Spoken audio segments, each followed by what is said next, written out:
Turid Sayer, together with her teenage sons Magne and Lauritz, return to the Norwegian city of Edda after many years of absence. At the entrance to the city, their car gets stuck behind an old man in an electric wheelchair who is trying to turn right. Magne gets out of the car to help, and the old man's wife approaches him. Looking into the guy's eyes, she smiles with satisfaction. He's a good boy, and then she touches his forehead. Magne's iris changes color for a moment, and then the guy feels something unusual in the perception of the world. He returns to the car and, trying to close the window, breaks off the window lifter handle. Stunned, Magne turns the thing in his hands and suddenly says that it's going to rain. Mother and brother laugh. There is not a cloud in the sky, and immediately the car is showered with a heavy rain. They continue on their way and get to their grandmother's old house. Lauritz is not happy that there is a shabby-looking trailer near the house, and Magne picks up an advertisement that calls for making the air of the city cleaner. The next morning, the guys go to school. Oddly enough, the brothers are assigned to the same class. The thing is, Magne is dyslexic, which is expressed by difficulties with word recognition and insufficient abilities in reading and writing.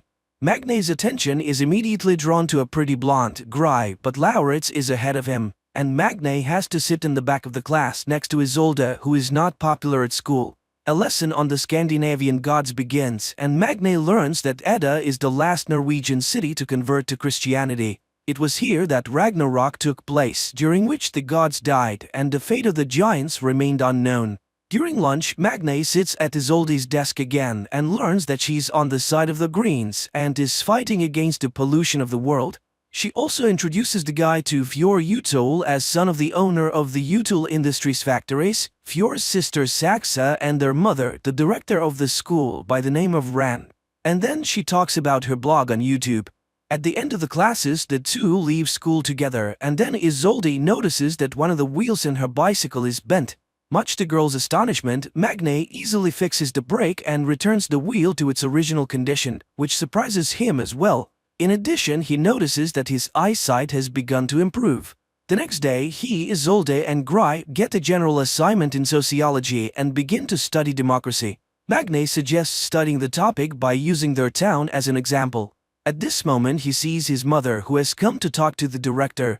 The women discuss boy's progress at school and recall the tragedy that happened many years ago when the boy's father died under mysterious circumstances. Later, the mother notices that Magne is not wearing any glasses and does not understand how this can be.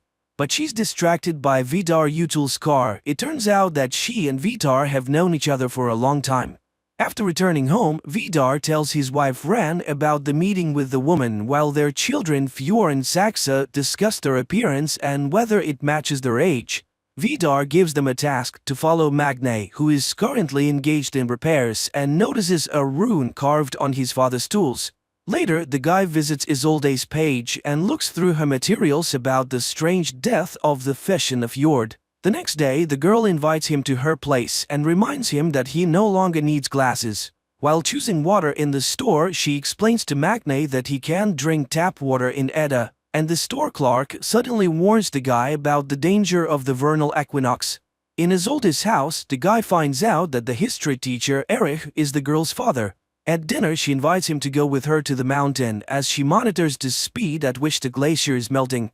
They can go down by paragliding. The girl asks her father questions about her mother's death, but he keeps silent. Magne shares his memories of his father, and sweeping the girl's diary off the table, finds out that she has been hopelessly in love with Saxa for a long time. The next day, he tells his classmates about the upcoming hike in the mountains, while Fjord invites everyone to a party at his house.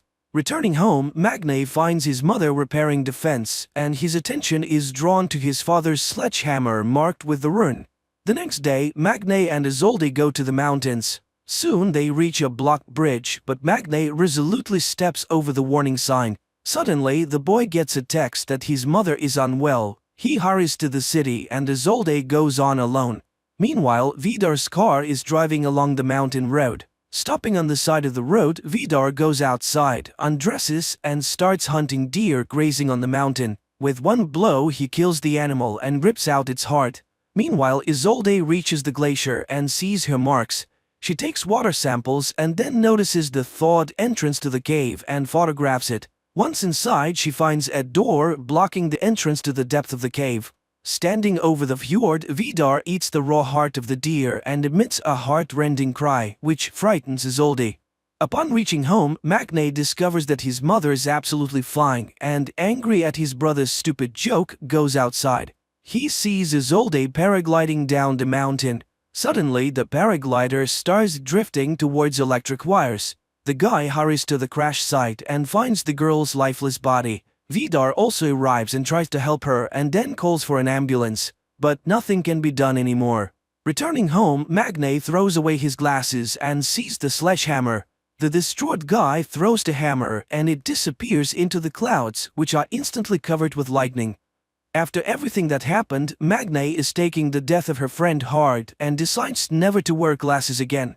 The classmates ask a lot of questions about the girl's death, but he can't say anything definite. He enters the classroom and sits down at the desk whose second half is covered with flowers and burning candles. Ren makes an announcement that there will be no history class today, but suddenly Isolde's father enters the classroom. He cannot stay at home alone.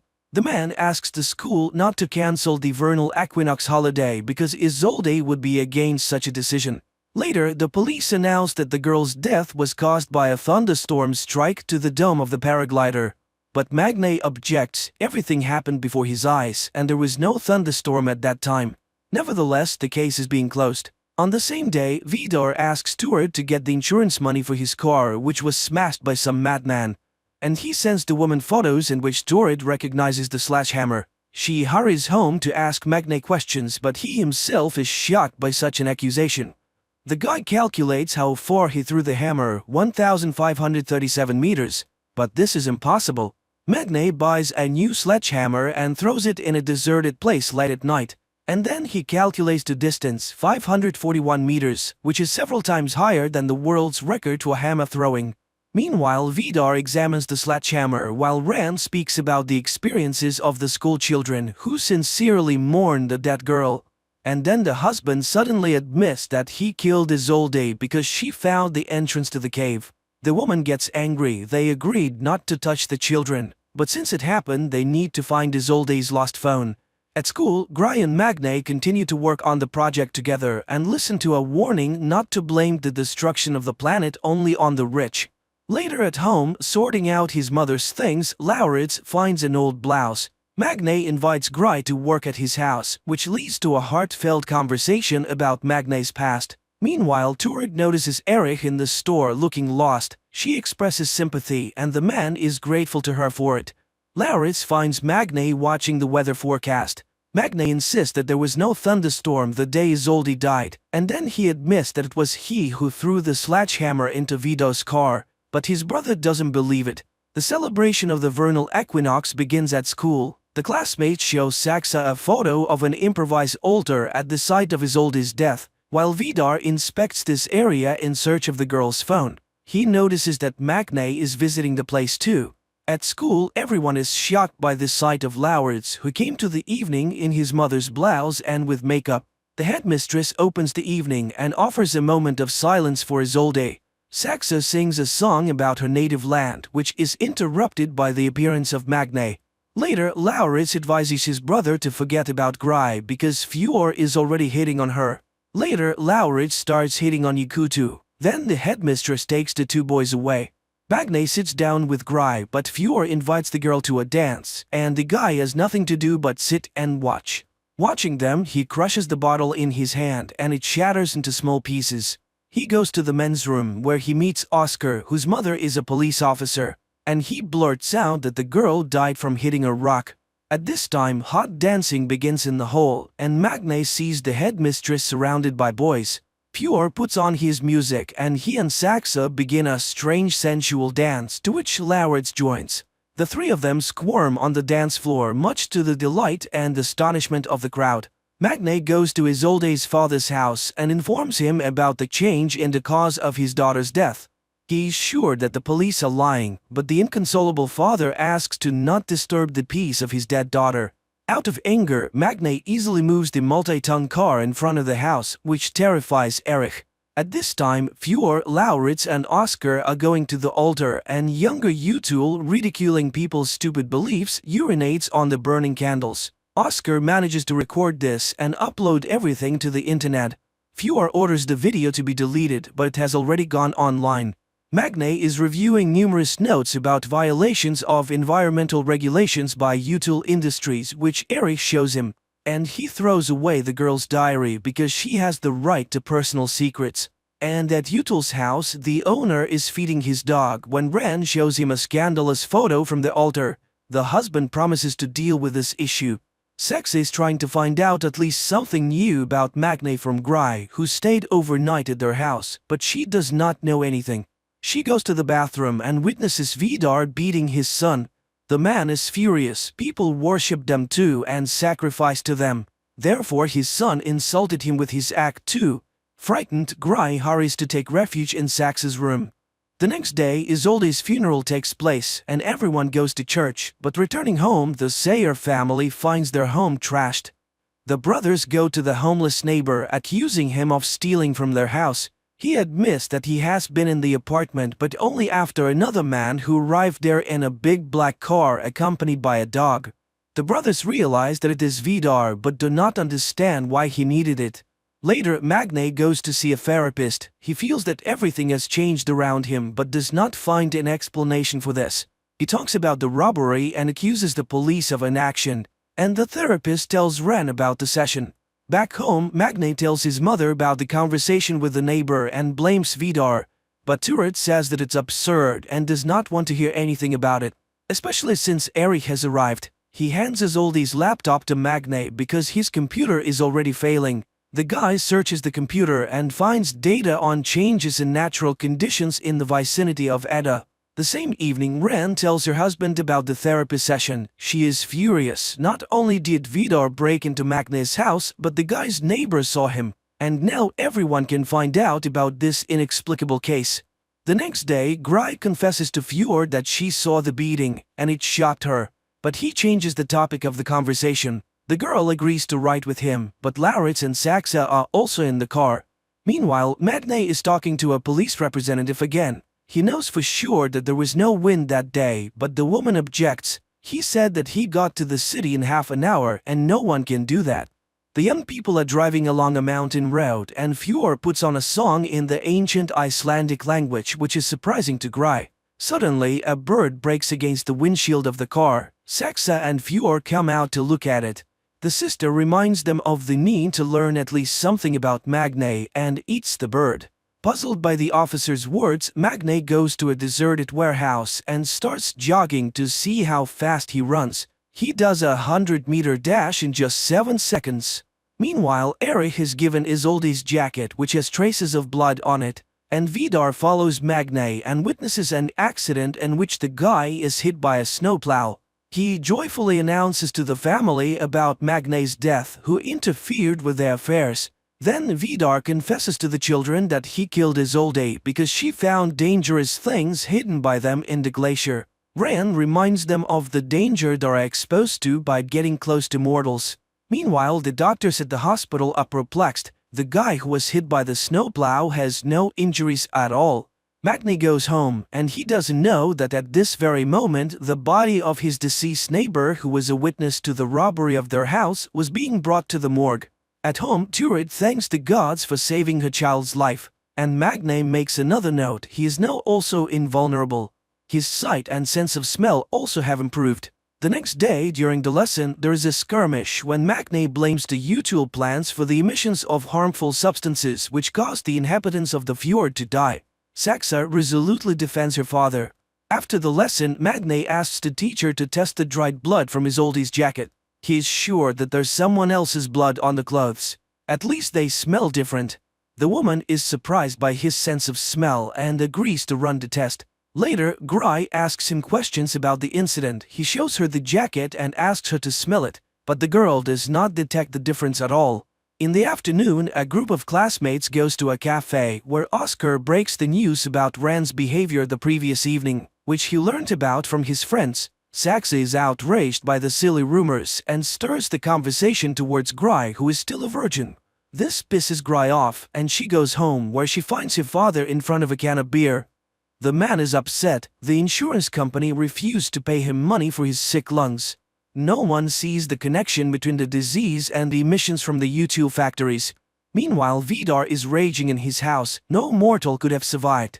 Who is this guy? To which Ran promises to find out everything very soon, since in the evening the brothers will come to them for dinner. Magne and Lauritz go to the U2 house, unaware that they are the only guests of the evening. They are seated at a chic table and are treated to alcoholic drinks. The hosts do not skimp on the drinks. Vidar pours Magne mead, the drink of the ancient gods. Feeling intoxicated, Magne begins to behave inappropriately, and throwing an axe at the target hanging on the wall simply breaks it. And then he confides in Ran about his new strength. The woman is surprised and offers to fight with her hands. The guy promises to defeat her and holds out his hand. They begin to fight, and Magne realizes that he cannot defeat the fragile-looking woman. They fight without restraining themselves, and at some point he suddenly sees the true appearance of an ancient monster hiding behind the guise of the beauty. At this moment the table breaks down. Jumping up from behind the wreckage, Magne sees the woman in front of him again. He goes to the bathroom and after washing his face, looks up at the mirror and suddenly sees the face of an ancient warrior staring back at him. Coming up next, a recap of the following episodes.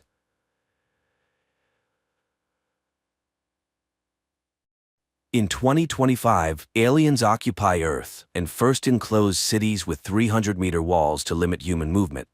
Welcome to day 348 of our occupation. If there is no struggle, there is no progress. One day, truck driver Will bids farewell to his wife Katie and their children, Grace and Bram, and drives to work through the streets of Los Angeles, patrolled by soldiers in red helmets. Later, from his conversation with a colleague, it becomes clear that Will is planning an illegal trip beyond the wall. He reaches a smuggler who places him in a metal box and covers it with ice. That's when Will discovers he has a fellow passenger, to whom he reveals he's looking for his 12-year-old son left behind the wall. Soon the vehicle enters through the gates, then an explosion occurs, flipping the truck over. Dazed, Will crawls out only to be captured by the red helmets. That same morning, Katie goes to an underground dealer for forbidden insulin. By restricting medicine, the invaders weed out the weak, making it very hard to obtain. She presents a bottle of alcohol for trade, but finds the insulin spoiled.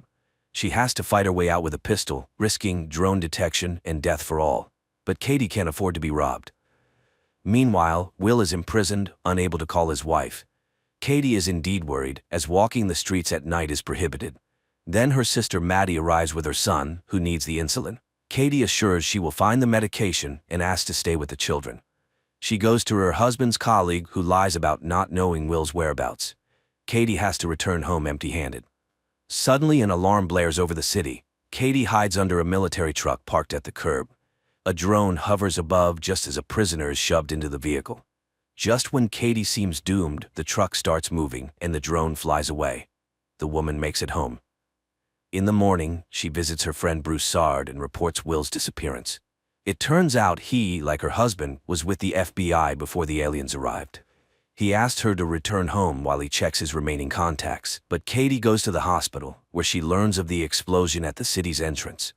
Amidst the chaos, she sneaks into a storeroom and steals several vials of insulin. In prison, Will hears his cellmate's confessions, soon to be sent to work at a factory for the aliens. Then soldiers arrive, one shouting Will's real surname. He's recognized and taken to the Green Zone, where the world's leaders now reside. There, he's met by Snyder, a representative of the Los Angeles governor. Snyder knows Will's military and FBI background and his knack for catching dangerous criminals.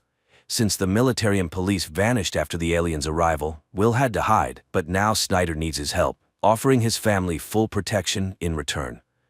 The Masters demand security, so Will lead a special unit, infiltrate the rebels, and capture their leader Geronimo. As the alien spacecraft is about to launch, Snyder takes Will to the balcony, hoping to persuade him to switch sides. If he refuses, his family will be sent to the factory. At night, the red helmets bring Will home, frightening his family, but he reassures them, explaining he was just in an accident. However, Katie realizes her husband is lying. Hearing he went to look for Charlie, she cries, but the news of Snyder's proposal enrages her. she would never become the wife of a traitor. In the morning, the family is woken up by the smell of bacon, and upon entering the kitchen, they find Snyder there.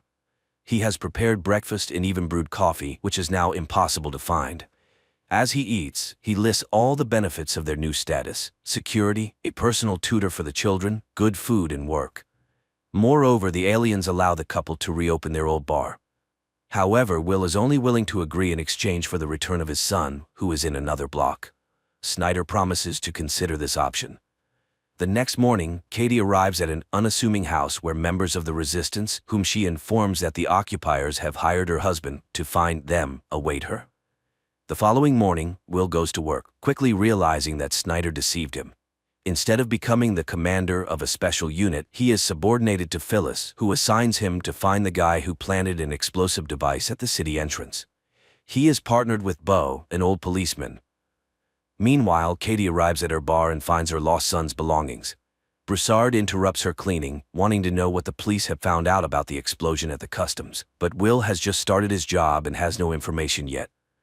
Meanwhile, Will and Bo approach the house where the girlfriend of the wanted criminal lives, and by deception, they force him to run out the back door.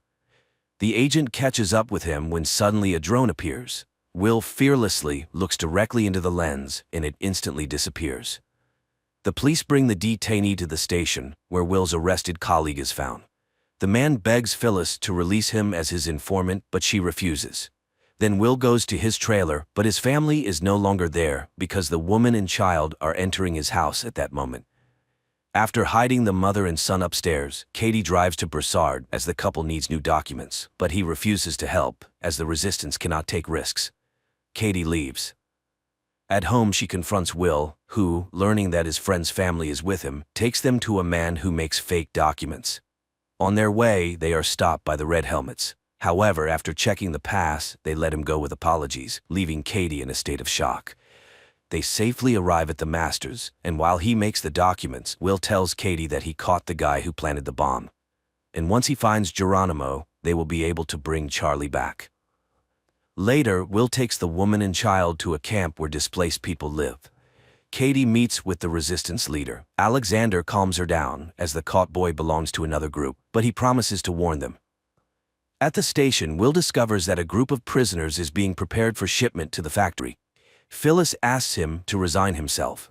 During the arrival, the city's entire defense was destroyed in 8 hours. What can a bunch of rebels do? At night, Katie comforts her distraught husband when he is informed that the suspect has divulged the location of his accomplice's hideout. He leaves, and Katie rushes to the phone to warn Broussard. Meanwhile, the prisoners are brought to the location, forced to strip, disinfected, and then redressed. At the same time, the Red Helmets arrive at the location named by the detainee and find only the bodies of rebels. Will realizes that there is a spy among the police. The next morning, a man with a card enters an inconspicuous house on the outskirts of Los Angeles. Immediately, a radio broadcast begins with calls to overthrow the occupation, voiced by Geronimo. The Red Helmets detect the transmission and head to the location. At the same time, Bram duplicates the broadcast recording and hides the cassettes under the bed, but the military, storming into the house, find no one there.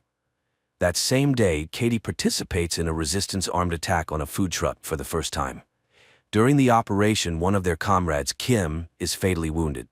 Katie tries to help him, but Broussard finishes the boy off, shocking Katie. Then, drones arrive and start shooting random passers-by. However, Broussard calculates the authorities' response time to the incident. After the operation, Katie rushes home and barely manages to wash off the blood traces. She is so shaken that she doesn't want to explain anything and locks herself in her room. That day at school, Bram gives a cassette to his teacher, who notices a change in the pattern of the alien ship's takeoffs. He saw a very large object circling Earth in the sky and now intends to make a more powerful telescope. The police arrive at the scene of the incident. Will notices the body of a boy who was clearly finished off. Phyllis orders to take his photo and quickly learns his name. After that, the Red Helmets go to his house and arrest his parents. Will is outraged by this and fails to notice Broussard in the crowd, who heads to the resistance base and reports what happened. But Alexander is confident that Kim left no traces. Will then goes home, where Katie explains her morning behavior with the things found in the bar belonging to their son. Distraught, Will blames himself for being powerless against the masters, but his wife promises her support. Later, Katie goes to meet Broussard. He justifies his actions as saving Kim from torture, but now she needs to extract everything her husband learned during the investigation from him.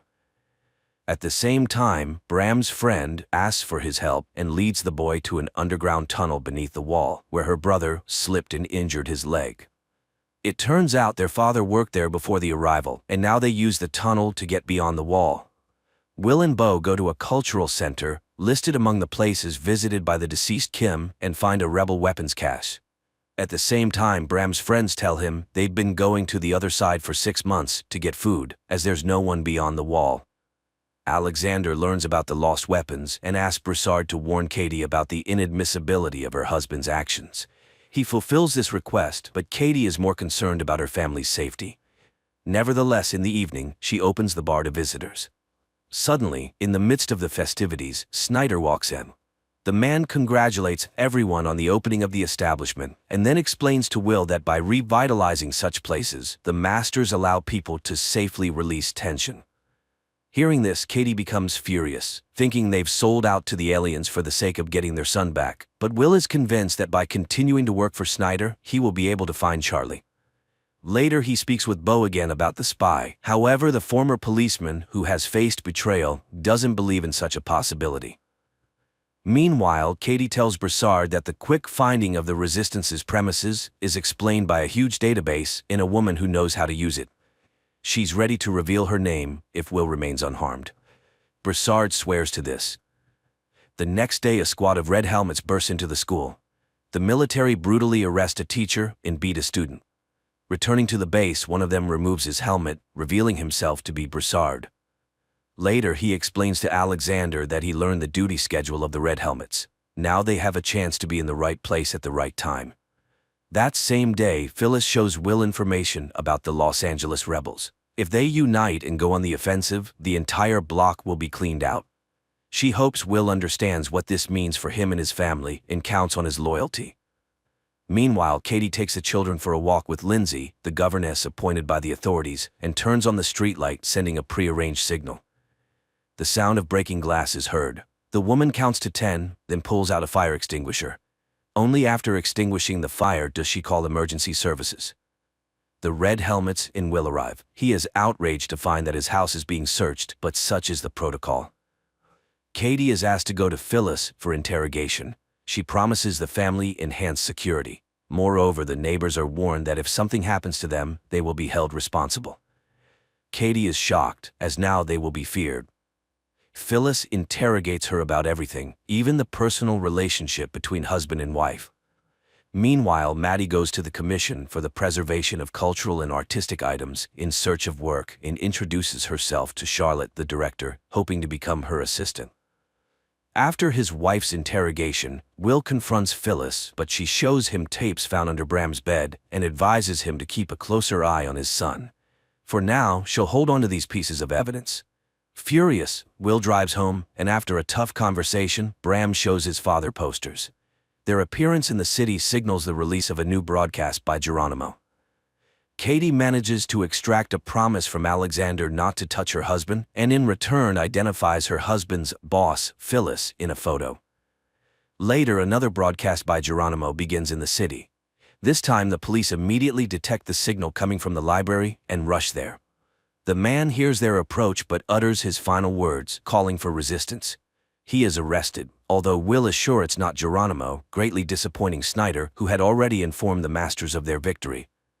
That same day, Maddie witnesses Charlotte's anger, who needs a painting by a specific artist. Maddie reports she knows who had collections in the city, as she worked as an art historian. Meanwhile, the arrested man confesses during interrogation that he found the text for the broadcast in a pipe. The police go to the site and verify that the indicated pipe leads to the green zone.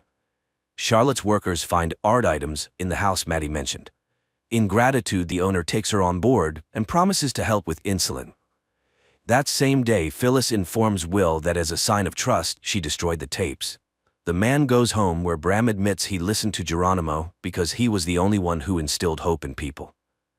Katie arrives at the bar earlier than usual and finds Phyllis in the hall, who wants to talk to her alone.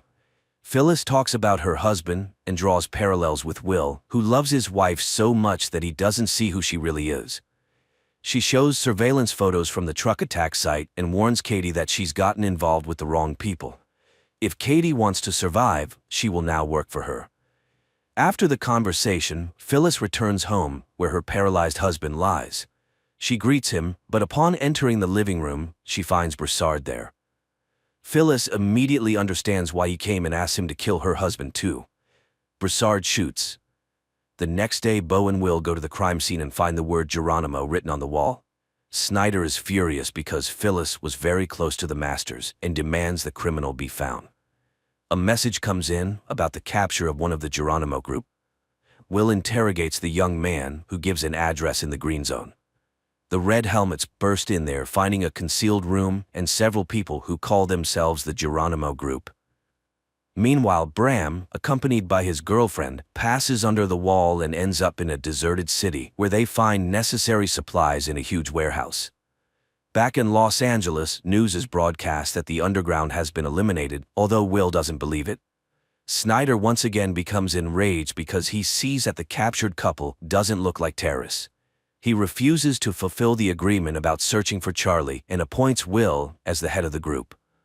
Will immediately begins searching for the mole, and Phyllis's assistant, Jennifer, reminds him of his wife, suggesting he might be the source of the leak.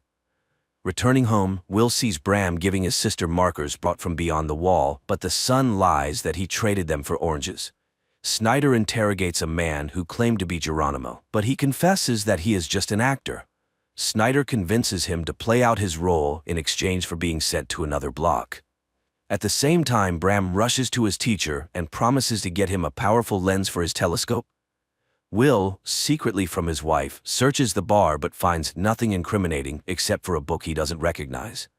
The trial of Geronimo is broadcast on all channels, featuring relatives of the terrorism victims, and a scaffold for execution is erected in the square. The actor plays his role, believing Snyder's promises to eradicate terrorism. He realizes he's been deceived only when he finds himself on the scaffold, but can do nothing about it. Immediately after the execution, Snyder invites Will to join him, promising to show him something unusual.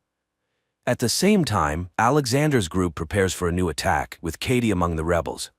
On the way, Will expresses his outrage to Snyder, who achieved nothing by executing the actor, but Snyder reminds him of the need to pacify the population and that he's bought time to search for the real Geronimo.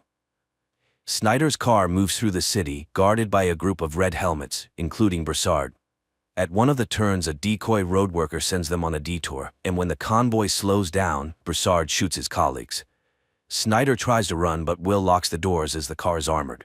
Rebels, disguised in red helmets uniforms, shoot at the car and manage to pull the door off, but Will shoots from inside and still gets Snyder out of the fire.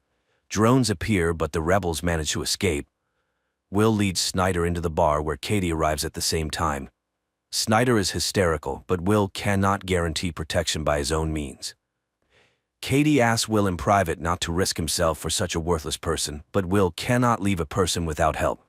Realizing that the phone doesn't work, he goes outside to a payphone to call for backup.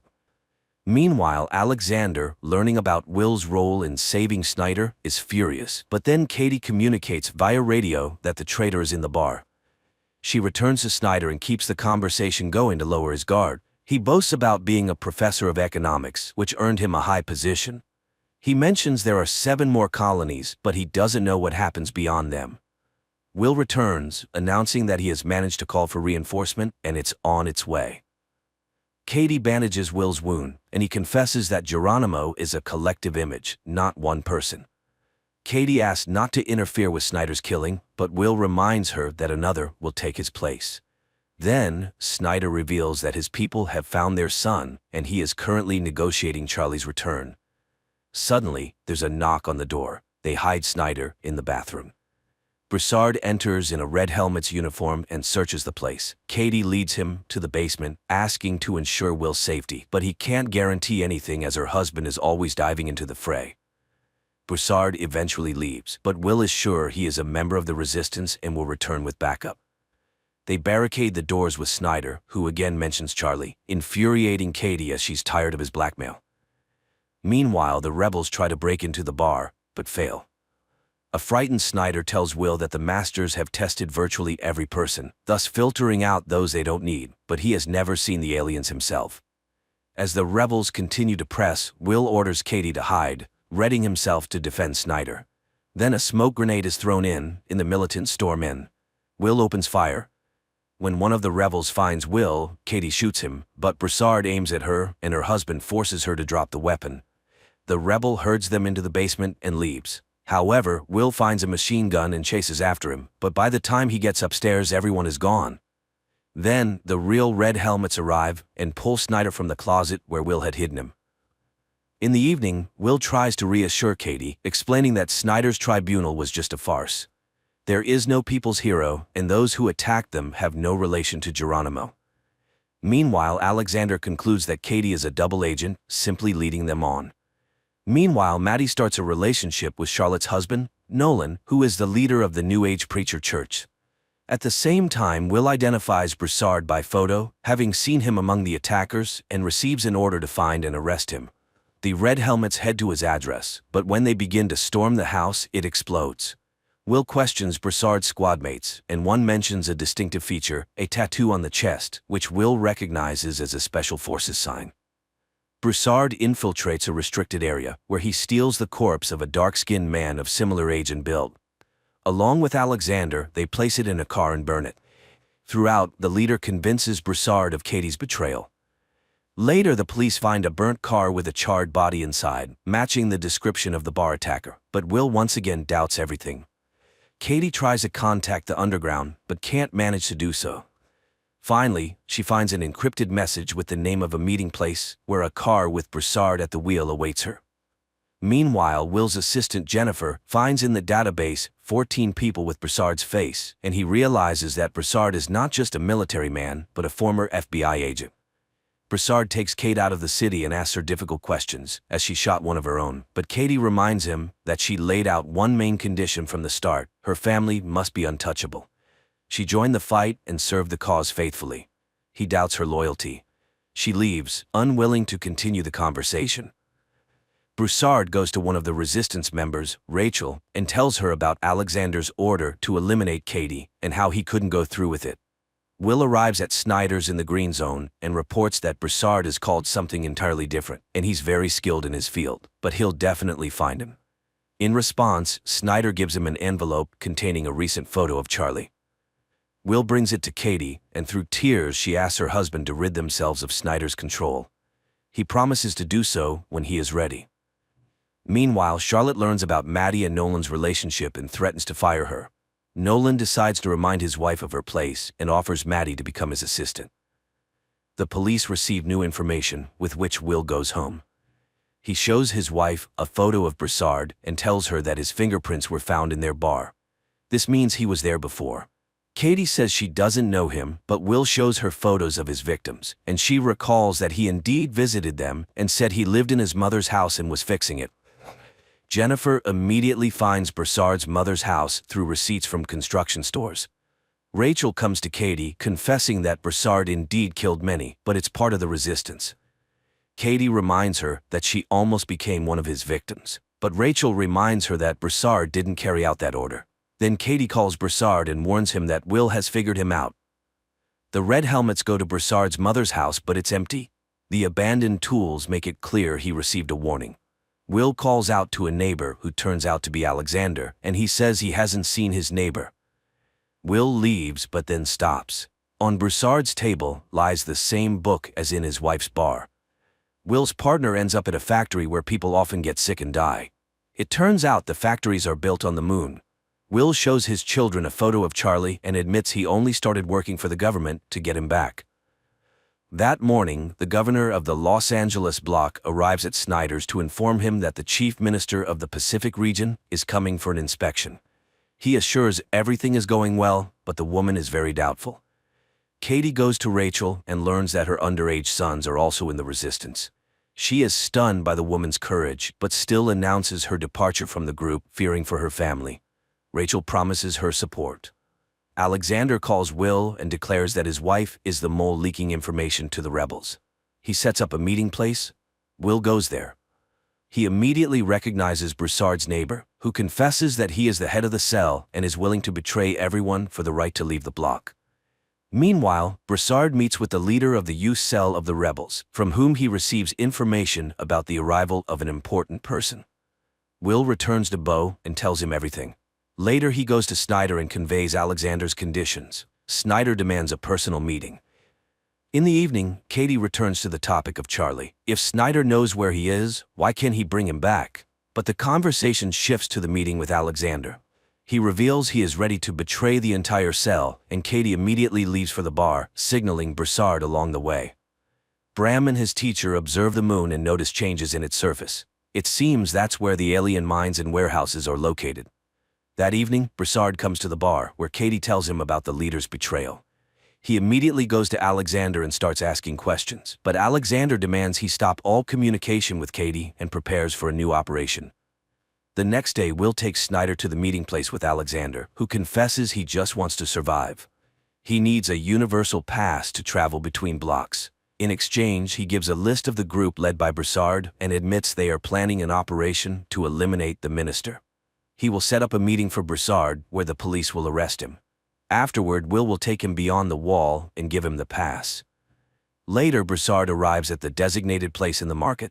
Rachel and Katie are also there, and upon spotting the red helmets, Katie immediately warns Broussard. A rebel throws firecrackers, causing panic, and people scatter as the military opens fire.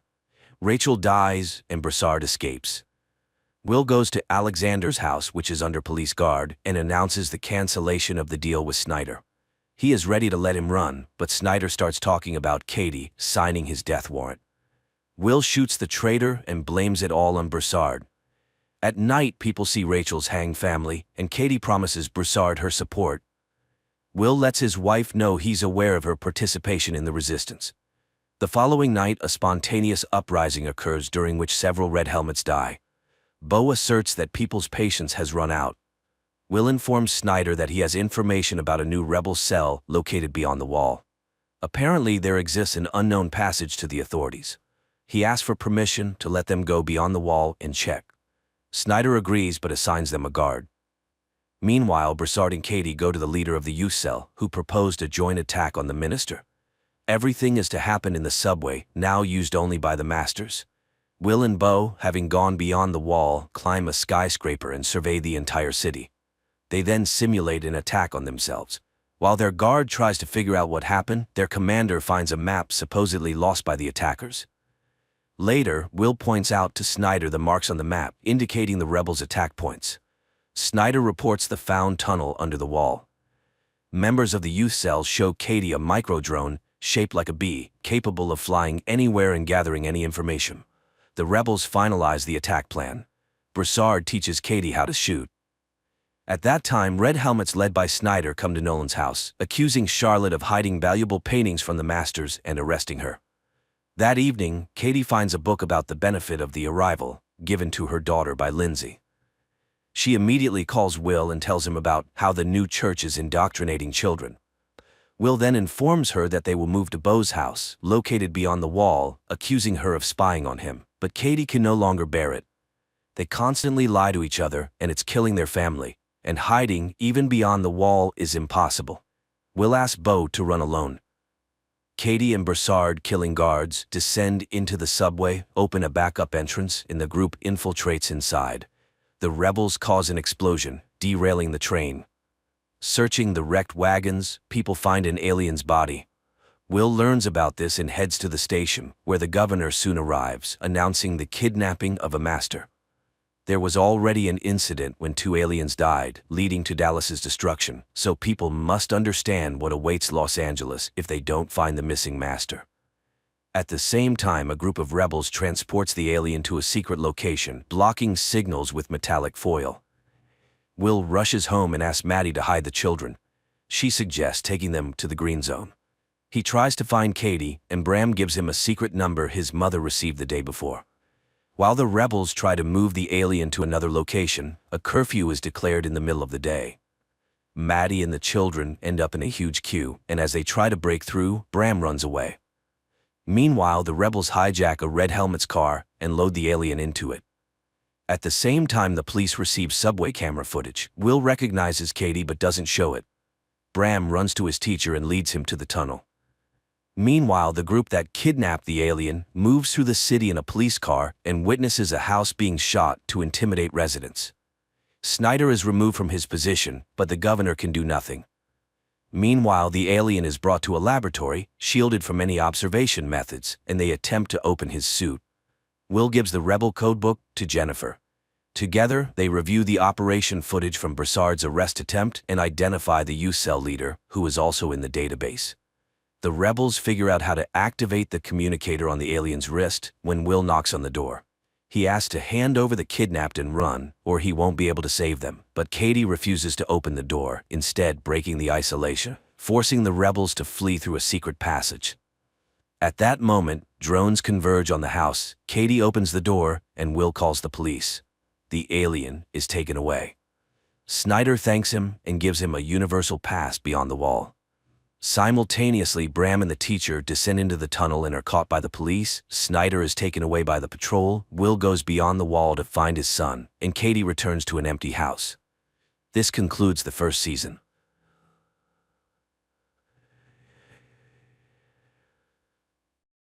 The story is set in a world grappling with a unique and terrifying epidemic. This epidemic, which has baffled scientists and experts for over 8 years, is spread through language and speech, making communication dangerous. The main symptom of the disease begins with a high fever, eventually causing the afflicted to speak incoherently, descending into madness. As a precaution, people have resorted to wearing headsets constantly, as the disease can be transmitted by hearing the speech of the infected. Those affected by the illness, known as jabbers, are swiftly quarantined and forcibly separated from their families, leading to public outrage and distress. The story introduces Murat, a linguist whose life has been profoundly altered by the pandemic. Isolated and lonely, he lives with his mother in an apartment, his life reduced to a series of cautious routines. Each day, Murat meticulously checks his temperature, a ritual that underscores the constant fear of infection. One day, Murat's attention is drawn to Sul, a young woman immersed in a book. At a bus stop, time seems to stand still as Murat is captivated by her presence. However, the moment is broken when she notices his prolonged gaze. Realizing he's been staring, Murat awkwardly shouts that no bus is coming and quickly departs, heading back home. The narrative continues as Murat, despite his reluctance, leaves his home to buy soap for his mother. While at the supermarket, he encounters an old woman who suddenly turns around and speaks incoherently, a clear sign of being a jabber. An alarm is triggered, announcing the presence of a jabber and urging people to evacuate immediately. In the ensuing chaos, everyone flees, except for the old woman and a young boy who is left behind without a headset. Murat witnesses the boy's mother crying outside. Driven by a sense of responsibility, Murat bravely re-enters the supermarket, gives his headset to the boy, and makes a narrow escape. Remarkably, Murat manages to avoid contracting the epidemic. Despite his close encounter with the jabber, he experiences a high fever but eventually recovers and returns home unscathed, soap in hand. Meanwhile, Anton, a high-ranking official at AEI, is desperately seeking a solution to the pandemic. He faces a setback upon learning that even young children are susceptible to the disease. However, his interest is piqued when he hears about Murat's incident at the supermarket. Intrigued by the possibility that Murat might be immune, Anton delves into surveillance footage to learn more. He observes Murat collapsing in the supermarket, but later continuing on as if unharmed, which deepens Anton's confusion and curiosity. In another part of the city, Murat visits the home of his mother's friend, responding to a desperate call for help. The friend's son, Arif's father, is exhibiting symptoms of the disease, speaking disconnectedly. Arif, holding on to hope, pleads with Murat to find a cure, believing in Murat's unique abilities. He even suggests collaborating with Murat's friend Ozgur, but Murat informs him that Ozgur has passed away. Arif, skeptical about Ozgur's death due to the lack of a proper funeral and the absence of his body, plans to meet with Errol, a businessman known for trading in information. Arif hopes Errol can shed light on whether Ozgur is indeed alive and assist in their quest for a cure. Meanwhile, Anton takes a deep dive into investigating the mysterious case of the headset left with a child at the supermarket. He discovers that the headset belongs to Murat, a linguist who was working on the pandemic case but vanished after a disastrous fire that claimed the lives of his team. Intrigued, Anton intensifies his investigation. Delving further, Anton uncovers records of Murat visiting the emergency room with severe fever more than 12 times. Using video footage from the supermarket, along with a temperature detector, Anton confirms his suspicions. Murat is immune to the pandemic. He deduces this from the fact that Murat has surpassed the critical threshold of 4 high fever encounters, a significant discovery given Murat's 12 instances. In the meantime, Murat, spurred by Arif's belief in Ozgor's survival, decides to investigate further. He meets a businessman who offers them access to AEI's resources, allowing them to gather information independently and save costs. With newfound determination, Murat boldly infiltrates the AEI headquarters and navigates his way to the information hub downstairs. There, Murat searches for Ozgor's name and is initially disheartened to find records indicating his death. He clicks on the autopsy image, expecting the worst, but is surprised to see an unrecognizable burnt face with no identifiable tattoo on the wrist. This absence of a tattoo, which Murat knows his friend had, rekindles his hope that Ozgor might still be alive. Before leaving the hub room, Murat impulsively searches for his own name in the database. To his shock and dismay, he discovers video footage of himself from the supermarket incident. Realizing the potential danger of this discovery, Murat hastily exits the room, unable to delete the record. His escape is filled with anxiety and urgency, knowing that his presence in the AEI database could have unforeseen and dangerous consequences. Soon after, Anton, fueled by his significant discovery regarding Murat's immunity to the pandemic, eagerly approaches his superior to share his findings. However, his excitement quickly turns to frustration when his superior dismisses his claims, cautioning against spreading unverified rumors. Frustrated by this response and determined to pursue the matter further, Anton decides to take matters into his own hands. He acquires the address of Murat and his mother's home, although under a false name, and sets out with his men to capture Murat. Upon arriving at the destination, they find Murat's mother answering the door, mistakenly assuming it might be her son. However, the AEI forces swiftly invade the home, scattering throughout the house and the apartment complex. They strategically position themselves, lying in wait for Murat's return to spring their trap. Unnoticed by the AEI operatives, Murat's mother subtly places a prearranged signal on the window, a discreet method of communication between her and her son. She then calmly lights a cigarette and sits down, maintaining an air of composure despite the tense situation. Meanwhile, Murat, who had been waiting for another glimpse of the beautiful girl he had seen at the bus stop, returns home. As he approaches his apartment, he notices the signal from his mother. Realizing the imminent danger, he hesitates at the entrance. Inside,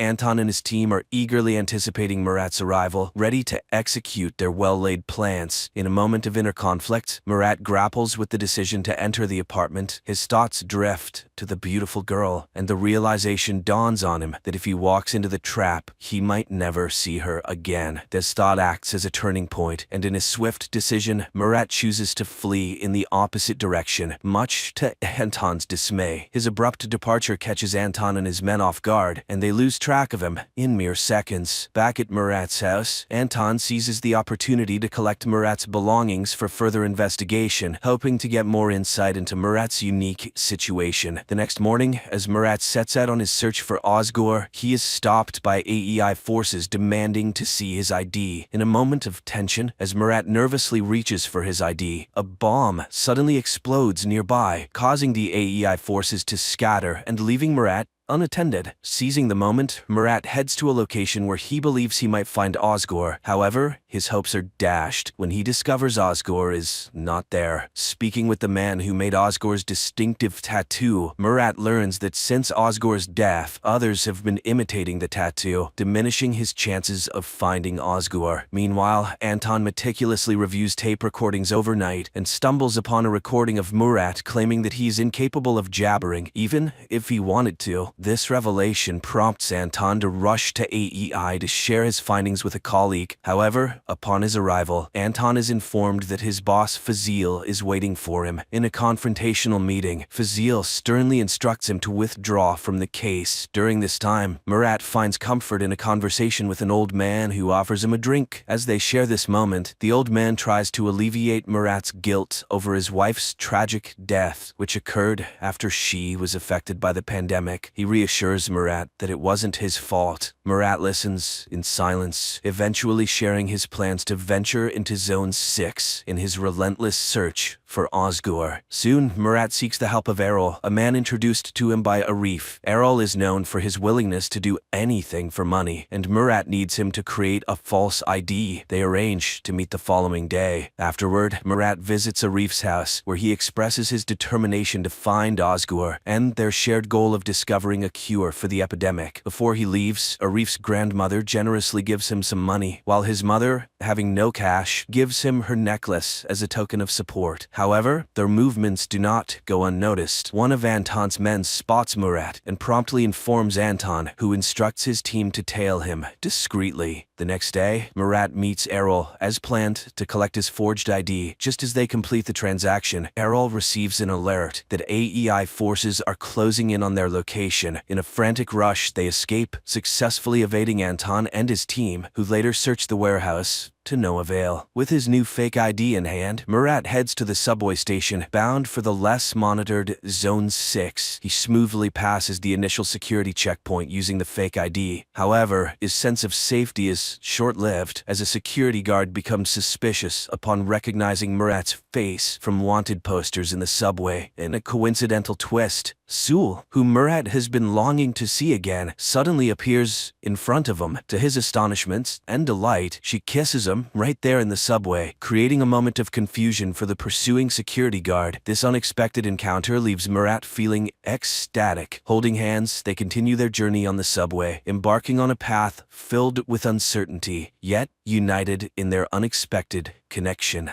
Murat and Sul, having left the bus stop, navigate through menacing people and areas until they find a secluded rooftop where they can talk privately. On the rooftop, Murat, preoccupied with his quest to find Ozgur, is about to leave when Sul insists he stay for a meal. During their conversation, he learns her name and he expresses gratitude for her assistance earlier. Sul then reveals her true intentions. She had been following Murat purposefully, hoping to recruit him into her team, P1, which is dedicated to finding a cure for the pandemic. Surprised by this revelation, Murat abruptly leaves, not allowing her to finish explaining. Later, Murat returns to the home he shares with his wife, where he is flooded with memories as he wanders through each room. That night, he dreams of himself torn between his wife and Sul, symbolizing his internal conflict. The next morning, Murat's search for Ozgur takes an unexpected turn when he is kidnapped by masked individuals who question his identity and affiliation with the AEI. At this critical moment, Sul intervenes, assuring them that Murat is not with the AEI and is on a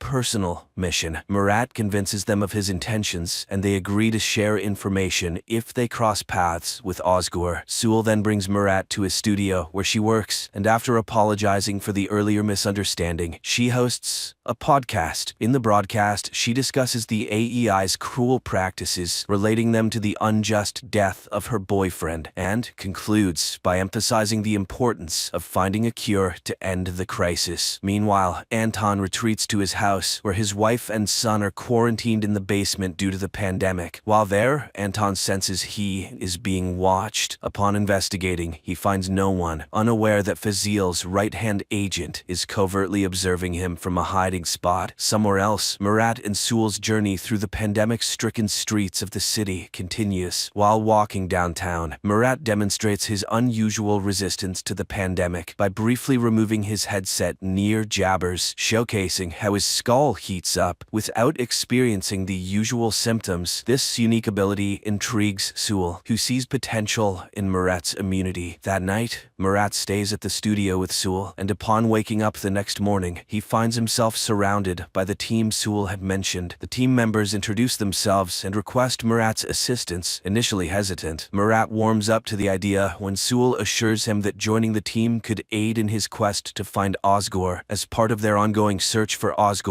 Murat and Sewell come across a hotel displaying the symbol that Murat associates with Osgore. They decide to investigate by entering the hotel and seeking an audience with the hotel's boss. However, their encounter quickly turns dangerous. In a moment of quick thinking, Murat leverages his past experience and knowledge of recording voices to offer the boss a rare tape. This move impresses the boss, diffusing the tension and earning them a chance to sit and talk. As Murat and Sewell are about to explain their quest for Osgore, their conversation is interrupted by a lady entering the room to deliver an item and collect payment. After she leaves, the boss encourages them to continue. Murat and Sewell reveal their search for the person associated with the symbol they possess. To their surprise, the boss informs them that the lady who just left was the one who brought the symbol to the hotel. Reacting quickly, Murat and Sewell rush outside to catch the lady, but they are too late. She drives away, showing no interest in engaging with them. This missed opportunity leaves Murat and Sewell with more questions than answers as they continue their journey in the uncertain and dangerous world. My friends,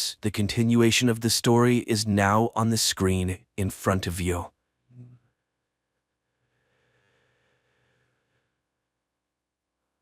A man wakes up in the middle of a desert, not understanding how he got there and who he is. Suddenly, he sees an old man trying to escape the chase. The guy helps the elderly man, but he dies in his arms, having had time to name numbers 554, advising him to go to him and tell him that he got out. After burying the stranger, the man makes his way to the village. He asks the cab driver to take him to the train station, but the driver does not understand the meaning of the word. He tells him about his daughter and gives her name, 832. The guy remembers the old man and asks to be taken to 554. The man finds her at the bar and delivers a message from 93, but the woman is frightened and asked not to be dragged in. At this point, footsteps and a barking dog are heard outside, and the girl tells the man to run. He makes his way to the fire escape and sees a man in a white suit at the bottom, tossing a grenade in his hand. Then the man becomes dizzy, everything in front of him swims, and he wakes up in a hospital room where the man in the white suit calls him number 6. Later he declares that there is no New York, but that number 6 has always lived in the village, as his papers prove. Number 6 is taken to his house, but he looks around and goes to the street where he sees cheerful, happy people. He buys a map of the village, but there is nothing marked outside. A woman doctor catches up with him on the street and tries to persuade the man not to look for a way out, while he looks at the ghostly towers of high-rise buildings on the horizon. Then he jumps into an empty cab by the curb and drives into the desert. But as he climbs the mountain, he sees only sand and rocks in the distance. The action rolls back to an evening in New York when Michael meets a girl in a bar. The next moment, the doctor finds him lying on the sand and takes him to the village. Waking up, number 6 tells him about the meeting at the bar, but he does not remember what happened next. After getting to the town, number 6 realizes that the numbers on the doors of the houses correspond to the names of their residents, and then he finds house 93. He searches the apartment, not knowing what he's looking for. At that moment, number 2 enters, accompanied by a young man. Again, he convinces the man that there is nothing but the village, to which number 6 reasonably observes, if the old man has been followed, it means that he has learned something. Then number 6 can also get to the bottom of it. Number 6 goes to 554 again, and the girl confesses that the old man had drawings of his life before he died. Meanwhile, the cab driver and his wife receive an invitation to number 2's house, where he begins to question number 6, who at this time promises 554 that he will not come back if she tells him everything she knows. And the girl gives him a drawing of her dream in which number 6 recognizes the Statue of Liberty, which thrills the man. It means he's not crazy. And that means that there are others who dream of getting out of here. At this time, the leader of the village, number 2, goes to his wife's bedroom and puts pills in the insensitive woman's mouth. Just then, his son walks through the door, unable to understand number 6's confidence in the existence of another place. And number 6, meanwhile, comes to the cemetery and sees a grave prepared for 93. So the management is ready to fake his funeral to keep the rumors at bay. This is where the doctor finds him. Number 6 suggests that she lie down on the ground and look at the stars. There are millions of worlds out there. Is there really only one? And where do the names of great men come from in his memories? Number 6 tells of a girl in his memories whose name was Lucy. In the morning, number 6 goes to 554's bar but is delayed on the doorstep when an explosion is heard in the room. When he comes to, he finds 554, but the girl dies, having managed to pass on 93's advice to go to the towers. The man tries to get the doctor to make sense of what happened, but the woman is frightened to death and asks him not to make things worse. Number 6 goes to number 2's house, blames him for the woman's death and promises to find a way out. He runs toward the towers, but a huge white ball appears in front of him and the man faints. In his delirium, memories of a boy playing on the seashore flit before number 6. In reality, he sees a man who calls him his brother. Number 2 tries to persuade him to admit his kinship, but number 6 does not believe him, even when he shows him their childhood photographs and reminds him of the scar he suffered as a child. Number 2 convinces the man to see a psychiatrist. The brother takes number 6 to his house, where he's greeted joyfully by his nephews, and the brother's wife announces that she has cooked his favorite meals and invites him to watch the show they never missed together. Number 2's son watches his father feed his mother pills but hides, not wanting to give away his interest. Meanwhile, number 6 expresses to his brother that everything around him is fake. He does go to the psychiatrist, and in the process he remembers Lucy. Then he tells her that he saw a seagull that lives by the water, and then it turns out that there are 2 doctors. Number 6 cuts the session short. Outside, his brother catches up with him, who has figured out how to get number 6's memory back. He takes him to the garage where the man is greeted enthusiastically by his co-workers. It turns out that number 6 is a bus driver. The man gets behind the wheel and takes a tour of the village while his brother acts as a guide, showing the local sights. Meanwhile, the psychiatrist reports to number 2. Number 6 is tormented by memories of another life which simply cannot be. And then the head of the village confesses that his wife has become like this because of him, and that his son, if he recognizes his real father, can abandon him. He demands to do everything to make number 6 believe in this reality.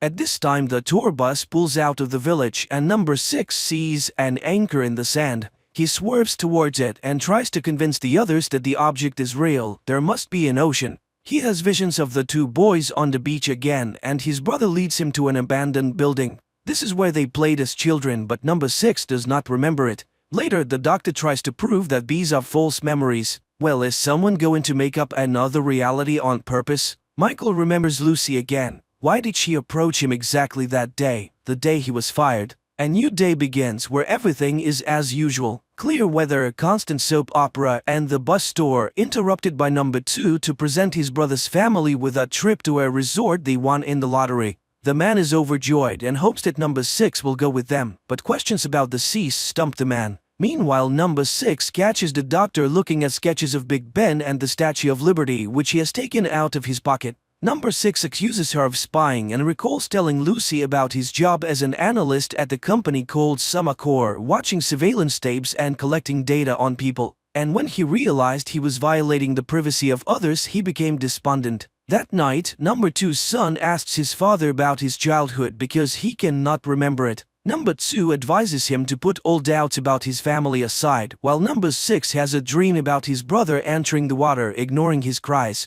Later, he leads 313 to the ruins because he feels a strange connection to the place. And then, following his memories, he finds an old box with a note he wrote as a child. The doctor considers it proof that the village is real, but number 6 claims it is a trick, though he has his doubts. Michael has another flashback. He was explaining his reasons for leading Sumacor to Lucy when she suddenly admitted that she too worked for the firm. She told him that he shouldn't count on the stalking to stop after his dismissal. That same day, number 6 is stopped on the street by a woman on the tour bus. She once heard the sounds of the ocean in the desert. Together they drive to the desert, but no matter how much they walk across the sands, the woman can't find the place. Number 6's attention is distracted by a bus on its way to the resort. The man rushes to the village where his brother's family is waiting for him at the bus stop.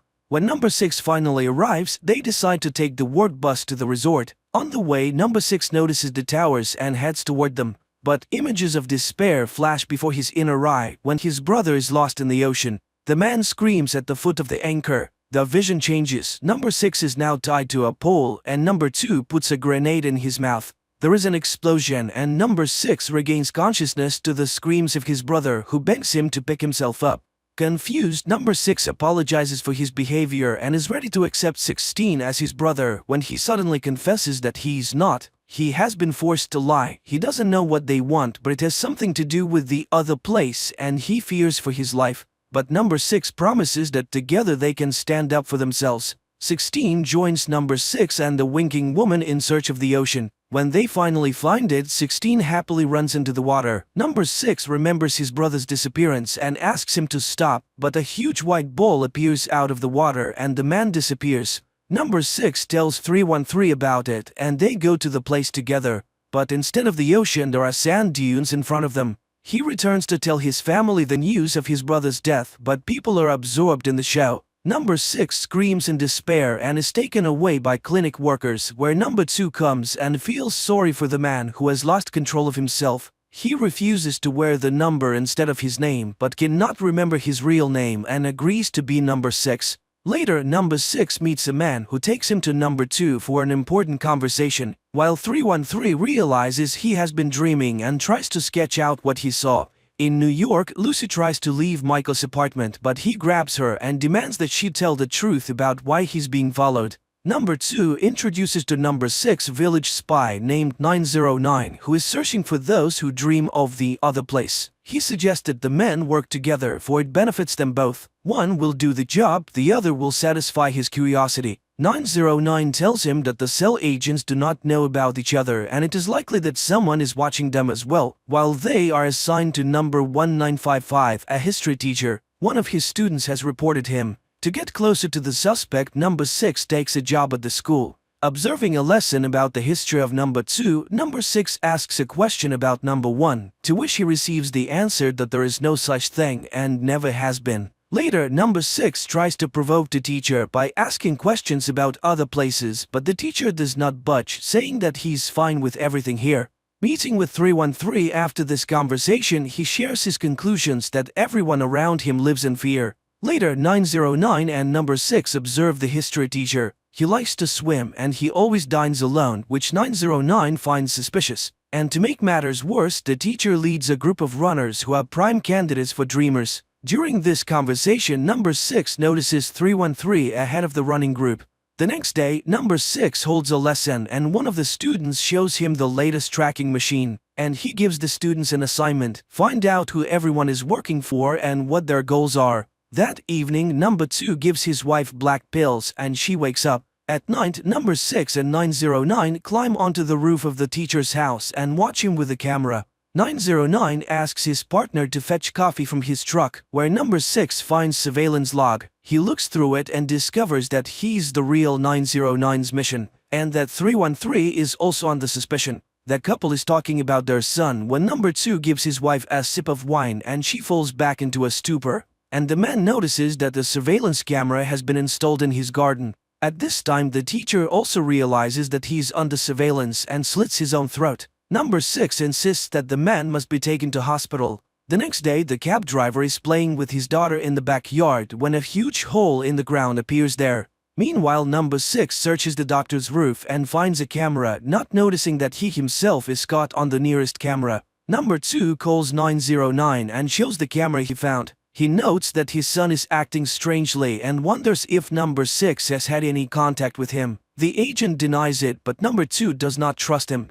And number 6 follows 909 and sees him in a bar with the mayor's son. It becomes clear that the couple are romantically involved. Number 6 recalls Lucy's confession that she has been reading Michael's reports and understands why Sumakor wants to stop him. And in the village, he visits the teacher in the hospital and asks for help finding the other dreamers, but the man denies his involvement in any activity. The conversation is interrupted when number 6 senses that he's being followed. He runs after the stranger but loses sight of him, unaware that he has been spied on by his student. The next day, number 2 gives number 6 an assignment to spy on 909, but the latter first wants to warn the doctor. Only the woman shows him her own surveillance photos. He's the agent himself, having climbed on her roof. At this time, number 2's son is waiting outside his house for 909. The agent suggests that they take a break because number 2 suspects them. Number 6 enters and finds them embracing. He demands that they stop following the doctor or their affair will become public. Later, the father informs his son about the surveillance and says that he doesn't trust 909. He is determined to get all of his agent's secrets out.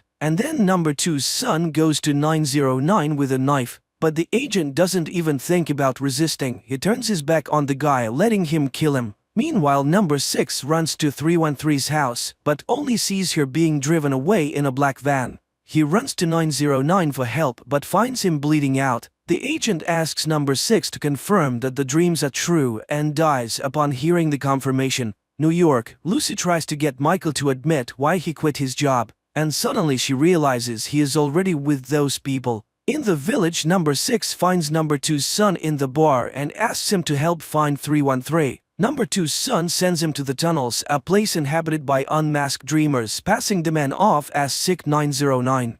In the tunnels, number 6 finds his apprentice, who in turn helps him to find the doctor. But while they are looking for a way out, the white ball appears. Number 6 then wakes up in his apartment as the men in the white coats emerge from his door. Meanwhile, number 2 informs his son about the death of 909 and asks him to find up here. New York, Lucy says that she hears the name Curtis whispered on the decisions floor and insists that they go to Semacore immediately. Michael kicks her out. She writes down the number and asks him to call her if he changes his mind. In the garden of the palace, number 2 treats the student to ice cream and thanks her for stalking number 6. Then he exposes her for spying on him as well, so the girl has to go to therapy. At this time, number 6 wakes up to the voice of a woman announcing on TV that it's time for him to find a romantic couple. He goes to 313 and she explains that this is how all couples find each other. Meanwhile, a big hole in the ground is forming in number 2's yard, which he attributes to climate change. Number 6 goes to the Modern Love Bureau. At first skeptical, he is delighted when the system pairs him up with 415, a blind woman who looks just like Lucy in New York. In the meantime, number 2 has a conversation with the doctor. He knows that she's a dreamer and she will have to betray number 6 even though she loves him. And number 6 goes to see 415. The girl explains that her blindness is the result of childhood trauma. He tries to convince her that they have met before in another life and recalls how close they were in New York. Then the girl says she doesn't usually act so impulsively. And 415 agrees to go to number 6 apartment. The action jumps to different times. Number 6 does not understand where he is Michael and where he is in the village. He tries to prove to Lucy that they have met in a past life. The girl freaks out and leaves. The next morning, number 2 observes his son stealing samples of pills from the safe. The boy takes them to the clinic and asks 313 to determine their content. Later, the father warns his son that once he learns the truth about the holes and his mother, there will be no turning back. Meanwhile, number 6 and 313 visit the cab driver and his family. The cabbie shows them the hole in his backyard. While the adults are distracted by champagne, the little girl falls into the hole and disappears.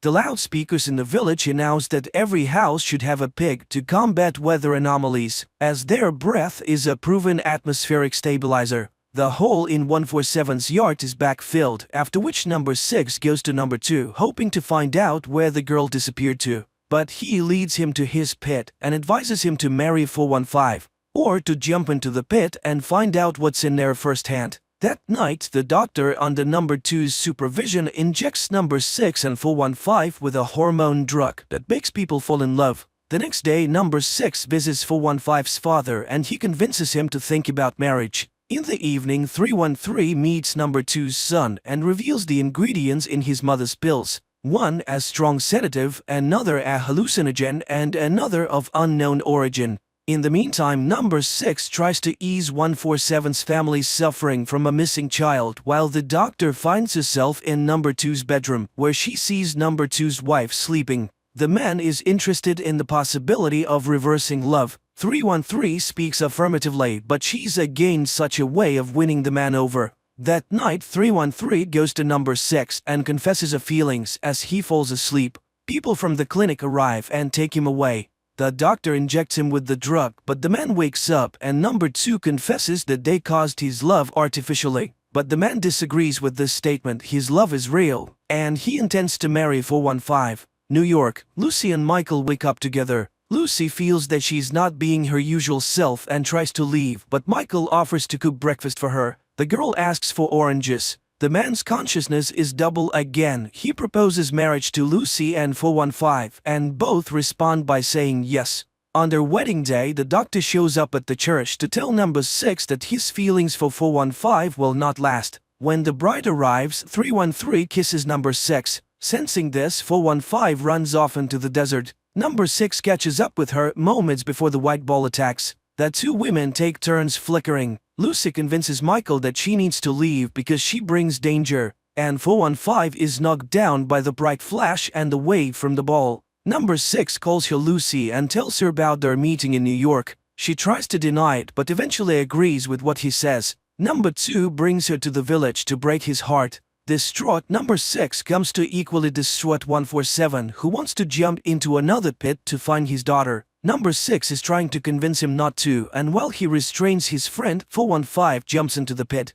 At this moment, his apartment in New York explodes, which Michael, who was carrying Lucy the oranges, sees. Number 2's wife in New York opens her eyes. In New York, Michael tries to get into his apartment but is chased away. Lucy, in her recorded message, asks him to stay away from Summercore, but Michael rushes there. Distraught, number 6 screams at the palace gate, vowing to avenge the death of 415 without noticing his double looking at him from across the street. Later, number 2 finds his son in the bar. The son accuses his father of lying and demands to know where the village is, and he admits that he is in his mother's mind and that she did all this for him. Number 2 gives his son the key to the safe with the pills, offering him a day with his mother. 313 wakes up and finds number 6 sitting at her bedside. He recalls their kiss and reaches for her, but the woman asks him to stop. Number 6 leaves. The next day, number 6 comes to see her at the clinic. He mourns the death of 415 and tries to find out what is in the hole. 313 wonders why he didn't worry about it last night. Confused, number 6 claims he never went to her house. And when he goes outside, he discovers that he got into a fight with the cab driver yesterday. Confused, number 6 returns home. His apartment is in ruins, a receipt from a grocery store is on the floor, and the words "see you later" are written on the mirror. New York, Michael's pass is already deactivated, but he convinces the security guard to let him go down to the basement for a new one.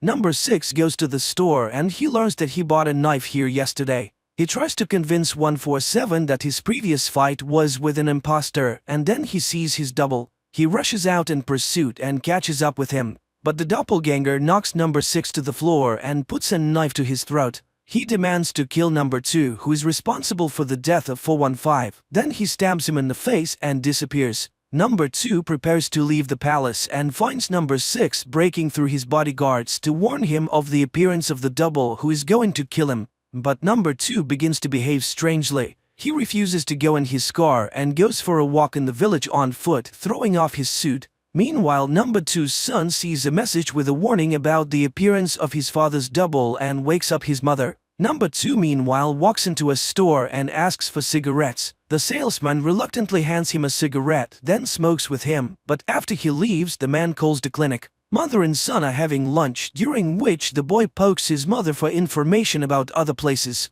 But the woman convinces him that the village has everything he needs for him. Number 6 again tries to warn number 2 of the danger, but he calls himself a vagrant without a number and is not afraid to die. Nevertheless, when he sees number 6's double, he agrees to get into the cab driver's car, and he takes him to his home to protect him from being caught as a wanderer without a number. Meanwhile, Michael goes to get a new card and recognizes the man as the village shopkeeper. The access specialist is skeptical until Michael proves that they share the same memory. 147 and his wife treat number 2 to cake until agents searching for the double arrive.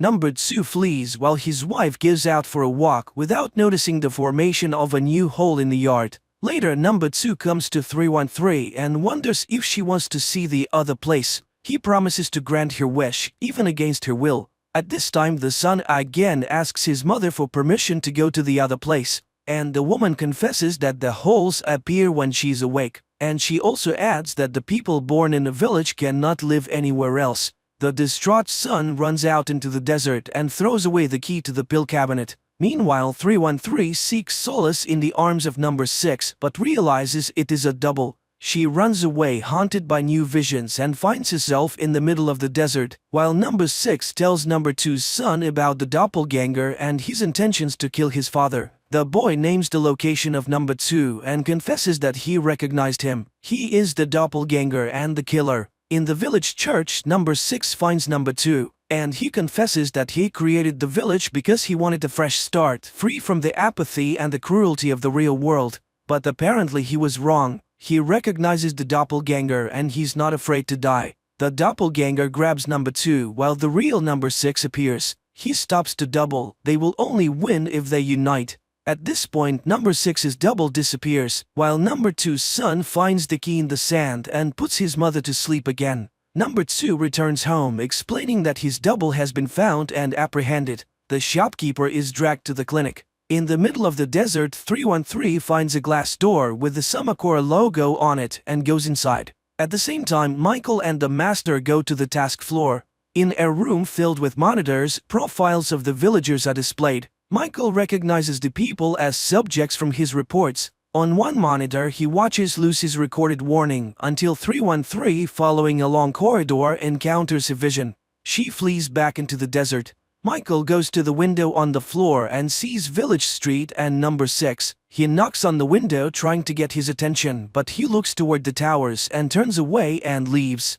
Meanwhile, new residents arrive in the village who cannot answer where they come from. And at Summacor, the winking woman from the tour bus informs Michael that a car is waiting to take him to Mr. Curtis. In the village, number 6 receives a summons to the clinic, where he shares with 313 his concerns. The village is expanding. Apparently, number 2 is up to something.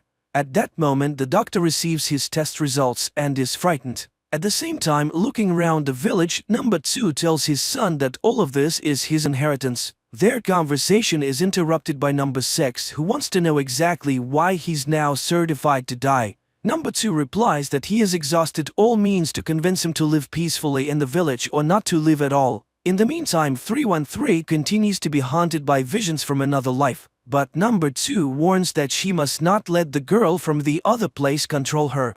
Otherwise, she will not be able to help number 6. At the cemetery, number 2's son lays flowers in the grave of his friend 909, where number 6 meets him, asking him to help everyone get out of the village. The boy claims that his mother cares for him, but number 6 warns that she's also killing all hope in him. Later, number 6 feigns in front of 147, who offers to take him to someone who might be able to cure him. In New York, Michael is escorted to Mr. Curtis's car, where he recognizes the driver as 147 from the village. On the way, the driver explains that he used to be an evil man, but Mr. Curtis helped him change his life. In the village, 147 takes number 6 to the village prophet, and he tells him that the deliverance is coming, they just have to wait. But number 6 has no intention of giving up. He goes to see number 2's son, who is drinking alone. The man asks him about his mother and the pills and offers to run away with him, but the boy refuses. He has a case to finish. In the New York City, Michael visits Mr. Curtis, who turns out to be number 2's prototype, and his wife, who is in a dreamlike state. Mr. Curtis explains that the village is an experiment taking place in the woman's mind. She sacrificed herself so that broken people could have a better life, if only in her mind. At this time, number 2's son enters his parents' bedroom and strangles his mother to death. Mr. Curtis confirms that it was Michael who found everyone in the village. Meanwhile, at the clinic, number 2 taunts dying number 6 with details of his upcoming funeral. Later, number 2 returns home to find his wife dead and his son missing. He and his assistant searched the bar and discovered that his son has hanged himself. Number 2 takes his body out and places it in a glass coffin. More and more earth holes begin to open up in the village. Number 2 visits 147 and asks that at just the right moment the man shout the phrase that number 6 is the first. Back in New York, Mr. Curtis shows Michael the positive impact of the village on suffering people. The man recognizes the inhabitants of the village who here in real life are cheerful and contented, and yet he's convinced that people should not be helped without their consent. Mr. Curtis offers Michael the opportunity to continue the experiment and gives him a pass to the Summacor's main floor. At this time, number 2 offers 313 a way to save number 6. Number 2 finally realizes that number 6's weakest point is his humanity. He's so right that he wants to live his life according to his conscience. If she wants to save him, she must give herself to number 6. Later, he reminds number 6 that the doors are open, and he can go wherever he wants. But first he must confess that he needs the village, and it is his fear that causes the white bowl. Number 6 sees this object and, unable to confront his deepest fear, runs away. The villagers gather for number 2's son's funeral. Number 6 comes too, for his fever has miraculously passed. Number 2 reads the eulogy and confesses to the crowd that his son's death was suicide and that they are all prisoners of the village.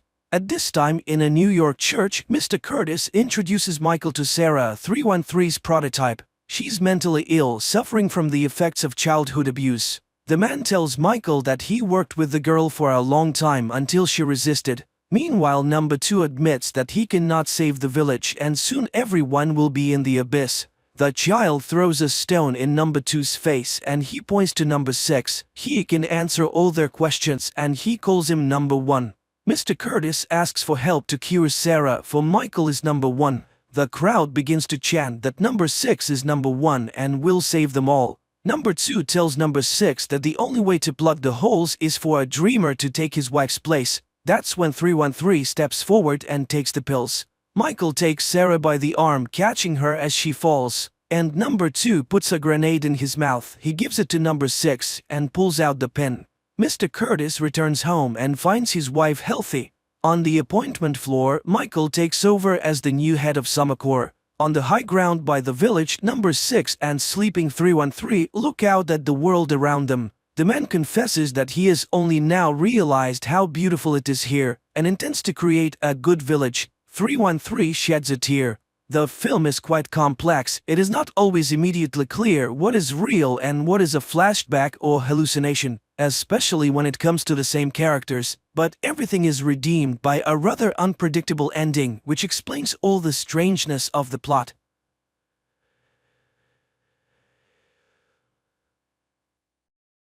Sunny Atlanta. The 13th day of quarantine in the city is on the brink of extinction. Panic and horror surround those who have managed to survive. No one understands how it will all end, but how did it all begin? 2 weeks before the current events. An ordinary day in Atlanta does not portend anything unusual. The city is bustling with life. Elementary school teacher, Caddy Frank, brings her students on a field trip to the local hospital. At the same time, on one of the floors of the clinic, Dr. Sanders finds herself in quarantine due to an unknown illness. The woman remembers that shortly before the first symptoms appeared, she had contact with a patient from Syria who was sick. In another part of the city, Jenna also feels unwell, but not because of the virus. She is anxious about moving in with her boyfriend Alex. At the last moment, Jenna backs out and confesses to a cop that she is not ready to rush. Alex is unable to sort things out with his girlfriend because he is called to the department. There, a major meeting is being planned, where the police are asked to prepare for a difficult situation in the city. There is a suspicion that the Syrian brought an unknown virus to Atlanta and quarantine may need to be declared. Dr. Sabina Lomers speaks to the police officers. She also talks about the threat of an epidemic but assures the audience that nothing serious is happening. Another main character who will face difficult trials is Teresa. The pregnant woman visits her mother's shop, where her mother reminds her that she is expected at the adoption agency, which is looking for parents for her daughter. The reminder upsets Teresa, but her boyfriend reassures her and assures her that he has everything under control. They will run away tonight and no one will be able to take their child. Caddy's students perform for the patients, but the teacher is concerned about why Dr. Sanders did not meet them. The doctor on duty pretends not to know about the colleague's fate and does not tell the teacher about the infected doctor's condition. Caddy begins to suspect something strange is happening soon. When they were about to leave, the doctors announce that the children will have to stay a little longer. The hospital is under quarantine and everyone must undergo a thorough check. Dr. Lorms arranges a secret meeting with Alex and asks him to take the situation under personal control. She admits that she has extensive experience but has never encountered such a virus before. According to the expert, the danger threatens not only Atlanta but the entire world. On-call officers are sent to the Zero Patients home, from where the doctors believe the epidemic began. Cops protect themselves as much as possible with shields and gloves and convince the patients' relatives that they should also take safety measures. The boy is in serious condition and is taken to the hospital despite his attempt to escape. Caddy realizes that her son and his friend Thomas have run away. The teacher goes in search of the boys just as the Zero patient is being brought in. The woman notices the patient but refuses to leave the corridor until her students are found. Officer Jake Riley volunteers to help Caddy. Together they search for the missing boys, and the pair witnesses an even more terrifying sight: the bodies of Dr. Sanders and her fiancé. Fresh news reports indicate that the situation has worsened. The Zero patient died after a severe period. The cops also learned about what happened to Dr. Sanders. But more frightening to the police is the fact that all the emigrants' relatives were also infected. This means the virus spreads very quickly and kills the host within 48 hours. Caddy finds the boys in a rat lab. It seems the danger is over, but the doctor informs her that the quarantine is extended for 2 days and no one will be able to leave the hospital earlier. During the report, Dr. Connor informs the police that they have identified the virus. He assures them that traces of the pathogen were found in the Zero patient's personal belongings, and it all looks like an attempt to deliberately cause an infection. Teresa arrives at the train station to leave for her boyfriend's relatives, but unexpectedly, the train refuses to take new passengers and passes by. Upon learning that Jake is locked in the hospital, Alex directly asks Dr. Lorms about what is happening. The expert admits that a border is being established around the area that cannot be crossed for several days. By evening, panic begins in the city. People are surrounded by an iron fence, and many find themselves separated from their loved ones. Teresa learns that she and Xander are also on opposite sides of the cordon, and the girl will have to decide what to do next. Despite the measures taken, the number of infected continues to grow. At night, experts conduct an autopsy on the Zero patient and discover that the virus affects all vital organs. Furthermore, there is evidence that it takes only 48 hours from infection to the end. There is no chance of recovery, and if a vaccine is not found soon, the world faces serious trouble. Alex manages to contact Jenna and asks her to stay in a safe place. The girl decides to lock herself in her office. Returning to her mother's shop, Teresa calls Xander and tells him that she is okay. Despite this, the boy promises to find a way and get to her through the dangerous fence. Jenna is joined by her colleagues who did not manage to leave the city. Meanwhile, the girl's fiancé receives a warning that he should not break the rules due to personal attachments. Jake is asked to help the doctors sort through the belongings of the sick to find their relatives. Examining the Zero patient's mobile phone, the guy notices a frightening detail. A day before his death, the young man communicated with a blonde woman who had not been known about before. Jake immediately reports his findings to his colleagues, and the department decides to send a squad to search for the stranger. The police find the blonde's address, but her parents say she has not been seen since yesterday. Another emergency meeting is called, and everyone is ordered to find the girl within hours. While waiting for the doctor, Caddy listens to a news broadcast talking about the Zero patient and the doctors who contracted the virus from him. For the first time, the woman notices discrepancies, but her thoughts are interrupted by Dr. Connor, who assures the teacher that everything will end soon and she and the children will be able to go home.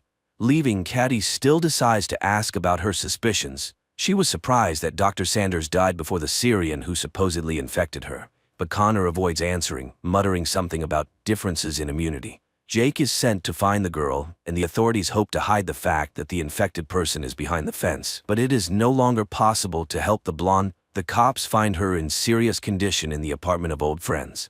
The blonde and her friends are taken to the quarantine zone. But Lorms admits to Alex that the situation is too serious. The virus spreads faster than they could have anticipated. Alex calls his fiancée to reassure her, but he does not dare to tell her what the city is facing. The police have been ordered to strengthen the cordon and use weapons in case of violations. More people with symptoms of infection continue to arrive at the hospital. Among them, Jake sees many children, but the doctor says that this is not the worst. The hospital is running out of free beds, and soon there will be nowhere to isolate the sick. In addition to the bad news, the officer has an unpleasant task. Connor asks him to cremate the bodies to prevent outbreaks of other diseases. Another problem for the authorities is Leo Green, a local journalist. He continues to publish panic-inducing videos, and Lorms instructs Alex to stop the provocateur. The cop tries to negotiate with Leo, but the journalist is sure that the authorities are hiding something, and he must get to the truth. A few minutes later, a new video from Green appears online, this time attracting the president's attention. Jenna's colleagues realize that they will not have enough food until the end of the quarantine, and the men decide to go to the store. The girl does not like this idea, but the majority votes to take the risk. Teresa's mother also takes the situation lightly. The girl sees her mother raising prices on essential goods to make a profit. To entertain the children, Caddy takes them to the roof. This gives everyone a chance to breathe fresh air, but the girl does not have time to relax. Thomas runs away, ignoring the teacher's cries. The girl finds the student on the stairs, next to a sick man. Drops fall on the boy, and it becomes clear that he is now infected. Thomas is sent to isolation, and the teacher blames herself. She tells the doctor that she promised the boy's father to take care of Thomas, but let him down. The men return with full bags of groceries, but Jenna does not let them into the office. She notices that her friend took off his gloves, meaning he could have brought the virus on his hands. A customer who was charged too much brings her friends. They raid the store, but Teresa's mother is saved by Jake's appearance, who received orders to patrol the city. Caddy finds Thomas's ward empty. She catches up with the boy at the hospital exit, and his father refuses to leave his son in the quarantine zone. The doctors have no choice but to let the patient go.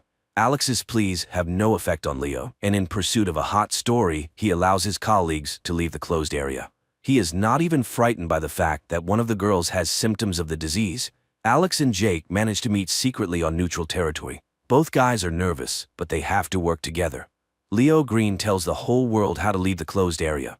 The police have to hold back the crowd while workers cut the ladder. This leads to serious riots, and the cops have to open fire to kill. To prevent such incidents, the government shuts down the internet and phone communication, depriving everyone of the only joy, talking to each other.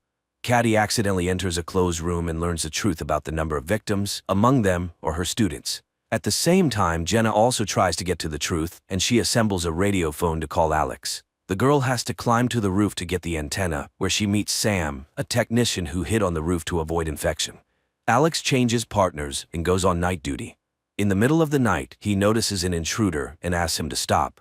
The criminal turns out to be Xander, who is trying to enter the danger zone to his fiancée, but the cop does not let him do it and pulls the trigger.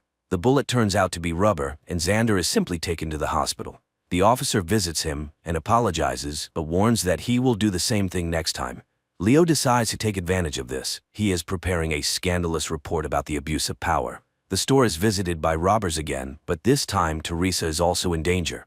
However, unexpectedly, the women are saved by another gang planning to profit from the quarantine. By the end of the day, Xander's ward is empty. The nurse says he left with Leo Green, but Alex does not have time to stop them.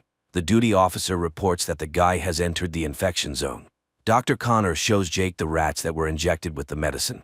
Unfortunately, right before the cop's eyes, the animal passes out, and the hope for a quick rescue disappears. Jenna manages to call Alex, but the call lasts only a few seconds. The girl does not have time to learn anything. Leo accidentally learns about the call. He again hints to the officer that he has taken the wrong side and should think about what is happening. In gratitude for his help, Leo asks Xander to visit his friends and record a video message with them. The guy completes the task and throws the flash drive over the wall, but on it, the journalist finds evidence that his friends are no longer alive. After this, Xander finally finds his fiancée, but raiders block his way. The general panic is compounded by a new problem: hunger. People's food supplies begin to run out, and the government is forced to find a solution. Walking down the corridor with her son, Caddy meets an old man who supplies the hospital with lab rats. The woman notices another inconsistency. She saw Bert with the rodents before the quarantine, but he assures her that this is not the case. Lammers asks Alex to organize food delivery to the danger zone. The policeman asks for time to prepare, but is refused. He must do it by tomorrow without explanation.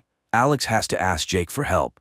The guy is also not thrilled with the idea, but they have no other choice. Early in the morning, the loading begins, and hundreds of people come to get their rations. The gang from the store also gathers for the distribution, and the leader orders Xander to go with them to stay clean.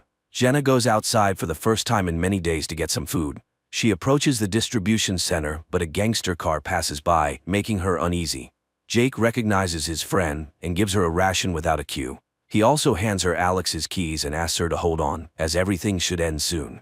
Constantly thinking about the epidemic and inconsistencies, Caddy again turns to the doctor with questions, but he is clearly not willing to talk about it. The doctor assures the teacher that he knows no more about the virus than she does. The humanitarian point is surrounded by the store gang.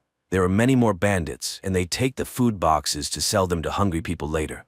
Alex is furious that the leadership did not listen to him, and the products fell into the hands of bandits. But Lammers does not see this as a problem. She believes that residents still have a chance to buy food and satisfy their hunger.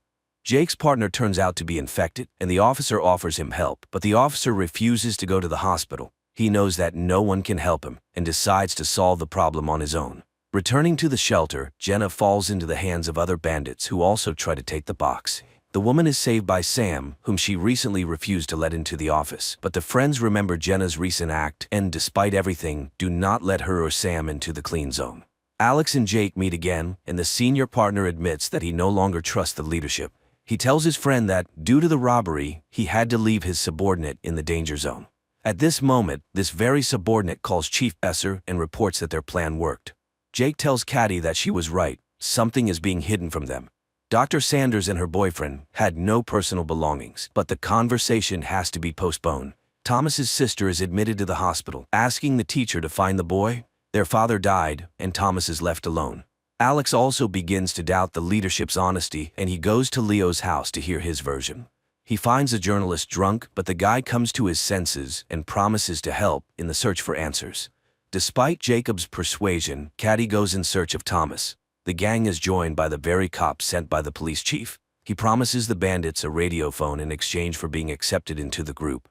Thomas is not at home, but Caddy discovers her son, who secretly followed her. Quentin tells his mother that he knows where to look for his friend, and the company heads to the baseball field. The search for the truth has to be postponed. Alex is tasked with removing a man from an empty house who is preventing it from being demolished. The cop has to spend a lot of time talking about the happy past the city has lost. Teresa's mother helps the lovers escape. She gives the couple a bag of baby things and tells them to wait for her in a safe place. The company finds Thomas's things, but they are surrounded by a crowd of crazy racers. Jake has to open fire, and only then do the young people continue to search for the boy. Caddy finds her son and his friend, but they are near an infected man. The teacher is frightened, but Thomas assures her that he cannot get infected. Xander and Teresa come to Jenna's office and ask for shelter. One of the girl's friends is against the couple entering, but Jenna lets the guests in without his approval. Thomas is placed in isolation, but Caddy has hope that the boy indeed has immunity and can save everyone. During the meeting, Alex hands Jake a flash drive with a damaged file. If it can be restored, they will learn the truth, but only Jenna can do it. In return, the officer also receives a memory card with a message for the old man from the empty house. When he delivers the message, the stubborn man cannot hold back his tears. Teresa sorts through the baby things and finds the radio phone her mother stole. At that moment, the phone's owners appear at the door, holding a gun to the girl's mother's head. The company has to open the door, but the bandit refuses to take the phone and leave. He demands that Teresa and her boyfriend go with him. Unexpectedly, Jake comes to the rescue. He convinces the gangster to leave the office alone. Alex sees hundreds of people moving in an unknown direction, but no one can say where they will be placed. Jenna tries to open the file, but it is severely damaged. The girl does not have time to do anything with it. New guests appear in the office, a gang wanting access to prohibited drugs. The company begins to strengthen their shelter, but the intruders find weak spots through which they manage to penetrate inside. Tony decides to take a risk. He goes down to negotiate with the criminals, but the negotiations fail. The elevator returns Tony with an axe in his back. In addition to the deceased guy, one of the attackers enters the office, but he does not have time to harm anyone. The guy is infected and collapses at the entrance to the room. Jenna finally manages to restore the file, but the girl does not have time to watch it. The power goes out in the office, and all the doors are locked. To restore power, Jenna has to leave the shelter and go downstairs. Meanwhile, the bandits almost manage to open the elevator doors, but the girl raises the switch in time. On the way back, Jenna takes the radio phone and calls Alex. Talking to his fiancée, the officer hears her being attacked. The girl manages to break free and return to the office, but the intruders do not retreat and try to cut through the door. The company has no choice but to come up with the craziest plan. Alex tries to penetrate the closed zone to help his fiancée, but he is caught by the National Guard soldiers. Jenna orders everyone to take cover, and when the psychos burst into the office, Jake activates an explosive device. A fire starts, but all the attackers are unconscious. Unexpectedly, one of them jumps up and attacks Teresa's mother. The men manage to neutralize him, but the woman is infected. Alex is arrested, but unaware of this, Jenna asks Jake to call her fiancé and calm him down. She also mentions that the phone the bandits had has a government military number and they need to figure out how it ended up in the infection zone. Teresa's mother leaves. As a farewell, she asks her daughter for forgiveness for not wanting to accept her child. More than 48 hours have passed since Thomas's contact with the infected, and the boy continues to look healthy. His DNA is implanted in rats to try to create a vaccine. Connor reports his observations to the leadership, but the boss tells the guy that they don't have time for experiments. Caddy and Jake review footage from surveillance cameras and find out that the Zero patient was not the immigrant boy, but a certain Henry Burns. He came every morning to secretly meet with Dr. Sanders, and judging by the man's behavior, he knew about his illness. Dr. Connor allows Thomas to leave and informs everyone that the boy does not just have immunity, his body defeated the virus. This means that based on his DNA, they will be able to make a cure for the unknown virus. Jenna leads her friends to a church under which there are ancient tunnels. The girl plans to lead the group out of the cordon through them to safety. Alex tells Leo everything he learned from Jake, but the journalist cannot find any trace of Henry Burns. The men get the impression that the Zero patient was deliberately sent to the hospital. Lammers returns Alex's badge and authority, but in return she demands that the cop take Thomas out of the infected zone and hand him over for experiments in her unit. Dr. Connor disagrees with Lammers' decision, but she rejects all objections and insists that only her laboratory can find the cure. Everyone has hope for a quick return to peace and normal life. It seems not everyone will live to see this happy moment, but some decide not to waste time and enjoy the moment, using all possible safety measures. Leo finds out that 2 days before the epidemic started, Burns received a package with the virus. Now he wants to know who the sender was, but Alex asks him to postpone the investigation so he can carry out the order. All night the company breaks through the exit to the tunnel, and in the morning they finally go underground. At the same time, Caddy and Jake go to the meeting place to hand Thomas over to Alex. Dr. Connor realizes he was wrong. The patient bitten by a rat injected with Thomas's DNA is infected. During the seizure, he infects several more people, and the doctor understands that the boy is an asymptomatic carrier. If he leaves the cordon, the virus will take over the entire city. The company has to return due to gas that has accumulated underground. They remain in the infection zone. Meanwhile, Thomas ends up in the hold the zone between districts. He is met by Alex and Dr. Lammers, but at the last moment, the transfer is cancelled and the boy is sent back. While Alex tries to figure out what to do next, he receives a voice message from Leo. The journalist claims that the virus was created by Connor. Alex and Lammers remain in quarantine in the container between the zones. Thomas is returned to the clinic and quarantined to figure out what to do next. Jenna's company returns. The group could not go underground due to accumulated gas, but the office is empty. Teresa and Xander left to find a cleaner place. On the main street, the guy begins to suspect he was wrong. Hundreds of protesters are holding a rally demanding to be released from the infected zone. Xander tries to protect the girl from the crowd, but Teresa sees her mother in the crowd and tries to break through to her. Not wanting to risk his pregnant girlfriend, the guy decides to check who she saw in the crowd. Jake arranges a date for Caddy, and the couple has a great time until a frightened Quentin runs into the room. The boy says that old man Ray took the other children and led them out of the hospital to break through with the others. Leo meets with an ex-girlfriend and asks her to get Connor's call details. He has no doubt that the doctor's to blame, but to prove it, he needs facts. Xander realizes that Teresa was mistaken, but as a result, he encounters an infected person. The boy manages to escape. Unlike Bert, the old man has his box of medicine taken from him and falls to the ground. The street riots intensify, and a squad is sent to the danger zone. Lammers tries to stop the captain, but he does not listen to the doctor's orders, and several vehicles head through the cordon. Jake finds Ray, but the girl he took with him is not there. The old man abandoned her because of virus symptoms. Caddy spots Mary before Jake can tell her about the infection, and the woman takes the child into her arms despite the blood. The crazed crowd pushes Teresa to the ground. Xander runs to her but is afraid to touch his girlfriend for fear of infecting her. When Jake finds his friend, it becomes clear that she is now also sick. Caddy realizes this from her boyfriend's look, and upon returning to the hospital, tries to wash off all traces of the infection. Leo gets the information he needs, but it does not match his assumptions.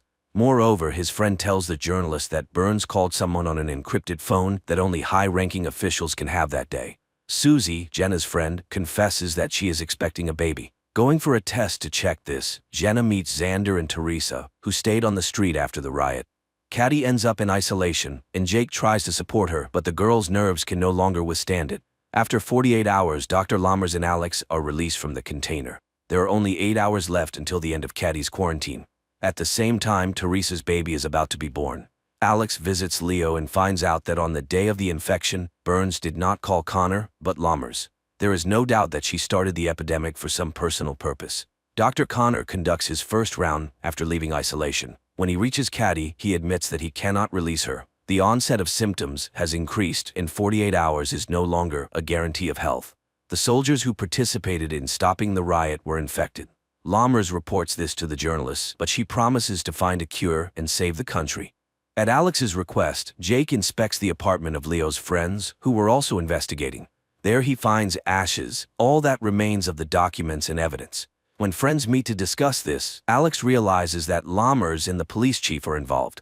Dennis, the father of Susan's child, returns to the office, but the man shows signs of infection on his face, and the company refuses to let him in. To make it easier for the man, Susan tells him that there was a mistake. She is not pregnant, and he has nothing to blame himself for. Alex meets with the chief and says he knows the truth, but it turns out that Besser did not know that Lammers released the virus into the masses. Jenna and Susan fail to ease Teresa's pain, but as usual, Jake appears at the right time. The guy calms the young mother and helps her daughter be born. Alex asks Leo not to publish material against Lammers until they have substantial evidence. An argument begins between the men, and the journalist agrees to wait no more than 2 hours. Not wanting to waste time, Alex goes directly to the doctor and asks her to resign. Lammers tries to intimidate the officer, but when she realizes he is not joking, the woman promises to hold a conference and leave her post. Teresa shows Xander their daughter, and the baby is placed in a crib made of boxes. Jake tells Caddy about this joyful event, but the girl's delight is overshadowed by a cough with traces of blood. Lammers gives a press conference, but does not admit her guilt. She claims that Dr. Connor accidentally released the virus. Still unaware of this, Connor conducts experiments and tries to find a cure. Jake asks him to try to save Caddy, and the doctor agrees to give her a trial dose of serum from Thomas's blood. Old man Bert regains consciousness and discovers that his leg is broken. Despite this, he finds the box of medicine and tries to get home, where his wife has been waiting for him all this time. Connor learns what Lammers did. He does not understand why his colleague did this to him, but despite this, the doctor does not give up trying to save Caddy. Giving her the injection, Connor tells the girl how the virus penetrated their clinic. Jenna meets Bert and gives him her water. She also gives the old man a cart so he can finally reach his wife. After the injection, Caddy gets worse. She is tormented by nightmares and barely waits until morning. To support his friend, Jake brings a TV and invites her to the movies. The couple spends the whole day together, but Caddy gets worse again, and she decides to confess her love to her boyfriend, fearing that there may not be another chance. Jenna tells her friend about her conversation with the gangsters. Trader Miz offered her a route to the healthy zone, but it is very expensive. Sam agrees to contribute his share, but only if Jenna agrees to leave the others and go with him. Alex goes to Leo's apartment, which turns out to be empty. After losing, the journalist refused to fight Lammers, but later the cop receives a pizza from a friend, in which Leo left him a note with an address and a key. Caddy gets worse by the minute, and Jake prepares to say goodbye to his friend. He asks the doctor to help him put on a protective suit, and when the girl falls to the floor, the boyfriend takes her hand to ease her suffering. The doctor tells Jake that he can say goodbye to Caddy's body, which is waiting for cremation. For the first time since their acquaintance, the guy manages to touch his friend's face without gloves. Jenna tells her friends about the opportunity to leave and suggests finding the money. But Teresa refuses to go. She wants her daughter to grow up a little. Arriving at the address Leo sent him, Alex finds evidence that will help him punish Lammers. Teresa, Xander, and their newborn daughter reach Bert's house, Teresa's grandfather. The young mother plans to stay at her relative's house until the end of quarantine, but seeing the empty shelves, Xander insists that they must run. Alex learns about a certain Catherine Hops, whose son was connected with Lammers. From her, the man learns the address of the laboratory and heads there. While Dr. Connor tries to create a cure, news about him spreads throughout the zone. A gang breaks into the clinic wanting to punish the doctor, but Jake convinces them that he needs to be protected to be the first to get the vaccine. This is the last thing Jake can do before leaving. He decides to run through the cordon to save Quentin. Alex inspects the abandoned lab and finds solid evidence of Lammers' guilt. He accuses her and names a True Zero patient who fell ill several years ago. This time, Lammers does not argue. She admits she created the virus and believes it is needed for the country's safety. But now she asks Alex to postpone the battle and focus on fighting the virus, which has now crossed the cordon. An attack occurs in the hospital, and one of the gangsters becomes infected. Dr. Connor has to give him the test drug. It is his only chance not to become a victim of the bandits. Jake prepares Quentin to cross into the healthy zone and promises to find him as soon as it is all over. Jenna's company also prepares to go underground to cross the cordon. At the same time, the body of the boy who tried to take the risk is examined, and an army is assembled so that no one else can cross the border. To prevent illegal crossings, the tunnels are mined and blown up. Alex tries to stop it, understanding that there may be people there, but the captain refuses to make concessions. Unaware of the government's plans, Ms. orders the fugitives to prepare to descend into the tunnel. Meanwhile, at the hospital, Dr. Connor transfuses Thomas's blood to the infected gangster, hoping this will cure him. Despite all attempts, the gangster cannot be saved. Because of this, Jake has to save the doctor. The gang leader cannot forgive him for the loss of his brother. The explosions catch the group deep in the tunnel. The ceiling begins to collapse, and the company is divided. Teresa, Xander, and their baby are left alone. Connor finds a way to make the medicine, but for this he needs people with the same blood as Thomas. Jake tries to find volunteers, but no one wants to participate in the dangerous experiment. Then the guy prepares a speech in which he names all the dead. For their sake, Jake asks people to get tested and, in case of a match, become donors. Ms. leads the group to a dead end, but the guy does not give up and looks for new exits. Alex learns about this and asks Lammers to stop the explosions and bring people to the surface. As an exception, Lammers promises the officer 1 hour. After that, all tunnels will be destroyed. Jake's words convince people and they gather to get tested. Xander takes his family to Teresa's mother's store and the girl decides to stay there until the end. The doctor finds blood with antibodies. A local priest can be a donor for the medicine. Old man Bert spills the last bottle of wine and adds a secret ingredient to it. He and his wife raise their glasses to toast that their suffering ends. Hugging on the couch, the couple prepares to go to a better world. Alex finds the fugitives, among whom he sees Jenna. The girl assures her fiancé will let them into the clean zone, but Alex does not know what to do. His time is running out. Dr. Lammers orders the tunnels destroyed, but at this moment, Leo's report about everything the blonde did appears on the screens. Alex does not let the fugitives go, but returns to the quarantine zone with them. And Jake, scattering Caddy's ashes over the city, prepares for a new battle with the virus that changed the world.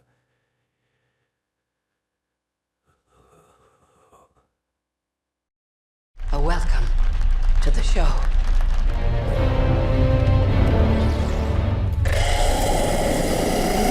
A man is running through a dark forest in Ireland. He seems frightened despite constantly encountering signs with the words point of no return and various numbers, indicating either directions or distances to something. However, he fails to escape. Darkness quickly envelops the surroundings, a flock of birds flies overhead, and he falls into a pit. In the next moment, an invisible force grabs him and drags him away. Elsewhere in the country lives an artist named Minna, who works in a pet store. One day, her boss asks her to deliver a rare parrot to a zoo in a neighboring city, and Minna agrees. She takes the bird home for the night. There, she tells the parrot that her mother died 15 years ago. Suddenly, the bird starts to respond.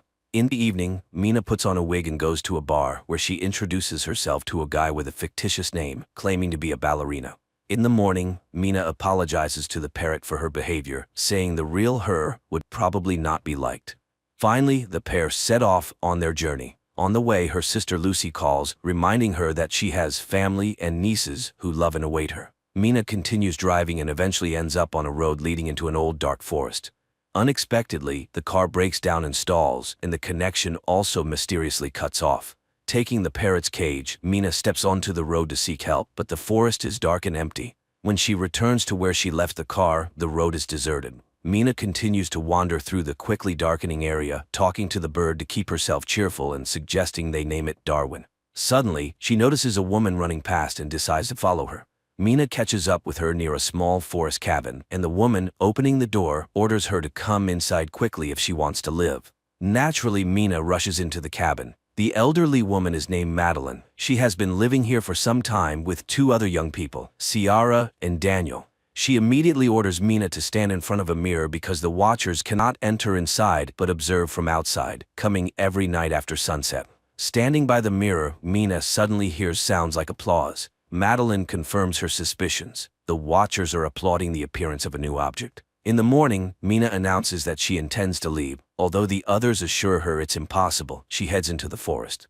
Madeline catches up with her, explaining that the forest causes hallucinations, but it is possible to survive here. The signs scattered throughout the forest mark the boundary from which a person can reach the cabin before dark. But if you go beyond the boundary, there will be no way back. They were made by a man named the Professor, but where he is now, no one knows. That night, Daniel puts on a show for the watchers, presenting them with the newcomer, but they ask her to behave as usual. Meanwhile, Ciara turns on the music and dances, as she does every evening.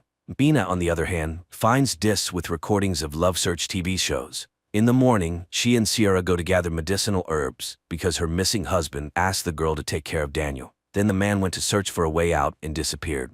Ciara explains that recently they found strange burrows scattered throughout the forest. That's where the Watchers go during daylight hours. She believes she has been in the cabin for almost 5 months. Later, Madeline announces the safety rules. Never leave at night, never open the doors for anyone, always try to stay in the light. Strange life begins with entirely identical days. Mina watches endless shows and often stands staring into the mirror. One day she knocks on it, and immediately there is a knock on the door. Madeline orders everyone to freeze and everything stops. The next day she and Daniel go hunting. The boy tells her that Madeline used to work at the university, so she considers herself a know-it-all. But she has been living here the longest. Daniel himself has been in the cabin for 8 months, but has never seen anyone. After listening to the boy, Mina convinces Daniel to help her explore a burrow. Using a rope, Mina descends, explores it, and finds old items, newspapers, toys, pieces of electronics, and an old bicycle, which she ties to the rope and sends up. But then strange sounds, similar to those heard at night outside the cabin walls, echo from the darkness. Mina screams and the rope falls at her feet. Climbing out into the light, Mina leaves the dangerous place, and they calmly examine the items. With the bicycle, it might be possible to escape from here, but Madeline has a rather strange reaction to this. Meanwhile, Daniel manages to assemble a surveillance system from the found pieces of electronics and installs a camera by the door. At night, everything goes as usual. Ciara dances when there is a knock on the door, and Daniel suggests that a person has come. Madeline forbids opening it, but they hear the voice of Ciara's husband. Ciara tries to prove that it is John by asking him what book she is reading, but he does not answer. Although they bought this book together on his advice, the man begs to be saved from death. Ciara asks to look into the camera, but when he leans towards it, something drags him into the forest. Immediately there is a knock on the mirror stronger than ever before. Madeline stands in front of the people, as if shielding them, and the knocking stops. In the morning, Madeline throws the bicycle into the burrow, demanding that they no longer break the rules. Later, Mina recalls her sister and mother, who invited the girls for a car ride. The weather was beautiful and Mina opened the window. Her mother asked her to close it because the wind was bothering her, but Mina didn't listen, mimicking her mother, who got distracted from the road, and the tragedy happened, for which Mina still feels guilty. Winter soon arrived. The days grew shorter, the nights colder, and food became increasingly scarce. Quarrels began to flare up among the cabin's inhabitants. One day, Ciara left for the forest. Mina caught up with her, and she confessed that she felt John was real. She runs to the house from where Daniel's screams are heard, angry with Madeline and Mina, refusing to let them inside. The women hide under a tree and soon see lanky spider-like monsters emerging from the forest, approaching the cabin window, and making terrible shrill noises. The Watchers stare at Daniel and Ciara while Mina and Madeline wait for them to leave so they can return to the cabin. When they do, the women rush to the door and beg to be let in. Daniel refuses, and then Mina tells him about her guilt towards her mother.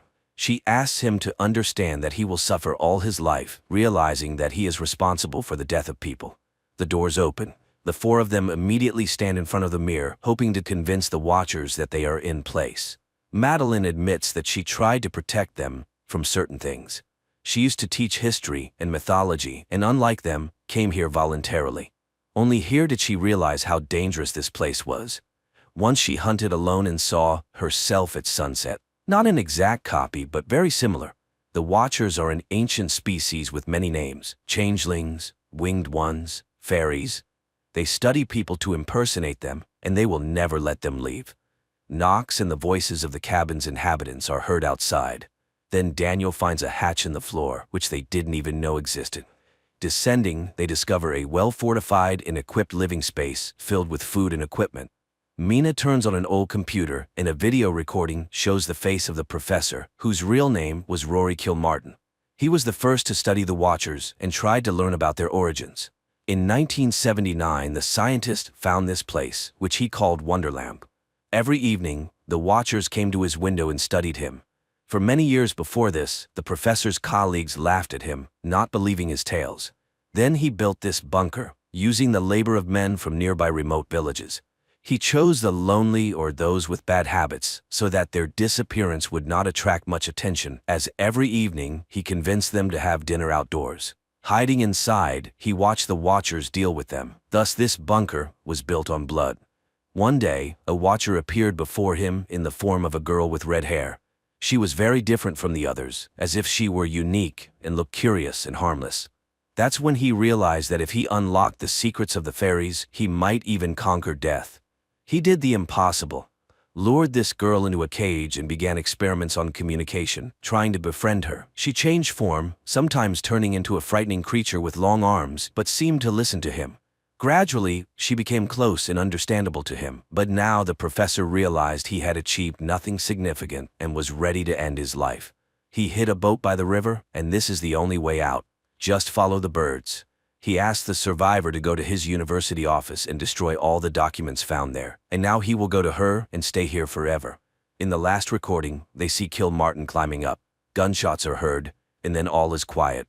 Realizing that this is their last night in the forest, Sierra turns on the music and invites Daniel to dance, but he seems upset about leaving. He says his family is dysfunctional and he has nowhere to return to. Then the girl offers to let him stay with her for a while until they find him a good occupation and place to live, as they have become good friends. In the morning, the group sets out to escape, guided by the signs and Mina's parrot, whom she asked to lead them. Soon they reach a massive stone disc in the ground, covering the entrance to a huge tunnel. Madeline explains that this is where the last representatives of the ancient fairy race were locked up, who were once very friendly with humans. After many centuries, they managed to surface, but now the friendship has turned into hatred. They stay here because they are held by magic, so they need to run far away. They walk all day. Dusk falls, but there is no river or boat in sight. It starts raining and they fall into despair when they see huge flocks of birds flying in one direction. They run after them and reach the river. The women rush to the boat when Daniel hears screams behind him and sees John. He returns for him, rejoicing that the man survived, but it turns out to be a changeling. The women scream, begging Daniel to run, but he doesn't hear and dies at the hands of the Watcher, who then takes on his form while Madeline, Mina, and Ciara sail down the river. The women wake up in the boat and see that they have returned to civilization. They stop a bus and ride to the city, listening to music and only now realizing that it's over. Later, Mina goes to the university where Kilmartin worked, posing as his niece to enter his office and fulfill his last request. There, she finds more documents, photos, and a recording in which he discusses the fairies and the fact that there are still half-blood children in the world. Mina finds a stack of photos and, looking at them, seems very surprised. In the evening, Mina goes to Ciara's house, showing a photo of Madeline from the professor's belongings, explaining that it is his wife who died several years ago. So the Madeline they lived with in the cabin was a special fairy capable of moving during the day. It was she whom Kilmartin caught. He couldn't kill her, and she took on Madeline's form to return to civilization. Then a car pulls up to the house, and the real Ciara gets out, while the one she's talking to is actually a fairy. Realizing she has been exposed, the fairy knocks Mina out and changes shape again, turning into Daniel. They just want to live like other species, but due to human hatred, they are forced to stay underground. The fairy turns into Kilmartin and goes to Mina. In the house, the fairy transforms into her and prepares to kill the girl. But Mina says that there are others like her somewhere because she is half human and acknowledges that it was unfair of humans to banish the fairies from their world.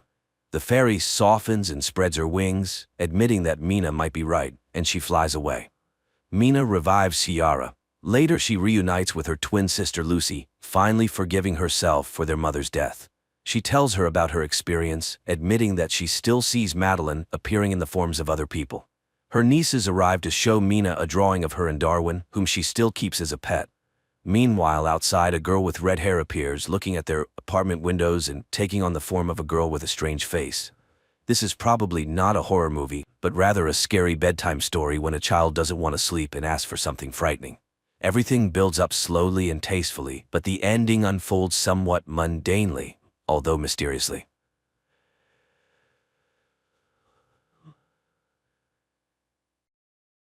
It all begins in a desert, where a lone child stumbles along, gnawing on a human finger, searching for his mother. A few miles away, a car drives down a road that abruptly ends in the middle of the desert. The man driving the car steps out and continues on foot. Wyndham is a photographer who came here to capture the solar eclipse. After taking a few photos and noticing that the day is coming to an end, he tries to return to his car but unexpectedly encounters a boy who seems lost and frightened. Wyndham is ready to help, but the boy doesn't seem to want it. He points in the direction where he lost his parents and walks away. Trying to help the boy find his way home, Wyndham follows him, but the boy rudely refuses his support and leaves. The man is left alone in the darkness, with no way to return to civilization. Wyndham lies down to sleep on the ground, but struggles to do so, reliving the day's events in his mind. Suddenly, he hears strange sounds. He follows the noise and soon finds stakes with ropes strung between them, from which hang bottles that produce a melodious chime in the desert. Before him is a large canyon, at the bottom of which stands a wooden house, around which a woman is wandering, singing a song.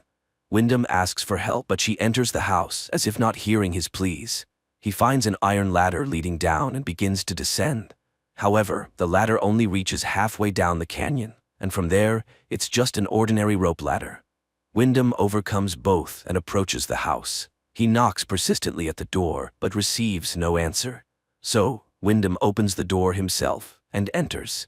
The woman, standing at the stove, greets him calmly, as if she had been expecting his arrival. She offers him dinner, and although he refuses, she serves him some soup and places it before him on the table. Wyndham is grateful for her hospitality, but continues to ask questions about how to leave this strange place. He tells her about the boy he met and asks for water. The woman, named Alina, suggests that he rest until morning, and Wyndham gratefully accepts her care. He lies down in the bed she points out, observing as Alina tidies herself, and notes that she is young and beautiful. The next morning, he gathers his things and heads outside, hoping to find a way home. But strangely, he cannot find the rope ladder he descended the previous day. Without it, reaching the iron section is impossible. Wyndham returns to the house and, taking out his camera, takes pictures of the surroundings and the drawings on the canyon walls. Everything is quite gloomy and reminds him of death in all its forms. He then notices Alina, who is busy repairing the roof, and asks her about the missing ladder, but she either does not understand what he is talking about or pretends not to. Although her words imply that there are other residents here, she does not tell him anything directly. Disappointed, Wyndham walks around the canyon, periodically calling for help, but to no avail. Later, Alina asks him to undress so she can wash his clothes, saying it wouldn't be proper to return home so dirty. The man has no choice but to comply. That night, he struggles to sleep again, goes outside, and once again tries to find a way out, but there is none. In the morning, he searches the house and, finding a hammer, tries to climb the canyon wall. Suddenly, he notices a movement above, and then a chicken carcass falls down, causing him to lose his balance and fall. Wyndham regains consciousness in the darkness. His leg is injured by his own hammer, and he cries out in pain. Alina rushes to help him, but she does not answer his questions about the children he saw on the cliff. For several days, he drifts in and out of fever, unable to distinguish between night and day, unsure if he is truly seeing children around him. But the day of recovery comes. Limping, Wyndham makes his way outside. He demands that Alina tell the children above to pull him out of there, but she pretends not to understand him. She offers him to stay, promising to take care of him and ensure his well-being. But Wyndham doesn't need this. He wants to return home, to his work. He rudely pushes Alina away, rejecting any help. The man examines his leg and realizes that it will be a long time before he can use it fully. Suddenly, he hears voices from above and looks up to see the boy holding a little girl by the hand. The pair cheerfully ask how they can help, and upon learning that Wyndham wants to climb up, the boy promises to bring ropes and pull him out with his winch. But before leaving, he asks a rather strange question about Wyndham's favorite color. Wyndham replies that it's red and begs them to hurry. The boy and girl leave, and Wyndham checks his wallet in his pocket, not intending to return for his other belongings. Suddenly, a rope falls from above, and the same boy advises him to tie himself tightly, which Wyndham does. They begin to pull him up, and the man is already anticipating his rescue, but about halfway up, the rope stops. Dangling over the canyon, Wyndham screams, then tries to climb the rope himself, but lacks the strength and ends up hanging helplessly under the merciless sun. He regains consciousness from moisture, but when he looks up, he sees the boy spraying him with a hose, mocking the helpless man. Several other children appear on the cliff, ranging from very young to older teens. They are all dressed in clothes obviously taken from other people and behave inappropriately. Taunting Wyndham, they start swinging the rope, causing him to crash into the canyon walls, instinctively calling out for help from Alina.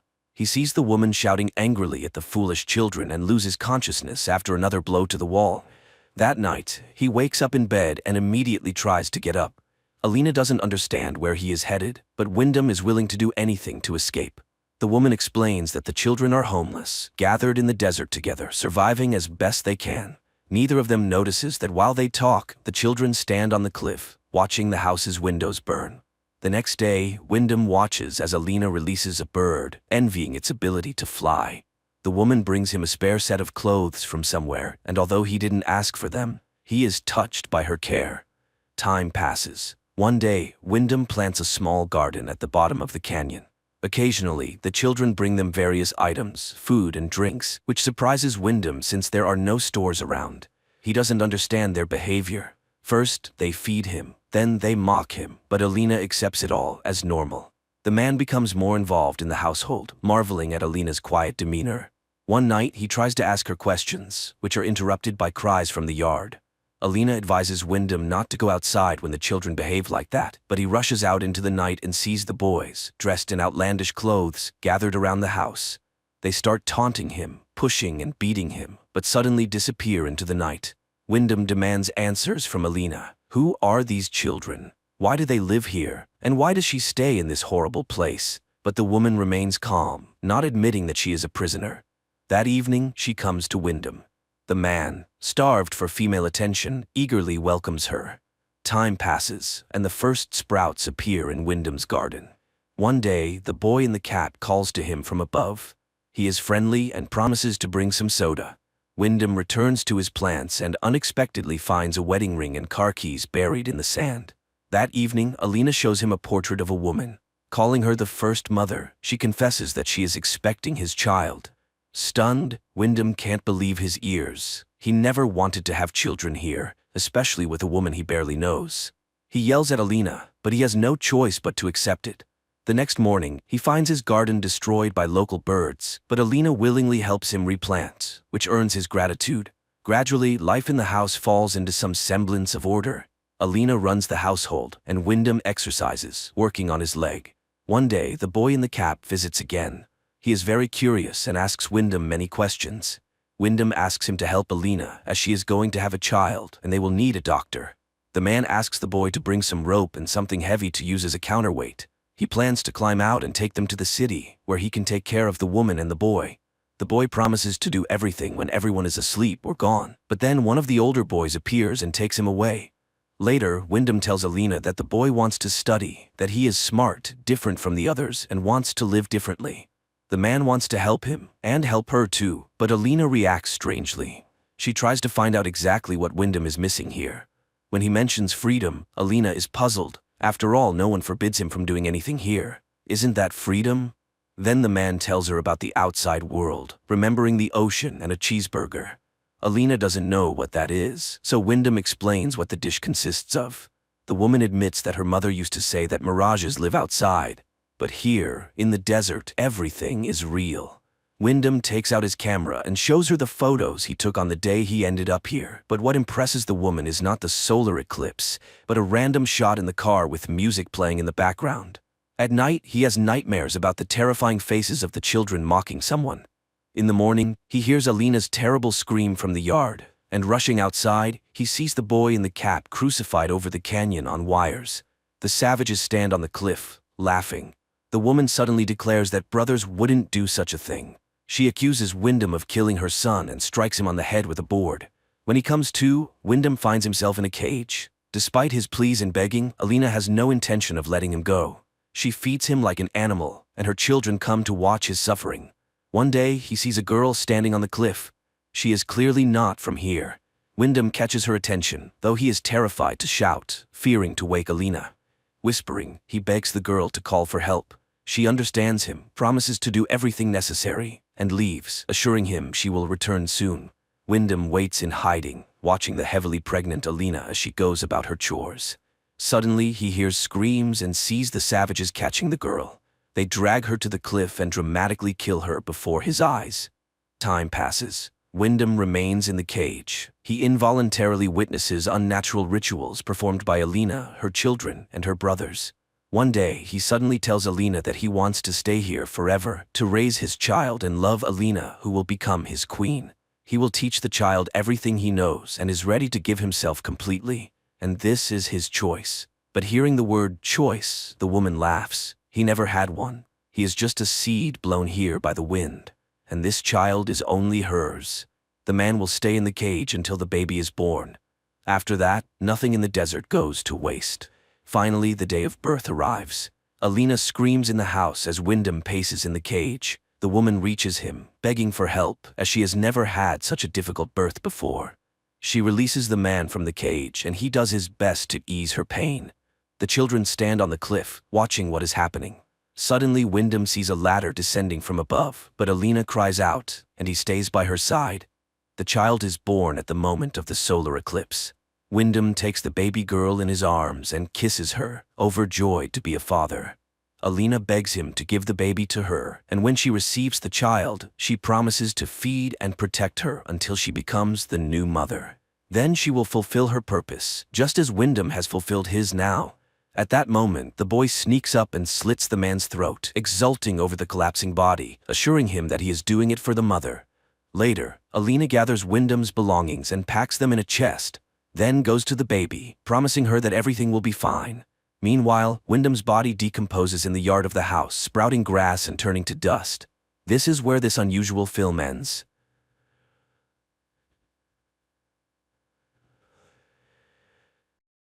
On Earth, there comes a moment when governments resort to extreme measures and release poisonous substances into the world to reduce the population. Money's the only god you have left. Take him to the Snake Eyes, sweet. People were leading their normal lives when one day planes appeared in the sky, dispersing a black substance that caused death to anyone exposed to it. Those whose bodies proved resistant to the poison were left to cling to the remnants of the past or adapt to the new reality. The government was absent, and taking advantage of this, gangs proliferated in the American Midwest, dividing territories and eliminating dissenters. One of these groups wore animal heads and called themselves Players, alongside others known as the Plowers, Cherries, Killers, and many more. One day, Mark West, in the hope of saving their crumbling marriage, agrees to take his wife to her parents' house in Milwaukee. His friend tries to convince him to take a more suitable car, but Mark loves his car too much and doesn't want to abandon it. Almost immediately, the car breaks down. Mark and Nina find an abandoned auto repair shop, and while Mark is fixing the breakdown, Nina looks at old photographs and listens to the radio. At that moment, the doors open, and several armed men enter. The couple is saved by the fact that they are in a separate room. Mark asks his wife to step on the gas. The car crashes through the wall and out of the room just as another gang bursts through the open doors, crushing the initial arrivals. Mark's car starts just in the nick of time, and they barely manage to escape their pursuers. The radio host reminds them of the need to find shelter for the night, since gangs are roaming everywhere, so Mark turns towards what appears to be an abandoned house. The couple explores the house, and while Nina gathers anything that might be useful, Mark discovers mutilated bodies in the bedroom. While Nina tries to contact her mother, Mark carries the bodies outside and sets them on fire. They spend the night in a guest bedroom. Mark plots a path, choosing routes that are free from the executioner's gang, while Nina recalls how her husband had tried to ask her father for a magnificent collector's pistol and hopes that if they make it out unscathed, her father will still give it to Mark. Nina extinguishes a candle, unaware that they are being watched by a man who is captured by the executioner's gang next morning, and, under torture, reveals information about the traveling couple. After disposing of the informant, the gang heads to the house where Nina and Mark are resting. Mark goes through his morning routine when he hears the sound of a motorcycle engine. He hides his wife in the attic and conceals himself in the house. One of the gang members goes upstairs while Nina puts on headphones and plays music to drown out the footsteps of the killer. The faint noise alarms him, and the man turns his back to the door to the room, which costs him his life as he is killed with a single precise blow to the head. His partner spots Mark and attacks him. A fight ensues, during which Mark manages to strike the bandit in the eye with a makeshift weapon, leaving him lying on the living room floor. Having escaped the danger, the couple continues on, unaware of any surveillance. Soon, Mark and Nina stop at a looted supermarket.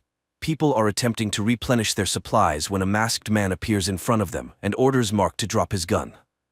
Suddenly he removes his mask and extends his hand. Mark doesn't trust his friendliness, but the man lifts and hands back Mark's gun. Mark then shakes his hand. Nate Wood is glad to meet normal people, but at that moment, the sound of engines can be heard, and the new acquaintance instructs the couple to hide. A group of bandits enters the store, and it turns out they are also looking for the couple. Unfazed by the situation, Nate invites the couple to dinner, showing them a photo of his wife, Teresa. Suddenly, there is a burst of machine gun fire, and the bandits fall, while Nate's son, Steve, emerges from hiding. Upon stepping outside, Nate insists that the couple join him. The road ahead is long, and they haven't seen normal people in a while, so they would be happy to treat them to dinner and wine. Mark and Nina agree. Nate takes the pickup truck while he attaches the family's car to a trailer, explaining that it's for safety. Along the way, they are stopped by members of the Plowers gang. They exchange news, and the gang's leader, upon seeing Nina, suggests to Nate that he sell her. Nate laughs it off, saying that they are his friends. The bandit boasts about capturing a girl who is sitting in his cab, whom he named Betsy. Mark and Nina sense tension between the conversing parties, but Steve reassures them that the Plowers gang is weak and won't go against his father. As it turns out, he's right. The bandits clear the road, and Nate takes the family to his home, unaware that Mark's adversary, who survived, is trailing them. Inside Nate's house, he questions Mark about the purpose of their journey and advises Nina to open her eyes. If their relatives aren't responding, they are most likely no longer alive. Just then, Teresa invites everyone to the table. People enjoy peace and delicious food, and when a song comes on the radio that Teresa calls their song, the couple dances, bringing smiles to the children's faces. Steve talks about the bandits they encountered, while Nina, unable to bear hearing about violence, asks Nate's daughter Bella to take her to the children's room. Teresa accompanies them, and the women discuss family matters. Meanwhile, the men wash the dishes, and the host confesses that they just ate human flesh. Mark feels nauseous as Nate gives a speech about how only the ruthless have survived. He informs them that either the couple stays with them or he'll let them become prey. Women arrive, sensing something is amiss, but then a bandit enters through the back door, holding Bella hostage. He's willing to release the girl in exchange for Mark and Nina. Nathan agrees, and the villain lets the girl go, but aims at Mark. As the bandit takes aim, Steve, who had stealthily approached the bandit, cuts his leg with a knife. The bandit falls but manages to pull the trigger, and a bullet hits Teresa. While Nathan is distracted, Mark and Nina make a run for it, hop into their host's car, and drive away. Gunshots continue to echo from the house. They drive down the road, and Nina confesses that she can no longer play these insane survival games. They argue, unaware that ahead of them lies an ambush set by people hiding their faces behind animal masks. A shot rings out, and Nina is hit in the shoulder. Mark quickly turns the car around. Meanwhile, Nathan contacts the leader of the Plowers, and, informing him that his wife and daughter are dead, allows them to take the blonde. An enthusiastic bandit heads to the garage where he receives a blow to the head from Betsy. Armed, she then releases the captive women, revealing that she belongs to the Cherry Gang, and drives the gang leader's car out of the gate. In the meantime, Mark finds a small house in the wilderness, tends to Nina's wound, and puts her to bed. He then goes out in search of food. Nina wakes up and discovers notes from her husband all around, helping her navigate the house. She gets dressed and, after looking around, starts packing a suitcase, intending to leave alone when Mark enters a nearby room. Silence prevails everywhere, so he goes upstairs and finds Nathan and Steve tied up with bags over their heads. But when he questions how they got there, a very colorful character enters the room, suggesting they have some fun because, after all, showtime is his life. Meanwhile, Betsy drives down the road, listening to the screams of the bandit she locked in the trunk. Suddenly, she notices Nina behind some bushes and goes after her, while the bandit, who introduces himself as William Cunningham, tries to find out why Nathan and Steve were tailing Mark. Mark recognizes the quotes William is using, and William is pleased with his erudition. He then introduces his buddy, Big Guy, and offers to have a fight with him, promising to let Mark go if he wins. During this time, Nina stumbles upon a box of records, and on one of the envelopes, there's a note asking to give her husband another chance. She finds some alcohol, plays music, and, under Betsy's watchful eye, loses herself in the music while her husband fights the brute. Mark takes a beating until his opponent throws him right at William, and Mark ends up with William's gun, which he promptly fires, ending the showman's life. Betsy makes a decision and kills the bandit in the trunk just as Mark bids farewell to Nathan, Steve, and Big Guy. Mark returns to the house where he left Nina and shoots with the rifle found in the yard. For the first time, Nina shows an interest in firearms, and Mark teaches her how to shoot, which she turns out to be surprisingly good at. She leads her husband to the garage when Betsy enters the house and finds a ring that Nina had taken off when contemplating running away from her husband. And at that moment, she shows her husband a car just like his, and upon learning that he wasn't very popular with girls and thus didn't experience familiar sensations felt by many American guys, she suggests rectifying that in the car. The process is interrupted by the animal-masked bandits who capture the couple and take them to their base. There, they are brought into a room and seated at a table with 2 sticks attached to it, each with a gun affixed. Their hands are fastened to the gun handles, and they are offered to play a game. 1 bullet in the chambers, and if they're lucky and don't shoot each other for 6 rounds, the couple will be set free. Nina then asks to add more bullets, but reduce the number of rounds, which the bandits agree to. The couple begins the game, and in the second round, Mark is shot in the shoulder. The crowd rejoices, and the 2 ladies start squabbling, which helps Nina free her hand. She grabs the judge's gun, shoots him, and fires at the sticks holding the pistols. Then she positions her shoulder under Mark's semi-conscious body and makes her way to the door. She is intercepted by the brothel's leader, but under the barrel of gun, she has no choice but to let the family go, since people with weapons are not allowed in the room according to their rules. The couple gets into a car and drives away while the gang arms itself and starts chasing them, losing a couple of sentries to Betsy's gunfire. Nina presses the gas pedal and finally arrives in Milwaukee, where she learns that her parents have passed away. Neighbors hand her a letter addressed to their daughter, in which her mother asks Nina not to abandon her husband. Later, neighbors show her how they have fortified their defense. Barricades made of cars on the roads, a constant lookout on the roof, and a tripwire stretched across the street that can be activated with a winch. If someone drives over the tripwire, it triggers an explosion sufficient to demolish a house. At this point, the town is greeted by a longtime friend of her father, Phil, while Betsy infiltrates one of the houses and sets up a shooting platform by the window. Meanwhile, Nina overhears Phil reporting her arrival to someone.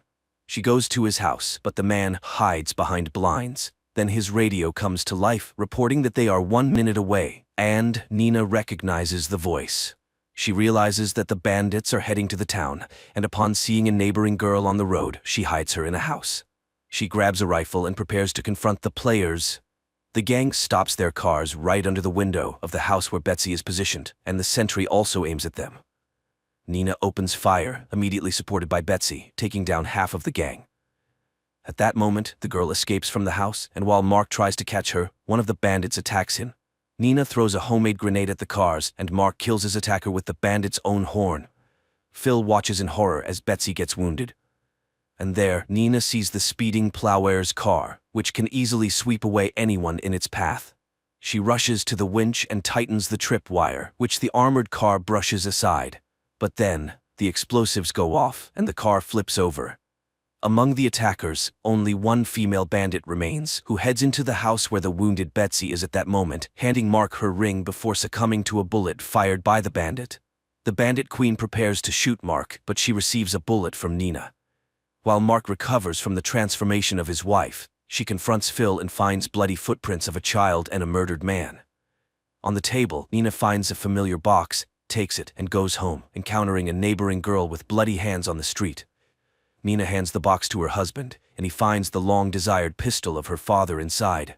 Then he places the lost ring back on her finger. The couple leaves the town in search of a better place, while the radio reports about a family that has destroyed a bunch of bandits, so the villains need to rethink their actions.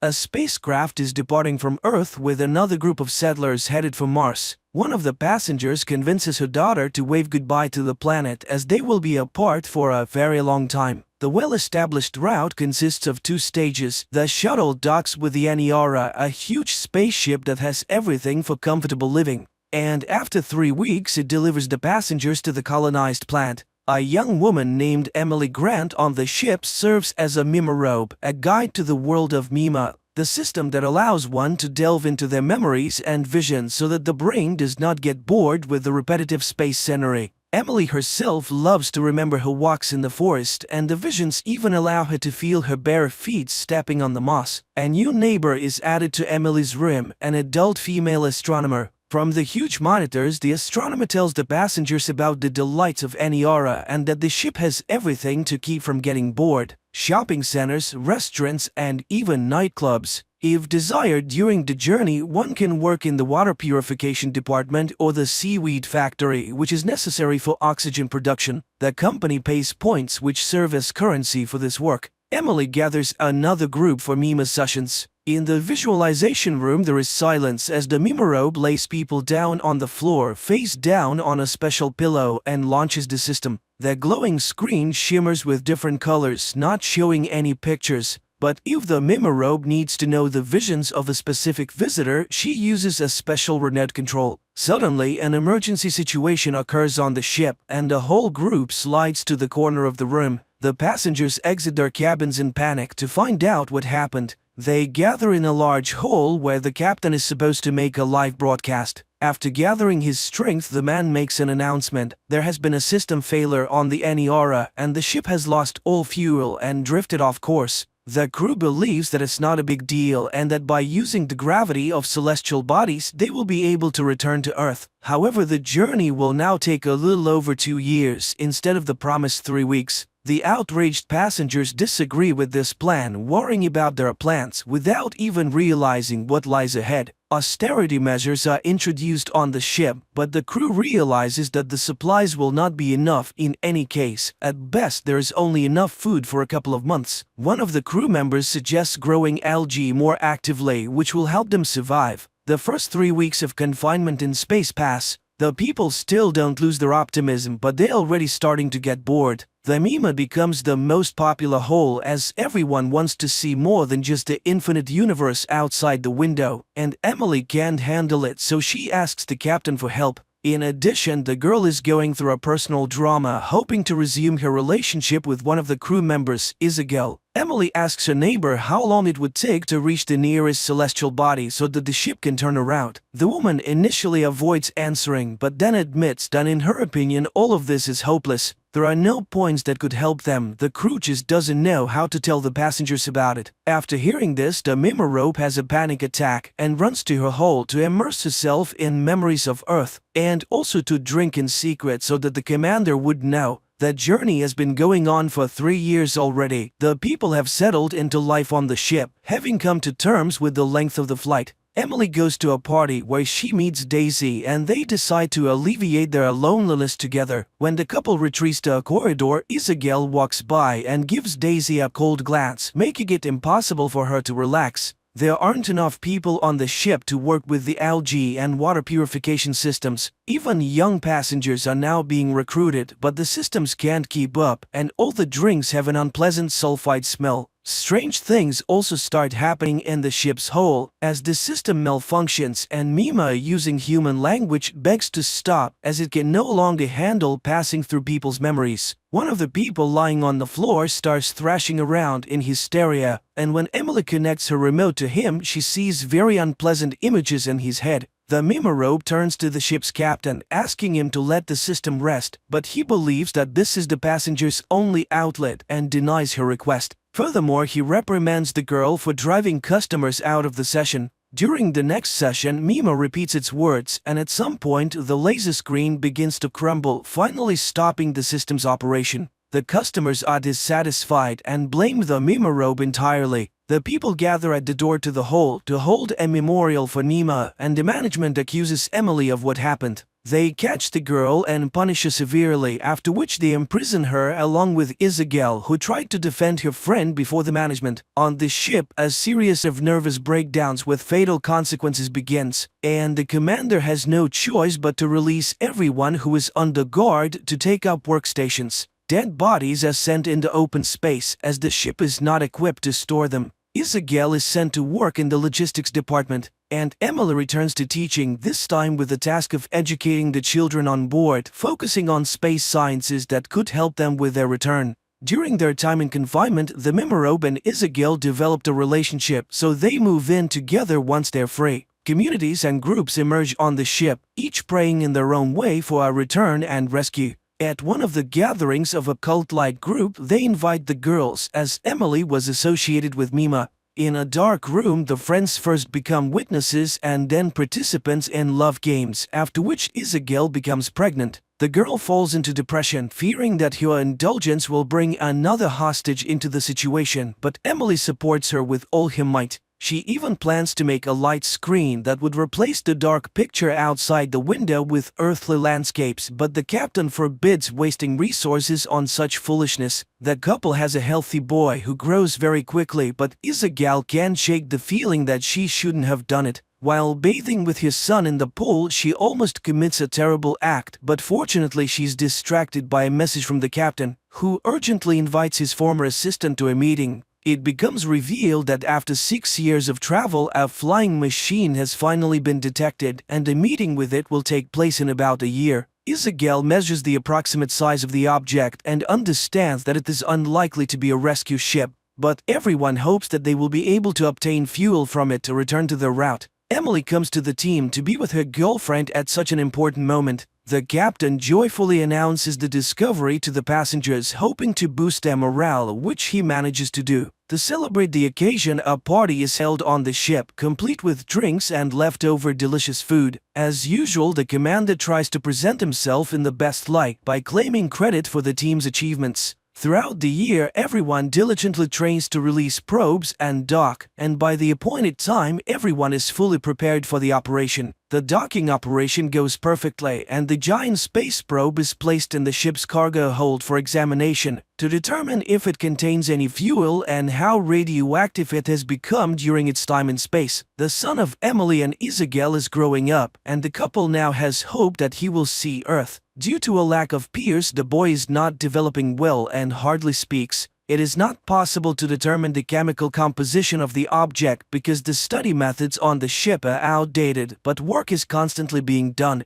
The captain declares that he does not consider it a mistake to give people hope, as it has brought stability to many. The roommate of Emily gets drunk at the bar and becomes too candid, causing panic to break out on the ship again. The captain takes notice of this and gets rid of the troublemaker at the first opportunity, even sending her body into open space but allowing for a memorial service for Emily. After taking an exhilarating pill, Emily goes to the bar where she meets Daisy and his friends again. The group has a fun time, but another accident occurs on the ship. An unknown object explodes and damages the equipment. Those who were working on the probe in the cargo hold at the time are lost forever. Upon inspection of the damage, the captain orders them to be disposed of while saving any useful clothing. Meanwhile, the Mimorobe returns home and asks Isabel for forgiveness, and it seems that everything is returning to a peaceful state. However, during the conversation, Emily realizes that her friend has developed mental disorders. After putting her son to bed, Emily shares her achievements at work with Isabel. The two women have a nice chat, and Emily is not worried about anything. Wishing her friend a good night, Emily leaves to finally connect the light screen she has long dreamed of creating. Everything works perfectly, and the remaining passengers on the ship marvel at the earthly landscapes with waterfalls and forests outside the window. As she listens to the words of gratitude, Emily plans to create new pictures. Emily runs to her cabin to hear the opinion of her family. She opens the door with the key, but it doesn't budge. Emily tries to fix the lock several times, but then realizes that something is blocking it from the inside. With effort, she finds a belt from a rope on the door handle, and Isabel is nearby. Coming to her senses a few seconds later, Emily runs to her son's room, but there she's met with a terrible sight. It's the 10th year of the journey. The captain gathers the few remaining passengers in the main hall and presents Emily with an award for creating the light screen. As she receives the medal from the commander, the young woman notices traces of a nervous breakdown on his wrist. Giving a speech, the captain tries to appear heroic in this situation and suggested they should be proud that they have gone farther than anyone has gone before. On the 24th year of the journey, only a few people remain alive. Old and wrinkled Emily leads a meeting of the survivors where they pray for strength to be sent to them. The ship has long been powerless and is floating in space like a piece of space junk. And almost 6 million years later, the spacecraft Aniara approaches an unknown planet in the constellation of Lyra.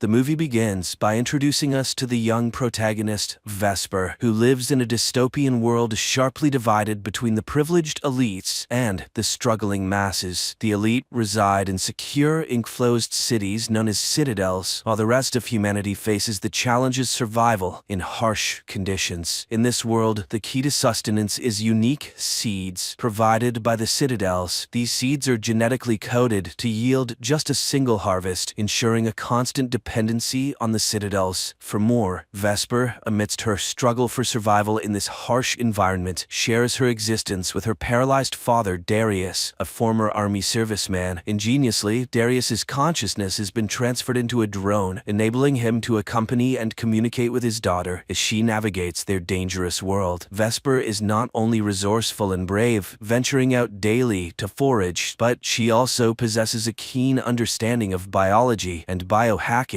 However, their lives take a dramatic turn when Vesper returns home one afternoon to discover they've been robbed. The generator powering their home, including the critical machine sustaining Darius, has been sabotaged. Faced with no other choice to save her father, Vesper sets out to seek help from a neighboring farm. Upon arrival at the farm, Vesper encounters a troubling scene. The farm faces its own challenges with a Jug, a genetically engineered human designed for labor, but devoid of intelligence. The Jug has been injured, rendering it useless, and Jonas, the farm's leader and Darius's brother, instructs a young boy to kill it. After witnessing this unsettling event, Vesper approaches Jonas with a request for bacteria to restore their generator. In exchange, she offers a blood donation, a valuable commodity used by Jonas to trade for seeds from the citadels. Jonas expresses a desire for her to join their community, offering to care for her father as well. Vesper, however, is deeply unsettled by Jonas's intentions. She suspects that Jonas wants to use her as a breeder, a role she strongly rejects. After completing her blood donation, Vesper faces a dire situation when Jonas refuses to immediately provide the bacteria she needs in exchange. He explains that he must first sell the blood, a process that will take several days, time her father Darius does not have. In desperation and anger, Vesper attempts to reclaim her blood, only to be caught and forcefully expelled from the farm by Jonas. Undeterred, Vesper returns to the farm, exploiting a secret entry point known only to her. Vesper stealthily enters Jonas's lab and retrieves the bacteria she is owed. While there, she also manages to take some seeds acquired from the Citadel. As Vesper heads home, she promptly repairs the generator and begins experimenting with the stolen seeds, hoping to unlock their fertility. In the forest, Vesper stumbles upon Camellia, a woman from the Citadel, lying unconscious yet alive, with plants feeding off of her. Vesper acts quickly, clearing the plants and bringing Camellia back to their home, where she treats her wounds. Camellia then reveals that she was in the crashed glider Vesper had seen and is now desperately searching for her father, who is with her. Although not fully recovered, Camellia promises a reward for their help. Vesper agrees to assist in the search, despite Darius's objections. The following morning, Vesper sets out on her mission and soon locates the crashed glider, finding Camelia's father Elias inside. However, she's not alone in this discovery. Jonas and a group of survivalists also converge on the crash site. Jonas, cold and indifferent to Elias's pleas, decides to end his life simply because he is from the Citadel. When Vesper attempts to intervene, Jonas dismissively shoves her aside. He also uncovers a woman's scarf in the glider, deducing that another passenger, Camellia, needs to be found. Back home, Darius suggests informing the Citadel of the situation before Camellia takes any drastic action or Jonas finds her. However, the only way to communicate with the Citadel is through a transceiver located at Jonas's house. Vesper reluctantly agrees to the plan, lying to Camellia that her search was fruitless, but promising to continue the next day. After a while, Camellia earns Vesper's trust. Vesper then decides to reveal her secret greenhouse. This greenhouse is a testament to Vesper's ingenuity, housing a variety of bioengineered plants, each with unique abilities and characteristics. Vesper takes pride in her creations, but still hopes to develop a plant capable of producing edible seeds. While Vesper tends to her plants, Darius quietly confides in Camellia. He admits he knows they can never gain access to a Citadel, but implores her to be kind, as Vesper's dream of reaching the Citadel means everything to her. Later, Vesper questions why they are excluded from from the Citadel, to which Camellia explains the leadership's fear of resource scarcity. Vesper suggests they could take on the worst jobs, but Camellia points out the Citadel's preference for control. Unlike humans, the genetically engineered laborers, or jugs, don't resist. That evening, they share a musical moment, with Vesper singing while Camellia plays her mother's old instrument. The next day, Vesper once again sneaks into Jonas's house to use the transceiver. This time, however, Jonas spots Darius's drone and seizes it. While pretending to repair the drone, Jonas confronts Vesper about the missing seeds and the unidentified passenger, expressing his hatred for liars, especially within his own family. Vesper, refusing to admit anything, snatches the drone and flees, only to find it can't fly and crashes. In her attempt to recover the drone, Vesper stumbles upon a grim sight: the body of Jonas's assistant, who helped here before, left to die under a tree. Before she can process whether he was killed for aiding her, Jonas's followers apprehend her. They forcefully mark her hand with a seal, symbolizing her as Jonas's property. Distraught and overwhelmed, Vesper returns home, where Camellia immediately offers comfort. Guilt-ridden by her own deceit, Vesper breaks down and confesses to Camellia that Elias is dead. In a moment of stark revelation, Vesper decides to show Camellia the truth by taking her to see her father Elias's body, now tragically floating in the river. The sight overwhelms Camellia, leading to an intense emotional breakdown. She clings desperately to her father in grief, forcing Vesper to intervene and pull her from the river. During this intense moment, Vesper notices an unusual scar on Camelia's back that reacts peculiarly to her touch. This discovery leads to a shocking truth.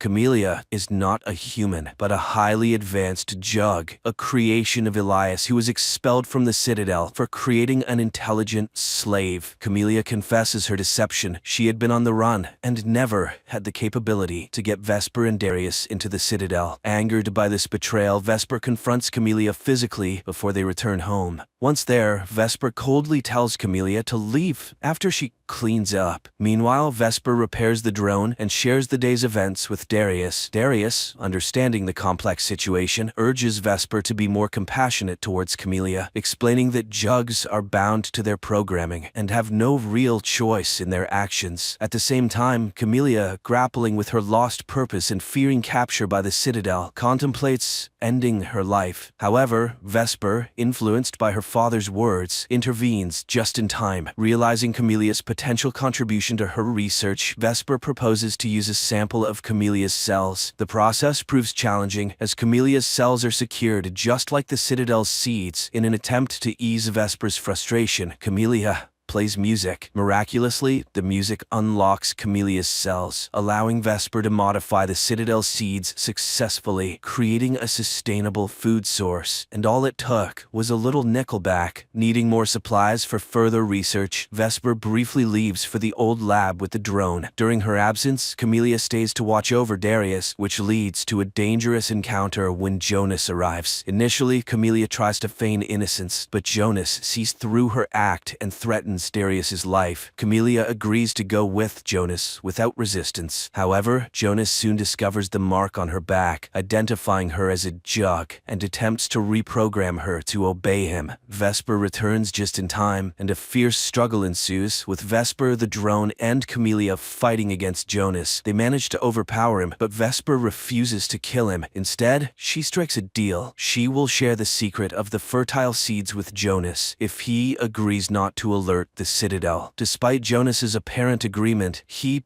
betrays them by contacting the Citadel and revealing Camelia's location. As night falls and Vesper completes her work on the seeds, their moment of triumph is cut short. Darius's drone detects an external threat, signaling the Citadel's approach. A weird organism invades their home, releasing a toxic substance. Darius, with his military background, quickly recognizes the danger and instructs Vesper and Camellia not to breathe until the threat subsides. Camellia, feeling responsible for the imminent danger, Vesper offers to surrender herself to protect Vesper and Darius. However, Darius refuses to let her sacrifice herself, knowing the Citadel will pursue Vesper regardless. Instead, he devises a plan to distract the soldiers, giving Vesper and Camellia a chance to escape. Vesper is initially reluctant to leave her father behind in the face of the impending threat from the Citadel's soldiers. However, Darius persuades her to take cover nearby, assuring her that he will handle the situation. He plans to tell the soldiers that there is no Jug present, drawing on his experience as a former army man to communicate effectively with them. As the soldiers approach, their first stop is Jonas's farm, where they eliminate him and his group. Meanwhile, Vesper and Camellia take painstaking efforts to make Darius's home appear abandoned. They cover everything up and take the valuable unlocked seeds with them as they hide in the forest. Unbeknownst to Vesper, her father's actual plan is to sacrifice himself by self-destructing the drone, hoping to take the soldiers down with him. From their hiding spot in the forest, Vesper witnesses the explosion and, driven by desperation, tries to rush back to aid her father. Camellia, recognizing the danger of this action, stops her, reminding her that it's too late to do anything for Darius. Their situation worsens when two soldiers, having survived the explosion, start pursuing them. Vesper leads Camellia through a swamp, aware that it is filled with dangerous plants that could potentially eliminate their pursuers. Their tactic proves effective as the first soldier falls victim to one of these lethal plants. The second soldier, however, learns from his comrade's fate and cautiously avoids the same trap. Vesper and Camellia, in an attempt to remain undetected, crawl on their knees and hide behind bushes. Unfortunately, another plant betrays their position with a noise, alerting the soldier to their location. Facing imminent danger, Vesper and Camellia decide to take the offensive. They attack the soldier, seize his weapon, and manage to force him into the deadly plant's trapping zone, resulting in his death. The distant sound of approaching gliders signals more danger. Realizing that the Citadel will never cease their pursuit as long as she is with Vesper, Camellia makes a difficult decision. She understands that Vesper and the precious seeds will always be in danger as long as she remains. Despite Vesper's protests, Camellia gently puts her to sleep and conceals her under fallen leaves before surrendering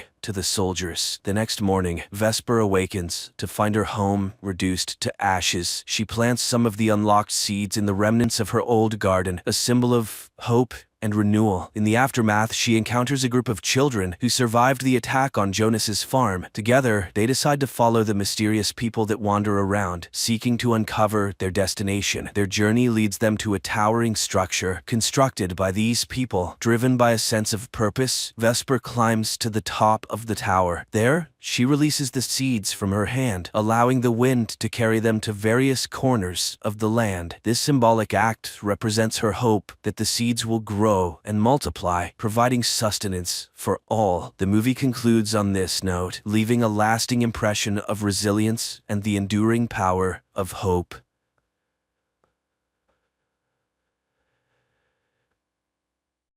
Every day, a young fisherman named Syracuse sets out to fish off the coast of Ireland. One day, he finds a young woman in his nets. He helps her, and when she regains consciousness, he is relieved to see that she seems unharmed.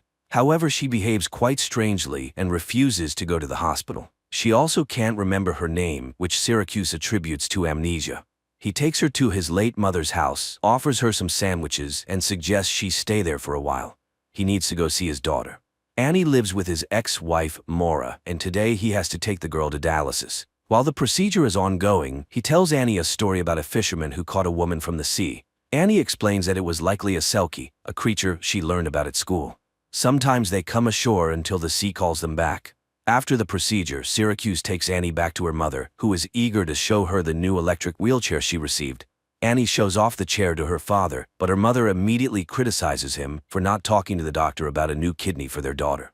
The next morning, Syracuse finds a woman washing clothes in a stream, singing in an unknown language. She asks if she can come with him, and he lets her board his boat. On the way, she says her name is Ondine, which means from the water. Soon, Syracuse's boat stops for lobster fishing, but the baskets come up empty. Ondine begins to sing a song that Syracuse has never heard before, and suddenly every basket is filled with a catch. She helps him pull them out and is surprised when he throws the smaller ones and extras back into the sea. However, she flatly refuses to go with him to the market. He sells the lobsters to the astonished buyers and purchases a dress at a store. Then he heads to pick up Annie from school. On the way home, he continues the story about the fisherman and the woman from the sea. She sings to the fish and he catches them. Both are happy. Annie thinks it's a dream because everything seems like his dream coming true. Moreover, no one knows the language she sings in. After dropping his daughter off at home, Syracuse heads back, not noticing that the curious girl is following him. He gives Ondine some clothes and food when he reaches the house and finds her talking to his father, who asks how long she'll be staying in his house. Hearing that it's up to him, Syracuse decides she'll stay forever to live with him happily ever after, like in the fairy tale he's been making up with Annie. After seeing everything with her own eyes, Annie goes to the library and asks for books about Selkies. Meanwhile, Syracuse goes to church to confess, admitting he's an alcoholic, even though he hasn't drunk for over 2 years. Lately, he's been haunted by a dream where he attends the funeral of his ex-wife's new husband, Alex, after which he reunites with Maura, who still struggles with alcohol problems. The priest advises him to see a psychologist, but Syracuse reminds him of the secrecy of confession and tells him that he pulled a woman out of the water with his net. Now he's hiding her from everyone else. The priest asks him to come to Mass as there's no other way he can help him. Meanwhile, Annie is studying legends about Selkies. Ondine cleans the cottage and then examines the new things Syracuse brought her. She's particularly intrigued by the fishnet stockings, which she stretches over one hand, making them look webbed. The next day, Annie goes to her grandmother's cottage and sees Ondine swimming. The girl boldly approaches the shore and declares that she knew all along. The story about the fisherman and the Selkie isn't a fairy tale. Annie tells her about her illness and asks her to heal her, but Ondine doesn't know magic and says so. The girl asks a lot of questions, and Ondine likes the lively and straightforward child. Annie asks her to always tell the truth, because what's the point of friendship otherwise? She's very curious about what it's like underwater. Is it better or worse than here? Ondine says it varies, but singing is easier there. Annie shares everything she's learned about Selkies from the books. They can stay on land for up to 7 years until they find happiness with a human. Then she abruptly shifts the conversation to her grandmother because her father still misses her very much. Remembering her mother, Annie prepares to go home, and Ondine asks her to come back again. Syracuse also goes to the library to borrow books about Selkies, only to find out that Annie has already taken them. Meanwhile, Annie meets up with the neighborhood kids who show off their bikes, and she lets one of the girls play with her wheelchair before it runs out of power and rolls into the water. The kids abandon Annie, and she has to make her way home where she's met by Alex. He recharges her battery and tells her that Selkies were invented in his homeland of Scotland, but the girl insists that Ondine speaks a different language. Meanwhile, Syracuse finds Ondine on a pontoon in the middle of the bay and offers to take her back to his boat.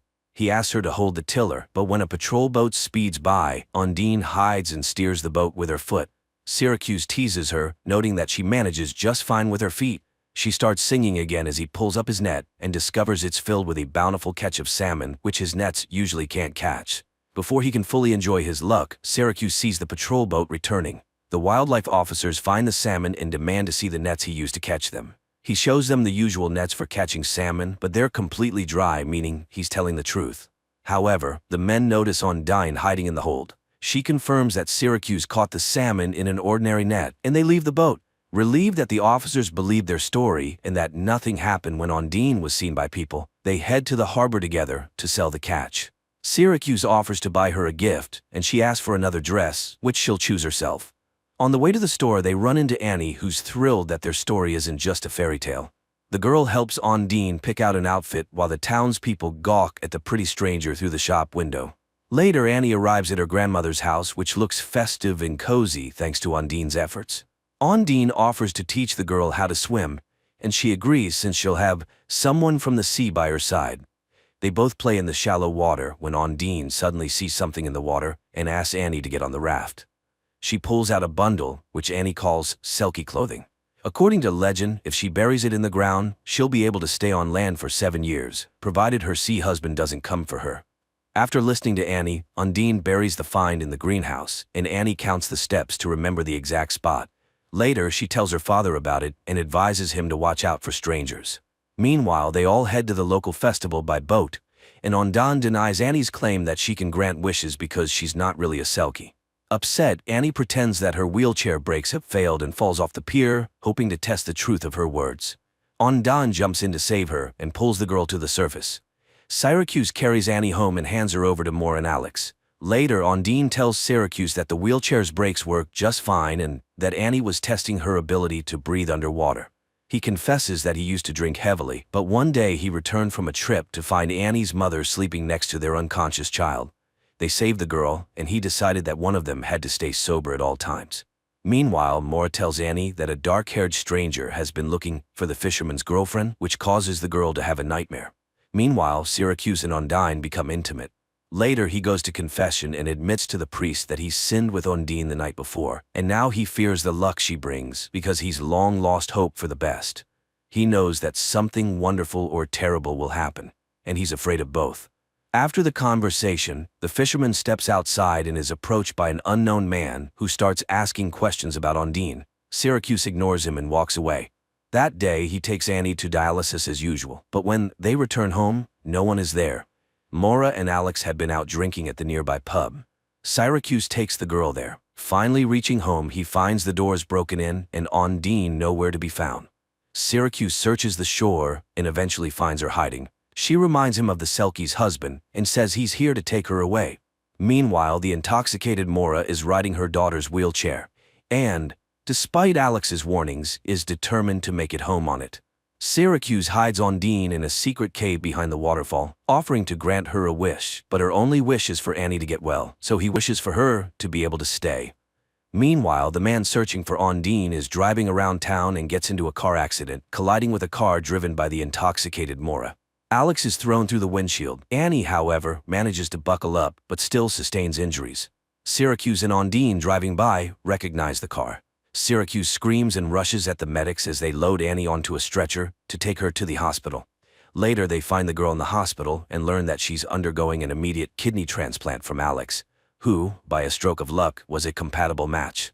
Meanwhile, the unknown man meets Ondine in the hallway. He wonders why she speaks their language because neither of them belongs here.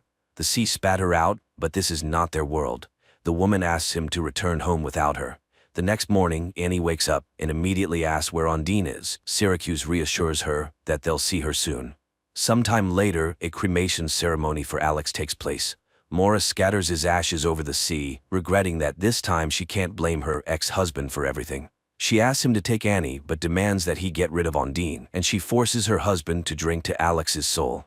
In a drunken state, Syracuse goes to the boat where Ondine is hiding and, calling her a Selkie, takes her out to sea where he demands that she return to her husband and sing her songs to him. He takes her to the foot of the lighthouse and continues to insist that she needs to leave.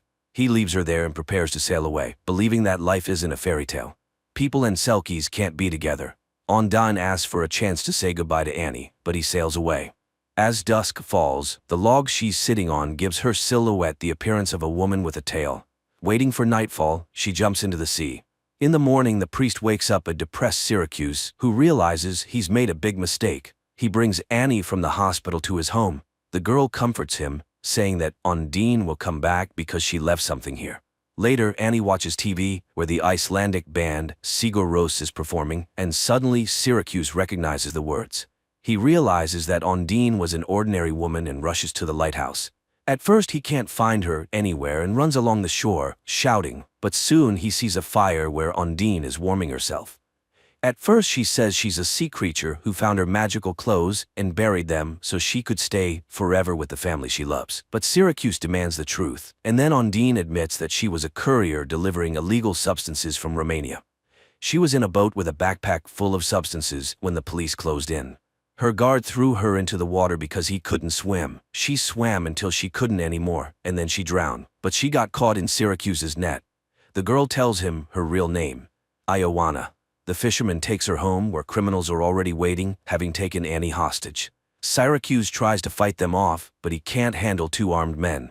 The girl told him the story about the Selkie's clothing buried in the greenhouse, and the men demand to be shown the spot. Everyone heads to the greenhouse to dig up the goods, but they find nothing because Annie has hidden the Selkie's clothing elsewhere. Ondine promises to stay with Annie, and she admits that she hid the package in the lobster crate. Everyone heads to the boat, but when the criminals lift the basket, Annie reminds Ondine that she's a Selkie, and they are not. Ondine throws one of the villains overboard. He drowns while Syracuse throws the other Romanian into the water, disarming him. The arriving police arrest the criminal along with Ondine, who faces deportation unless she gains citizenship, or she could get married. Later, Annie goes to confession and says that her father's getting married soon. even though she wasn't a real Selkie. But you can't marry a seal, can you? In the final scenes, a girl in a white dress and a fisherman in a suit sail off on their boat for a honeymoon, bringing to life the fairy tale about the happiness of a human in a Selkie. That's where the movie ends.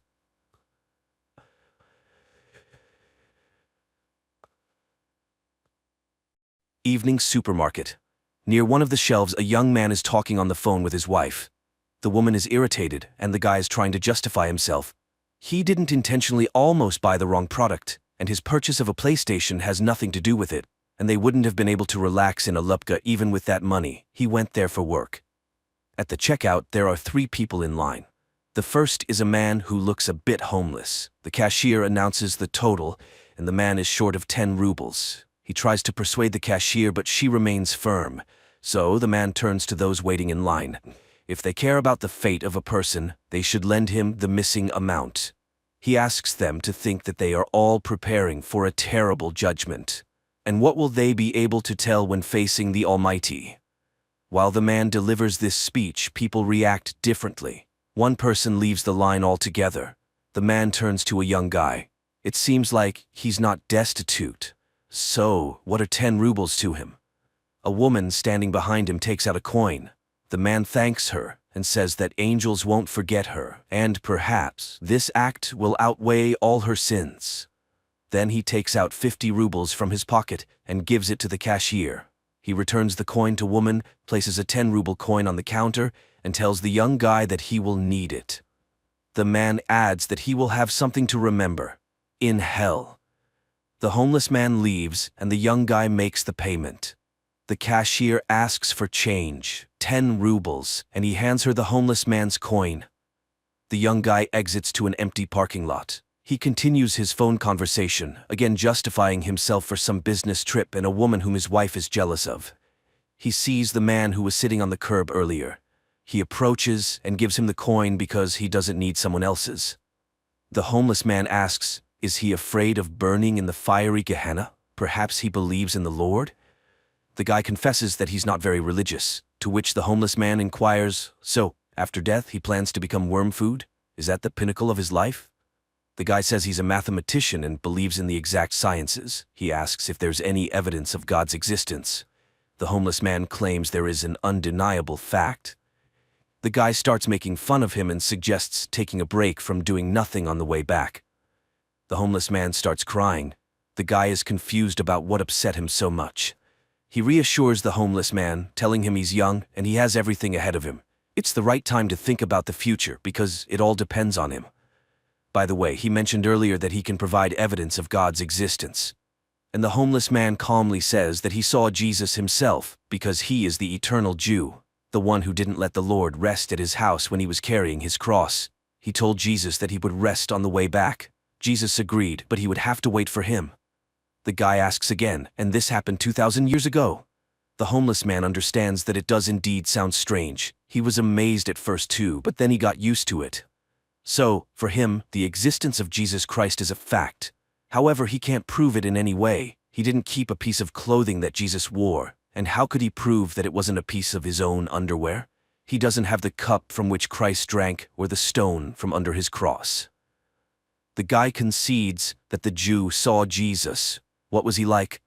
The homeless man says he was just like everyone else, only tormented. He also doesn't remember his face. The guy remembers all the faces he's seen in his life. The guy is puzzled and asks again to tell him what happened. The Jew says that Jesus was being led past his house under guard. He stopped to rest, and the Jew forbade him to lean on his house. After all, he called himself the Son of God. It was outrageous, so he told him that he would rest on the way back, and God ordered him to wait for him. He couldn't know who he really was, and no one could. The guy asks if the Jew is ashamed that he didn't let Jesus rest. The homeless man asks, maybe that was God's plan? The guy asks if he tried to make amends for it. Maybe become a clergyman, for example. The conversation partner admits that he tried that many times, but no one descended from the heavens, and no indulgence was granted. The guy asks, what else has he been throughout all these years? Maybe an immortal killer. An immortal killer, that would be cool. The Jew objects. Being immortal is cool in movies, but in real life, you need to find food, seek warmth, and wait, like waiting in line. He has already studied all the ads on the walls, all the holes in the couch, but people keep coming and going. It's no longer interesting to him who stood where in the hierarchy, whose place was more comfortable, who jumped the queue. The guy inquires, what is he waiting for? The second coming, or the end of the world? The homeless man nods, maybe both. No one knows when the end will come. The guy is puzzled again, but an ordinary person is afraid of death. So is the homeless man. He's eternal, but if you cut off one of his fingers, he won't keep living with 4 fingers. He's broken his bones many times. But what if a tank shoots him in the head? Will he be an undying headless man? The homeless man confidently says that won't happen. Hasn't he tried to end his life himself? The Jew nods. Of course, he even tried to hang himself in the very beginning. He hung from a tree for 2 weeks with excruciating pain in his throat until the branch broke. Later, in 1945, he was captured by the fascists and got scared. He tried to shoot himself. The gun jammed. It was exploded, shredding his whole arm with shrapnel. But everything healed. He came to Russia from Poland 40 years ago. The guy is curious again. Maybe he's just schizophrenic, and doesn't it bother him at all? How did he decide that all these events were real? The homeless man shows his arm. He made notches. 920, 1464, 1812. Decades pass, and he sits and thinks, maybe he scratched them yesterday, put the dates, as if 200 years had passed. And he asks for help to figure it out, like stabbing him with a knife, for example. But the guy refuses. He doesn't want to explain to the police that he saw Jesus and shouldn't have died. The homeless man shrugs, saying, that's how it works. They walk across the parking lot. The guy asks him to tell something from history. For instance, what was happening in the 1st century? The homeless man responds, well, in general, it was the same. Shepherds herded sheep and fishermen fished. The guy insists, but in the world, the significant appearance of Jesus, church reforms, any mysteries and intrigues? The homeless man, in puzzlement, asks, where does he know all this from? He also learned it from books. Now, the guy remembers where he was in August 2000. Throughout the ages, he just lived. He was in different countries. It's just that the body requires a warm place and a piece of bread. As for how neighbors reacted to him being eternally alive and forever young, they didn't pay much attention to him, and he didn't stay in one place for long. Does he know ancient languages? He does, but now they are considered dead, and who can verify them? The men touch upon the topic of space. The homeless man has seen many strange things, but he hasn't encountered extraterrestrials. The most pressing question, can it really be that in all this diversity of worlds, there are no other forms of life? The guy comments that it's all too profound for a homeless, possibly heavy-drinking man. The homeless man leaves, and the guy locks his car and follows him. He asks, why did Jesus punish him? Shouldn't he be all-forgiving? The Jew says that it wasn't Jesus who punished him at all. He cursed himself with his own words, and the Lord simply fulfilled his own wish. The biggest curse is not that he's been waiting for 1,000 years, but that he, like a dull shepherd, remained the same. A person who creates, lives a spiritually enriched life. The guy doesn't believe it. It just can't be. After all, he's been living for so long. He knows much more than others. Surely he met great people like Michelangelo or Nietzsche. To this, the homeless man retorts, how can you understand what they'll say about this specific person after death, that he was a genius? The guy asks how people lived, what they thought and what they believed in 1,000 years ago. The homeless man responds, they believed the earth was flat, that God sat in the sky above the clouds and watched every step. But if he is simply looking through our own eyes, then he is just an observer, and he can't judge us for our actions, right? It means he is concerned about our actions only as much as they concern us. And if God is in everyone, then so is the devil. The guy teases him. Those are some profound words for a weird man. The homeless man smiles. In a certain sense, a person always has a choice. And fate exists. The fate of a person is determined by their choice. But at any moment they can stop choosing that fate and start choosing another. So why, even in the modern world, are people willing to kill those who don't share their faith? You just need to make an effort to keep your opinion about someone else's religion to yourself. A person finds something sacred for themselves, and it gives their life meaning, but then they start comparing their primary gender characteristics. They try to prove that their meaning is more significant and more important than another person's. Of course, it leads to conflict. His wife calls again. The guy apologizes and says he hasn't finished yet. He met an interesting person and got engrossed in conversation. She says she'll come over now. He goes back to the homeless man and sits down next to him. The guy asks, why is he homeless if he's so intelligent? And why doesn't he want to change anything? The homeless man says he's living like he's preparing for a big exam, postponing the transformation of his life for later. The conversation partner says he's living somewhat similarly, but he doesn't want to think about death. He's still very young after all. The Jew reassures him, you won't even notice how it passes. No matter what a person does, middle age arrives, and then old age. And deep down, every old man feels like a little boy. The guy says he doesn't want to think about old age and death. Probably that's why people invented religion, to make it seem like there's something after death. Then he smiles and says that he's been clearly fooled. His conversation partner hasn't lived for 2,000 years. He doesn't seem crazy, but maybe he has a special organism. Cells divide more frequently, the body constantly regenerates, unique genetics perhaps. Probably they can make medicine from his blood. It can't be that he hasn't done anything remarkable throughout his life. He was in Poland during World War II. Did he hide Jews? The Jew laughs. He is a Jew himself. It was a Polish family that hid him, and then they were discovered and taken as prisoners. That's when he tried to shoot himself. The guy laments, well, yes, times were tough. The homeless man disagrees. Times are always the same. The conversation partner is astonished, but how can that be? Everything has changed in the world. If you trace history from the Middle Ages to the present day, a lot has changed. The Jew says that everything changes if you pay attention to those changes every day, just like a river flows, rages, and is never the same. However, the way that river flowed 100 years ago is the same way it flows today, in the same channel. The guy becomes more animated and asks the homeless man what he thinks about the paradox of faith. Can God create a stone that he can't lift? The homeless man explains, it's a paradox of the mind. If he's a scientific atheist, he'd agree that all information about the surrounding world enters the mind through the senses.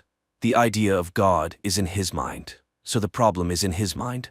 God in your mind can't create a stone in your mind that he's about to lift in your own mind. The guy is puzzled, but if he can't lift it, then he's not all-powerful. The homeless man advises him not to overcomplicate things in his mind. The conversation partner sighs. He would like to get some answers. The homeless man says he would like to get some answers too. For example, he wants to know what our purpose is, or what happens after death, or what one needs to accomplish in life. Then he asks the guy what he personally would do if he lived for 1,000 years. Seeing the guy pondering, he concludes, he would simply live and nothing else. On the first day, he'd jump for joy. And then? The guy is puzzled. How can one realize oneself as an immortal person then? After all, if humans are God's creations, why did he create them? There must be some meaning to it, right? The homeless man agrees. There must be, but he doesn't know it. And he doesn't know a single person who has realized themselves. Even those who entered history feel like something is missing. Take Hitler, for example. Even if one imagines that he genuinely believed in the ideas he propagated and wanted to change the course of history, did he realize himself? No. He spent his entire life becoming and embodying the caricature of a villain with a mustache. Did he realize the spark inside him, the one that made people stand up and follow him? He doesn't know if one can realize themselves within the framework of our world. So how can a person get to heaven if there's a devil inside them? The homeless man says that all human emotions are manifestations of fear. The part of a person that lives in that fear experiences eternal torment in hell, but the other part of them is love. Even in the Bible, it's written that God is love. To get to heaven, one must choose God within themselves. The guy asks, are you God? The homeless man laughs. He's unpredictable. Sometimes he calls him a homeless man, and sometimes God. He's a human being, but in him, just like in everyone else, there's a bit of God, a bit of love. But surely God must have had a purpose for him. He can't just have left him to live forever and await the end of the world for no reason. There must be meaning in all of this. And the Jew retells Plato's words. Horses are born and die, but they're just embodiments of the idea of a horse, which lives forever. Likewise, people are born and die, but they're just embodiments of the idea of a human, which lives forever. It will live until the end of humanity. Their meeting has no symbolism. He can consider that he just met the idea of a human, which he's always met, even in the mirror. All of them are embodiments of the idea of a human. Tall, short, sad, happy, lazy, successful, full, gloomy, and open. They all think they are unique, but new ones come to replace them. Year after year, century after century, they were children yesterday, and today they are already old. But even so, new ones come to take their place, running, jumping, munching, and leaving in just the same way. A phone notification rings. A woman walks around his car in the parking lot. The guy introduces the homeless man, saying he's the one who has seen Jesus himself. The woman thinks he's mocking her. She drove across the entire city, and he's here with a vagabond. The guy tries to explain. Then a man with the same face as the homeless man approaches and yells at him. He's been looking for him for over an hour. Bags won't carry themselves. The homeless man leaves with him. The guy is bewildered. They are identical. The woman says he's gone mad and gets into her car, driving away. The guy gets into his car and looks in the mirror. The eyes of Ahasverus are looking at him.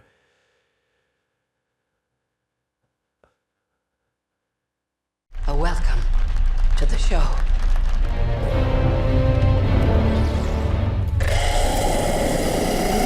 A man is running through a dark forest in Ireland. He seems frightened despite constantly encountering signs with the words "point of no return" and various numbers, indicating either directions or distances to something. However, he fails to escape. Darkness quickly envelops the surroundings. A flock of birds flies overhead, and he falls into a pit. In the next moment, an invisible force grabs him and drags him away. Elsewhere in the country lives an artist named Minna, who works in a pet store. One day, her boss asks her to deliver a rare parrot to a zoo in a neighboring city, and Minna agrees. She takes the bird home for the night. There, she tells the parrot that her mother died 15 years ago. Suddenly, the bird starts to respond. In the evening, Minna puts on a wig and goes to a bar where she introduces herself to a guy with a fictitious name, claiming to be a ballerina. In the morning, Minna apologizes to the parrot for her behavior, saying the real her would probably not be liked. Finally, the pair set off on their journey. On the way, her sister Lucy calls, reminding her that she has family and nieces who love and await her. Minna continues driving and eventually ends up on a road leading into an old dark forest. Unexpectedly, the car breaks down and stalls, and the connection also mysteriously cuts off. Taking the parrot's cage, Minna steps onto the road to seek help, but the forest is dark and empty. When she returns to where she left the car, the road is deserted. Minna continues to wander through the quickly darkening area, talking to the bird to keep herself cheerful and suggesting they name it Darwin. Suddenly, she notices a woman running past and decides to follow her. Minna catches up with her near a small forest cabin, and the woman, opening the door, orders her to come inside quickly if she wants to live. Naturally, Minna rushes into the cabin. The elderly woman is named Madeline. She has been living here for some time with two other young people, Ciara and Daniel. She immediately orders Minna to stand in front of a mirror because the watchers cannot enter inside but observe from outside, coming every night after sunset. Standing by the mirror, Minna suddenly hears sounds like applause. Madeline confirms her suspicions. The watchers are applauding the appearance of a new object. In the morning, Minna announces that she intends to leave. Although the others assure her it's impossible, she heads into the forest. Madeline catches up with her, explaining that the forest causes hallucinations, but it is possible to survive here. The signs scattered throughout the forest mark the boundary from which a person can reach the cabin before dark. But if you go beyond the boundary, there will be no way back. They were made by a man named the Professor, but where he is now, no one knows. That night, Daniel puts on a show for the watchers, presenting them with the newcomer, but they ask her to behave as usual.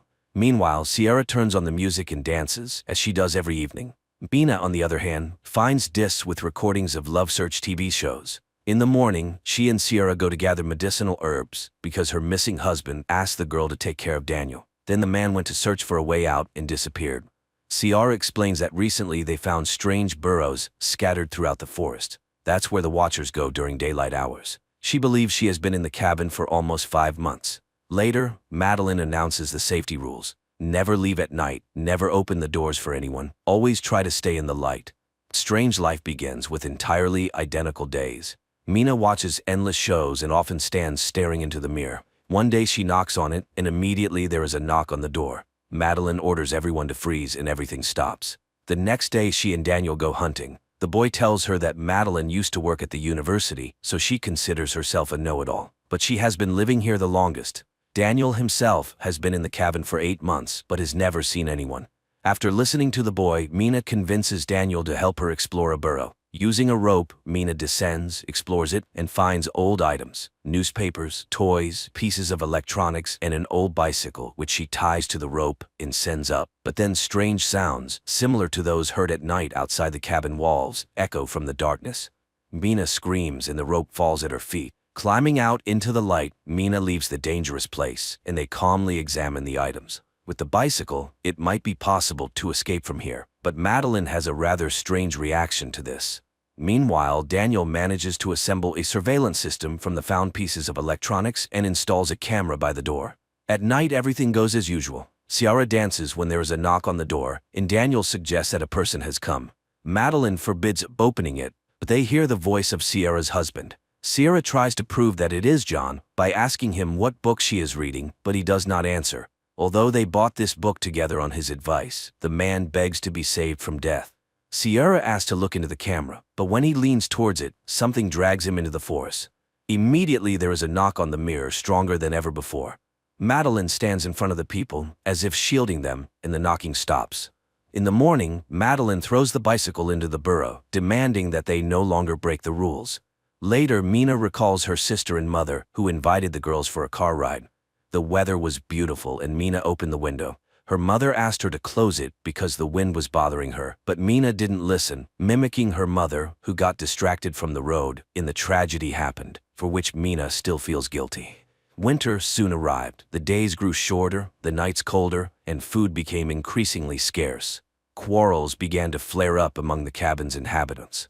One day, Ciara left for the forest. Mina caught up with her, and she confessed that she felt John was real. She runs to the house from where Daniel's screams are heard, angry with Madeline and Mina, refusing to let them inside. The women hide under a tree and soon see lanky spider-like monsters emerging from the forest, approaching the cabin window, and making terrible shrill noises. The watchers stare at Daniel and Ciara while Mina and Madeline wait for them to leave so they can return to the cabin. When they do, the women rush to the door and beg to be let in.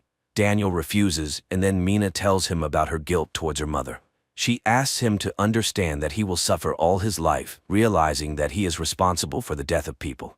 The doors open. The four of them immediately stand in front of the mirror, hoping to convince the watchers that they are in place. Madeline admits that she tried to protect them from certain things. She used to teach history and mythology, and unlike them, came here voluntarily. Only here did she realize how dangerous this place was. Once she hunted alone and saw herself at sunset. Not an exact copy, but very similar. The Watchers are an ancient species with many names: changelings, winged ones, fairies. They study people to impersonate them, and they will never let them leave. Knocks and the voices of the cabin's inhabitants are heard outside. Then Daniel finds a hatch in the floor, which they didn't even know existed. Descending, they discover a well-fortified and equipped living space filled with food and equipment. Mina turns on an old computer, and a video recording shows the face of the professor, whose real name was Rory Kilmartin. He was the first to study the Watchers and tried to learn about their origins. In 1979, the scientist found this place, which he called Wonderlamp. Every evening, the Watchers came to his window and studied him. For many years before this, the professor's colleagues laughed at him, not believing his tales. Then he built this bunker, using the labor of men from nearby remote villages.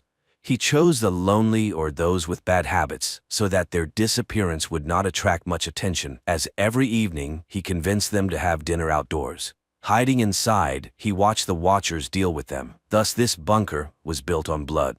One day, a Watcher appeared before him in the form of a girl with red hair. She was very different from the others, as if she were unique and looked curious and harmless.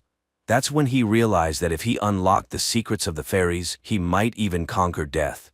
He did the impossible, lured this girl into a cage and began experiments on communication, trying to befriend her. She changed form, sometimes turning into a frightening creature with long arms, but seemed to listen to him. Gradually, she became close and understandable to him, but now the professor realized he had achieved nothing significant and was ready to end his life. He hid a boat by the river, and this is the only way out. Just follow the birds. He asked the survivor to go to his university office and destroy all the documents found there, and now he will go to her and stay here forever. In the last recording, they see Kilmartin climbing up. Gunshots are heard, and then all is quiet. Realizing that this is their last night in the forest, Ciara turns on the music and invites Daniel to dance, but he seems upset about leaving. He says his family is dysfunctional and he has nowhere to return to. Then the girl offers to let him stay with her for a while until they find him a good occupation and place to live, as they have become good friends. In the morning, the group sets out to escape, guided by the signs and Mina's parrot, whom she asks to lead them. Soon they reach a massive stone disc in the ground, covering the entrance to a huge tunnel. Madeline explains that this is where the last representatives of the ancient fairy race were locked up, who were once very friendly with humans. After many centuries, they managed to surface, but now the friendship has turned into hatred. They stay here because they are held by magic, so they need to run far away. They walk all day. Dusk falls, but there is no river or boat in sight. It starts raining and they fall into despair when they see huge flocks of birds flying in one direction. They run after them and reach the river. The women rush to the boat when Daniel hears screams behind him and sees John. He returns for him, rejoicing that the man survived, but it turns out to be a changeling. The women scream, begging Daniel to run, but he doesn't hear and dies at the hands of the Watcher, who then takes on his form while Madeline, Mina, and Ciara sail down the river. The women wake up in the boat and see that they have returned to civilization. They stop a bus and ride to the city, listening to music and only now realizing that it's over. Later, Mina goes to the university where Kilmartin worked, posing as his niece to enter his office and fulfill his last request. There, she finds more documents, photos, and a recording in which he discusses the fairies and the fact that there are still half-blood children in the world. Mina finds a stack of photos and, looking at them, seems very surprised. In the evening, Mina goes to Ciara's house, showing a photo of Madeline from the professor's belongings, explaining that it is his wife who died several years ago. So the Madeline they lived with in the cabin was a special fairy capable of moving during the day. It was she whom Kilmartin caught. He couldn't kill her, and she took on Madeline's form to return to civilization. Then a car pulls up to the house, and the real Ciara gets out, while the one she's talking to is actually a fairy. Realizing she has been exposed, the fairy knocks Mina out and changes shape again, turning into Daniel. They just want to live like other species. But due to human hatred, they are forced to stay underground. The fairy turns into Kilmartin and goes to Mina. In the house, the fairy transforms into her and prepares to kill the girl. But Mina says that there are others like her somewhere because she is half human and acknowledges that it was unfair of humans to banish the fairies from their world. The fairy softens and spreads her wings, admitting that Mina might be right, and she flies away.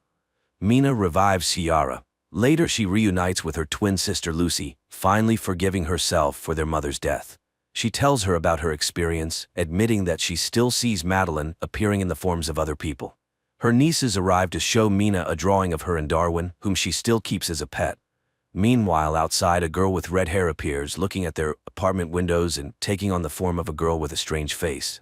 This is probably not a horror movie, but rather a scary bedtime story when a child doesn't want to sleep and asks for something frightening.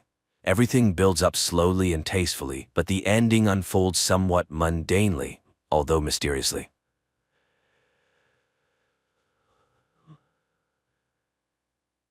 Many years ago, humanity did indeed colonize Mars, where cities and villages were built, and Nikolai established a whole farm where he operates with his family and helper robots.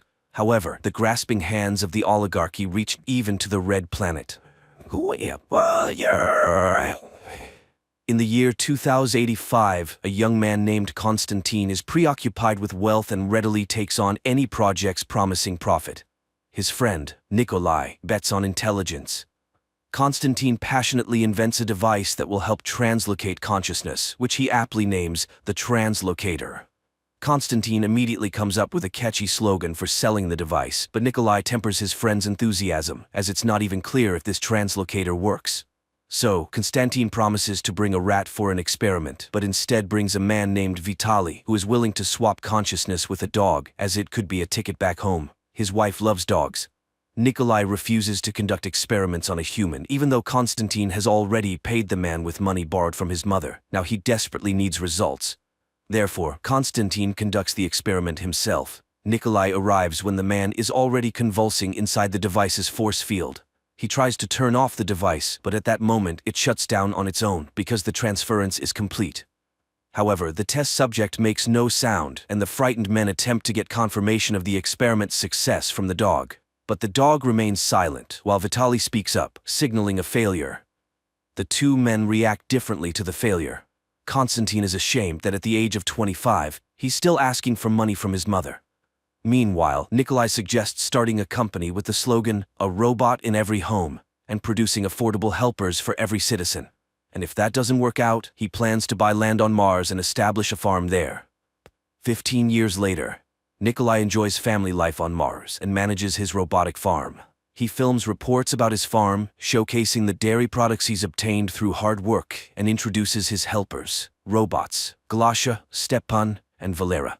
The sentient tractor, Mitya, gets upset with his forgetful owner, but Nikolai quickly rectifies the situation and waves at him. Nikolai also has a favorite hobby, breeding copters, which greatly annoys his wife Nadezhda, as he spends a lot of money on his pastime. After deflecting her complaints by claiming he's shooting a promotional video, Nikolai shows his subscribers a drink made from tea fungus and introduces his eldest daughter, Marina, who is not enthusiastic about farm life at all. And after that, Nikolai presents his younger daughter, Lyudmila, who is passionate about constructing cyber weather installations in the form of Russian birches. There are 4 such birches controlling the weather in the entire region, which the girl enthusiastically demonstrates to the audience. Afterwards, the guy settles into his cyber bread box and flies to the landfill, which is regularly replenished with waste from Earth. There, he accidentally finds a discarded but fully functional robot. His wife, Nadezhda, is angry with her husband for bringing all sorts of junk into the house. However, he plans to name the discovery Vova and integrate it into their household, to which accommodating Nadezhda reluctantly agrees, but she prefers to call the robot Vanya. In conclusion, Nikolai invites good people to come to Mars, build, develop, and enjoy life, a sentiment echoed by his entire family. However, while relaxing in the evening amidst the idyllic Russian natural landscape, Nadezhda has serious doubts that anyone will heed their call. Meanwhile, the CEO of a major corporation, Konstantin Baragozin, is indulging in some pool time while contemplating his portrait on the moon when he is informed about the arrival of shareholders. Irritated, he wonders why his assistant Pavel couldn't come up with some excuse. However, Pavel has already exhausted all the reasons Konstantin could use to decline the meeting. At that moment, a button pops off from the CEO's jacket, right in the hands of a robot, who is promptly discarded. Konstantin angrily insults the shareholders, who have just entered his office, and they begin to ask uncomfortable questions. Failing to provide clear answers, he is threatened with a change in leadership. He reminds them that Izhevsk Dynamics is his brainchild, and it was he who came up with the slogan about robots in every home. To this, they respond that the controlling stake of shares is in their hands. Konstantin urgently needs to come up with something positive, which he passes on to his assistant. Unable to think of anything better, Pavel announces the construction of a new factory on Mars. The shareholders like the idea, and Konstantin is given 1 month to execute it. In turn, he delegates the task of starting construction to Pavel. However, it turns out that the eccentric person who built the farm in the right location refuses to sell it for any amount of money. Konstantin orders that this stubborn person be shown to him and is surprised to see his childhood friend, Nikolai. Meanwhile, on Mars, a new day begins.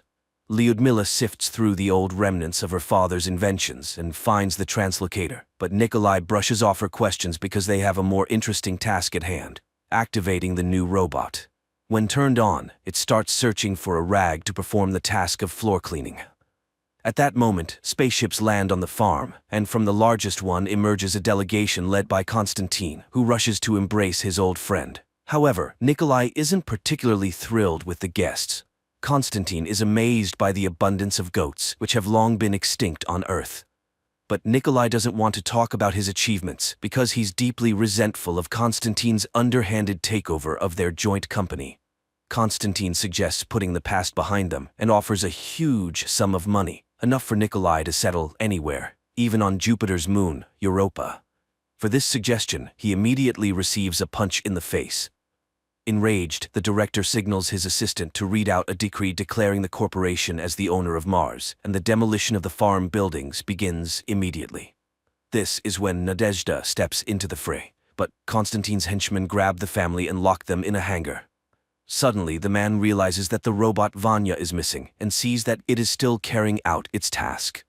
Nikolai outwits the guards and escapes from the hangar, while Konstantin's assistant tries to persuade his boss to be more lenient, since evicting people from their homes is illegal. For this, he promptly loses his job. Meanwhile, Konstantin finds a sink and starts washing up, taking off his expensive jacket, which the robot Vanya promptly mistakes for a rag and adapts it to clean the floor. An infuriated Konstantin runs after the robot, but at that moment, the workers dismantle the farm's generators, and Nikolai, who has rushed into the barn, shoves his former friend, causing him to land precisely in the translocator chair. The device activates. When it all ends, Nikolai tries to activate Vanya, but it suddenly starts speaking with Konstantin's intonation and threatens to destroy the entire farm. Seeing the man's body, the robot begins to scream, realizing that its consciousness has ended up in Vanya's body. Nikolai is pleased that the translocator works, and the robot becomes angry, demanding to be returned. Meanwhile, Konstantin's body begins to behave erratically, which his assistant notices. Pavel orders that the suffering CEO be taken away, pushing aside the annoying piece of machinery. Nikolai sees Konstantin being loaded onto a spaceship, where his family is, and rushes after them, but the spaceship takes off, leaving Nikolai and Vanya with the CEO's consciousness in an iron head. At night, Nikolai fixes his car, all while enduring Konstantin's reproaches, who demands that the man urgently take him back to Earth, for which they need to reach the train station. Nikolai scolds the inept CEO, who then sets off on foot but gets stuck in Martian sand. In the morning, Nikolai finds him, and upon hearing his promise not to interfere with the farm, digs out the robot and drives it to the train station, encountering a Martian sandstorm along the way. Meanwhile, Konstantin's assistant returns home, where he is greeted by his wife and children. He has to admit that he got fired. Galina reminds him that their family is drowning in subscriptions, for the apartment, for the car, for the new renovation. They'll have to give up Italian wallpaper and designer furniture. And tomorrow, their subscription for the refrigerator expires. Maybe they should ask Baragozin for leniency. After all, it's all for the family. Meanwhile on Mars, Nikolai frees himself from the sand-covered car and locates Vanya's head by his voice. Searching further, he finds Vanya's body, which he has to catch up to. After assembling the robot, he digs out the car, and Vanya confesses that the train they're rushing to is the last one, because nobody should know about the construction of the new factory. Finally, the couple manages to pull out the car, but it refuses to start, so Nikolai forces Vanya to apologize to the supposedly offended car, laughing at the absurdity. After that, the car starts and speeds towards the train station. At the same time, Pavel arrives at the office and sees damaged robots, scattered belongings, and an incoherent CEO who makes him eat soap.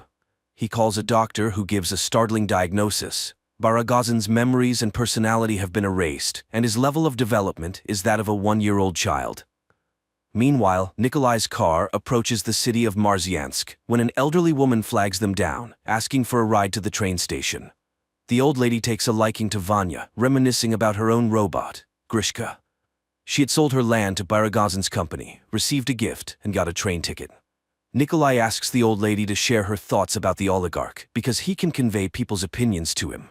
The elderly lady begins to express her desires, which Vanya has to confirm.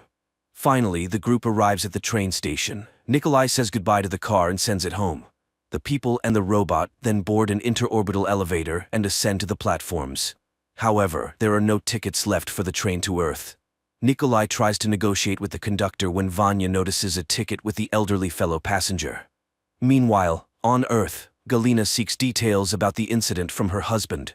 It turns out that Baragozin won't start speaking and thinking somewhat normally for at least a year or two. She advises her husband not to tell anyone anything and to become the leader of the corporation and to raise a good person out of the former CEO. Pavel disagrees and the woman speaks, and he pauses her. He works to fulfill all her wishes, but she's putting pressure on him. However, in reality, she's just a hologram, just like the children she made him subscribe to, even though they don't even resemble him.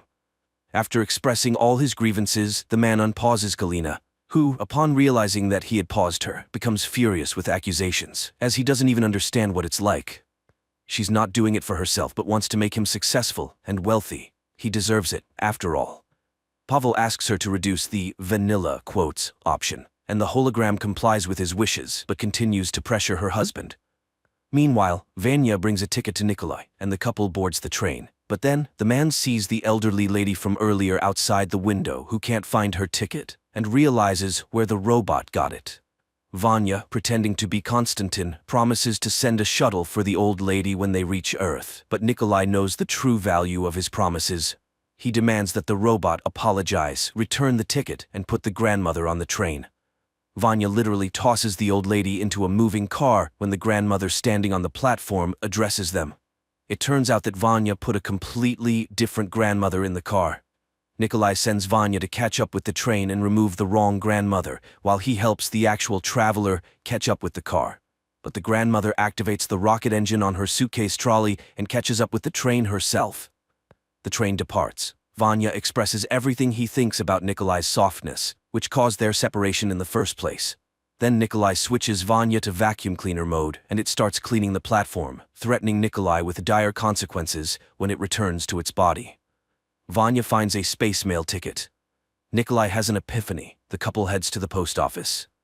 At the same time, Pavel is getting ready to sleep in Baragozin's residence when Galina reminds him of certain options that were not available to them. Nikolai and Vanya set out on their journey to Earth in a postal box, but there's a mix-up at the sorting, and the package veers off course to Pluto. Meanwhile, Nikolai's family returns to Mars in a hacked rescue capsule, landing in the desert. They immediately spot their car passing by. That's where the second episode ends. Folks, if you're interested in finding out what happens next, please write about it in the comments, and we'll shoot the continuation.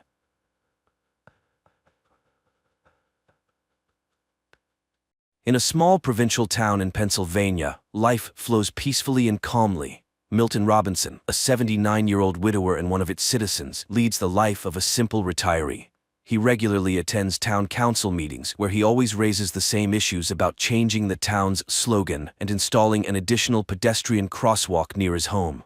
One summer morning after presenting his proposals, as usual, Milton heads home. He spends his day with his daily chores, has dinner, and goes to bed. In the morning, he waters his azaleas and feeds the birds. Later, his adult daughter Denise comes to help him with his monthly bills. There's no news from his elder son Tim, as he lives far away and rarely calls. After finishing their business, Denise goes to the restroom and finds a jar of peas there. She's concerned about her father's well-being, and even though Milton assures her he's fine, she suggests he see a neurologist for a checkup. After all, the man is quite old, and forgetfulness could be a sign of approaching dementia. However, Milton vehemently opposes seeing any doctors. Denise goes to work, leaving the old man alone with his beloved detective shows and a solitary dinner. One night he suddenly hears a commotion in his backyard, and going outside, he sees a flying saucer that has landed awkwardly. Milton calls the rescue service, but they remind him that joking with such a serious organization is a matter for the authorities. They no longer answer his calls, so he dials Denise's number, but she is unavailable. After a restless night, he heads to the town council meeting, where as always he talks about the slogan and the crosswalk.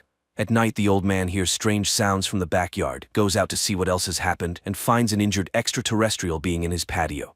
Once again, he tries to reach his daughter, but Denise, as always, is unreachable. He leaves a voicemail and waits for a call, but it's all in vain.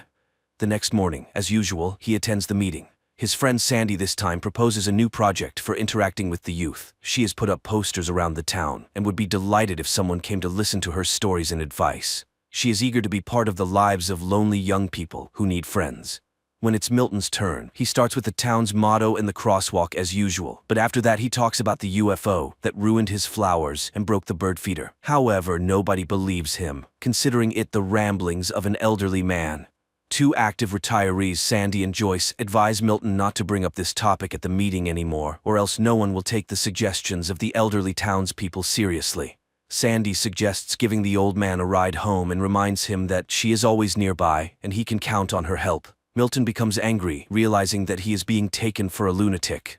That evening, Milton checks his backyard again to see the extraterrestrial being whom he had thought was dead, but the creature suddenly raises its head and looks at him plaintively. Milton wraps the unconscious extraterrestrial in a blanket again and leaves a glass of water for it.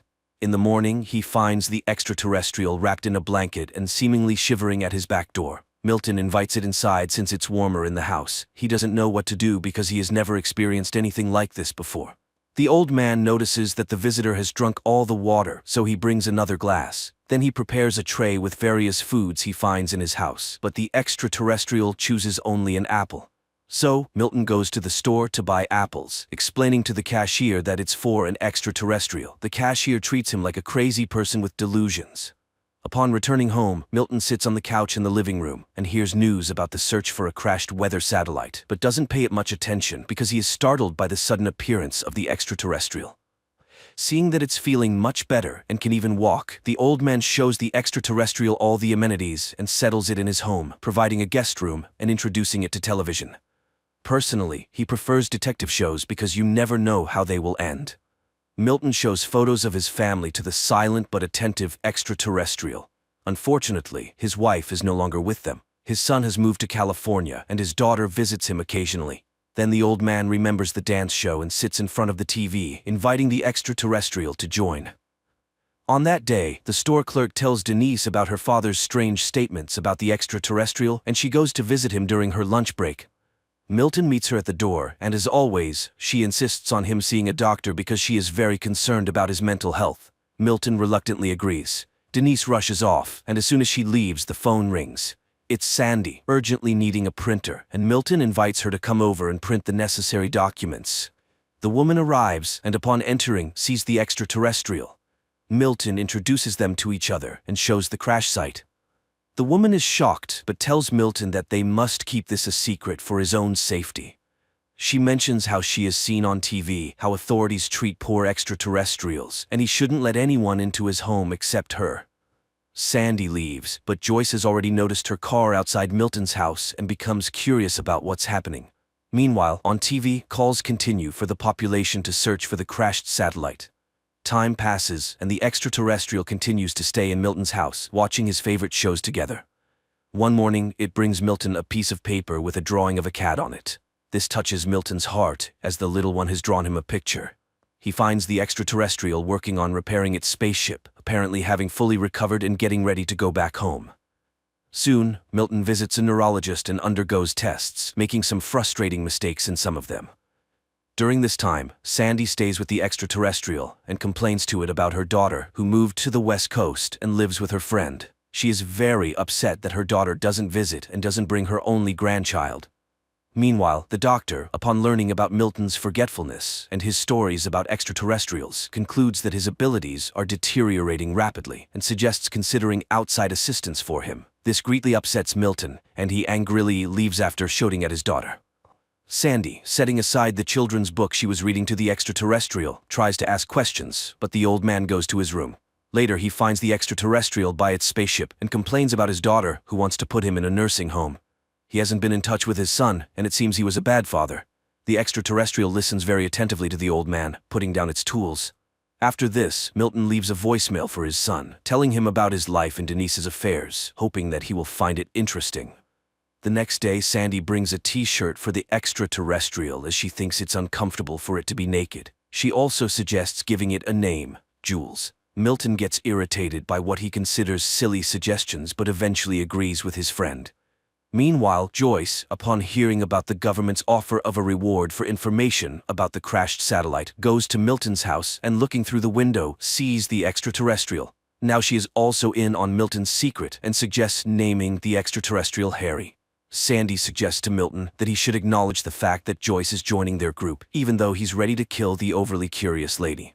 Then she shows pictures of cats that Jules has drawn for him. Joyce speculates that Jules is trying to communicate something to the old man since all the drawings are of cats. However, Milton refuses to believe it. Meanwhile, the government receives numerous calls about various anomalies. One day, a woman complains about a man who spends hours staring at his rocket in the yard. FBI agents go to the given address but find a homemade rocket and a happy man next to it. At the same time, Joyce visits Milton to spend time with the extraterrestrial. She also gives it a t-shirt and offers it apples. During this time, Sandy receives a call from a young man who was interested in her posters. He comes to her house and the joyful woman invites him for tea. While Joyce talks to the extraterrestrial about her life in the big city, where she even performed in concerts because she sang well, Sandy engages in conversation with the guest, and Joyce suggests singing for the extraterrestrial. While she does that, the young man asks for permission to use Sandy's restroom, but when she follows him upstairs, she sees him stealing her jewelry. After she threatens to call the police, the man attacks her and tries to strangle her. However, the extraterrestrial has a vision of the events and telepathically makes the man's head explode. This raises suspicions at the FBI, who are conducting the search for the crashed spaceship. Responding to police questions, Sandy suddenly realizes who saved her from certain death and rushes to Milton's house. She hugs Jules and tearfully thanks him for saving her life. The retirees discuss the potential danger of the extraterrestrial, but conclude that it's only dangerous to bad people. Meanwhile, the FBI agents can't understand how and from what the head of the criminal could have burst, so they decide to keep an eye on Sandy. On this day, Denise meets the elderly folks at the store and again brings up the topic of the apples Milton bought. However, Milton avoids the conversation.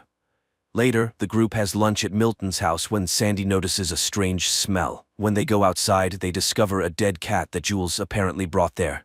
Connecting all the facts, the retirees realize that the extraterrestrial needs cats for some reason, and now there are not 7, as in the picture, but 6. Milton calls Denise, hoping to find out where she disposes of the deceased cats in her clinic, which frightens her completely. Not receiving a clear answer, Milton and Sandy decide to drive around the streets of the town, since cats often meet their fate under car wheels. On the road, Milton inquires about Sandy's husband's illness, which eventually led to his passing, and she talks about being left alone. She starts asking questions, reassuring that life must go on. However, at this point, Milton asks her to stop the car, and the FBI agents become witnesses as the elderly couple loads a deceased cat into the trunk. That day, they find 2 more cats, and Joyce promises to find the rest. Meanwhile, FBI agents eavesdrop on the private conversations of Milton's close ones and hear Denise telling her brother about her father's eccentricities. At this moment, Joyce brings 3 more cats she found in different parts of the town. Only one is missing. Just then, agents knock on the door, but the elderly folks hide and don't open it. The men eventually leave, and the people realize they need to act quickly. And then, Milton remembers Joyce's deaf, blind, and non-mobile cat. Offended, she leaves, but Sandy catches up with her and apologizes for Milton's bluntness. Joyce admits that he's right. It's long past time to end the suffering of the cat. She brings the animal, and the extraterrestrial puts it to eternal sleep. Then it covers the remains with some material, and they start to merge into a single object. In the end, a glowing object appears in front of the group, which serves as fuel for Jules's spaceship. The saucer lifts off into the air and moves to the center of the yard, which is instantly detected by the FBI's instruments. The retirees understand that the time for farewell has come. Joyce gives Jules a souvenir globe with a view of the city inside. Sandy gives him a sweater she knitted, and Milton gives him his driver's license with a photo. But the extraterrestrial suddenly makes an inviting gesture, clearly offering them to join, and Milton suddenly decides to accept the invitation. But then the phone rings in the house, and picking up the receiver he hears Denise's voice. She suggests meeting on Saturday. They'll have lunch and then she'll give him a haircut because they've been arguing, and that's not right. At that moment, agents knock on the door, Milton rushes into the yard, and they only manage to see the departing saucer, where 3 Earthlings joined in the last moment. The ship lands not far from the town to safely disembark the elderly and bid them a peaceful farewell. Milton hugs the extraterrestrial and thanks it for the invitation to travel together, but he can't leave his home and loved ones behind. Jules enters the spaceship and flies away while the elderly folks wave goodbye to him. Time passes. Milton continues to live in his home, visited by Sandy and Joyce. The elderly often reminisce about Jules' Harry and hope that he hasn't forgotten them either. And one night, Milton's yard is illuminated by a bright light, and the old man realizes that he has guests. A light, heartwarming, and slightly melancholic film about the fading of human life. It's good that amid the plethora of recently produced nonsense, there are still such heartfelt and warm movies in which an extraterrestrial is not a villain who came to Earth to conquer it, but rather a cute and understanding silent being with expressive eyes.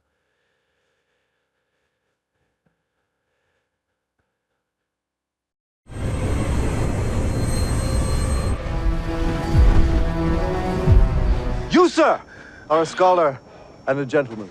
One beautiful day, an ordinary family is celebrating a child's birthday. Dad is grilling barbecue, Mom is chatting with friends, while the kids are amazed by a cowboy's lasso-throwing skills. Later, the children go to eat cake, and Cooper's daughter suddenly freezes, staring at the horizon. The man turns around and sees a huge nuclear mushroom cloud rising over the city. The next minute, the blast wave reaches their home. The owner hides his family in a shelter, while Cooper and his daughter jump on a horse and ride away as nuclear mushrooms rise behind him. 219 years have passed. Lucy is a young woman who possesses many skills and lives in shelter number 33 with her father and brother Norman. Unfortunately, it's impossible to find a man who wouldn't be related to her. Therefore, the council decides to allow her to take a husband from another colony. The happy girl puts on the communal wedding dress, while her neighbors, led by her father, the shelter's warden, prepare tables for the wedding, displayed in a field surrounded by a 3D image of distant mountains. The father is happy for his daughter, regretting that her mother didn't live to see her wedding. Then comes the moment when people head to the portal, guarded by the gatekeeper Chad, Lucy's cousin. He has long loved the girl but must admit the fairness of genetic ethics. The young man presses a button, the portal opens, letting in a delegation from a neighboring colony. Their leader reminds that for fresh blood, they must receive seeds and spare parts from machinery, and a young man is brought to Lucy. Their marriage is registered, and everyone sits at the tables. The shelter's residents notice that the guests are rather uncouth but decide not to focus on this. Lucy's father delivers a speech, hoping that the next generation might finally live on the surface. People dance and enjoy themselves, much to Norman's displeasure. The groom asks the girl to show him the bedroom, and she leads him to the room. The young couple begins to perform their duties while Norman patrols the colony and suddenly finds the body of one of the colonists. And Lucy unexpectedly hears a distant scream. She puts on a universal bracelet, which instantly shows that her young husband is infected with radiation, indicating he came from the surface. Realizing he's been found out, he lunges at her and throws her against the wall. Dazed, the girl watches as the guy takes a knife and prepares to kill her. Lucy remembers her skills and tries to take the knife, but the man stabs her in the side. At that moment, an alarm sounds. The man gets distracted, and Lucy knocks him out with a vase hit to the head, then administers first aid to herself and rushes to the armory, where she finds a pistol and hurries to the room where her fellow tribesmen remained. She kills an alien she encounters, but upon leaving the room, she witnesses a real battle. Lucy manages to save Norman when her unmade husband appears, but her father drowns the son-in-law in a barrel of water and rushes to a signal about a breach in the doors. Lucy runs after him and freezes in front of a team of aliens who have taken the shelter's residents hostage. The attacker's leader offers the man a choice: his fellow tribesmen or Lucy. As the girl tries to understand what this means, her father locks her in a compartment, after which his captors take him with them from the surface when an explosion destroys the gates. Meanwhile, on the surface of the Earth, in the Brotherhood of Steel barracks, young men are beating one of them, Paladin Maximus.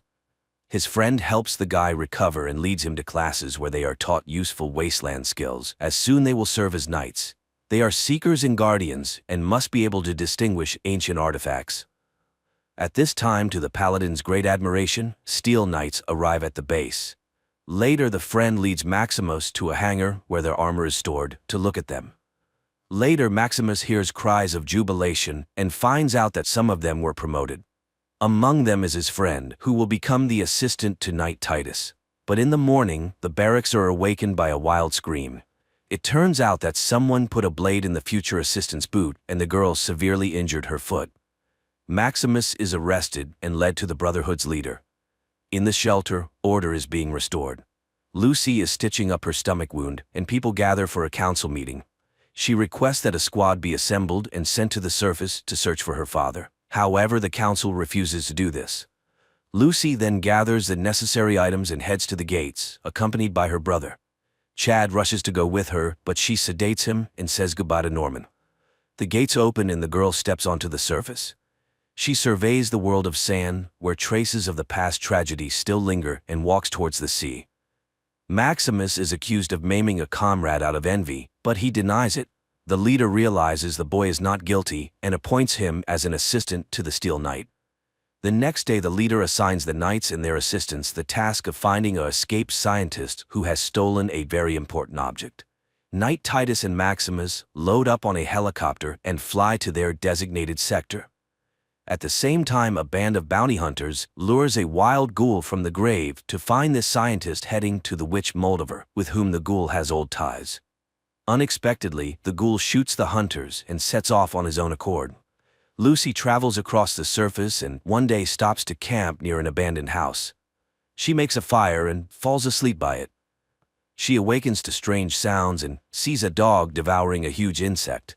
A man sitting by her fire explains that the cockroaches not only survived the nuclear blasts, they mutated and are now very dangerous. He advises the girl to return to the shelter as she does not know the rules of the outer world. But Lucy is obliged to find her father. The man leaves. Meanwhile, the Steel Knight and Maximus land in the right sector. Near their landing spot, the fugitive scientist and his dog hide in a cave. Sometime later, the knight and his assistant arrive there. Maximus immediately finds the sought-after scientist's tracks, and the knight heads into the cave. Maximus is also forced to go with him, though he has no armor. Inside, a giant mutant cave bear attacks them. The knight engages in combat, but the beast overpowers him, and Titus suddenly starts to run. Maximus barely manages to kill the huge beast. The knight turns out to be a weak man who blames and insults the boy. Then Maximus refuses to revive the wounded knight and lets him die, deciding to find the fugitive himself. He dons the armor himself and learns to use it. The boy is amazed at how his strength has increased and the boundless opportunities that have opened up before him. Incidentally, he saves a weakling, although it turns out that the person was not very good. He realizes that he needs to figure out who is worthy of protection first. Lucy reaches a town where she was advised to look for traces of her father's kidnappers. She enters one of the shops, where an elderly saleswoman, recognizing her as a shelter resident, advises the girl to leave this place. Shelters are underground havens where the rich hid while the world perished, so no one here will help her. The girl goes outside where the scientist with the dog approaches her again, surprised that she is still here. But then the saleswoman, who turns out to be waiting for him, calls out to him, and suddenly the ghoul appears, who has also come for the scientist. He intends to take him when the saleswoman promises money to anyone who helps protect the scientist. Then the ghoul shoots the scientist in the leg to prevent him from escaping and engages in battle with those who want the reward. The ghoul shoots everyone while Lucy sneaks into the shop, finds the order book, and learns the address of Moldover. She wants to leave, but sees how the ghoul injures the scientist's dog and hears his plea for help. She stands up for him and shoots the ghoul with a capsule, which only makes him laugh. Then a knight lands in front of the ghoul. Maximus asks the girl to look after the scientist while he fights the ghoul. She and the saleswoman take the injured scientist into the shop, where the woman attaches an iron leg to him and offers to accompany him to Moldover, giving her the coordinates. The pair leave while the ghoul fights the knight and quickly finds his weak spot. Maximus has not yet mastered all the advantages of the suit, which costs him losing his navigation ability. The Iron Knight is thrown far from the shop, and at that moment, the ghoul realizes that his target has escaped. Meanwhile, Lucy and the scientist stop to rest, and the girl watches in horror at the scientist's bloodied leg. She realizes they won't make it, and the man confirms this. He confesses that he will soon die, but she must definitely deliver his head to Moldover. He pulls out a saw and dies. Sometime later, the ghoul finds the headless body of the scientist amidst the sandy wasteland and follows the tracks of Lucy, who is carrying the head to Moldover. Soon the girl stops to rest and, after snacking, examines the head, wondering what is so special about it. Just in case, she inserts a tracking device into its nostril. Maximus examines the armor and finds a malfunction. Suddenly, he is called from the base, which surprises him. He reports the death of his assistant and is promised a replacement, though he vehemently opposes this. The boy heads to the nearest town, where he finds a workshop and, paying all the money he has, repairs the broken module. But when he returns to the suit, he discovers a gang of local marauders trying to dismantle the armor for scrap metal. He engages in a fight, but is hit hard in the face. The boy regains consciousness to see that the armor has been breached. He grabs a piece of metal lying nearby and uses it to destroy the attackers. Then he sees a helicopter arriving, dropping off a new assistant. The assistant turns out to be one of his tormentors from the training camp. Maximus manages to close the helmet, and the new assistant does not notice the substitution. Lucy reaches the place where Hollywood once stood. She stops by a pond when an unknown monster attacks her, snatching the backpack with the scientist's head and disappearing into the water. Lucy tries to track the thief but is caught in the ghoul's sights, to whom she explains what happened with the head. At this time, the Shelter Council conducts an investigation into Lucy's escape, after which Norman realizes that no one intends to search for either his father or sister. In the desert, Maximus torments the assistant with various misdeeds, avenging past humiliations, but the latter continues to serve the Steel Knight willingly. They find the ghoul's tracks with a special device, follow them, and find the headless body of the scientist. Meanwhile, the ghoul sets up a hunt for the underwater monster, using the girl as bait. Soon, the beast emerges onto the shore. It grabs Lucy, but the ghoul manages to pull her out. The girl barely manages to fend off the attack, but the underwater monster escapes, taking her boot. The enraged ghoul drags Lucy along. At this time, the Steel Knight's assistant fills the armor with water, talking about his life. Suddenly, Maximus asks him to talk about himself. The boy confesses that in fact he was a decent guy, and they beat him as part of the tradition like any other newbie. Now he regrets that Maximus didn't live to be called up for service. They move on and soon reach the pond. The pair enters the water and immediately sees the monster. Maximus demands the assistant to go ashore and takes on the fight himself, but the boy shoots at the creature and it chases after him. Maximus manages to pull the boy from the monster's jaws and it dies, spitting out the scientist's head and Lucy's boot in its last act. Then a dog runs up to them, which continues on with them. The ghoul leads Lucy through the wasteland, denying her water, and soon they arrive at the place where a movie studio once stood, where actor Cooper and his wife worked. Soon they reach an abandoned clinic from which male screams can be heard. Entering, they find an old acquaintance of the ghoul, undergoing mutation and suffering because of it. The condition could be alleviated with special medication, but the ghoul doesn't have any, so the ghoul relieves the poor soul from his misery. The girl doesn't understand why he did it, but he explains they need something to eat. The girl mentions that they also had it tough but never ate their own kind. Then the ghoul forces Lucy to cut up the body to take this meat with them. They continue on, although it becomes increasingly difficult for the girl without water. Soon the ghoul stops in front of a structure where radioactive water has accumulated. Lucy can't resist and starts drinking it, earning her companion's approval. She is finally beginning to understand the life of the wasteland. He is her future, and it won't be long now. Then he coughs, and Lucy tries to use this moment to escape, but stops in front of a huge crater, where she gets caught in his lasso.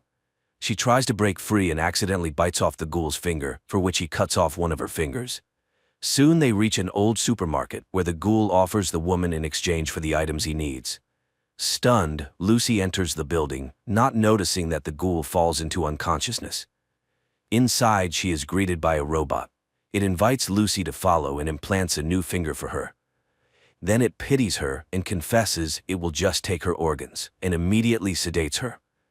Later in the shelter, Norman is delivering food to the aliens captured during an attack, and one of them confesses that the inhabitants of shelter number 32, which they captured before this, were planning something very bad. Norman tries to access the network to find information about shelter number 32, but the data are classified. Together with Chad, they clear the debris and penetrate shelter number 32, where they find a devastated field in the desiccated corpses of the inhabitants. But if they were dead when the aliens arrived, it turns out they killed each other. Lucy wakes up and sees many women locked in glass cabinets, ready to be dissected for organs. The robot prepares to open her chest cavity, but cuts her bonds instead, and she wriggles out from under its saw and disables the robot. Then she fills syringes with drain cleaner, reprograms the robot, and in its company, goes to the owners of the dreadful place. She forces them to release the prisoners, and people flee, but not all. Lucy forces the opening of the last cages. The owners comply, and out come zombies, who immediately tear apart two organ traders. Lucy surveys the battlefield in horror as the last zombie prepares to attack her, but she finds a pistol in her hand.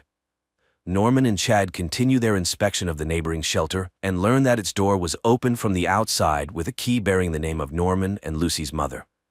And Lucy finds medicine to sustain the ghoul's life, and despite the torture she endured, she hands the medication to the ghoul. Maybe she will look like him on the outside, but inside, she will never be like him. The girl leaves, and the ghoul goes into the shattered store and takes the necessary meds to bring himself to a relative semblance of order. Then he stuffs his hat with medicines. But then, he notices a video recorder, puts in an old tape where Cooper plays a cowboy, and sits down in front of the television. Maximus and his assistant settle down to rest. Thaddeus cannot contain his delight at being rescued, as knights rarely treat their assistants kindly. He asks to be branded. Maximus obliges and lifts his helmet. However, upon recognizing him, the assistant attacks, resulting in Maximus breaking his leg. But Thaddeus manages to extract a nuclear core from the armor, immobilizing the exoskeleton, and leaves, taking the scientist's head with him.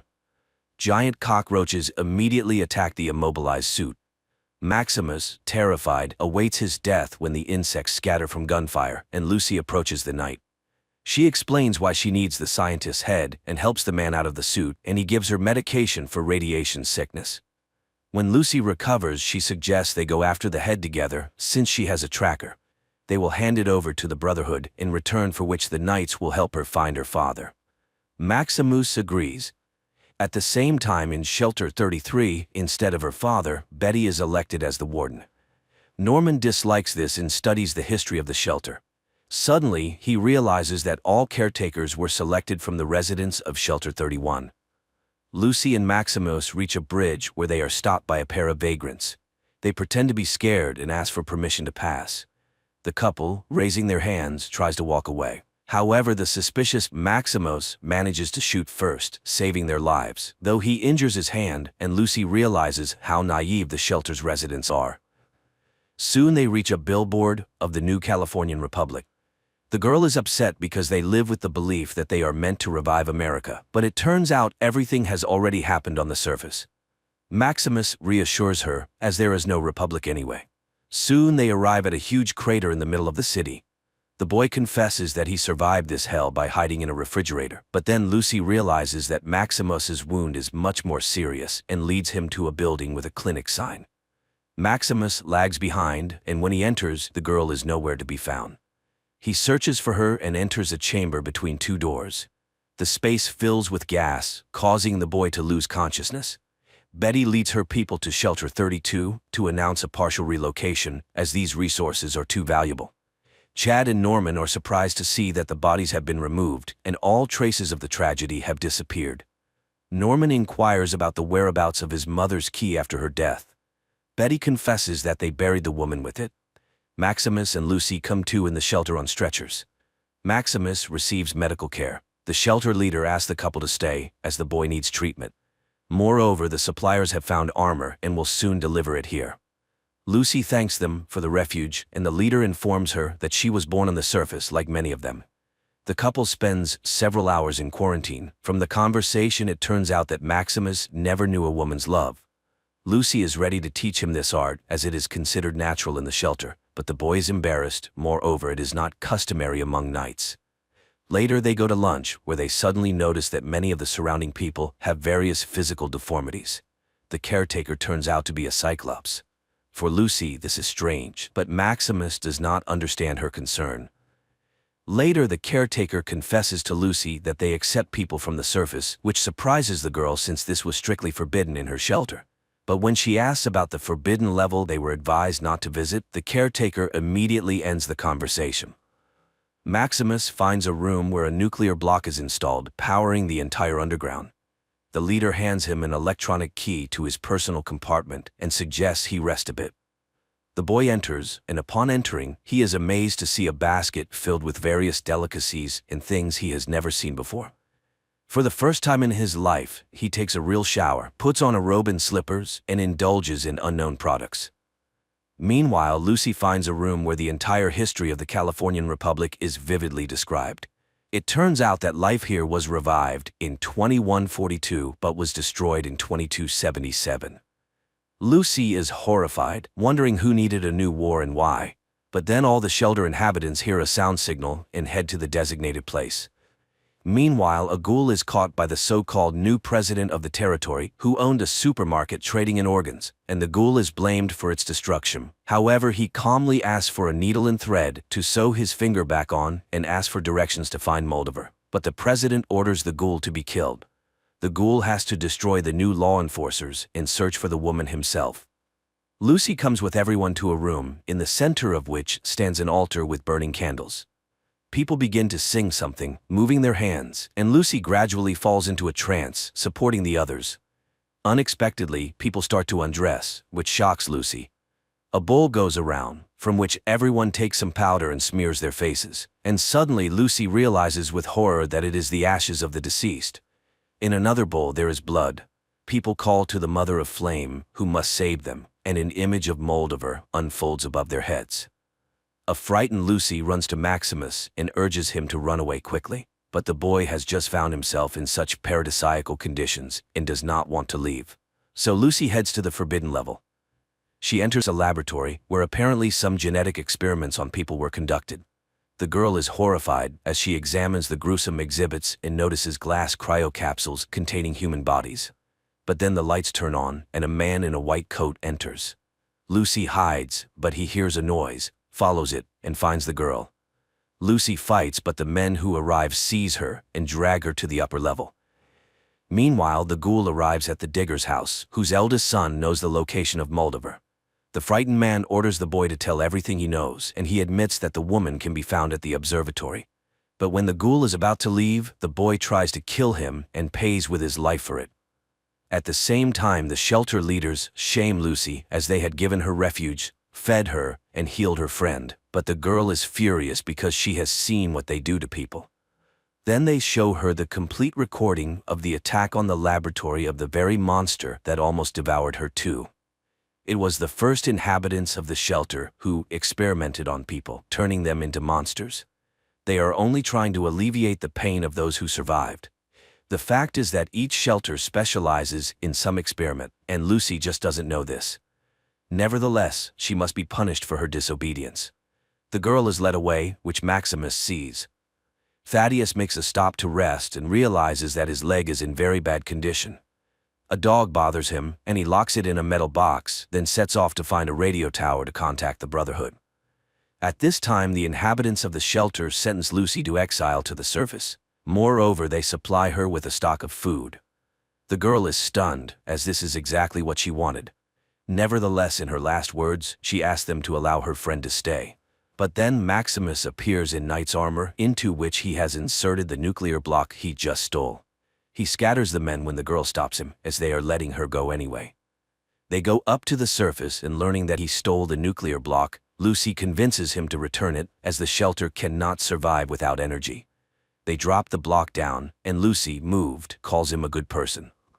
Then he confesses that he allowed a knight to perish and took his armor, so he is not a good person at all, but he really wants to go with her. Thaddeus is caught up by a man who calls himself a doctor and promises to fix his leg. He takes the boy to an abandoned clinic where, in exchange for a nuclear block, he gives him a potion that, when drunk, Thaddeus ecstatically sees his leg heal. Meanwhile, the ghoul finds the locked dog that Thaddeus left behind, and it leads him on Thaddeus's trail. At the same time, the boy reaches the radio station, around which traps are set that tear those who come too close to pieces. Thaddeus sends a signal to the Brotherhood and, waiting for their arrival, chats with the radio station owner about music. Then Maximus and Lucy appear. The girl asks for the scientist's head, the boy accidentally steps on a trap and an arrow pierces his neck. But strangely, he does not think of dying, and then Maximus realizes that he has become a zombie. Thaddeus is upset. He should not have trusted the unfamiliar doctor, but now the path to the Brotherhood is closed for him, as they would kill him immediately. At that moment, copters appear on the horizon. Maximus suggests to Titus to give him the scientist's head and run, and the boy takes this opportunity. Then Maximus gives the head to Lucy and picks up a head of some unfortunate lying nearby, torn apart in a trap. He asks the girl to run, and she kisses him and promises to wait in shelter 33. Some inhabitants of shelter number 33 begin to receive notifications about relocation to the neighboring block. Seizing the opportunity, Norman enters the caretaker system, deceitfully gains access to shelter 31, and heads there. The arriving servants take Maximus and bring him to the camp. The boy hands over the head he obtained to the leader and confesses that his knight perished. After finding nothing in the head, they sentence him to death. And then his friend confesses that she had cut her own leg because she was scared to go searching. Maximus shouts that he knows where to find the real head. The leader orders him to be released, and everyone prepares for a performance. At that time, Lucy reaches the observatory where her father is sitting in a cage. Sitting at the table, Moldover greets the girl, who is horrified to see a dried-up, yet still living mummy seated next to the hostess. The girl is willing to give her the head in exchange for freedom. Moldaver extracts a vial from the head and offers to listen to the real story of her father. Although he begs his daughter not to listen, the woman begins her story. Meanwhile, Norman finds a robot with a human brain in the secret shelter 31, which immediately tries to inject him with something. The boy barely dodges the crazy machine. Moldaver's story transports Lucy to the distant pre-war years when actor Cooper, agitated by his wife's talks of an impending nuclear war, decides to follow her. He comes to her work and listens to a corporate council meeting through a bug he planted on his wife. Billionaires discuss the decline in sales worldwide. Then they move on to the topic of shelters. Someone does not understand their necessity, arguing that if anyone survives on the surface, those emerging from the shelters will simply be killed. They counter that one could live underground for centuries, as there are vast reserves. Time is their main weapon. One could simply outlive the rest. A debate erupts among the corporate leaders, interrupted by Cooper's wife. She thinks primarily of her daughter and wants to secure the best future for her. In the future, Norman reaches a room where rows of cryo capsules stand with the names of those who slept in them, including all the wardens, his father among them. The action returns to the past, where Cooper's wife reveals that over 100 shelters have been built across America, so each of them could fulfill their wildest dreams. In the future, the robot explains to Norman that all these people were selected for their creative thinking and positivity. They are the country's best gene pool, destined to revive the nation after the surface is cleansed. In the past, the debate flares up again, as destroying so many people is not easy. Then Cooper's wife suggests to start the war themselves. A nuclear war is a tragedy, but also the greatest opportunity to start anew, because then there will be no one left to fight. They will become monopolists of the entire world. At this point, Cooper is distracted by a young man who would like to get an autograph, and this is Lucy's young father. In the present, Moldaver explains that the man has lived for a very long time. He is part of the corporation that orchestrated all this horror, but he never spoke about it to his wife. She was very smart. It was she who discovered that something was draining water from the shelter. She realized that civilization had returned, but her husband mocked her. Then the woman took the children and fled. They found a wonderful city, but her father came with his men and burned it down. Lucy brought Moldaver the cold fusion she developed and stolen by corporations, infinite energy with which life can be revived. Lucy sees a pendant on the mummy's neck that belonged to her mother and realizes what happened to her. Her father begs her not to believe Moldaver, but the girl demands that he give her the synthesis code. He relents and provides the numbers. The woman leaves for the laboratory to start the cold fusion process. Meanwhile, the robot informs Norman that it will not let him leave after what he has learned. At the same time, Lucy's father pleads with her to open the cage and return home, just as an alarm sounds and Brotherhood copters appear over the observatory, opening fire on the people below.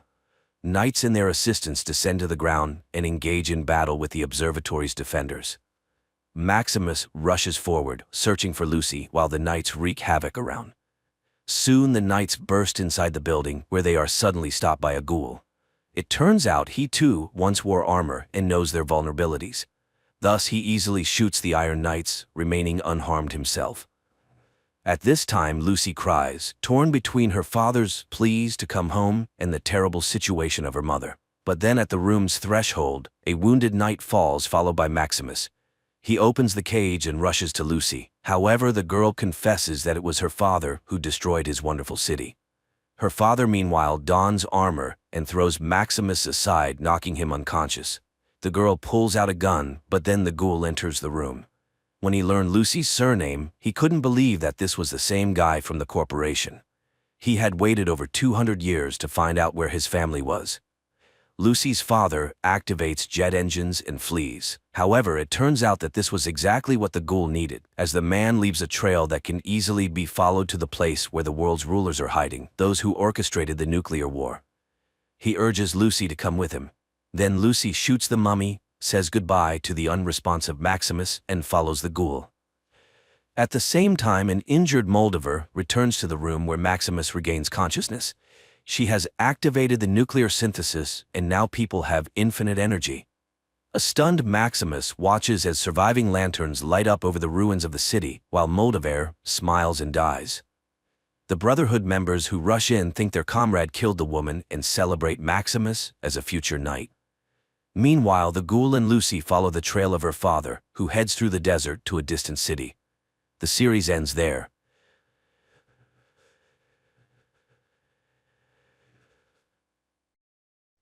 (1967).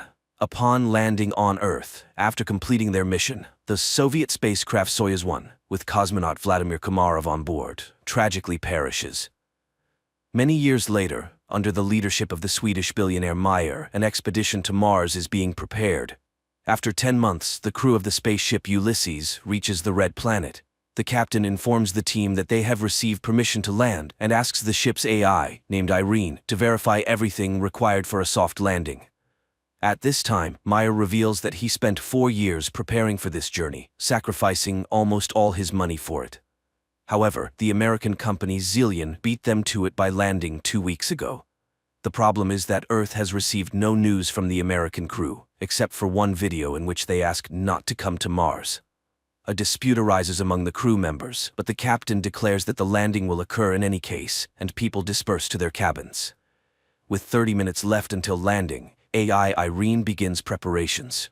However, an unforeseen event occurs. The ship does not detach from the carrier system, posing a threat to the entire crew. The only way out is to perform the separation manually. The commander ventures into space and struggles to free the attachments, but at that moment, the shuttle enters Mars's atmosphere, throwing the captain into open space.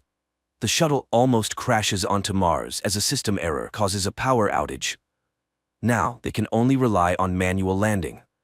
AI Irene goes into sleep mode, and the astronauts still manage to land on Mars. They succeeded, but their fuel is depleted, and Irene does not restart.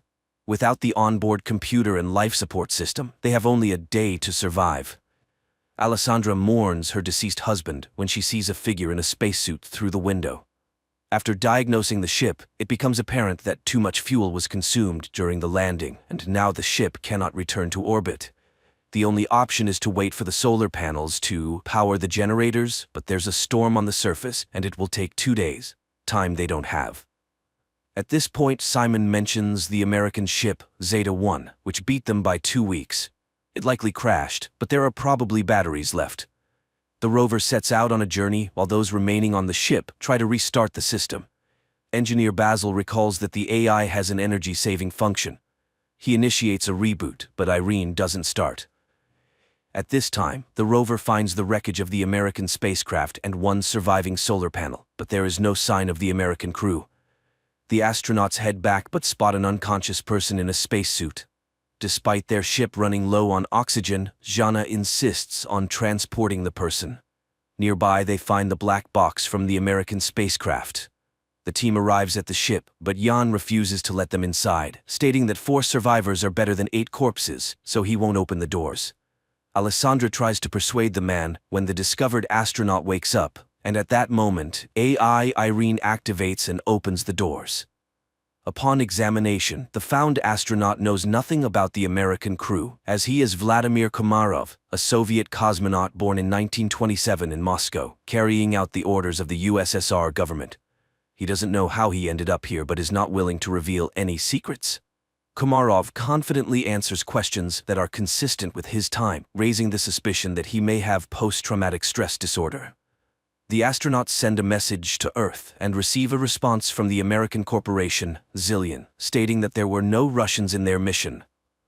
The crew of the Ulysses spaceship tries to make sense of the situation. How could Komarov, who died in 1967, end up on Mars after all these years? Is he a time traveler or an extraterrestrial? The psychologist is tasked with questioning Komarov first, and he confesses that he is hungry. Jana goes to get food while the others try to understand what has actually happened. Basil suggests the idea that Komarov was waiting for them. Meanwhile, Vladimir is eating the food brought by Jana when the woman confesses that he died 50 years ago and his family buried him long ago. Komarov takes this news rather calmly. In the meantime, the state of the ship, although it has reached stability, remains unreliable because the engines do not work and there is no fuel. So, leaving is impossible. The crew continues to keep an eye on Komarov, but he behaves calmly until he suddenly disappears. Simon searches the ship, but it yields no results. That's when the people discover that his spacesuit is missing. A part of the crew follows the heat trail tracked by Irene.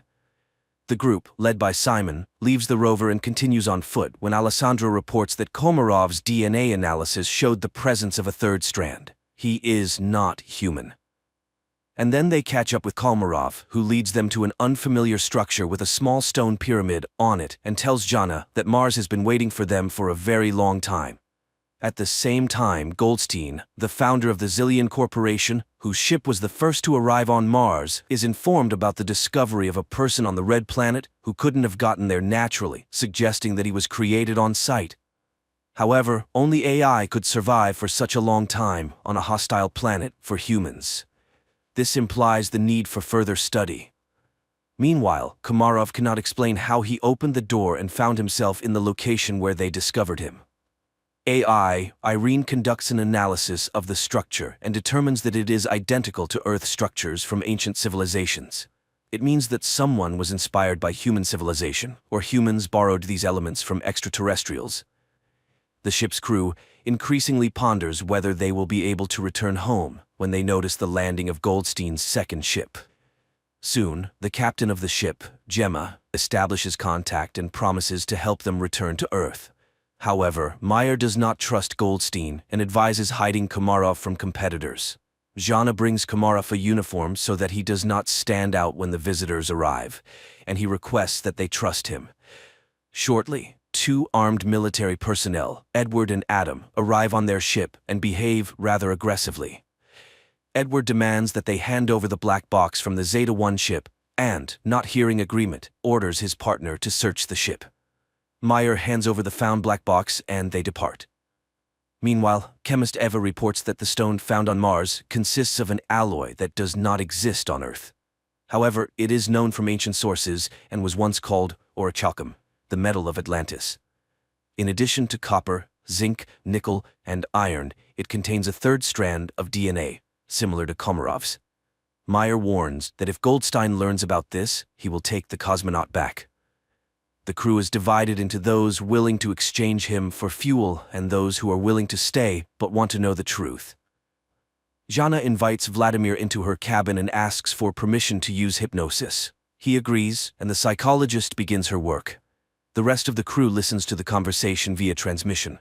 However, Komarov only shares the final moments on the Soyuz spacecraft before its demise. During this time, Gemma and Alan arrive on the ship and apologize for the actions of the military and express their readiness to help fix all the malfunctions. Jana remembers her conversation with Komarov, who laments the future of Earth due to humanity's irresponsible behavior. In the meantime, it is revealed that the billionaire Meyer did not plan the flight just for the sake of it. 4 years ago, the rover sent a photo to Earth of the found stele, and he confesses that they found a stone with unknown DNA. Gemma explains that it's an information storage system that can be rewritten. Upon hearing these words, AI Irene activates and deciphers the message on the stone. It's a series of numbers. At this time, the hesitant Jan leads a mutiny. He doesn't trust Meyer, who warned them about Zillion. But now, the Americans have come to their aid, and their leader, as it turns out, concealed the true purpose of the flight. He is ready to switch sides to Goldstein, who is willing to do whatever it takes to combat his terminal illness. Later, engineer Basil informs Meyer that Komarov is the same kind of program as the stone they found, but the most crucial revelation is that he deciphered a copy of the black box from Zeta-1, which shows that the oxygen on the ship was cut off at the moment when one of the Americans struck Komarov. This means he was there. He also activated AI Irene when he boarded their ship. After the conversation, Meyer shows Jana the photos they received 4 years ago from Mars, which, when decrypted, revealed Jana's face. This is why he brought her on the expedition. The woman is disappointed. Meyer played everyone. Suddenly, she sees herself in her father's house, where Komarov tells her that she is the link between Mars and Earth. He has been waiting for her for thousands of years, and now he will prepare her to make a difficult decision. He provides coordinates on Mars where Jana should go. Meanwhile, on Earth, scientists inform Goldstein that Komarov is the equivalent of a computer, and he himself is a biological machine. They are ready to transfer his brain into Komarov's body, but cannot guarantee the preservation of his personality. However, Goldstein is ready to take any risk to get rid of his terminal illness. Meanwhile, Zhana leaves the ship despite Simon's protests. At this time, technicians Alan and Alessandra test the engine and discover that access to it is blocked, and Irene suddenly begins responding with jokes, which is entirely uncharacteristic for a machine. It is revealed that she has reprogrammed herself. Her interface and logic are changing, and she refuses to answer who or what made her do this. Engineer Basil realizes that her system is becoming like a brain. Irene confesses that she is evolving. In the meantime, Zhana finds a small stone pyramid, and Simon forcibly makes Gemma accompany him in the search for Zhana. Jan discovers his absence, and after contacting Simon, receives an order not to let anyone inside. Just at that moment, American military personnel arrive, demanding that they hand over Komarov. Jan is willing to open the entrance, but the rest of the team opposes it. Mayer asks Basil to send a message to Goldstein, hoping that he may be more reasonable than his people. However, Irene has blocked communication with Earth. The engineer realizes that radical measures will have to be taken, but Jan still opens the doors, and the military personnel enter. Basil begins to reboot Irene, just as the Americans find Komarov, but then the lights go out, and the astronaut disappears. Meanwhile, Zhana, stumbling, falls from a hill. She regains consciousness but discovers that her leg is trapped between rocks, and she cannot free herself. At this moment, the enraged military officer demands that the crew explain where Komarov went. He begins to beat people, demanding to summon the captain. Desperate, Zhana screams, "Is her destiny to die in a pit on Mars?" But she is found by Simon and Gemma. Alessandra notices an approaching storm. The military officer is preparing to leave the Ulysses ship, leaving the people in danger. Suddenly, the lights start flashing, and the newly appeared Komarov asks to take him back to Earth. Simon, Gemma, and Zhana go together to the place indicated by Komarov and find an entrance to an underground bunker, very similar to the Petra tomb. The psychologist feels where to go and leads the couple. Soon, they find real water, but this is not what Komarov wanted to show them. Meanwhile, on Earth, Goldstein tells the nurse a story about the study of Mars. People were searching for green men, but it's all much simpler. He tells the story of the loyal dog Hachiko and compares Komarov to him, who was created by someone 100,000 years ago and left on Mars, where he faithfully waited for his owner to this day. At this time, on Mars, the astronauts find a wall made of human bones and realize that they are not the first people on this planet. It's not Earthlings colonizing Mars, it's the Martians who came to Earth, depleting the resources of the Red Planet. A tragedy unfolds on the Ulysses spaceship. The cowardly Yan grabs a gun, intending to get on the American ship at any cost to return to Earth, and shoots Komarov. Zhana immediately falls in excruciating pain, and Gemma flees. Alessandra tries to help Komarov, and Simon helps Zhana, but the Russian cosmonaut dies, and Zhana stops breathing too. Then Simon removes his helmet and, surprised by the presence of air in the cave, performs artificial respiration on her. The girl regains consciousness. Gemma walks toward the Ulysses ship when she's informed of Komarov's death and the approaching storm. Meanwhile, Meyer secretly goes in search of his crew members because the Americans refuse to take the billionaire's team back to Earth. At this moment, a recovering Zhana sees the light in the bunker and leads Simon to it. Upon coming out, the astronauts see a figure in a spacesuit in front of them and recognize Komarov. Meyer finds the entrance to the bunker and catches up with Simon and Zhana while heading toward the light. He is amazed by the presence of a living Komarov who suddenly tells them that everything ended here a long time ago. People realize that this is the North Pole of Mars, but how did they get here? Komarov explains that this planet was once inhabited by a species that went extinct because it went astray. And that species was humans. A group of survivors settled in this place but ended up killing each other when resources ran out. The rest of them flew back to Earth. Plato called them the Atlanteans. Komarov continues to talk about how he waited for thousands of years for Zhana, who embodies qualities of both branches, human and Martian AI. Only she can save humanity from themselves. She must decide whether humans deserve a second chance. Their conversation is interrupted by the military officer who intends to take the psychologist back to Earth. The American aims his weapon at the cosmonauts, and Zhana seeks help from Komarov. Suddenly, the military officer starts gasping for breath and falls. Upon returning to the ship, Simon orders them to prepare to depart. Meanwhile, Gemma from the Zillion ship tries to contact her associates, but none of them respond. She decides to fly back to Earth alone. The Ulysses crew heads to her ship, trying to establish contact with her and informing her about the deaths of the military personnel, but she doesn't respond. That's when Meyer starts speaking, recalling their past relationship, and confesses that he's no better than Goldstein because he's willing to do anything to ensure his name remains in history, even betraying his team. However, she's not like that. She won't be able to live knowing she has ruined people. Suddenly, Gemma's voice is heard, asking them to hurry. Goldstein has heard that Gemma has decided to take the Ulysses crew back to Earth and has blocked the control panel of the Zeta-2 ship before takeoff. The people on the ship prepare for their impending demise, and Jana asks Mars what she should do. Everything she saw and heard on the red planet flashes through her mind, and, with sheer willpower, she removes the control panel's block. Suddenly, an armed military officer appears in front of the ship, intent on damaging the engines with his weapon. Simon is about to step out to stop the madman, but Jana beats him to it. She aims the weapon at the American, but informs him that Mars will be the one to kill him. The military officer falls. The countdown for liftoff begins, and Jana realizes that there's no time to return. She bids farewell to the crew, confessing her love for Simon. The ship takes off. Suddenly, Meyer notices that it's dark at the North Pole of Mars. This means that they couldn't have been there just a few minutes ago. They truly were at the North Pole of Mars, but in the distant past when the red planet was still suitable for life.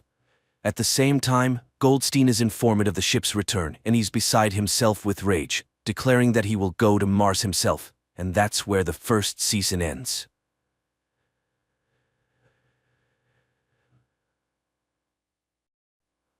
A man wakes up in the middle of a desert, not understanding how he got there and who he is. Suddenly, he sees an old man trying to escape the chase. The guy helps the elderly man, but he dies in his arms, having had time to name numbers 554, advising him to go to him and tell him that he got out. After burying the stranger, the man makes his way to the village. He asks the cab driver to take him to the train station, but the driver does not understand the meaning of the word. He tells him about his daughter and gives her name, 832. The guy remembers the old man and asks to be taken to 554. The man finds her at the bar and delivers a message from 93, but the woman is frightened and asked not to be dragged in. At this point, footsteps and a barking dog are heard outside, and the girl tells the man to run. He makes his way to the fire escape and sees a man in a white suit at the bottom, tossing a grenade in his hand. Then the man becomes dizzy, everything in front of him swims, and he wakes up in a hospital room where the man in the white suit calls him number 6. Later he declares that there is no New York, but that number 6 has always lived in the village, as his papers prove. Number 6 is taken to his house, but he looks around and goes to the street where he sees cheerful, happy people. He buys a map of the village, but there is nothing marked outside. A woman doctor catches up with him on the street and tries to persuade the man not to look for a way out, while he looks at the ghostly towers of high-rise buildings on the horizon. Then he jumps into an empty cab by the curb and drives into the desert. But as he climbs the mountain, he sees only sand and rocks in the distance. The action rolls back to an evening in New York when Michael meets a girl in a bar. The next moment, the doctor finds him lying on the sand and takes him to the village. Waking up, number 6 tells him about the meeting at the bar, but he does not remember what happened next. After getting to the town, number 6 realizes that the numbers on the doors of the houses correspond to the names of their residents, and then he finds house 93. He searches the apartment, not knowing what he's looking for. At that moment, number 2 enters, accompanied by a young man. Again, he convinces the man that there is nothing but the village, to which number 6 reasonably observes, if the old man has been followed, it means that he has learned something. Then number 6 can also get to the bottom of it. Number 6 goes to 554 again, and the girl confesses that the old man had drawings of his life before he died. Meanwhile, the cab driver and his wife receive an invitation to number 2's house, where he begins to question number 6, who at this time promises 554 that he will not come back if she tells him everything she knows. And the girl gives him a drawing of her dream in which number 6 recognizes the Statue of Liberty, which thrills the man. It means he's not crazy. And that means that there are others who dream of getting out of here. At this time, the leader of the village, number 2, goes to his wife's bedroom and puts pills in the insensitive woman's mouth. Just then, his son walks through the door, unable to understand number 6's confidence in the existence of another place. and number 6 meanwhile comes to the cemetery and sees a grave prepared for 93. So the management is ready to fake his funeral to keep the rumors at bay. This is where the doctor finds him. Number 6 suggests that she lie down on the ground and look at the stars. There are millions of worlds out there. Is there really only one? And where do the names of great men come from in his memories? Number 6 tells of a girl in his memories whose name was Lucy. In the morning, number 6 goes to 554's bar but is delayed on the doorstep when an explosion is heard in the room. When he comes to, he finds 554, but the girl dies, having managed to pass on 93's advice to go to the towers. The man tries to get the doctor to make sense of what happened, but the woman is frightened to death and asks him not to make things worse. Number 6 goes to number 2's house, blames him for the woman's death and promises to find a way out. He runs toward the towers, but a huge white ball appears in front of him and the man faints. In his delirium, memories of a boy playing on the seashore flit before number 6. In reality, he sees a man who calls him his brother. Number 2 tries to persuade him to admit his kinship, but number 6 does not believe him, even when he shows him their childhood photographs and reminds him of the scar he suffered as a child. Number 2 convinces the man to see a psychiatrist. The brother takes number 6 to his house, where he's greeted joyfully by his nephews, and the brother's wife announces that she has cooked his favorite meals and invites him to watch the show they never missed together. Number 2's son watches his father feed his mother pills but hides, not wanting to give away his interest. Meanwhile, number 6 expresses to his brother that everything around him is fake. He does go to the psychiatrist, and in the process he remembers Lucy. Then he tells her that he saw a seagull that lives by the water, and then it turns out that there are 2 doctors. Number 6 cuts the session short. Outside, his brother catches up with him, who has figured out how to get number 6's memory back. He takes him to the garage where the man is greeted enthusiastically by his co-workers. It turns out that number 6 is a bus driver. The man gets behind the wheel and takes a tour of the village while his brother acts as a guide, showing the local sights. Meanwhile, the psychiatrist reports to number 2. Number 6 is tormented by memories of another life which simply cannot be. And then the head of the village confesses that his wife has become like this because of him, and that his son, if he recognizes his real father, can abandon him. He demands to do everything to make number 6 believe in this reality. At this time, the tour bus pulls out of the village and number 6 sees an anchor in the sand. He swerves towards it and tries to convince the others that the object is real. There must be an ocean. He has visions of the 2 boys on the beach again, and his brother leads him to an abandoned building. This is where they played as children, but number 6 does not remember it. Later, the doctor tries to prove that these are false memories. Well, is someone going to make up another reality on purpose? Michael remembers Lucy again. Why did she approach him exactly that day, the day he was fired? A new day begins where everything is as usual. Clear weather, a constant soap opera, and the bus store, interrupted by number 2 to present his brother's family with a trip to a resort they won in the lottery. The man is overjoyed and hopes that number 6 will go with them, but questions about the sea stump the man. Meanwhile, number 6 catches the doctor looking at sketches of Big Ben and the Statue of Liberty, which he has taken out of his pocket. Number 6 accuses her of spying and recalls telling Lucy about his job as an analyst at the company called Sumacor, watching surveillance tapes and collecting data on people. And when he realized he was violating the privacy of others, he became despondent. That night, number 2's son asks his father about his childhood because he cannot remember it. Number 2 advises him to put all doubts about his family aside, while number 6 has a dream about his brother entering the water, ignoring his cries. Later, he leads 313 to the ruins because he feels a strange connection to the place. And then, following his memories, he finds an old box with a note he wrote as a child. The doctor considers it proof that the village is real, but number 6 claims it is a trick, though he has his doubts. Michael has another flashback. He was explaining his reasons for leading Sumacor to Lucy when she suddenly admitted that she too worked for the firm. She told him that he shouldn't count on the stalking to stop after his dismissal. That same day, number 6 is stopped on the street by a woman on the tour bus. She once heard the sounds of the ocean in the desert. Together they drive to the desert, but no matter how much they walk across the sands, the woman can't find the place. Number 6's attention is distracted by a bus on its way to the resort. The man rushes to the village where his brother's family is waiting for him at the bus stop. When number 6 finally arrives, they decide to take the ward bus to the resort. On the way, number 6 notices the towers and heads toward them. But images of despair flash before his inner eye when his brother is lost in the ocean. The man screams at the foot of the anchor. The vision changes. Number 6 is now tied to a pole, and number 2 puts a grenade in his mouth. There is an explosion, and number 6 regains consciousness to the screams of his brother, who begs him to pick himself up. Confused, number 6 apologizes for his behavior and is ready to accept 16 as his brother when he suddenly confesses that he's not. He has been forced to lie. He doesn't know what they want, but it has something to do with the other place, and he fears for his life. But number 6 promises that together they can stand up for themselves. 16 joins number 6 and the winking woman in search of the ocean. When they finally find it, 16 happily runs into the water. Number 6 remembers his brother's disappearance and asks him to stop, but a huge white ball appears out of the water and the man disappears. Number 6 tells 313 about it and they go to the place together. But instead of the ocean, there are sand dunes in front of them. He returns to tell his family the news of his brother's death, but people are absorbed in the show. Number 6 screams in despair and is taken away by clinic workers, where number 2 comes and feels sorry for the man who has lost control of himself. He refuses to wear the number instead of his name, but cannot remember his real name and agrees to be number 6.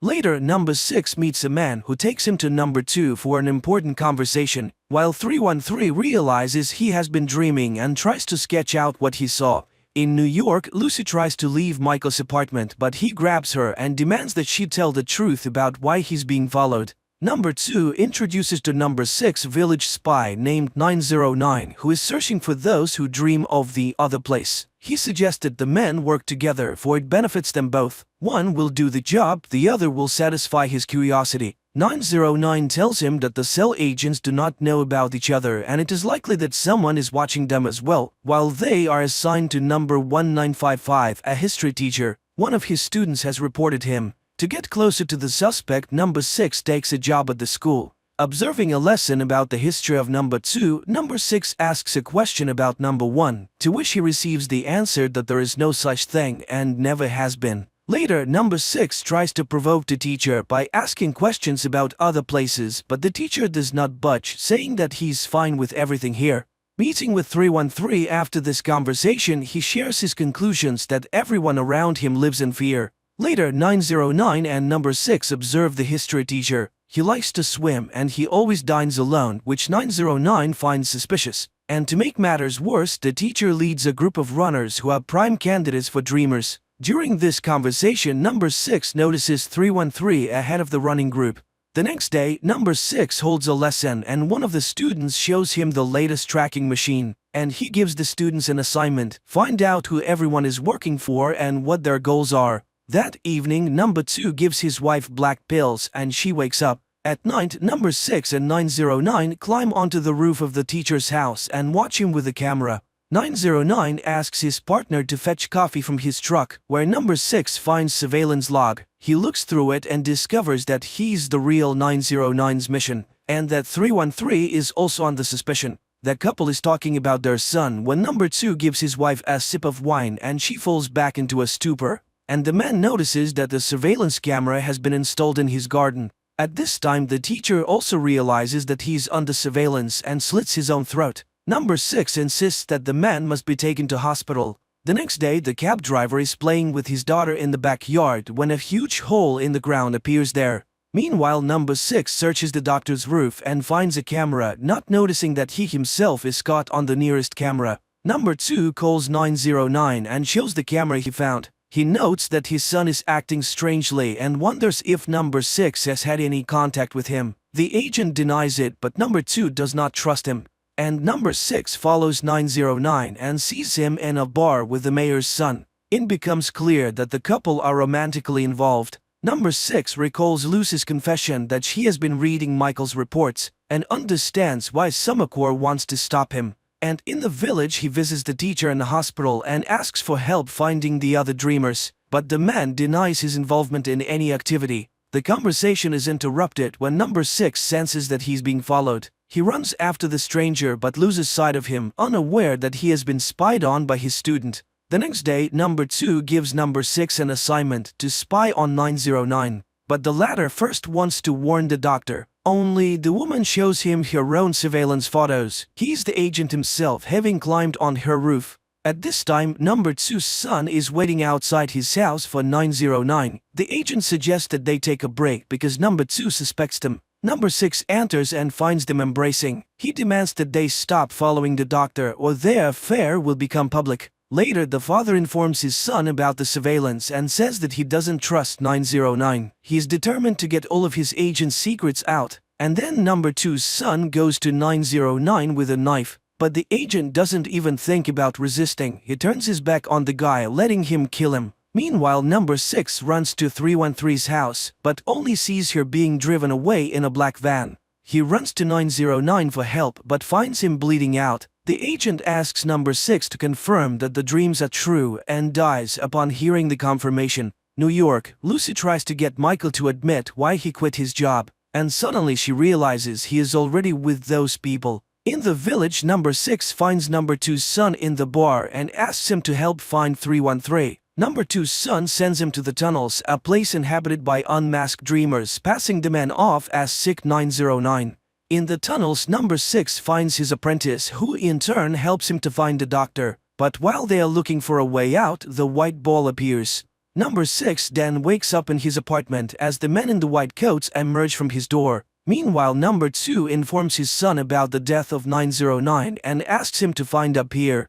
New York, Lucy says that she hears the name Curtis whispered on the decisions floor and insists that they go to Semaphore immediately. Michael kicks her out. She writes down the number and asks him to call her if he changes his mind. In the garden of the palace, number 2 treats the student to ice cream and thanks her for stalking number 6. Then he exposes her for spying on him as well, so the girl has to go to therapy. At this time, number 6 wakes up to the voice of a woman announcing on TV that it's time for him to find a romantic couple. He goes to 313 and she explains that this is how all couples find each other. Meanwhile, a big hole in the ground is forming in number 2's yard, which he attributes to climate change. Number 6 goes to the Modern Love Bureau. At first skeptical, he is delighted when the system pairs him up with 415, a blind woman who looks just like Lucy in New York. In the meantime, number 2 has a conversation with the doctor. He knows that she's a dreamer and she will have to betray number 6 even though she loves him.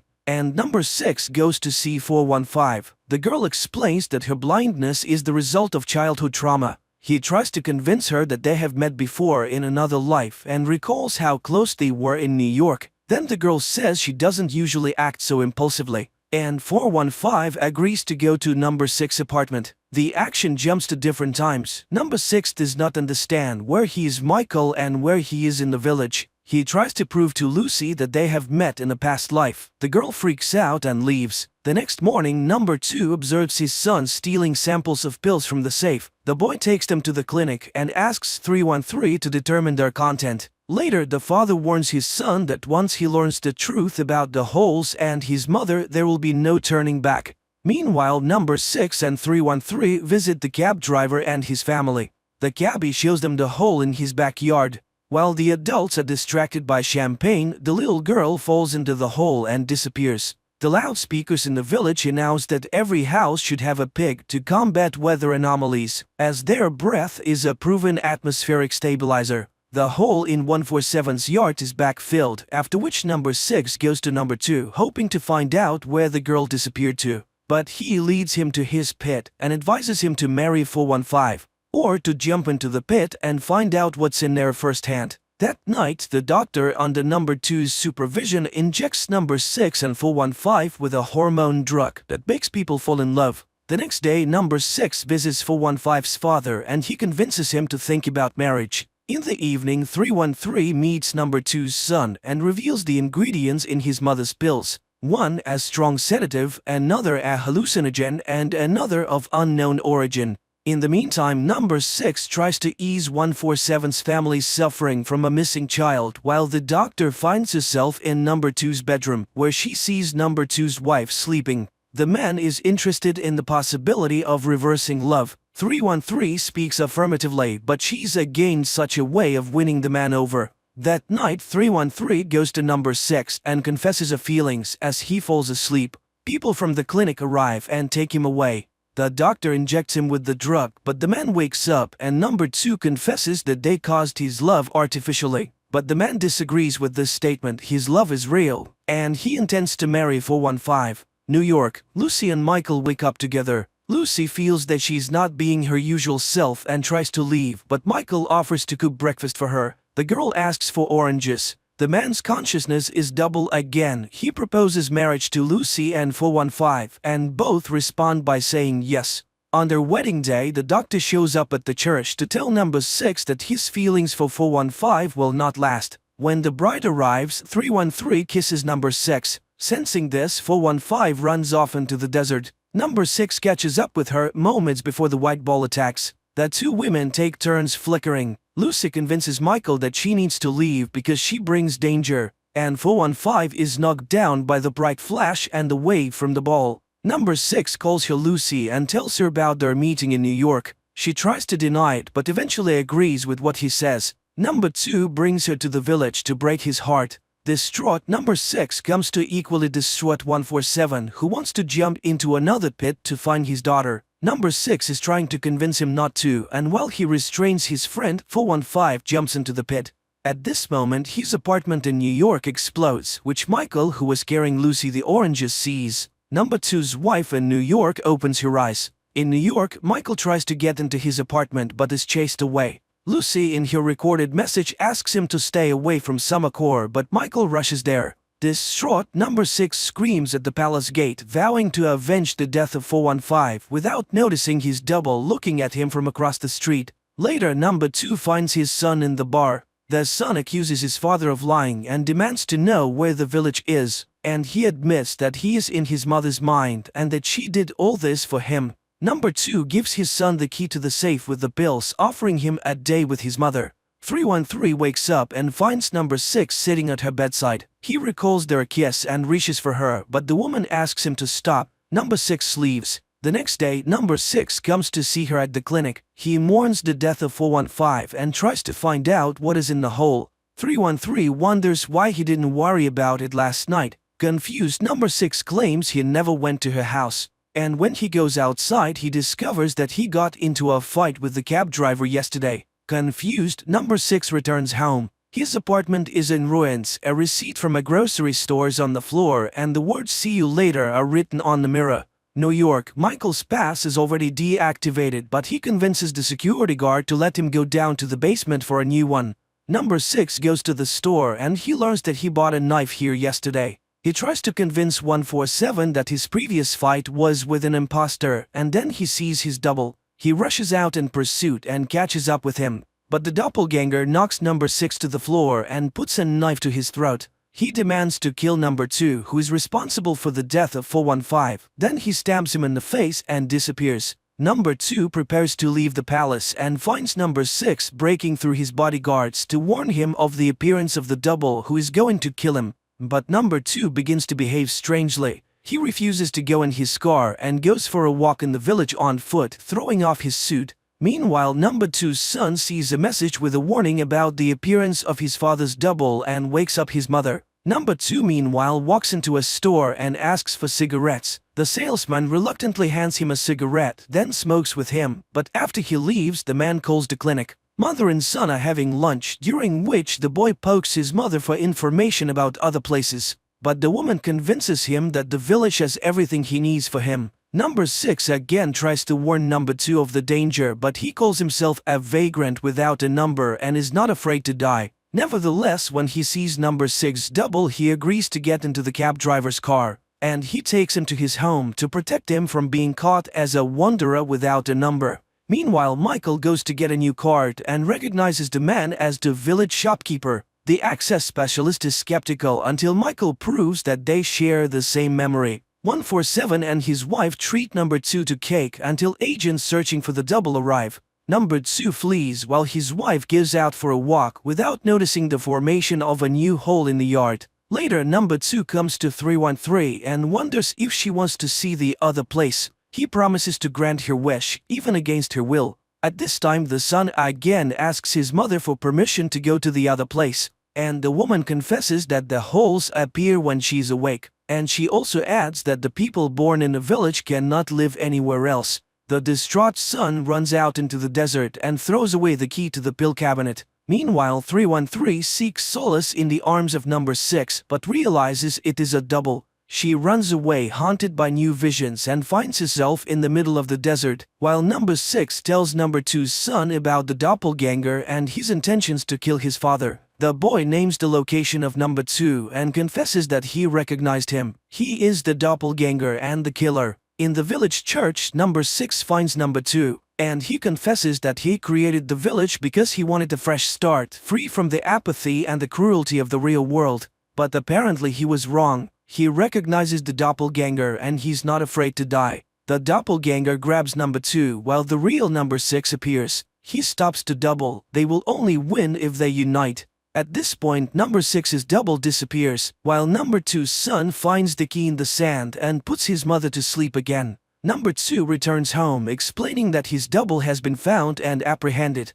The shopkeeper is dragged to the clinic. In the middle of the desert, 313 finds a glass door with the Samakora logo on it and goes inside. At the same time, Michael and the master go to the task floor. In a room filled with monitors, profiles of the villagers are displayed. Michael recognizes the people as subjects from his reports. On one monitor, he watches Lucy's recorded warning until 313, following a long corridor, encounters a vision. She flees back into the desert. Michael goes to the window on the floor and sees Village Street and number 6. He knocks on the window trying to get his attention, but he looks toward the towers and turns away and leaves. Meanwhile, new residents arrive in the village who cannot answer where they come from, and that Samakor, the winking woman from the tour bus, informs Michael that a car is waiting to take him to Mr. Curtis. In the village, number 6 receives a summons to the clinic, where he shares with 313 his concerns. The village is expanding. Apparently, number 2 is up to something.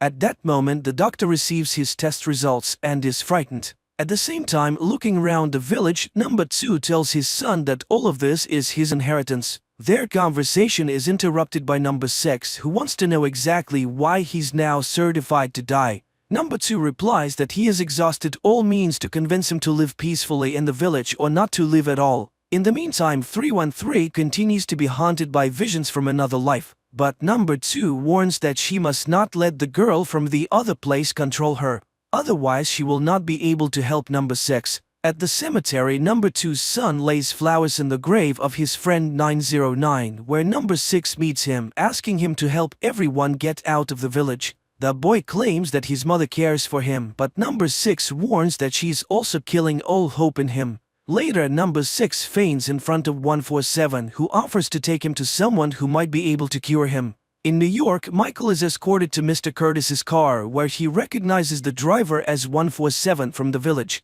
On the way, the driver explains that he used to be an evil man, but Mr. Curtis helped him change his life. In the village, 147 takes number 6 to the village prophet, and he tells him that the deliverance is coming, they just have to wait. But number 6 has no intention of giving up. He goes to see number 2's son, who is drinking alone. The man asks him about his mother and the pills and offers to run away with him, but the boy refuses. He has a case to finish. In the New York City, Michael visits Mr. Curtis, who turns out to be number 2's prototype, and his wife, who is in a dreamlike state. Mr. Curtis explains that the village is an experiment taking place in the woman's mind. She's sacrificed herself so that broken people could have a better life, if only in her mind. At this time, number 2's son enters his parents' bedroom and strangles his mother to death. Mr. Curtis confirms that it was Michael who found everyone in the village. Meanwhile, at the clinic, number 2 taunts dying number 6 with details of his upcoming funeral. Later, number 2 returns home to find his wife dead and his son missing. He and his assistant search the bar and discover that his son has hanged himself. Number 2 takes his body out and places it in a glass coffin. More and more earth holes begin to open up in the village. Number 2 visits 147 and asks that at just the right moment the man shout the phrase that number 6 is the first. Back in New York, Mr. Curtis shows Michael the positive impact of the village on suffering people. The man recognizes the inhabitants of the village who here in real life are cheerful and contented, and yet he's convinced that people should not be helped without their consent. Mr. Curtis offers Michael the opportunity to continue the experiment and gives him a pass to the Samakor's main floor. At this time, number 2 offers 313 a way to save number 6. Number 2 finally realizes that number 6's weakest point is his humanity. He's so right that he wants to live his life according to his conscience. If she wants to save him, she must give herself to number 6. Later, he reminds number 6 that the doors are open, and he can go wherever he wants. But first he must confess that he needs the village, and it is his fear that causes the white bowl. Number 6 sees this object and, unable to confront his deepest fear, runs away. The villagers gather for number 2's son's funeral. Number 6 comes too, for his fever has miraculously passed. Number 2 reads the eulogy and confesses to the crowd that his son's death was suicide and that they are all prisoners of the village. At this time, in a New York church, Mr. Curtis introduces Michael to Sarah, 313's prototype. She's mentally ill, suffering from the effects of childhood abuse. The man tells Michael that he worked with the girl for a long time until she resisted. Meanwhile, number 2 admits that he cannot save the village and soon everyone will be in the abyss. The child throws a stone in number 2's face and he points to number 6. He can answer all their questions and he calls him number 1. Mr. Curtis asks for help to cure Sarah, for Michael is number 1. The crowd begins to chant that number 6 is number 1 and will save them all. Number 2 tells number 6 that the only way to plug the holes is for a dreamer to take his wife's place. That's when 313 steps forward and takes the pills. Michael takes Sarah by the arm, catching her as she falls, and number 2 puts a grenade in his mouth. He gives it to number 6 and pulls out the pin. Mr. Curtis returns home and finds his wife healthy. On the appointment floor, Michael takes over as the new head of Summer Corps. On the high ground by the village, number 6 and sleeping 313 look out at the world around them. The man confesses that he has only now realized how beautiful it is here and intends to create a good village. 313 sheds a tear. The film is quite complex. It is not always immediately clear what is real and what is a flashback or hallucination, especially when it comes to the same characters, but everything is redeemed by a rather unpredictable ending which explains all the strangeness of the plot.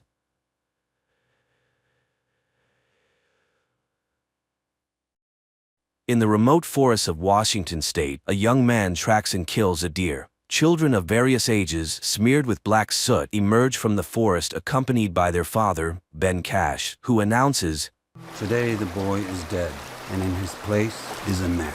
He then feeds the hunter the liver of the freshly killed animal. The children look proudly at their brother and then joyfully splash in the clear waters of a forest stream, washing off their camouflage. Later they carry the animal's carcass to their home, nestled deep in the forest.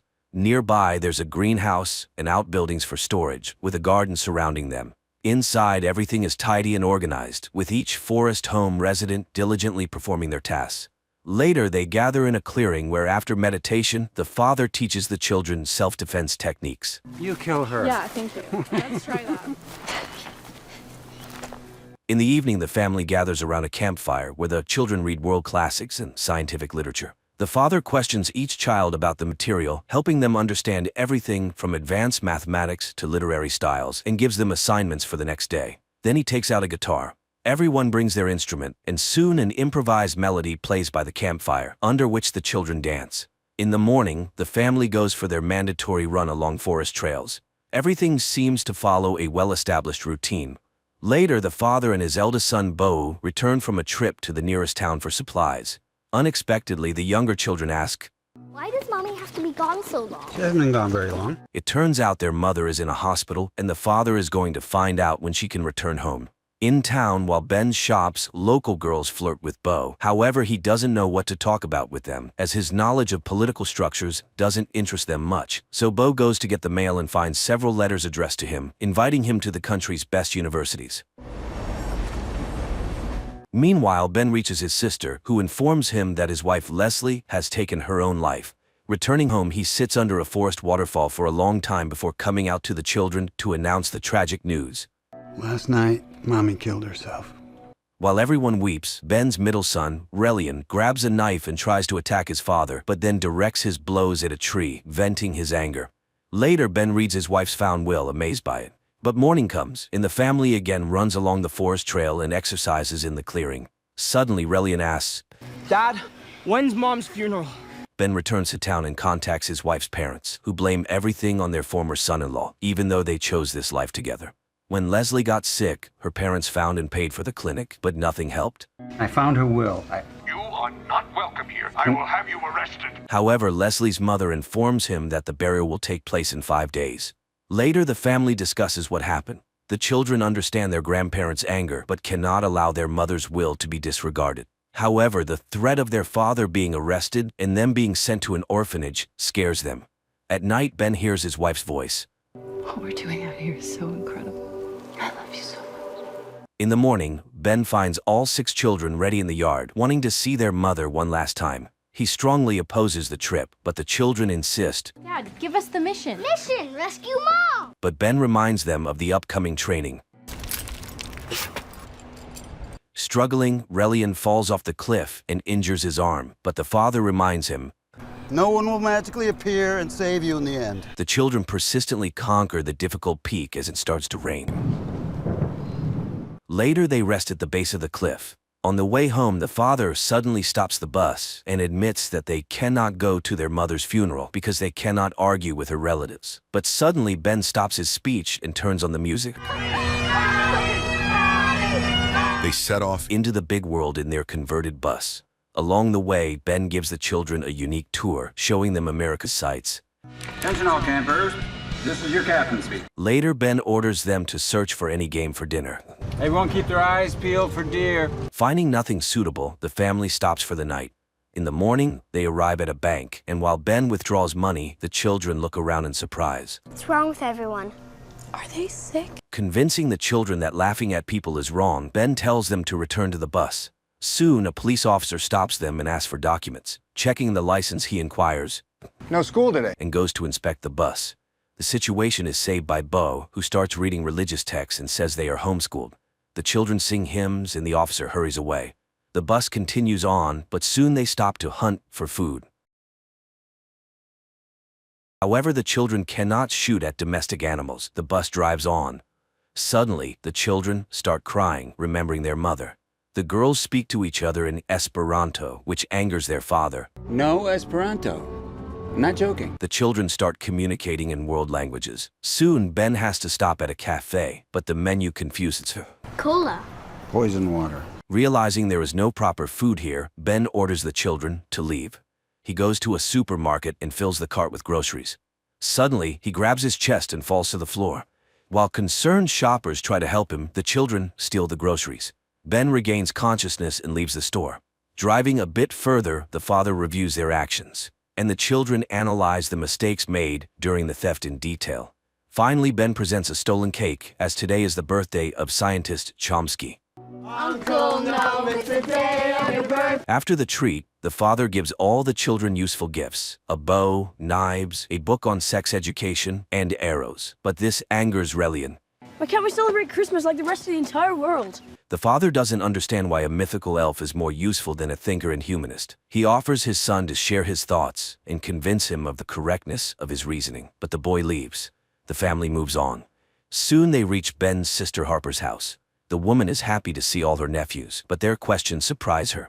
How did you kill those chickens? With an axe or a knife? She tries to find answers and is again astonished that Ben honestly and thoroughly explains even very delicate matters to the children. Harper's husband tries to offer condolences, but Ben calmly reminds him that he couldn't stand his wife. Then he straightforwardly explains the cause of his wife's death. His sister and her husband try to end the conversation. Children shouldn't know the details, but Ben tells the children the real cause of their mother's death. Probably a form of postpartum psychosis. Ignoring his sister, who left the table, he pours wine for the children. Later, the children watch with curiosity as their cousins play video games. Ben argues with his sister, who cannot accept such democracy in parenting. I tell the truth to my kids. I don't lie to my kids. Protecting children. Harper believes that not sharing what children cannot understand isn't a lie. Her husband suggests postponing the conversation until morning, and Ben apologizes. Meanwhile, the children take their sleeping bags and set up for the night in the yard, despite having rooms prepared for them. In the morning, everyone gathers at the table, and Ben allows the children to play video games with their cousins. When the children leave, his sister and her husband try to reason with Kids Ben. need structure. They need to go to a real school. Then Ben calls his nephews and asks them questions about political science and history. The boys can't answer a single question. However, Ben's youngest daughter freely discusses these topics. Relatives are impressed by such knowledge and no longer object to Ben's way of educating his children. The family moves on. They soon stop to rest at a campground where Bo meets a girl. She is surprised by his unusual name, and he explains that his parents made it up. I'm Claire. Bodovan. Our names are unique. There's only one of us in the whole world. In the evening, they continue their acquaintance. The girl is surprised that Bo doesn't know modern pop music but loves Bach and cello suites. He lies that they recently lived in Paris and is amazed at her ignorance. He avoids questions about his mother and after kissing the girl for the first time, declares his intention to marry her to her mother. I am ready for you, if you will have me. Will you be my wife? The mother leads the girl back to the trailer. In the morning, the bus pulls out of the parking lot and Bo waves to the girl and her mother. That day, they reach the church where Leslie's farewell ceremony is held. Relatives and friends mourn the woman when a group in bright clothes enters the church, stunning everyone. The preacher tells about Leslie, and when he mentions her husband, Ben takes the floor and reads his wife's will. First of all, Leslie practiced Buddhism. If nothing else, she had a sense of humor. Leslie's last will and testament. Finally, she asks to have her ashes flushed down the nearest toilet. Enraged, Leslie's father Jack orders Ben to be thrown out of the church. The children run after him while the preacher continues his sermon. Soon, Leslie's coffin is carried outside. Grandma and Grandpa hug the grandchildren, some of whom they see for the first time. Nevertheless, Jack forbids Ben to go to the cemetery, threatening arrest. Ben orders the children to get in the bus and follows the procession, though the children beg him to stop. No, I don't want to lose you! Hearing the last argument, Ben stops the bus. They drive to the suburbs and stop for the night. The man opens a bottle of wine and drinks it, sitting by the bus while his sons go to a sports field and remember their mother.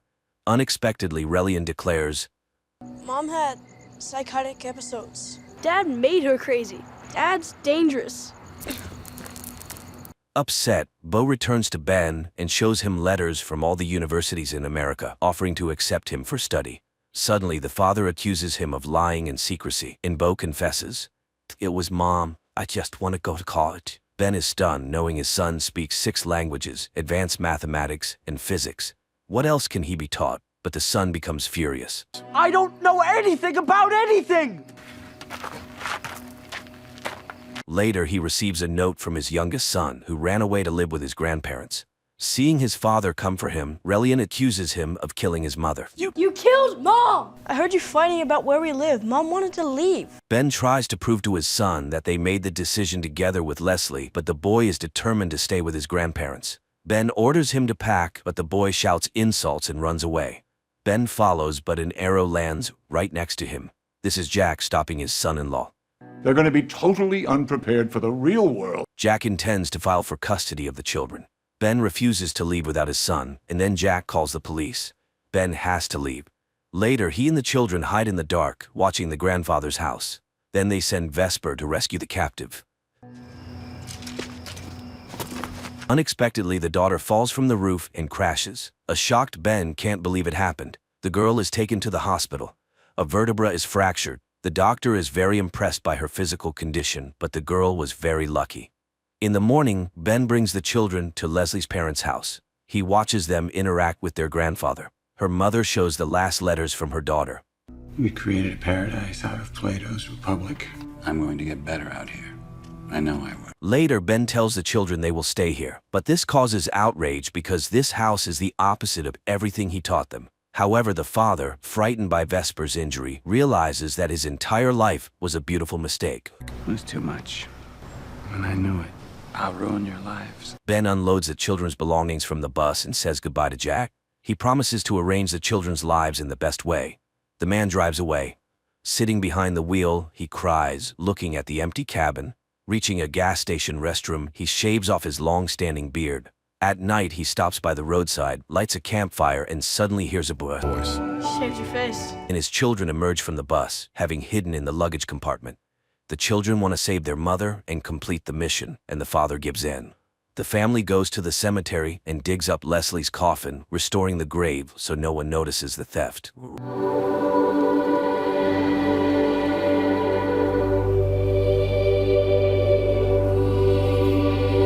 Later, Bo shaves his hair and beard, earning his father's approving smile. Soon the family takes Leslie's coffin to the seaside, where the children build a funeral pyre for her, and after saying their goodbyes, light it under their mother's favorite song. Everyone sings and dances, fulfilling her last wish.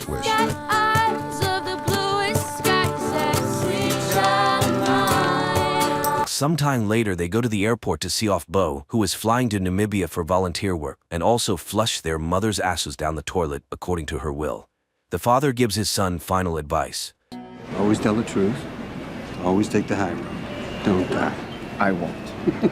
Later, the family settles on a farm, raising chickens in their bus, then tends to the farm and the children start going to school. The film ends here.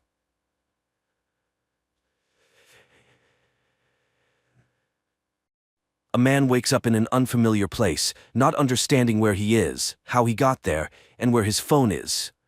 He tries to reach out to someone, but a voice from behind the door advises him to be silent and calm down. An unseen interlocutor informs the man that he has been drugged, and he will feel very unwell for the next few days. But now, it's time for him to work, and he bids him farewell. Joe attempts to make sense of everything that has happened when he hears a small slot opening on the door, through which several food packets fall. Joe rushes to the door and asks the invisible guard for help. He has a pregnant wife at home who needs his assistance, so he needs to get out of here as soon as possible. He is told several times to step away from the door and not to reach his hand into the slot, but the man doesn't listen, resulting in a severe blow to his wrist. He cries, repeating that he doesn't deserve this and shouldn't be here. Later, Joe bends his wrist with his own tie and explores the strange place. He picks up the food and a small water bottle, but just as he's about to try the debut meal, a siren starts blaring, followed by the voice of the Malord Corporation's AI welcoming him to a training program where he will become the best version of himself. Joe asks for information, but his neighbor advises him to keep quiet. His questions will remain unanswered anyway. A countdown to midnight begins, so Joe needs to prepare for his last hours of rest. The man doesn't understand what this means and tries to find out his interlocutor's name, but the interlocutor is surprised. Do they even have names here? The next minute, screams from people behind the walls start to reach Joe, telling him to be quiet and let them rest. The unseen interlocutor advises Joe to accept that this place is Malord, and now he should try to get some sleep because tomorrow will be the longest day of his life. Joe sits against the wall when suddenly a melodic whistle is heard, followed by a man's voice begging not to do it and promising to exceed the plan tomorrow. However, he seems to be beaten and dragged away somewhere. Joe covers his ears to avoid hearing the unfortunate man's voice and the AI's voice that reassures Joe that everything happening is meant to restore his peace of mind. Finally, the sun rises over the enclosure. The same whistle sounds, and a male voice congratulates Joe on the beautiful day and reminds him that the cameras must be kept clean. Otherwise, he will face punishment. At this time, the neighbor's voice speaks again, advising him to obey the orders and calling the nighttime incident a motivational speech to which he will soon become accustomed. Joe gathers some scarce trash and tosses it into a foul-smelling hole in the floor, covered by a small hatch, and there he notices something strange under his feet and, pulling on a strand, discovers that it's hair, beneath which a human skull can be discerned. Joe screams in horror, but the neighbor knows that many people have died here, so Joe will have to get used to it. The neighbor reminds him of the contract he signed when he joined the company. Malord gives this to everyone, but few read the fine print all the way to the end. So everything has its price. The sooner he gets into the rhythm, the easier his days will be. He just needs to do his work. At that moment, the AI voice kicks in. Joe interrupts it, shouting that he worked for the corporation for 10 years and demands to be released immediately, to which Malord announces that a qualification enhancement seminar begins today. His productivity has declined recently, and now he has the opportunity to rectify it. Joe was once an exemplary employee, but he gradually stopped appreciating Malord and everything she gave him. So now he has a new job that will last from 6 in the morning until 10 at night. During this time, he must turn the mill. 1 point for a complete rotation. His daily quota is 50 rotations. Do less, and he will be punished. But Malord's motto is, enough is not good enough. He must strive to keep his position, salary, corporate apartment, and his life. Malord wishes him success. Joe tries to persuade the AI to release him, but the neighbor advises not to waste his strength. At the moment, he needs to survive, and for that, he must work. And Joe gets to work. At first, it's very difficult for him, but he pushes through, and it starts to move. Mallard congratulates him on his first rotation, suggesting a virtual toast for his first victory. Joe pushes the mill, listening to the corporation's advertisements. Finally, the signal for the end of the work sounds, and Mallard congratulates him on completing his first day of self-improvement work. He exceeded the quota, which is very good. At night, Joe hears women's screams as Mallard announces another dismissal. Later, the neighbor, learning that Joe doubled the quota, advises him not to maintain such a pace. Joe can't understand the point. If he doesn't meet the quota, he's punished, but if he exceeds it and is last among all, it means death. To which the neighbor advises not to tell everyone about his quota. They're not friends, and the neighbor will always try to outdo him.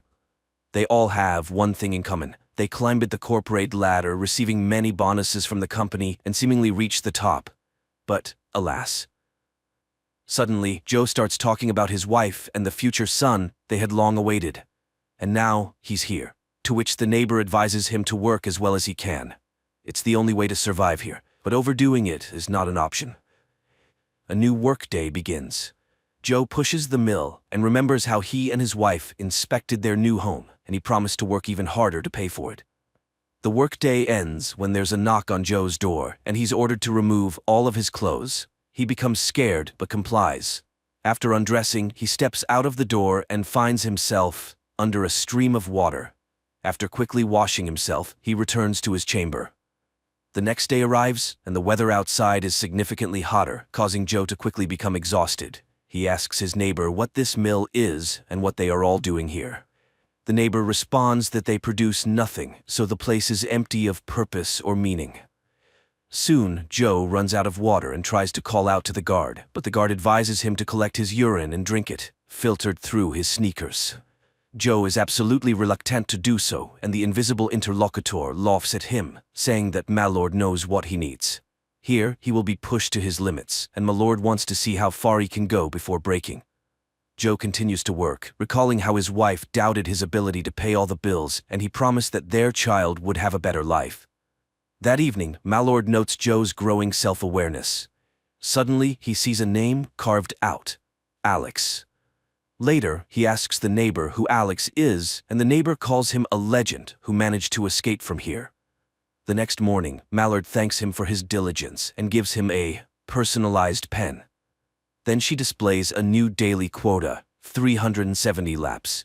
Joe is horrified and expresses his frustration in the rudest way. The AI explains that people don't always realize their strengths. It's tough, but this is how the world changes. A signal sounds, and Joe starts pushing the mill. Suddenly, he notices that the counter doesn't mark the laps. Instead, a cross appears, indicating punishment. 1 cross equals 2 laps, and it continues geometrically. Then, the person gives up, but Joe is not planning to do that. With all his strength, he pushes the mill. However, his strength leaves him. When the neighbor learns the number of laps assigned to him, he becomes furious. Joe exceeded the unattainable number of laps, argued with Mallard, and now, all of them, will suffer. Mallard then announces that he failed to meet the quota and disappointed his colleagues. Taking care of them is the company's main principle, so he will have a new colleague, Kate Stevens. Joe is horrified when he sees his wife's face on the screen and promises to exceed any plan just to keep her from being here. Mallard gives him 1 day and activates a massive glowing screen above his compartment, not allowing him to rest. A new workday begins, and Joe starts pushing his mill under Mallard's wishes for a productive day. Suddenly, he sees himself in front of him, a second Joe mocking his hopes. He worked his whole life, hoping his efforts would pay off, but now he's failed and should give up. However, Joe stubbornly continues pushing the mill, and at exactly 10 he completes 370 laps. Mallard congratulates him on this and cancels the penalty. As motivation, they show him images of his wife with a baby in her arms. Joe cries tears of joy, but immediately afterward, tears of sorrow as he missed his son's birth. In the morning, he asks his neighbor to tell him everything he knows about this place. The neighbor recalls his son, whom he saw only in his childhood because his father was always at work. He advises Joe to investigate the blind spot. Joe rushes to the wall and, after a long contemplation, finds an erase spot. Remembering the gifted pen, he uses it to puncture the wall and slightly expand the recess overnight. But a new day dawns and Joe begins pushing the mill, and at night he again chips away at the wall.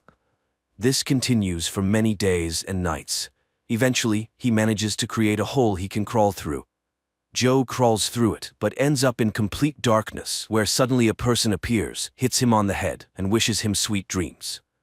Joe regains consciousness in his chamber. The hole is sealed, and the AI voice sounds once more. My lord is disappointed, but still willing to give him one last chance. He's so fixated on his desires that he doesn't see the big picture. So his neighbor was punished, and his quota has been increased to 1,000 laps per day. Joe rushes to the wall and learns that his neighbor's leg is broken, and he won't be able to complete even a single lap. Afterward, the man confesses that they are being controlled by a computer he created himself. The first algorithm he wrote self-improved and created the second, and so on. Now people don't know how it works. Then Joe has an epiphany. If they don't work, everyone's score will drop to 0. And what will the algorithm do then? Joe shouts to the others, telling them about his discovery. People respond, supporting his proposal to stop working. But the workday begins, and everyone starts pushing their mills because they are afraid of dying. Joe tries to persuade his neighbors, but realizing the futility, he cries and picks up the pen. In the evening, he talks with his neighbor, and the neighbor reveals his name, Alex. He also managed to escape from his chamber but was brought back, just like Joe, so getting out of here is impossible. At night, Joe hears that Mal-Lord has taken away Alex. In the morning, the AI wakes him up and, to boost his spirits, shows him images of his wife and their walking baby. Joe is horrified. He can't be here for so long. He shouts insults at Mal-Lord and he's fired. Immediately, the doors open and a crowd of clerks enters, positioning themselves on the sides and silently watching Joe as he thrashes among them, trying to get an answer. But then, a man in uniform enters and confesses that he enjoys firings. 12 clerks witnessed each of them. The man loads a syringe and laments Joe's ingratitude when Mal-Lord gave him the whole world. The man hopes to soon have a house available on one of the streets where a single mother with a young son lives. And at that moment, Joe loses control and starts beating him. Mal-Lord announces a security guard's failed mission and his impending firing, while Joe, on the contrary, will be promoted. The man stops, feeling blood on his hands, but the battered guard asks him to continue. And then Joe stands up and shouts that he is not a monster, and he leaves. And right away, Joe finds himself in an office where several employees are sitting, and his interlocutor congratulates him on passing the career advancement simulator. It all happened within an hour, and his son hasn't been born yet. He struggled with middle-level managers but got stuck on the 8th level. My-Lord realized that he was too good. His productivity increased, his personal qualities improved, and the coup he organized exceeded all expectations. He's a non-conventional thinking leader. Joe takes off the suction cups from himself, but his interlocutor doesn't pay attention and invites him to see his new office. In Mal-Lord, there are numerous positions, and you can climb to the top for years. Soon the pair reaches the desired floor, but Joe keeps thinking about the time spent in the simulation. Here's the office with new gadgets. Joe also expects a salary increase and other perks. There's a contract on the table stating that disclosing what he experienced in the simulation will lead to immediate termination. Joe signs it and receives assurances that Mal-Lord is his company forever. The man sits down at the table, looks at a photo of his wife, and calls Kate. She's surprised, and the man can barely hold back tears, recalling his long, eventful day. After catching his breath a bit, he promises to burn this damned place. The movie is presented as a science fiction film, but behind every word or action of the hero, the reality of the modern corporate system is clearly revealed. The blatant exploitation of people, causing them to start living to work, rather than working to live.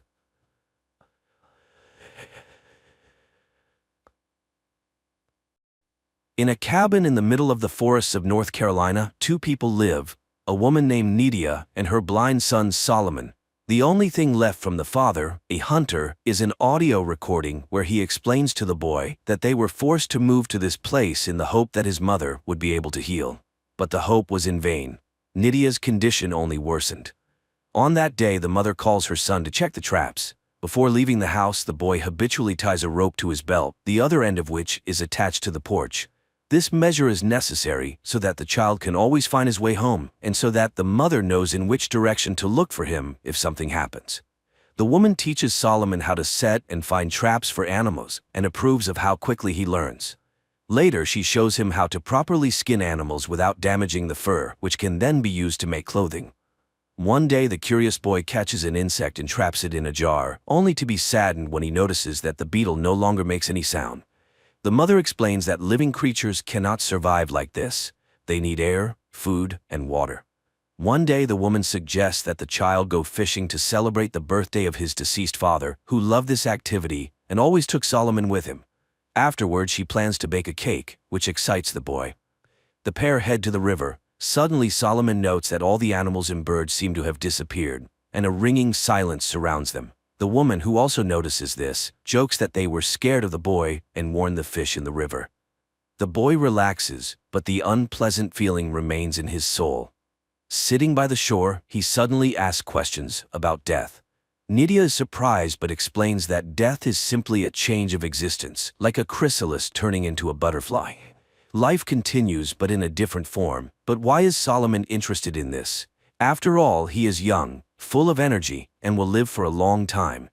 After sitting by the shore with their fishing rods and not getting a bite, the woman suggests that the boy dig up some worms. He happily agrees and ventures deeper into the forest. The boy finds some worms near a rotten tree and feels an iron chain under the leaves. But as soon as he tries to pull it to find out where it leads, the mother arrives, sensing something suspicious in the forest. She praises her son for finding the worms, but suggests they finish fishing for the day. The pair return home, where the mother tends to the household chores, the garden and the goat, which provides them with milk. Solomon helps dig up root vegetables. The mother praises her son for his help, hiding that she feels worse and worse. In the evening, she bakes the promised cake and suggests that her son sing the traditional song, but the boy doesn't like it. Then Nydia offers to let him blow out the candle on the cake in front of him, and Solomon fulfills the request, but he refuses to share his wish, believing it won't come true if he does. At night, the mother plays an audio recording she and the boy's father made for little Solomon. They tell a story about a little goat that once ran into the forest where a terrible monster lived. The parents loved their little goat very much and were inconsolable, but the goat, seeing the monster, managed to escape and return home, bringing great joy to his mother and father. They hugged him, and he promised never to return to the dark forest again. After listening to the story again, Solomon again raises the question of death, as he didn't understand his mother's earlier explanation. Then Nydia tells him about faith. However, the boy barely understands and declares that he believes in his mother above all else. The years pass, but one day the mother disappears, leaving the boy only a recording of her voice, in which she says goodbye to her son and reminds him of the 3 main rules of their life. He must always share with the forest everything he gets from it, half for him, half for the forest. The second rule, when he feels down and ready to give up, he must sing their song. And the third rule, he must never take off the rope. Time passes. Solomon becomes a teenager. He has fully adapted to life alone, hunting, fishing, chopping wood, and checking traps on his own. When he feels particularly sad, he listens to the tapes with the voices of his loved ones. One day, while eating near the house, the boy hears a strange sound from the thicket. Putting down his plate, he rushes into the forest but finds nothing unusual, though he senses someone's presence nearby. Before bed, he listens to his mother's voice recording again. However, he cannot sleep. The boy gets up and leaves the house. Then he hears the plaintive bleating of his goat and runs towards the sound until the rope reaches its limit. At the very edge of the rope's reach, he manages to feel the goat's body in the grass, but at that moment, something unknown grabs the animal and drags it into the depths of the forest. Feeling his hands, the boy realizes they are covered in blood and tries to wipe it off. Morning comes. Solomon is frightened but continues to live according to his established routine, but one day he suddenly hears a gunshot in the forest. The boy rushes in that direction and stumbles upon a dead deer. But then, a man emerges from the trees, claiming it as his kill. Frightened, Solomon begins to wave his knife, and the stranger is forced to knock him out with the butt of his rifle. The boy comes to his senses, near his house. The hunter, sitting opposite, tends to his wound, apologizing for the harm caused. He read the name on the knife, Lucas, and assumes that's the boy's name. But the boy admits that it was his father's name, who is now gone. The hunter apologizes again, saying he didn't mean to scare him, and noticing the rope, he carried him back to the house. Hank, the man's name, asks the young man why he lives alone and where his parents are, as the boy looks very young. But Solomon doesn't answer. The day is already ending, so the hunter asks for permission to spend the night in the house. In return, he offers some painkillers. When the boy refuses, as he doesn't know what pills are, Hank promises to cook a hot meal from the deer, and Solomon agrees.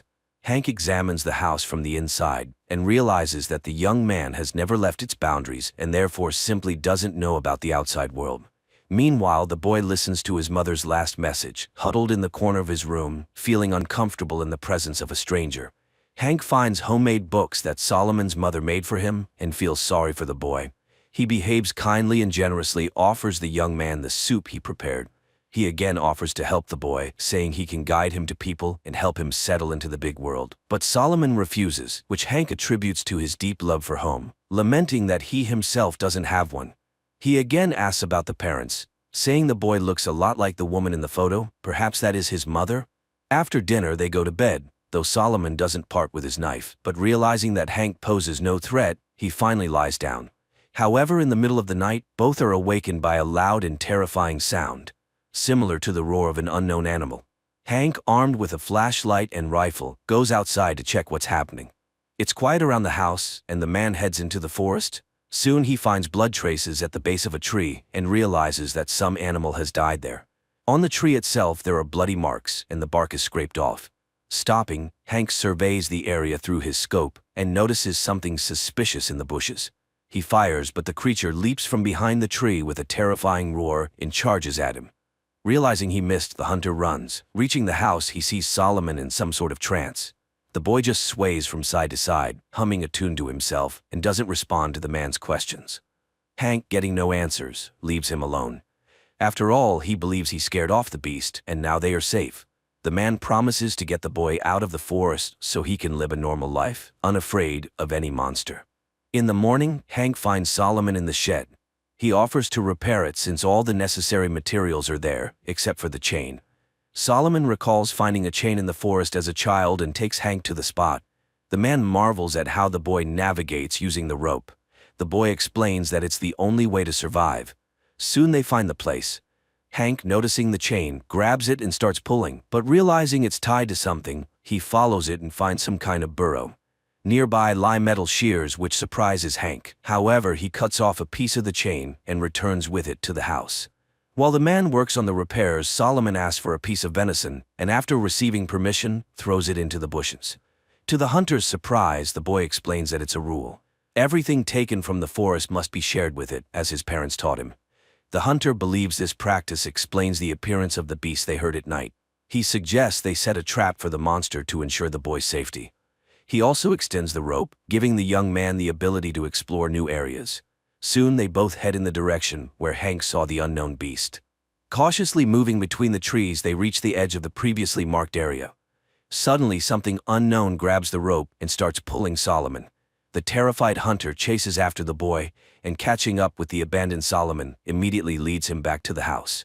Hank tries to calm the young man, assuring him that the beast won't enter the house and they will definitely catch it in the traps they set. He also found his mother's diary and offers to read it to Solomon.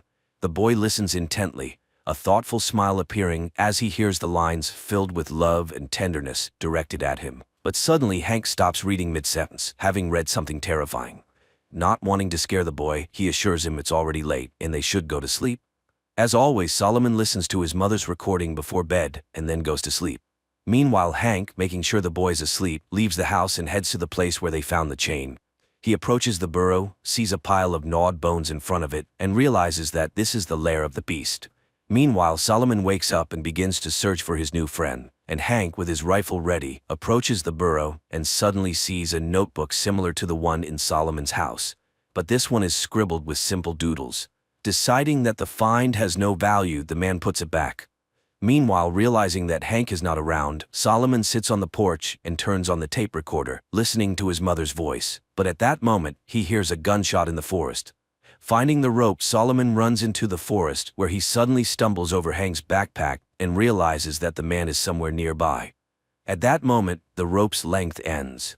For the first time in his life, Solomon breaks the rule and takes it off to find his friend. He crawls around and finds Hank's lifeless body. Solomon mourns his loss when he hears someone standing before him. The terrifying disheveled creature turns out to be Solomon's mother. Making inhuman sounds, she charges at him, but the chain restrains her. To drive away his fear, Solomon begins to hum the childhood melody. This makes the woman stop, and when she begins to hum along, the boy recognizes her.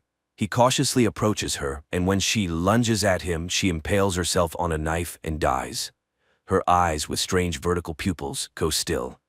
The young man, coughing heavily, leans against a tree. Trying to recover from everything he's been through, he suddenly hears a crow cawing and looks up at the sky. And then, in his milky eyes, vertical pupils appear, meaning that along with his sight, he has inherited his mother's illness, becoming the new forest beast. A depressingly dull film that exudes hopelessness, cold, and a sense of inevitable futility. But the metaphor with the rope is very apt. A person should never lose their connection to home.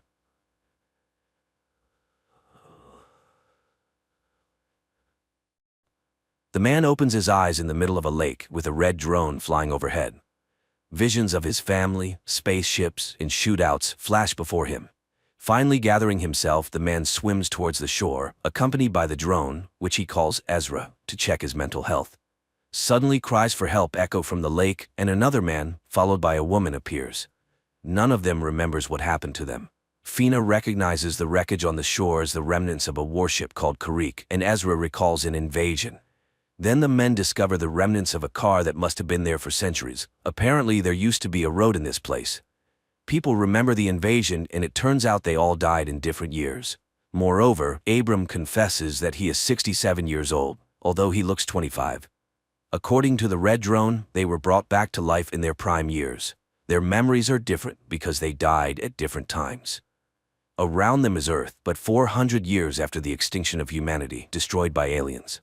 They were resurrected by creatures living in the water, called sparks.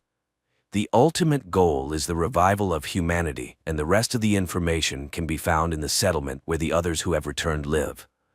The drone orders Ezra to collect the sparks. Gathering their meager belongings, the people set off after the drone, trying to understand why the Kariks revived them. Soon they find partially destroyed arches, and Abram rushes to them, rejoicing in his young, strong body. On one of the structures, he sees unknown hieroglyphics and touches them. The man is thrown back, and he admits that he saw everything. Suddenly, the red drone is shot down, and a second shot wounds Abram. The trio runs behind a hill where Ezra, setting up an ambush, captures the pursuer. The man, named Jax, denies the existence of the settlement. The glowing substance on his neck is a skin rider, which is one with the human body. He needs the sparks, but Fina confidently demonstrates her proficiency with a weapon. Abram insists that when he touched the unknown symbols on the arch, he felt the vastness of outer space. But this elicits mockery from Jax, who suddenly frees himself and lunges at Ezra. However, Fina points his own weapon at him. This time they tie the man securely and leave, despite his claim to know Ezra's brother. Soon the team takes shelter in a cave, while others with glowing parasites on their necks are found, including Ezra's brother Silas. Meanwhile, the resurrected people in the cave discuss ways to recreate a human being and wonder where the aliens obtained the initial material. During the night, Abram's wound becomes inflamed. He is lowered into a small pond where the sparks are released. By morning, Abram emerges completely healthy. Fina discusses what happened to Ezra, as she doesn't understand why they chose her out of millions of great people. Soon the resurrected individuals see high walls of a settlement in the distance, but on their way, skin riders with glowing necks catch up to them. Ezra stays behind to delay the pursuit. He manages to do so for a while until he recognizes his brother Silas among them.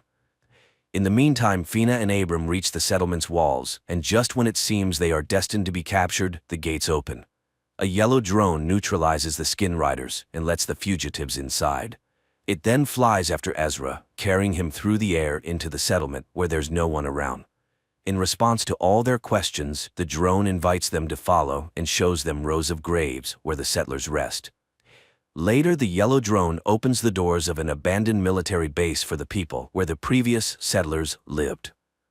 In the forest, skin riders capture a man who escaped from them. Silas discovers that the glowing creature they call companions has inexplicably stopped functioning in Duncan's neck and promises to fix it. The resurrected individuals learn that the settlers died from a new virus that still spreads throughout the region.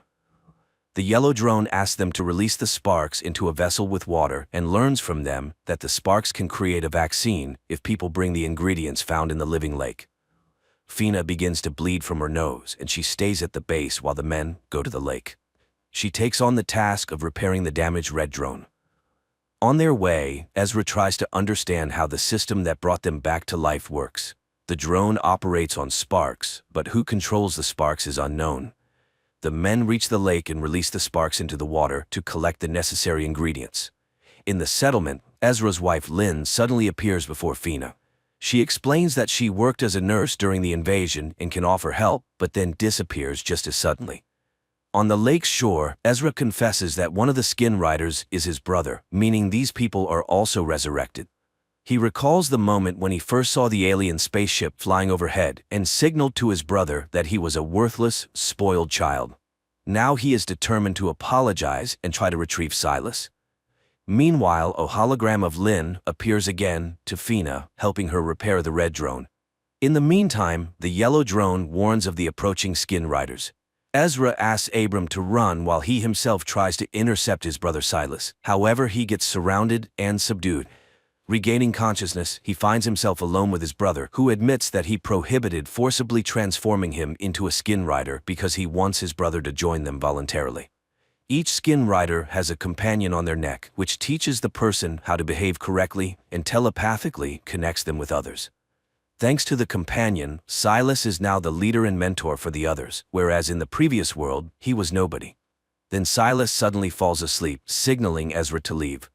Ezra meets Abram in the forest, to whom he explains his intention to save his brother. The men return to the lake, where the sparks have created 3 vaccine capsules for them. After consuming their doses, they bring the third one to Fina, whose condition worsens. Lynn asks the red drone to replace her image with someone dear to the girl, and Duncan appears next to Fina. Fina regains consciousness after her friends administer the vaccine. The next day, Abram finds a room that is blocked, revealing a glowing obelisk. Meanwhile, in the forest, Silas argues with Duncan about the purpose of the companion controlling the thoughts of the skin riders in the community because Silas believes it amounts to slavery.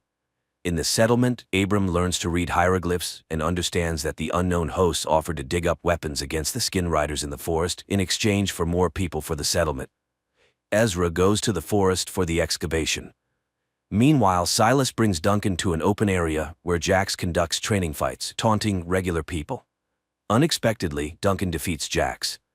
Silas stops the duel and explains that he tested his theory, revealing that humans react faster by a fraction of a second than skin riders. Currently, Duncan has a weak companion, so he makes decisions with just one brain, the human one. In contrast, skin riders with healthy companions have a signal that passes through 2 brains, the humans and the companions, causing a slight delay. The conclusion is that humans will always outperform them in combat. To gain an advantage over humans, Silas plans to perform brain surgery to reduce the signal delay. However, a working drone and a test subject are required for this. In the meantime, the yellow drone brings Ezra to the excavation site, which the skin riders immediately learn about. Ezra unearths an item that the yellow drone calls a weapon. In the settlement, Abram, upon touching the obelisk, suddenly realizes that he understands the meaning of the hieroglyphs on it. However, he doesn't yet grasp what this knowledge entails. In the forest, the yellow drone warns Ezra about the approaching skin riders. They attempt to flee, but the skin riders surround them and take the unearthed weapon. Unexpectedly, the weapon activates and kills one of the skin riders. Taking advantage of the chaos, Ezra scatters the rest and escapes. Meanwhile, Fina tries to find out from the red drone why the unknown beings are resurrecting humanity. She requests the revival of Duncan, unaware that he has already been resurrected and has become a skin rider. Ezra brings the weapon meant to eliminate skin riders to the obelisk, hoping it will help establish contact. However, he refuses to kill the innocent inhabitants until the obelisk explains who they are and what is happening. The drones controlled by the obelisk promise to resurrect Ezra's family if he obeys them in all matters. Ezra has no choice but to comply. Later that night, Fina goes to the obelisk, where she finds Ezra, who, like her, hopes for the return of loved ones. They notice that the weapon unearthed in the forest has opened. The obelisk issues new symbols, instructing Fina to go to the lake to receive new people. However, Skin Riders spot her on the way. As for Abram, the drone tells him about the structure of the glowing companion on the necks of the Skin Riders, which is tightly connected to the human brain through a crystalline structure. The weapon found in the forest destroys these crystals, eliminating the parasite. When a Skin Rider dies, its memory is preserved on the crystal, which is passed down to its ancestor. This is what needs to be found and destroyed. Fina sees Lynn emerging from the lake and helps her get ashore. When Jax appears on the shore, the red drone neutralizes him. The girls attempt to escape but are captured by Duncan, who seizes the red drone and fails to recognize Fina, his beloved from the past. The girls try to flee, but Lynn injures her leg and orders Fina to go to the settlement and fetch her husband. Lynn, on the other hand, falls into the hands of the Skin Riders, who return her to the lake. There, Jax shows how the sparks work, healing her injured leg. But suddenly a stone hits Jax's head, and an unknown little wild girl takes Lynn to her forest dwelling, providing her with shoes and food. However, it turns out the girl cannot speak. During this time, Fina reaches the base and informs Ezra about the resurrection of his wife, Lynn. Despite the yellow drone's warning that when Skin Riders take someone, it's forever, Ezra is determined to rescue her. Jax finds the little wild girl's home, but she has already taken Lynn away. They hide in the forest. At the same time, Ezra contemplates how to disable the force field since the obelisk prevents him from doing so, leaving him unable to leave the gates.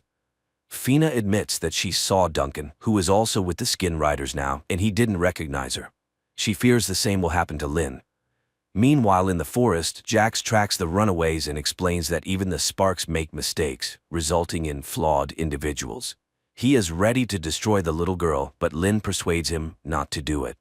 At the same time, Silas extracts the crystal companion from the deceased Skin Rider's neck and instructs one of the women to take it to the ancestor. Then, they bring Lynn to him.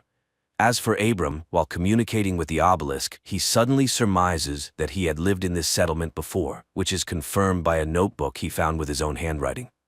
Later, Fina speculates that they all have lived here before. The yellow drone confirms this fact and leads Abram to a graveyard where he shows everyone who is buried there, including Ezra's grave. It turns out that he had also been resurrected and lived in the settlement at one point. Then the yellow drone guides Abram to the next grave where he finds himself and encourages him to start a new life honorably. Fina demands that the man bind himself. He agrees but suddenly snatches a weapon from Fina and stuns the Skin Rider standing behind her. At the same time in the bunker, Abram is trying to find out from Yellow where the progenitor is located. However, she does not know, but Jax knows, and he heads to the bottomless lake, dives into it, and emerges in a cave. Meanwhile, Silas is trying to convince Ezra that life in his community is much better than in the bunker. Fina begins to trust Duncan and agrees with his plan. And in the camp, Lynn's escape is discovered. Duncan immediately receives a message about this from other Skin Riders and agrees with Fina's plan to send them on a false trail to enter the camp and save Ezra. The pursuit heads in another direction. Silas demonstrates to his brother the capabilities that a companion gives to the human body. He dips his hand into a vessel with sparks and explains that they cannot kill a companion as it goes against their principles. So if Ezra wants to kill the companion, he will have to kill the person. Fina and Duncan infiltrate the camp and seize the Skin Rider's weapons, and Jax reaches the ancestors' dwelling place. He asks them to explain how the drone works, and several human figures come out to him.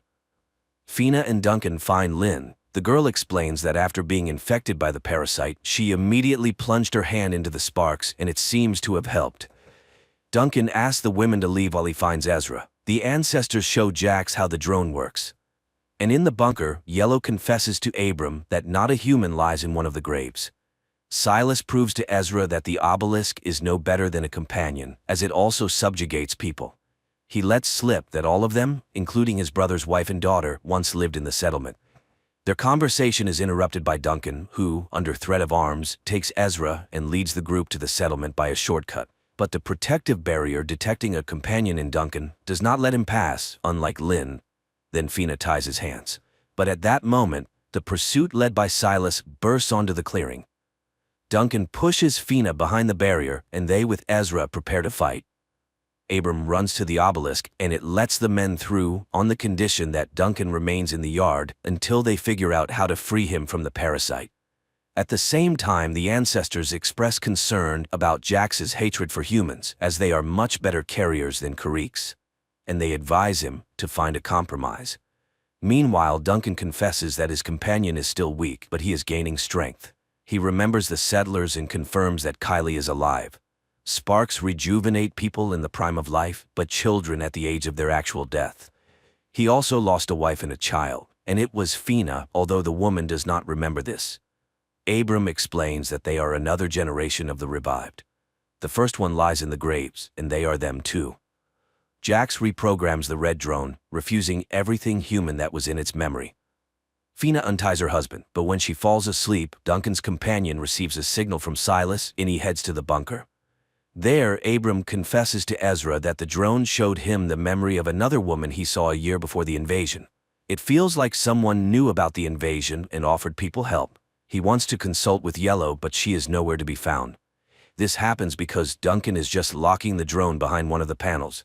Then he attacks Abram, knocks him out, and heads to the obelisk, despite his human side resisting it. He screams in frustration and Ezra hears him. He runs to him, but Duncan closes the doors and enters symbols that deactivate the force field. Realizing this, Ezra rushes to Fina and they manage to barricade the bunker doors.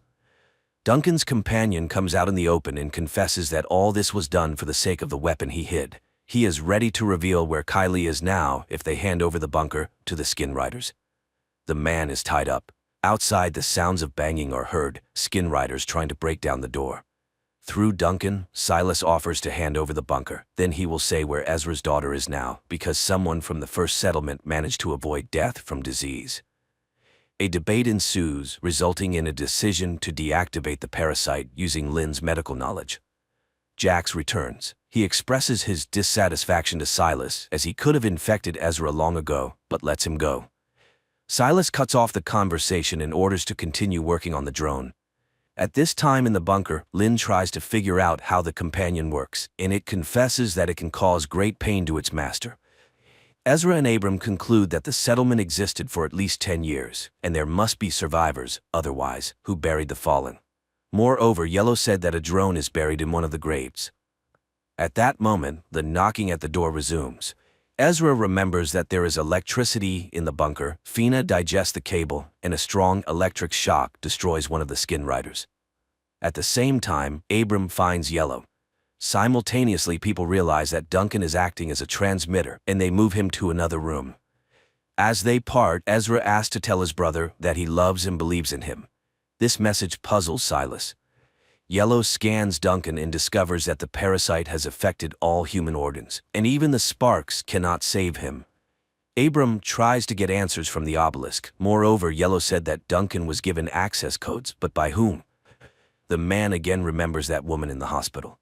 She had a drone, sparks, and symbols of knowledge on her bracelet, so something was known before the invasion. At Ezra's request, Yellow shows the image of the woman, and he recognizes his mother Eleanor. Meanwhile, Silas prepares to continue breaking down the doors, but something leads him to the cemetery.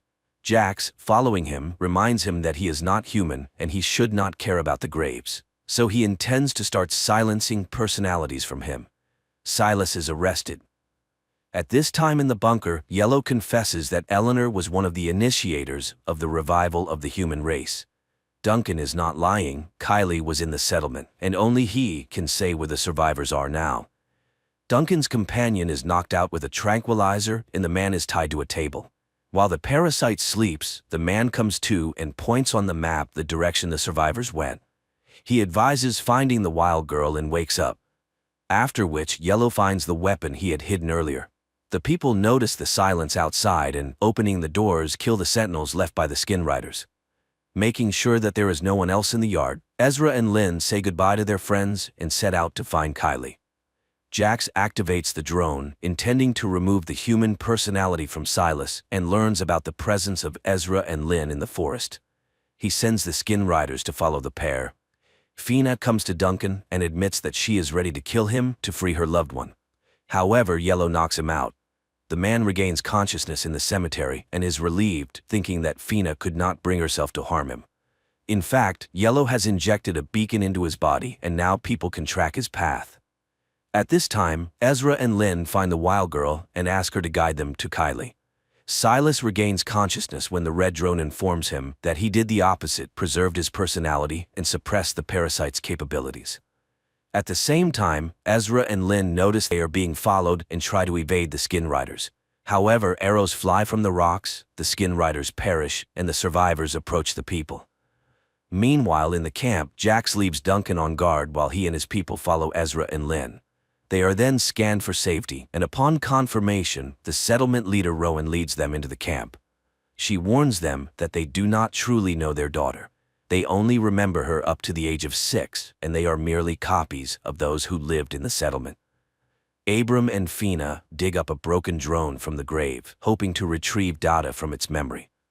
Rowan brings Ezra and Lynn to the hidden camp in the mountain caves.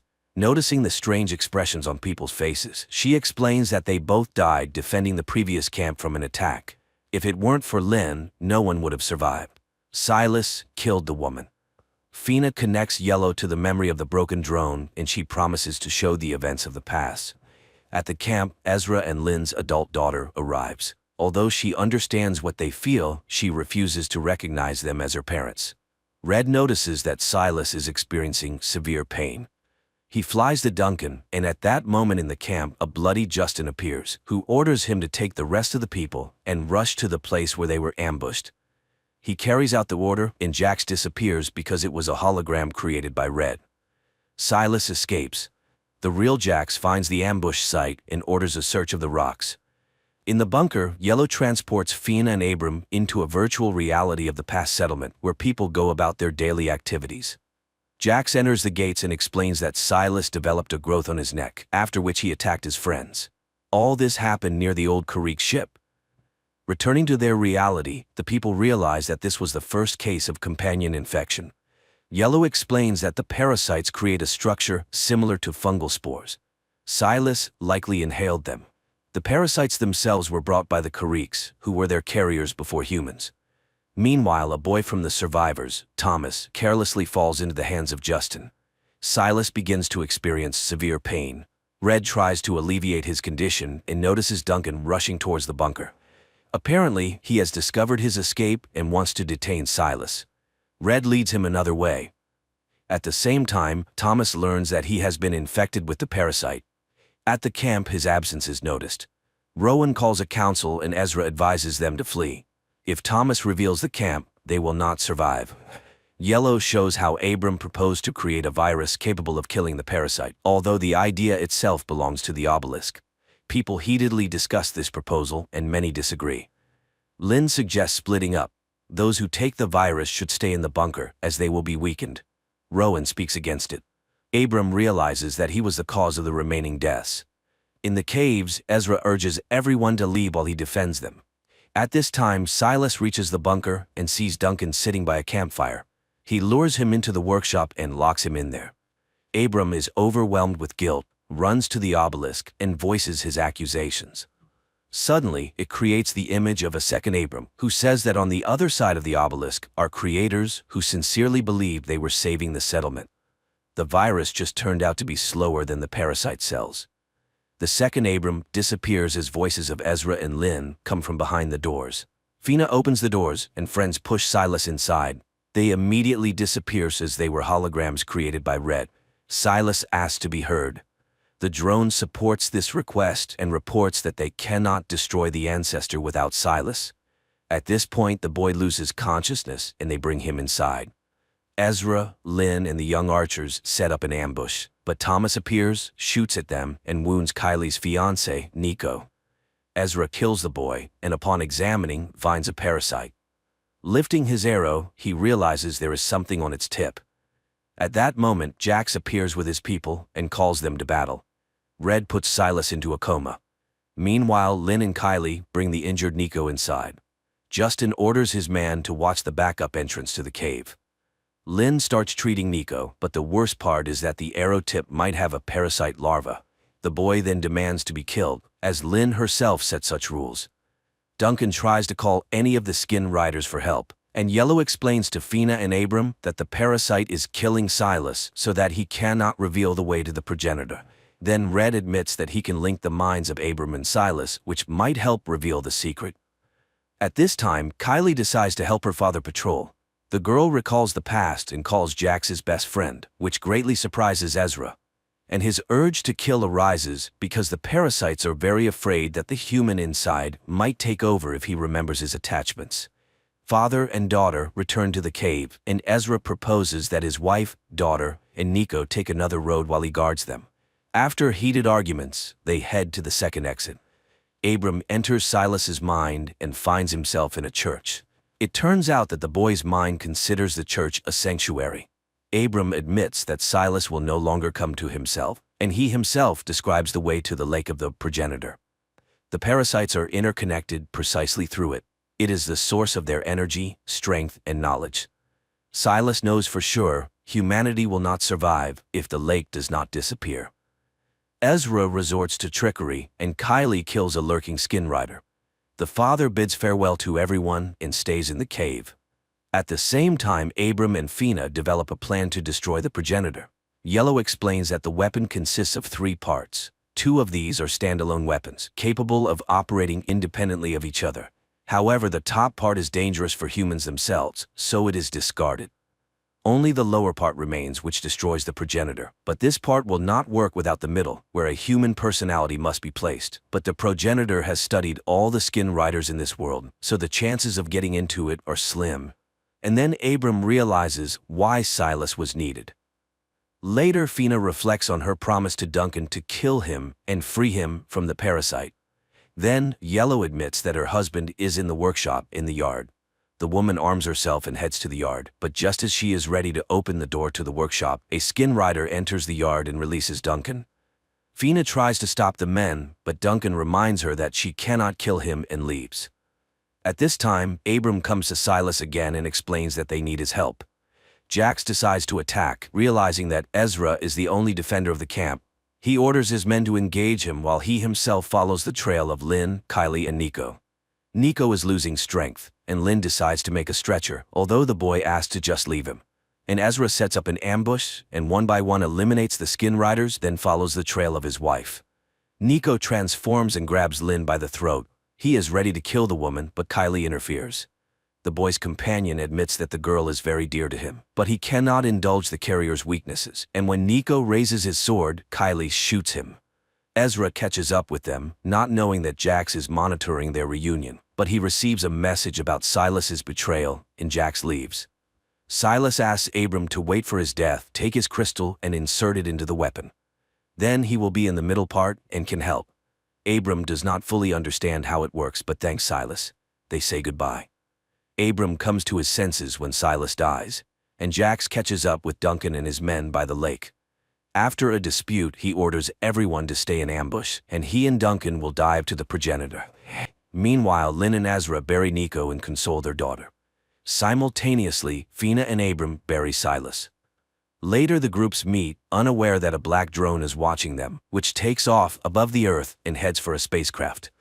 Abram tells Ezra everything that happened with his brother and the plan to destroy the progenitor, but he does not want to endanger his family. Yellow vaccinates Kylie, explaining that the vaccine was made by Sparks. The girl tells Fina that Duncan became a skin rider after her death, and no one knows how it happened. At the same time, Abram admits that he no longer believes in the obelisk, but he believes in Silas and is ready to do everything to destroy the progenitor. He tells Ezra about the weapon's operation. A part of Silas will guide them inside, but what to do next, he doesn't know. Ezra laughs at such a plan, and his daughter hears this. Abram and Fina try to convince Ezra that this is why they were resurrected. Otherwise, humanity is doomed. But they cannot persuade him. Then Abram and Fina leave together. Ezra is tormented by guilt, although Lynn tries to remind him of his duty to his family. At this time, Kylie is reviewing the map to the progenitor's lake and secretly leaves the bunker. Red informs the parents that he cannot find the girl, and they, realizing where she has gone, rush after her. Meanwhile, Kylie catches up with Fina and Abram, and later Ezra and Lynn appear. Thus they all come together again. But at the lake itself, they fall into an ambush by the skin riders. A battle ensues in which the group of survivors wins, but Abram is seriously wounded. However, Kylie has sparks with her, and she suggests releasing them into the lake. As they start doing this, Duncan emerges from the water and shoots Lynn and Kylie. Fina, under the cover of a shield, rushes to him, and they both disappear under the water. Ezra releases the sparks and brings the wounded into the water. Then a wounded Fina emerges, saying she couldn't overcome Duncan. Ezra dives and finds a wounded Duncan, who has reverted to his true self before death. He apologizes and loses consciousness, and Ezra sees in front of him a glowing something with crystals and fits the lower part of the weapon onto one of them. Then he inserts Silas's little crystal into the middle part of the weapon and looks for the place where it needs to be placed. But then Jax appears. He has always hated his carrier and all humans, and he will not let the progenitor be destroyed. The men engage in combat, and just as Jax is about to win, the revived Duncan attacks him. Ezra finds the right crystal and fits the middle part of the weapon onto it, and suddenly finds himself in a room where he is met by Silas. The brother explains that they are inside the progenitor, and only he could create this home in this place. He is a Trojan horse from which destruction will enter the progenitor. Ezra picks up the box with the symbol of knowledge from his mother and realizes that it is a detonator. The brother says goodbye to him, and when Jax appears, they activate the bomb. Ezra finds himself in the cave where the progenitor is destroyed, to Jax's great sorrow. The man emerges and finds his loved ones healed. Their elation is washed by a black drone, which again heads to the spaceship, where it is met by Eleanor and Duncan. They realize that the deed is done and humanity has a chance. Despite some illogicality, the story is quite extraordinary. It's not about battles with aliens, as the Kariks are only briefly shown once in a flashback, and not about humans' attempts to cunningly escape the dictate of their rule. At the heart is the question of the value of a person, the preservation of which can lead to peace and the rebuilding of civilization.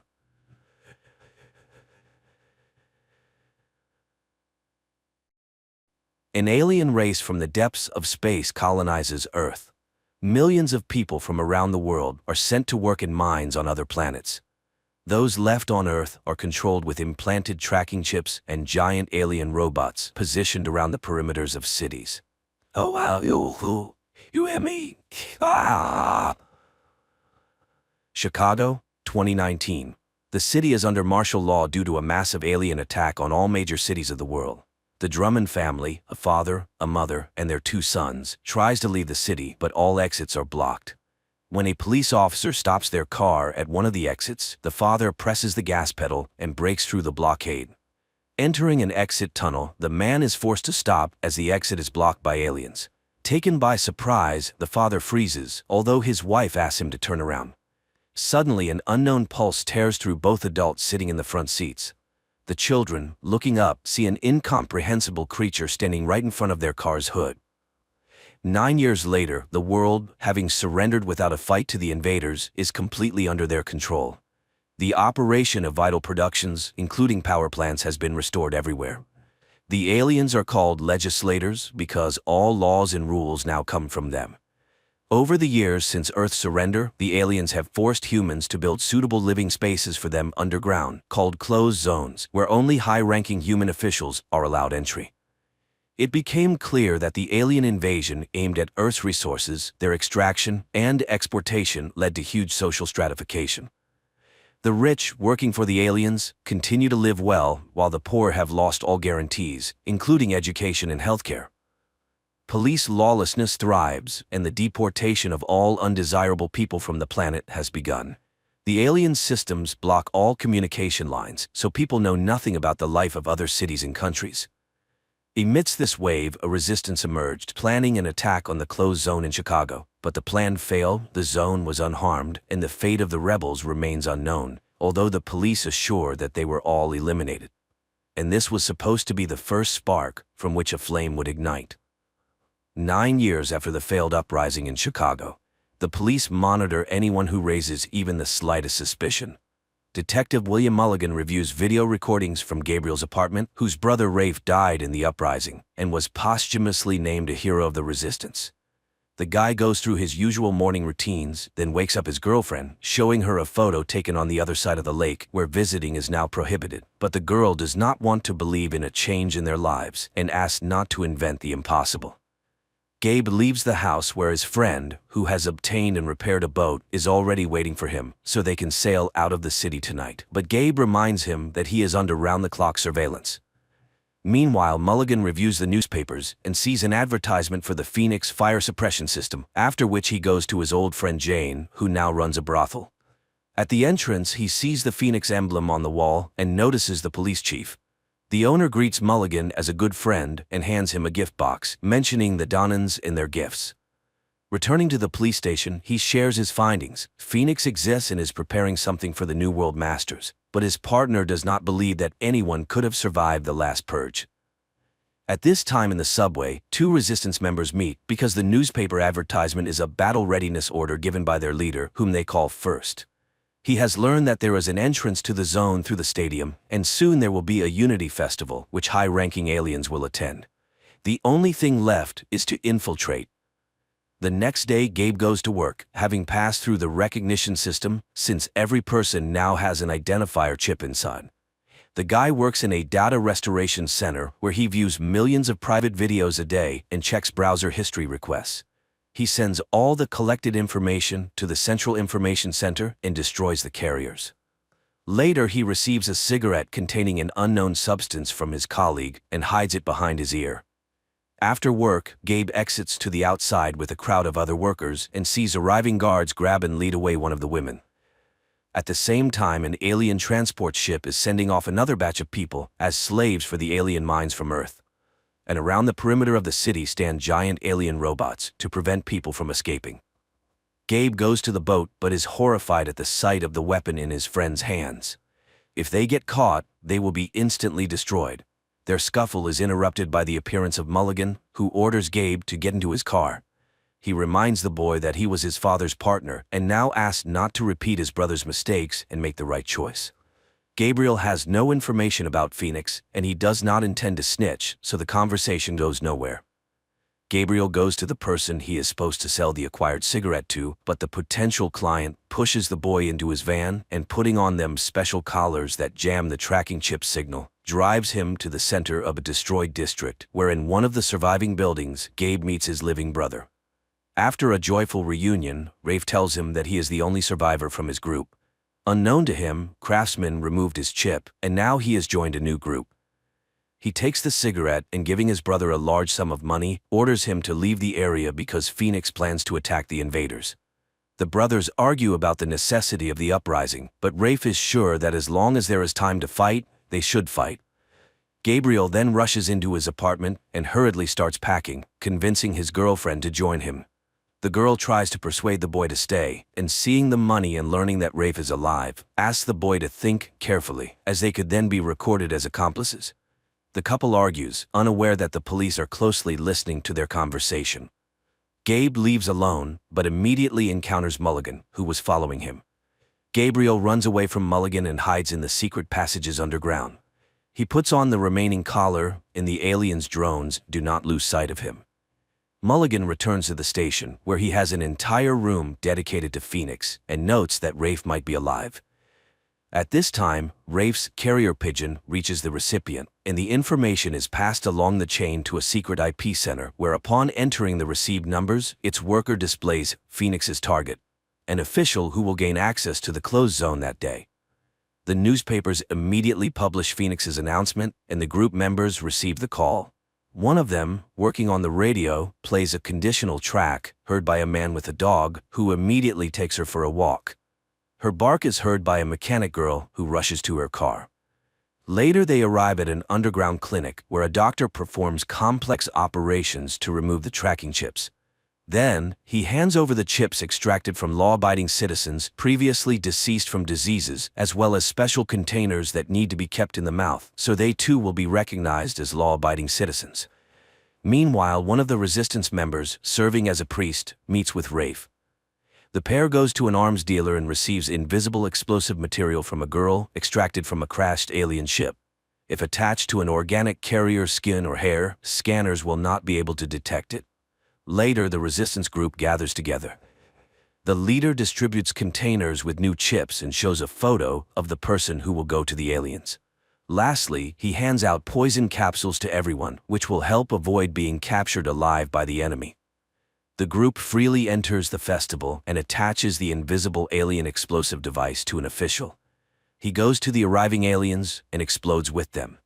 The city is immediately locked down and the police block the streets to find the attackers. The priest is the first to die, caught in gunfire.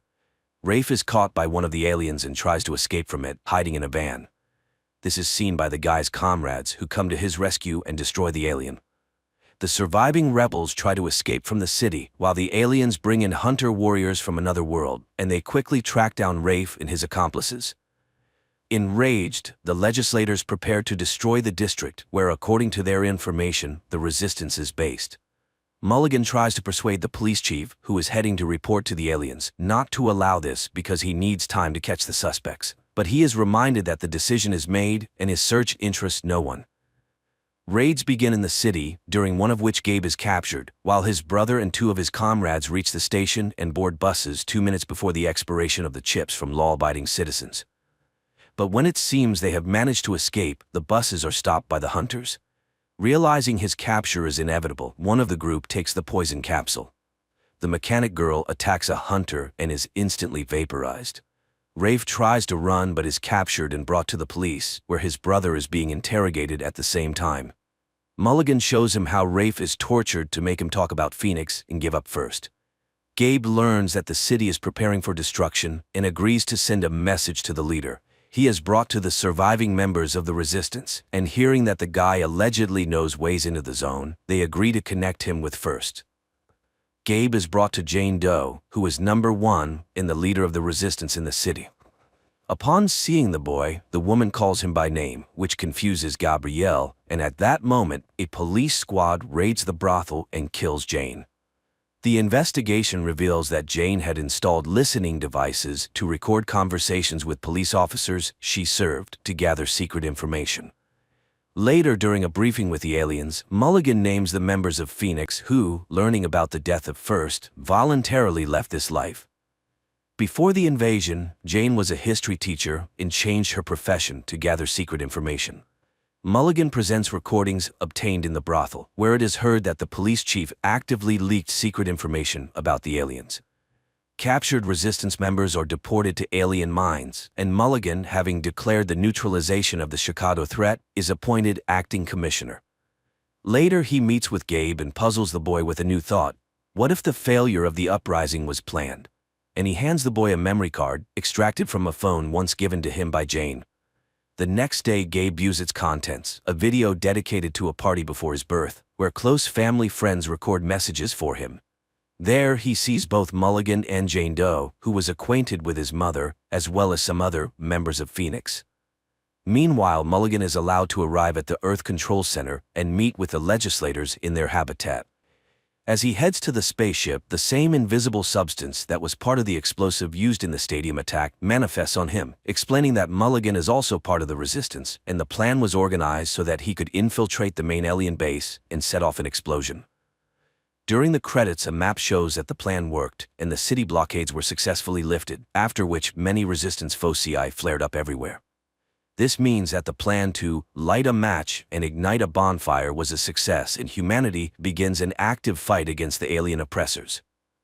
Despite the film being labeled as science fiction, the message here is quite realistic. How will humanity behave when it realizes the possibility of its total occupation? Also, the filmmakers draw belief in victory from the history of humanity, using Lenin's motto, "A spark will kindle a flame." The struggle, the underground conspiracy, the film is full of revolutionary stylistics, and it watches like a real political thriller.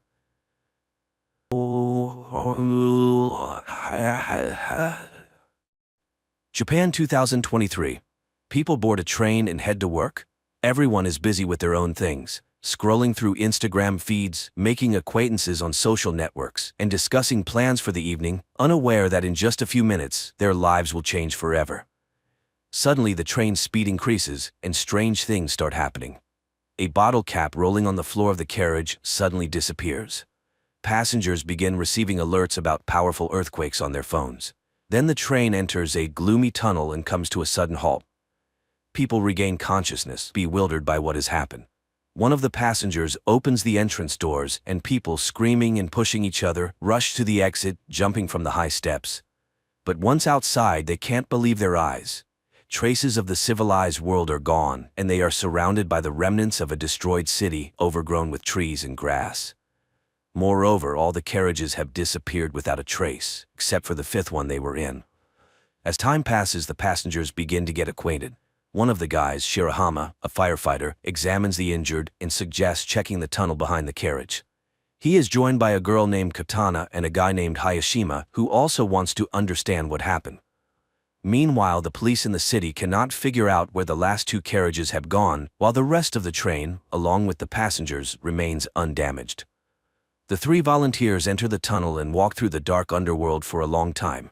Suddenly, they notice a light ahead and hurry towards it, but when they emerge outside, they are astonished.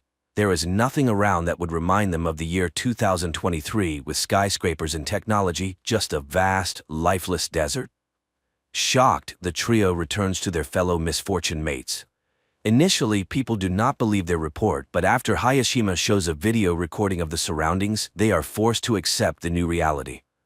After 7 hours, people languish in anticipation of rescuers, when one of the girls, Reni, secretly looks into Hayashima's bag and finds a letter marked with the criminal department's seals, leading her to suspect that the guy's a criminal. Then Reni snatches food from Katana's bag, but, thinking she was seen, discards the package. Hayashima picks it up and carries it to the train, just as Katana discovers the theft. Seeing it in the guy's hands, the passengers accuse him of theft. Moreover, Reni reports about the letter from the colony. Offended, Hayashima denies the accusations and announces his departure. At this time, Shirahama pulls out a box of fruits and offers to share them. While Katana is distributing the food, one of the guys reviews the video he made earlier, clearly showing Reni stealing the food. Realizing that Hayashima is innocent, Shirahama and Katana run after him, managing to save the guy who nearly falls into a deep ditch. In gratitude, he confesses that he works as a hairdresser and is already 30 years old. But he refuses to explain the origin of the letter from the colony. Night falls.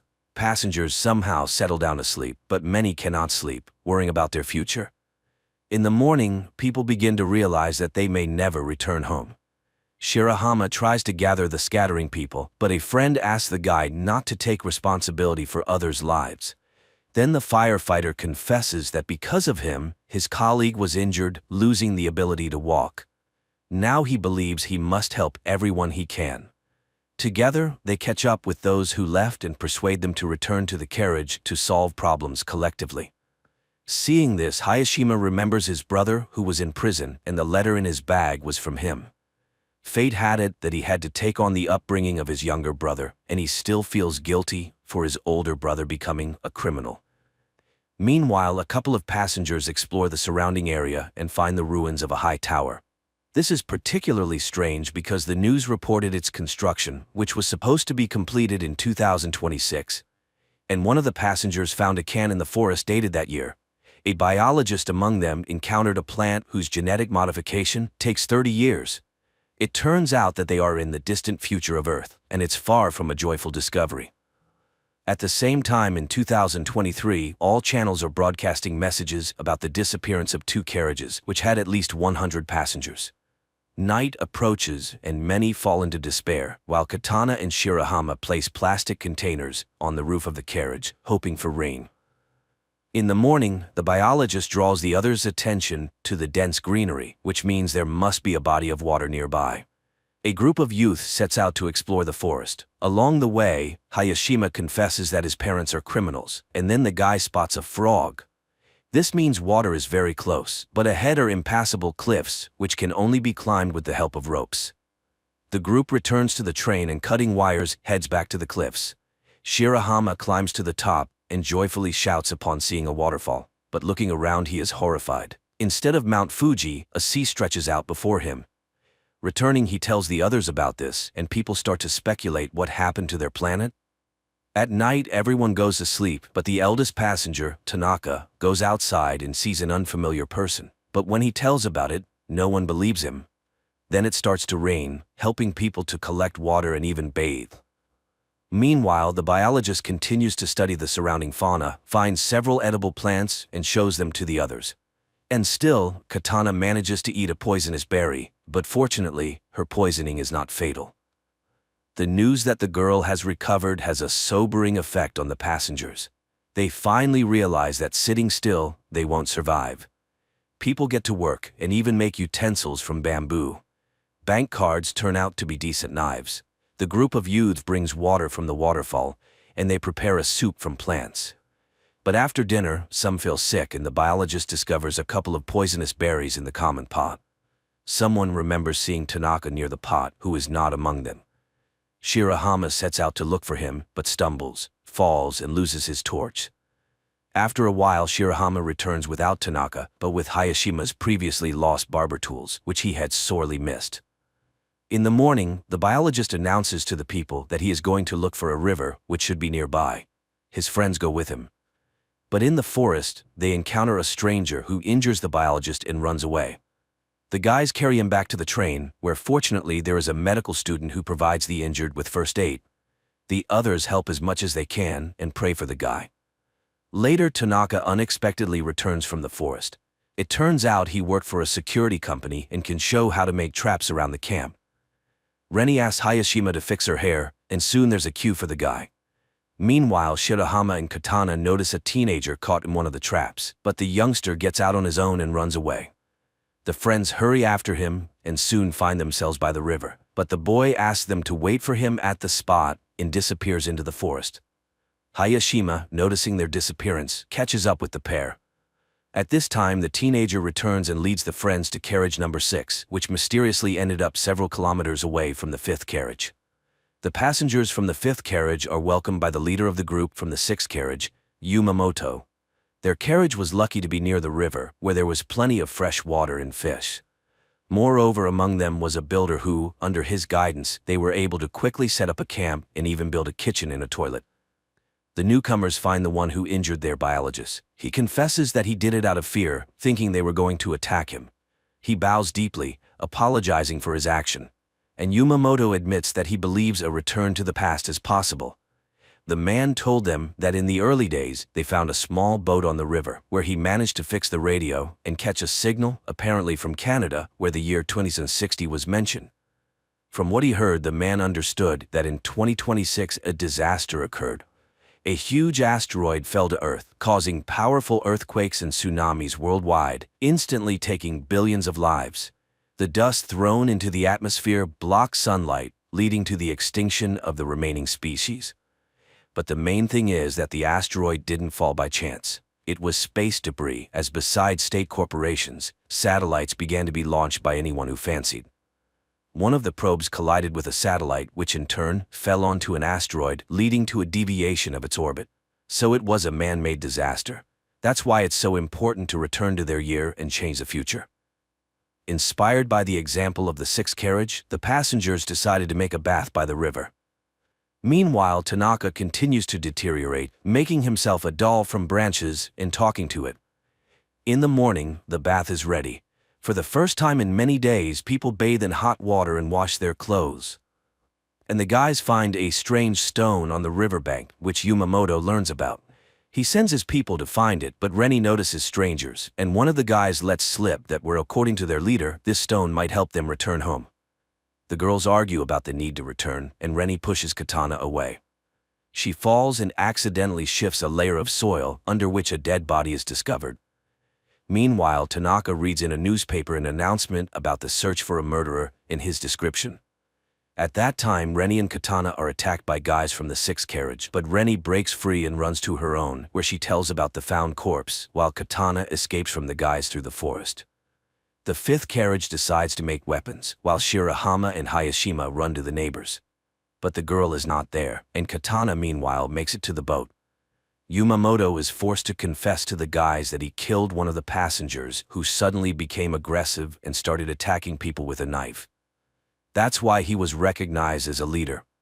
The guys go home, hoping that Katana has returned, but she's not there, and the rest urge to go to the 6th carriage and punish the guilty. And the guys go again to look for the girl. Katana hides in the boat when Yumamoto comes in. He pretends to be calling an unknown station, but the girl sees that the wires are cut. The man discovers her and confesses that he doesn't want to return to the past because he intends to create a new society here. After that, he ties up Katana and locks her in the cabin, where her screams cannot be heard. In the morning, the passengers of the fifth carriage are just about to attack the neighbors when one of the women suggests backing up and looking for a building where they could hide. At this time, guys from the sixth carriage go to the neighbors to scavenge something, but they fall into traps. A fight starts when the rest of the sixth carriage's passengers arrive, and there are more men among them. The fight escalates into a real battle, which is stopped by the appearance of the escaped Katana, who accuses Yumamoto of lying. He is forced to admit to the deception, but he just wanted to keep people's spirits up. However, the passengers decide to exile the former leader. Before leaving, the man hands over a journal from the ship, which contains information about the tower that could help them return to the past. Meanwhile, those who went to search for the building reach the tower and find glowing asteroid fragments there. And in 2023, scientist Ray, after reviewing the video surveillance camera recordings, discovers that a wormhole appeared in the tunnel at the moment of the disappearance of two carriages, which apparently was the result of a distortion in the space-time continuum. The passengers study the journal found by Yumamoto and learn the exact date of the disaster. Moreover, they have an asteroid fragment that possesses a phenomenal magnetic charge. One of the passengers remembers how on the day of their departure, he saw something in the sky resembling a falling star. In the past, Ray, analyzing the same event, concludes that it was the flare from a supernova explosion. In the future, there's also an expert who explains that supernovas occur in space when a star reaches the end of its life cycle and explodes, releasing a massive amount of energy. Apparently, this created the temporal rift into which both carriages fell. It means they need to open this wormhole again. In the evening, a strong storm begins, forcing people to seek more reliable shelter than the carriage. Tanaka opens the rear doors leading into the tunnel. Unexpectedly, a strong gust snatches his doll and sucks it into the wormhole caused by the hurricane. But as soon as the storm subsides, the wormhole disappears. And in 2023, scientists find Tanaka's doll. Passengers in the future conclude that to summon the wormhole, they need a powerful energy source, for which they start looking for remnants of power lines. Digging up each post, the passengers find an electrical substation where, somehow, working equipment is preserved. They redirect enough electricity into the tunnel to stabilize the wormhole with the onset of the next storm, enough to return to the past. The storm starts at night, supported by the power of the substation. The wormhole opens, and everyone enters the carriage except Tanaka, who refused to return. The carriage is swallowed by the hole and races somewhere in space and time until its doors are opened by security service employees who say they have arrived on May 1, 2026, which means there are only a few months left before the asteroid falls. After going through quarantine procedures, the passengers tell the officials, presenting as evidence fragments of the meteorite and unusual plants from the future. Only the officials don't believe the stories about the upcoming apocalypse. Later, the internet buzzes about the incident. The time travelers find fans, which helps maintain interest in the traveler's story about the upcoming end of the world. Meanwhile, scientist Ray becomes convinced that the travelers are telling the truth, as he has also tracked the asteroid. One of the passengers posts an appeal on the internet telling ordinary people about the impending danger, and a passenger who held a high position in the government before the trip makes her way to the Minister of Defense.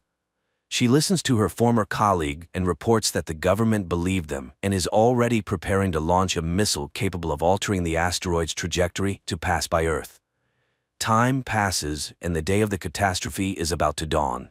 The travelers decide to gather together on the platform to find out whether it was possible to avert the disaster, and if not, to perish together. But the military successfully completes their task and changes the meteorite's trajectory, saving humanity from total extinction. Quite an unusual series where various theories about the impending doom of humanity are mixed. And the finale of the story is very relevant, emphasizing that life on Earth is the result of the actions of each living being. And the future of the planet is a collective human responsibility.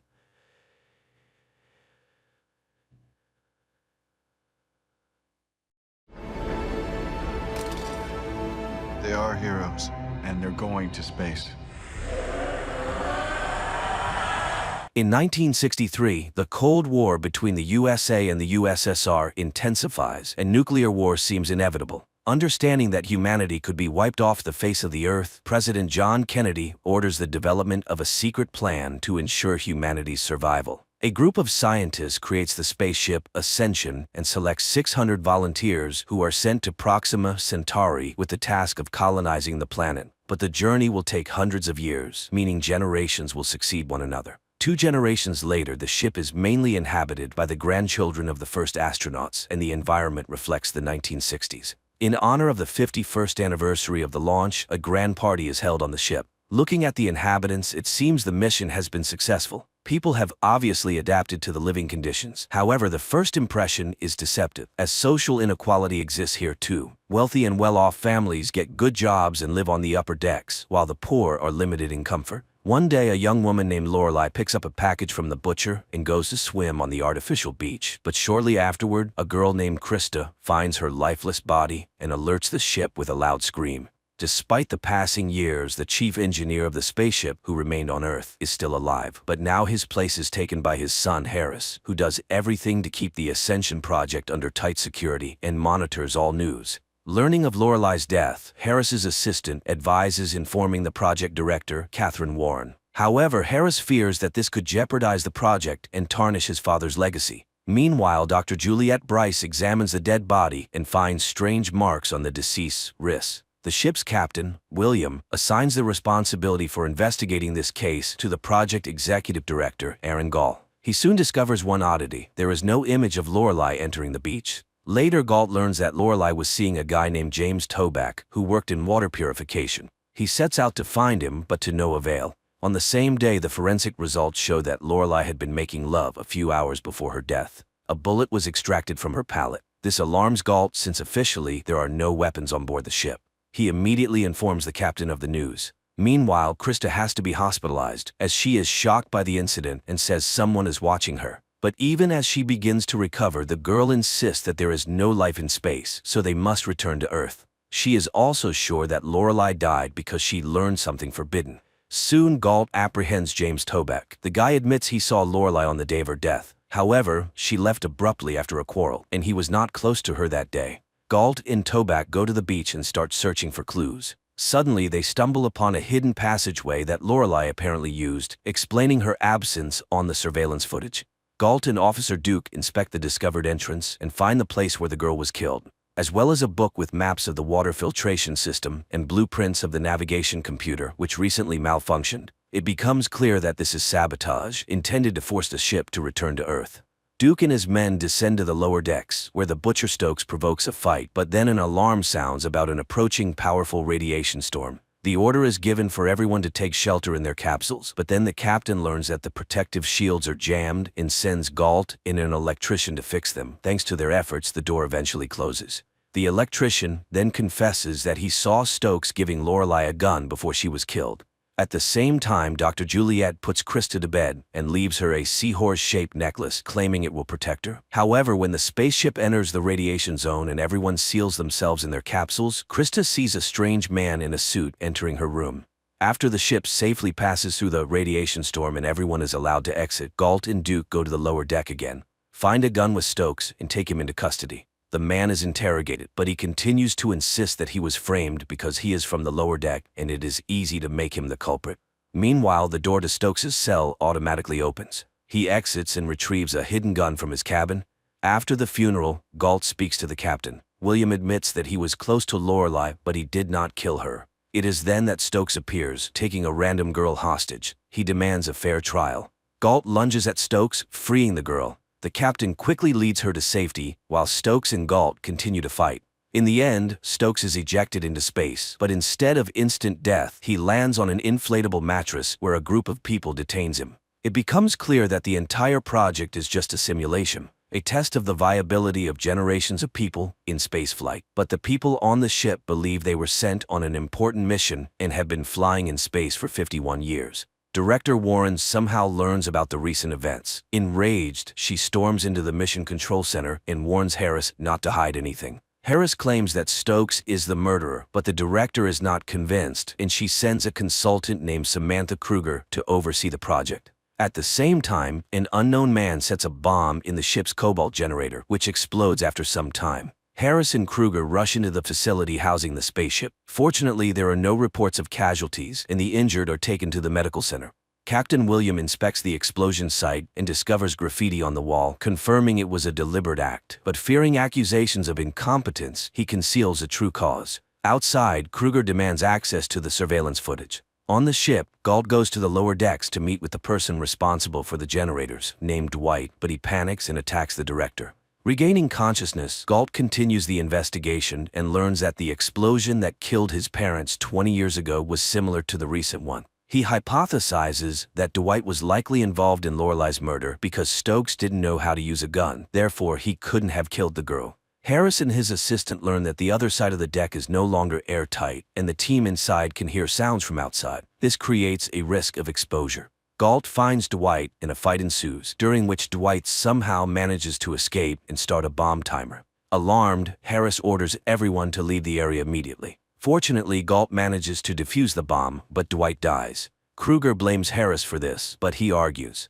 the goal of the project is to determine human capabilities. However, later Harris gives Dr. Juliet's necklace to his wife, indicating that he was the one who broke into Krista's room and stole the necklace. At the same time, Kruger begins her own investigation and discovers that several scientists involved in the Ascension project were found dead or went missing in the 1960s. Meanwhile, on the ship, everyone prepares for the next round of vaccinations, but Krista refuses the shot, convinced that they want to kill her. The librarian volunteers to take the shot instead, but after receiving the medication, she loses consciousness. Kruger demands an explanation, but Harris insists that these are routine immunizations and is concerned for the girl who didn't get the shot. He orders the medicine to be added to milk, but Krista figures out his plan and pours it out.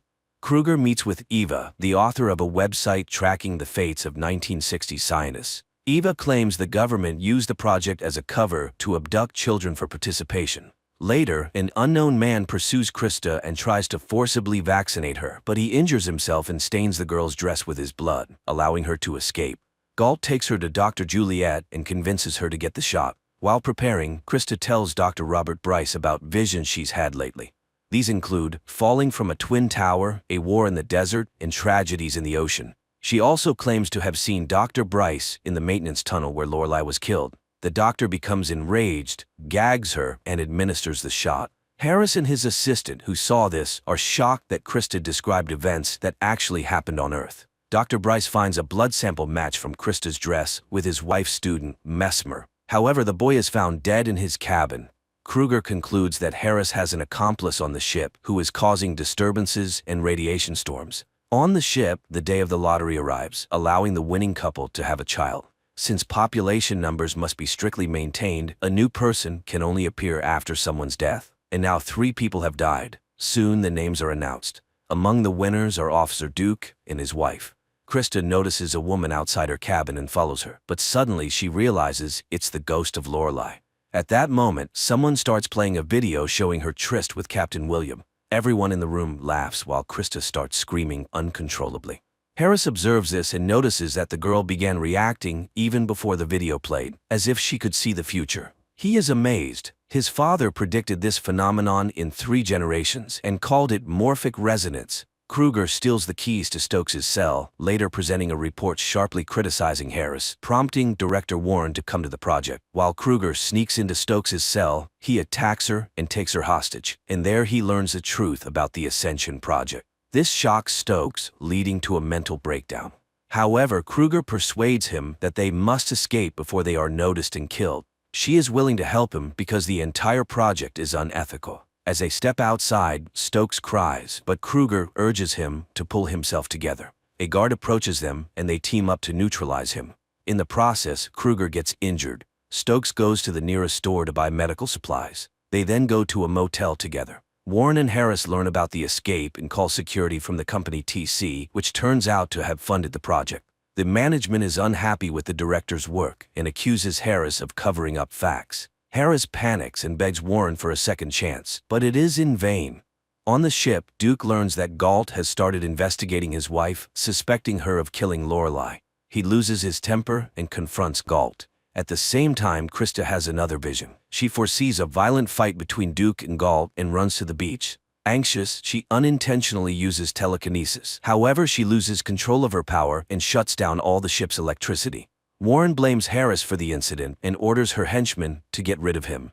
Terrified, Harris talks about morphic resonance. It turns out that Warren has long awaited this result. They rush to the control center and learn that all the ship's systems shut down due to a power surge, but the artificial stars still shine. Harris's father embedded the starlights in the ship's nuclear reactor to ensure the illusion's eternity. Harris suggests using the nuclear reactor to restore the system's functionality. Meanwhile, Toback receives a weak TV signal and informs Dr. Bryce. However, the latter sends the guy away under a flimsy pretext, then turns off the screen. It becomes clear that he is Harris's accomplice. Kruger meets with Eva and explains everything to her. She plans to flee abroad and seek asylum before exposing the project's deceit. Eva tries to dissuade her, and Kruger realizes that the journalist also works for the TC company. Eva confesses everything and shoots Kruger. Stokes manages to escape. The oxygen on the ship begins to run out. Captain William and Galt go to the lower decks to activate the carbon dioxide scrubbers and declare a radiation storm for the others to conserve oxygen. Harris concludes that the chances of getting the ship back to working condition are extremely low, so Warren decides to extract Krista before she suffocates. William and Galt realize the scrubbers are beyond repair, so they decide to clean the air manually. Krista senses someone coming to take her. Dr. Bryce confirms this, and when Krista accuses him of killing Lorelei, he confesses. The woman learned about the fake mission, and he couldn't allow the exposure. Galt and William successfully distribute lithium dioxide throughout the ship using large fans, restoring oxygen levels. At that moment, Warren's envoy arrives, and Dr. Bryce tries to stop him, but the brute easily brushes him aside and grabs Krista. Galt sees Lorelei's ghost, who leads him to Krista. It turns out he has also developed resonance. Galt attacks the thug. Krista uses her power again, making the opponents dissolve into thin air. Seeing all this, Warren panics and tries to contact the envoy by radio. She moves closer to the ship, and Harris takes advantage of the moment to push her down, killing her. Galt finds himself on an unknown planet. The idea is generally good, especially for fans of detective fiction, and one can't help but wonder, what if Earth is the same kind of spaceship, and all the people on the planet are participants in an experiment?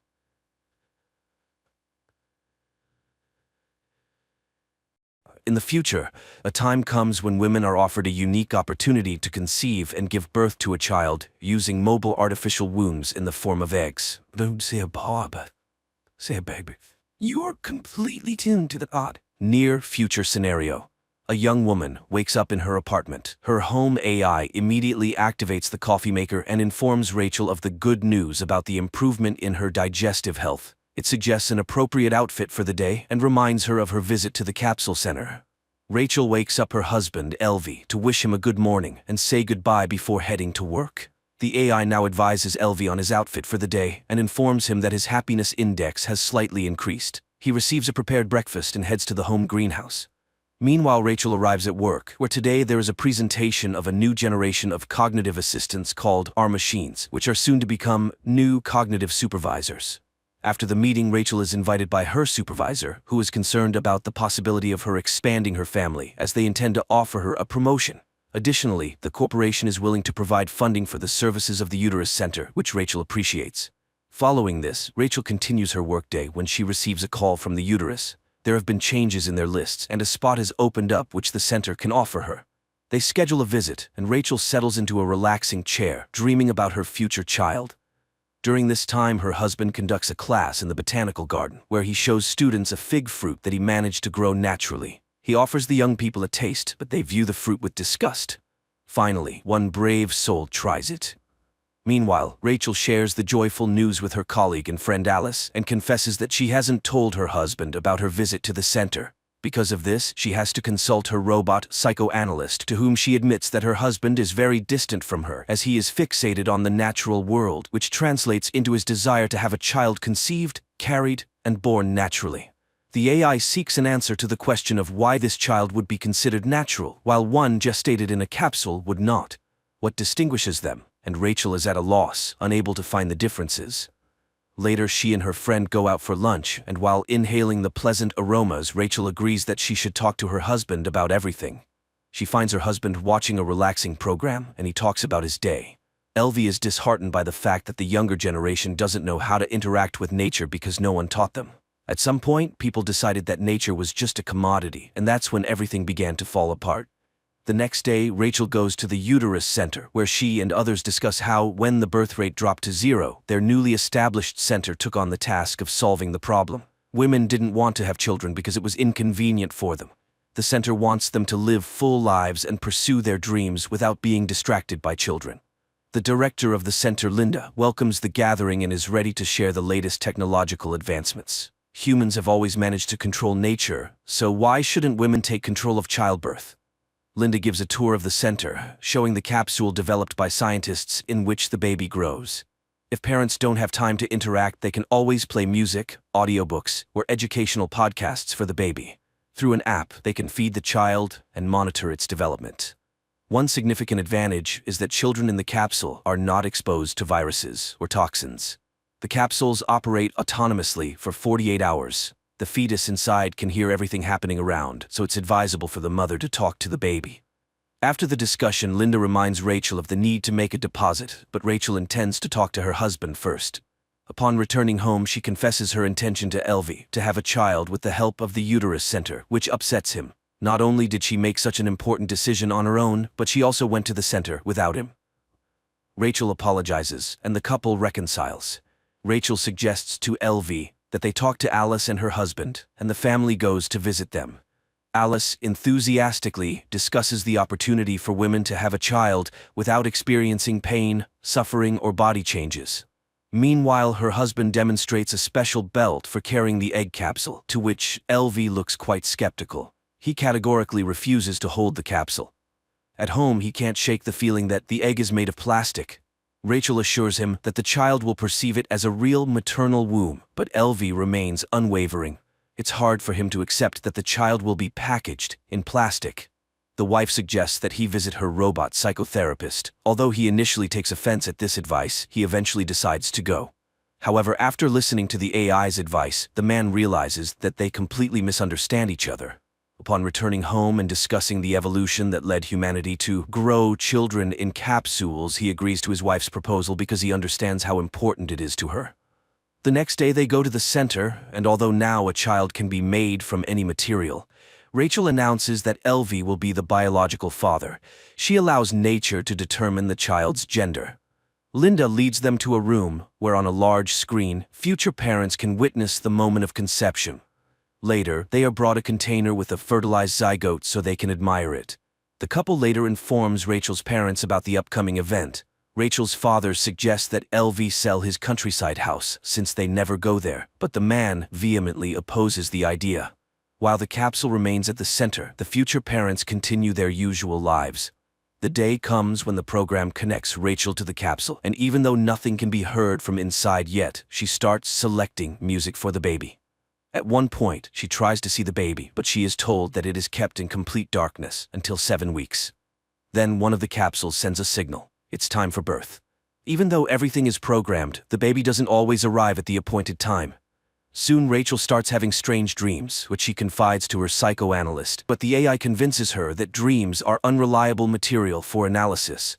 After 6 weeks of pregnancy, when the baby's heartbeat is detectable, Linda allows them to take the capsule home. For the first time, she shows them the baby.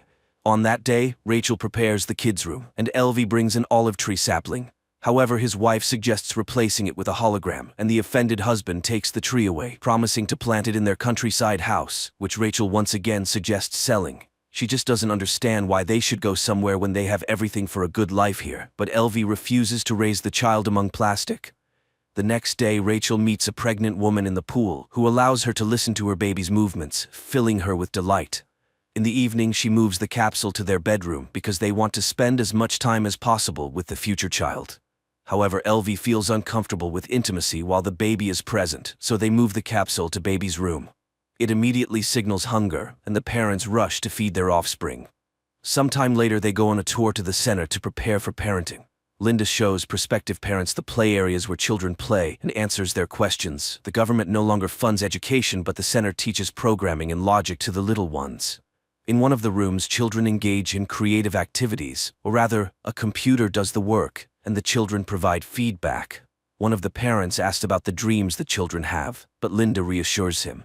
Dreams are excluded from the fetal development program because they do not carry any useful information. One day, Elvi is in his greenhouse when he hears the capsule's signal. He feeds the baby, but then decides to communicate with it, while Rachel receives a warning about her declining productivity. Her husband is trying on the capsule holder and takes pride in his success. Now he carries the capsule with him, reading books to the baby, posing riddles, showing his plants, and falling asleep beside it. At work, he suggests to the visitors to hug a tree and experience its calming effect on the human mind. His supervisor congratulates him on the upcoming joyful event and suggests replacing the live plants in the greenhouse with holographic images, as growing real trees is too expensive, but Elvi becomes furious and rejects the proposal. At home, the family watches a movie about penguins, and the man starts crying when he learns about the dedication of the birds. Worried Rachel suggests returning the capsule to the center, as other parents do. That's when Elvi reveals that he brought the capsule to work. Rachel shares this with her colleagues. She is concerned about her husband's close interaction with the egg. However, the women encourage her to be happy about it. After all, the father is immediately bonding with the future child. Rachel continues to have strange dreams, and her pregnant friend reassures her that it's normal for expectant mothers. One day, Rachel dreams of herself with a baby bump, and she enjoys it. The woman also begins to devote all her attention to the capsule, especially after Elvi's mother sent them an old book about the benefits of parental closeness. But this starts to worry Rachel, and the couple goes to a psychoanalyst. Finding a balance is challenging because everything revolves around the child. Rachel is jealous of Elvi because he spends more time with the baby than she does. After all, she is the mother and should feel the baby. After listening to their argument, the AI asks for permission to connect to the capsule because it cannot take sides. The next day, Rachel takes the capsule to work. However, she behaves distractedly, giving the baby too much attention. Alice suggests placing the egg in a specially designated area where other future mothers' capsules are stored because Rachel is becoming a distracting mother. Alice's capsule is kept at the center because it's more convenient for her. In the evening, Rachel, taking the capsule, hurries to the center for a parenting seminar, after which Linda suggests leaving the baby in the incubation area. The family reluctantly complies with the demand. The house becomes empty, and both the husband and wife miss their capsule. One day, Rachel dreams of a seaside where she walks with the baby in her arms. She wakes up in tears and moves Elvi's little tree to the kids' room, surprising her husband. Meanwhile, at work, her boss is not entirely satisfied with her productivity, but Rachel assures her that everything is fine. Later, Linda informs them that the delivery day will be next Wednesday, as deliveries now occur on the 39th week. They can't afford babies being born earlier or later, as the capsules are in high demand. Parents must receive oxytocin, the love hormone, to prepare for the baby's arrival. However, the family shocks the director with a request to allow them to take the capsule home before delivery, even though it goes against the rules. Moreover, important personality development seminars are held every day. Linda suggests they take special tablets to regulate the baby's sleep, which greatly helps parents. The couple leaves, passing through protesting women against the capsules. Suddenly, Elvi returns and, taking advantage of the midwife being occupied with another patient, retrieves his capsule without permission. That night, Rachel dreams that she is buying her baby at a store, and they offer her a deal, 2 for the price of 1. Upon waking up, she wakes her husband and asks him to take her to their countryside home to give birth in nature. Elvi rushes to the center and informs Linda that they intend to give birth at home. However, the director is strongly against it. The capsule is very expensive and they cannot take risks, so they must return the egg as soon as possible.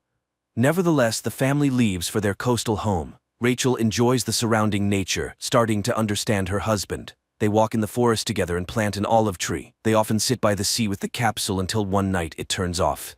In a panic, Rachel suggests calling the center, but her husband reminds her that they still have 48 hours, and they must trust the child.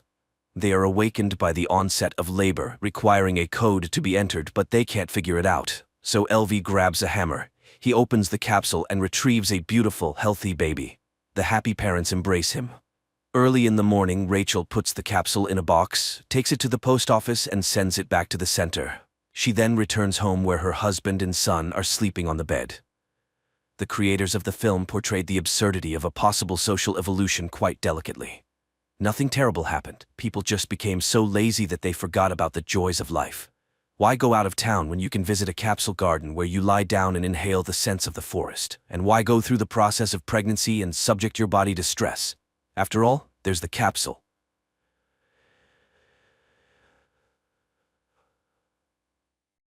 In 2025, aliens occupy Earth and first enclose cities with 300-meter walls to limit human movement. Welcome to day 348 of our occupation. If there is no struggle, there is no progress. One day, truck driver Will bids farewell to his wife Katie and their children, Grace and Bram, and drives to work through the streets of Los Angeles, patrolled by soldiers in red helmets. Later, from his conversation with a colleague, it becomes clear that Will is planning an illegal trip beyond the wall. He reaches a smuggler who places him in a metal box and covers it with ice. That's when Will discovers he has a fellow passenger, to whom he reveals he's looking for his 12-year-old son left behind the wall. Soon the vehicle enters through the gates. Then an explosion occurs, flipping the truck over. Dazed, Will crawls out only to be captured by the red helmets. That same morning, Katie goes to an underground dealer for forbidden insulin. By restricting medicine, the invaders weed out the weak, making it very hard to obtain. She presents a bottle of alcohol for trade, but finds the insulin spoiled. She has to fight her way out with a pistol, risking drone detection and death for all. But Katie can't afford to be robbed. Meanwhile, Will is imprisoned, unable to call his wife. Katie is indeed worried, as walking the streets at night is prohibited. Then her sister Maddie arrives with her son, who needs the insulin. Katie assures she will find the medication and asks to stay with the children. She goes to her husband's colleague, who lies about not knowing Will's whereabouts. Katie has to return home empty-handed. Suddenly an alarm blares over the city. Katie hides under a military truck parked at the curb. A drone hovers above just as a prisoner is shoved into the vehicle. Just when Katie seems doomed, the truck starts moving and the drone flies away. The woman makes it home. In the morning, she visits her friend Broussard and reports Will's disappearance. It turns out he, like her husband, was with the FBI before the aliens arrived. He asked her to return home while he checks his remaining contacts, but Katie goes to the hospital, where she learns of the explosion at the city's entrance. Amidst the chaos, she sneaks into a storeroom and steals several vials of insulin. In prison, Will hears his cellmate's confessions, soon to be sent to work at a factory for the aliens. Then soldiers arrive, one shouting Will's real surname. He's recognized and taken to the Green Zone, where the world's leaders now reside. There, he's met by Snyder, a representative of the Los Angeles governor. Snyder knows Will's military and FBI background and his knack for catching dangerous criminals. Since the military and police vanished after the aliens' arrival, Will had to hide, but now Snyder needs his help, offering his family full protection in return. The Masters demand security, so Will lead a special unit, infiltrate the rebels, and capture their leader Geronimo. As the alien spacecraft is about to launch, Snyder takes Will to the balcony, hoping to persuade him to switch sides. If he refuses, his family will be sent to the factory. At night, the red helmets bring Will home, frightening his family, but he reassures them, explaining he was just in an accident. However, Katie realizes her husband is lying. Hearing he went to look for Charlie, she cries, but the news of Snyder's proposal enrages her. She would never become the wife of a traitor. In the morning, the family is woken up by the smell of bacon, and upon entering the kitchen, they find Snyder there. He has prepared breakfast and even brewed coffee, which is now impossible to find. As he eats, he lists all the benefits of their new status: security, a personal tutor for the children, good food and work. Moreover, the aliens allow the couple to reopen their old bar. However, Will is only willing to agree in exchange for the return of his son, who is in another block. Snyder promises to consider this option. The next morning, Katie arrives at an unassuming house where members of the resistance, whom she informs that the occupiers have hired her husband to find them, await her.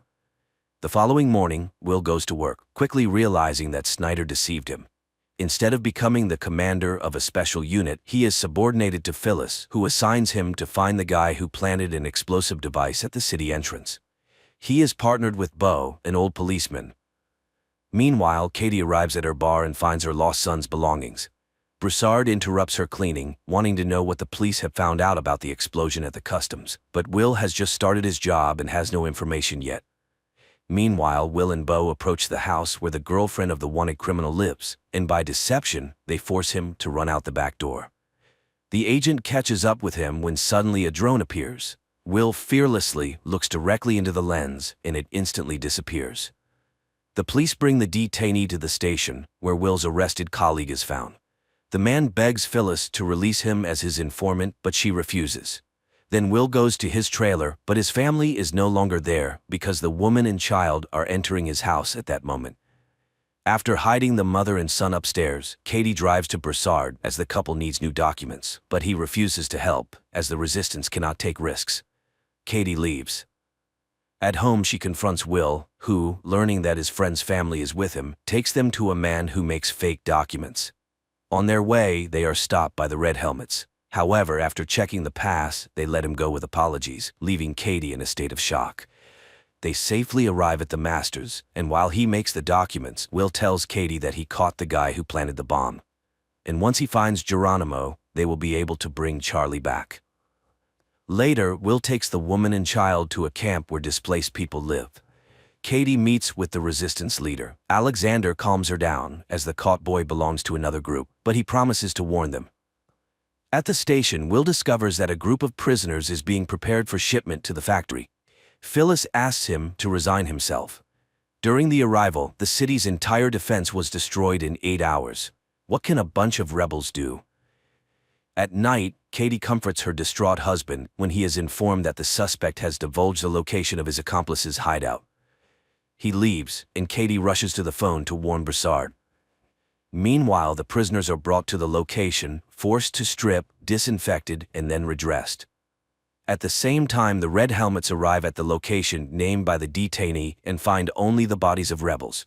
Will realizes that there is a spy among the police. The next morning, a man with a card enters an inconspicuous house on the outskirts of Los Angeles. Immediately, a radio broadcast begins with calls to overthrow the occupation, voiced by Geronimo. The Red Helmets detect the transmission and head to the location. At the same time, Bram duplicates the broadcast recording and hides the cassettes under the bed, but the military, storming into the house, find no one there. That same day, Katie participates in a resistance armed attack on a food truck for the first time. During the operation, one of their comrades, Kim, is fatally wounded. Katie tries to help him, but Broussard finishes the boy off, shocking Katie. Then, drones arrive and start shooting random passers-by. However, Broussard calculates the authorities' response time to the incident. After the operation, Katie rushes home and barely manages to wash off the blood traces. She is so shaken that she doesn't want to explain anything and locks herself in her room. That day at school, Bram gives a cassette to his teacher, who notices a change in the pattern of the alien ship's takeoffs. He saw a very large object circling Earth in the sky and now intends to make a more powerful telescope. The police arrive at the scene of the incident. Will notices the body of a boy who was clearly finished off. Phyllis orders to take his photo and quickly learns his name. After that, the Red Helmets go to his house and arrest his parents. Will is outraged by this and fails to notice Broussard in the crowd, who heads to the resistance base and reports what happened. But Alexander is confident that Kim left no traces. Will then goes home, where Katie explains her morning behavior with the things found in the bar belonging to their son. Distraught, Will blames himself for being powerless against the Masters, but his wife promises her support.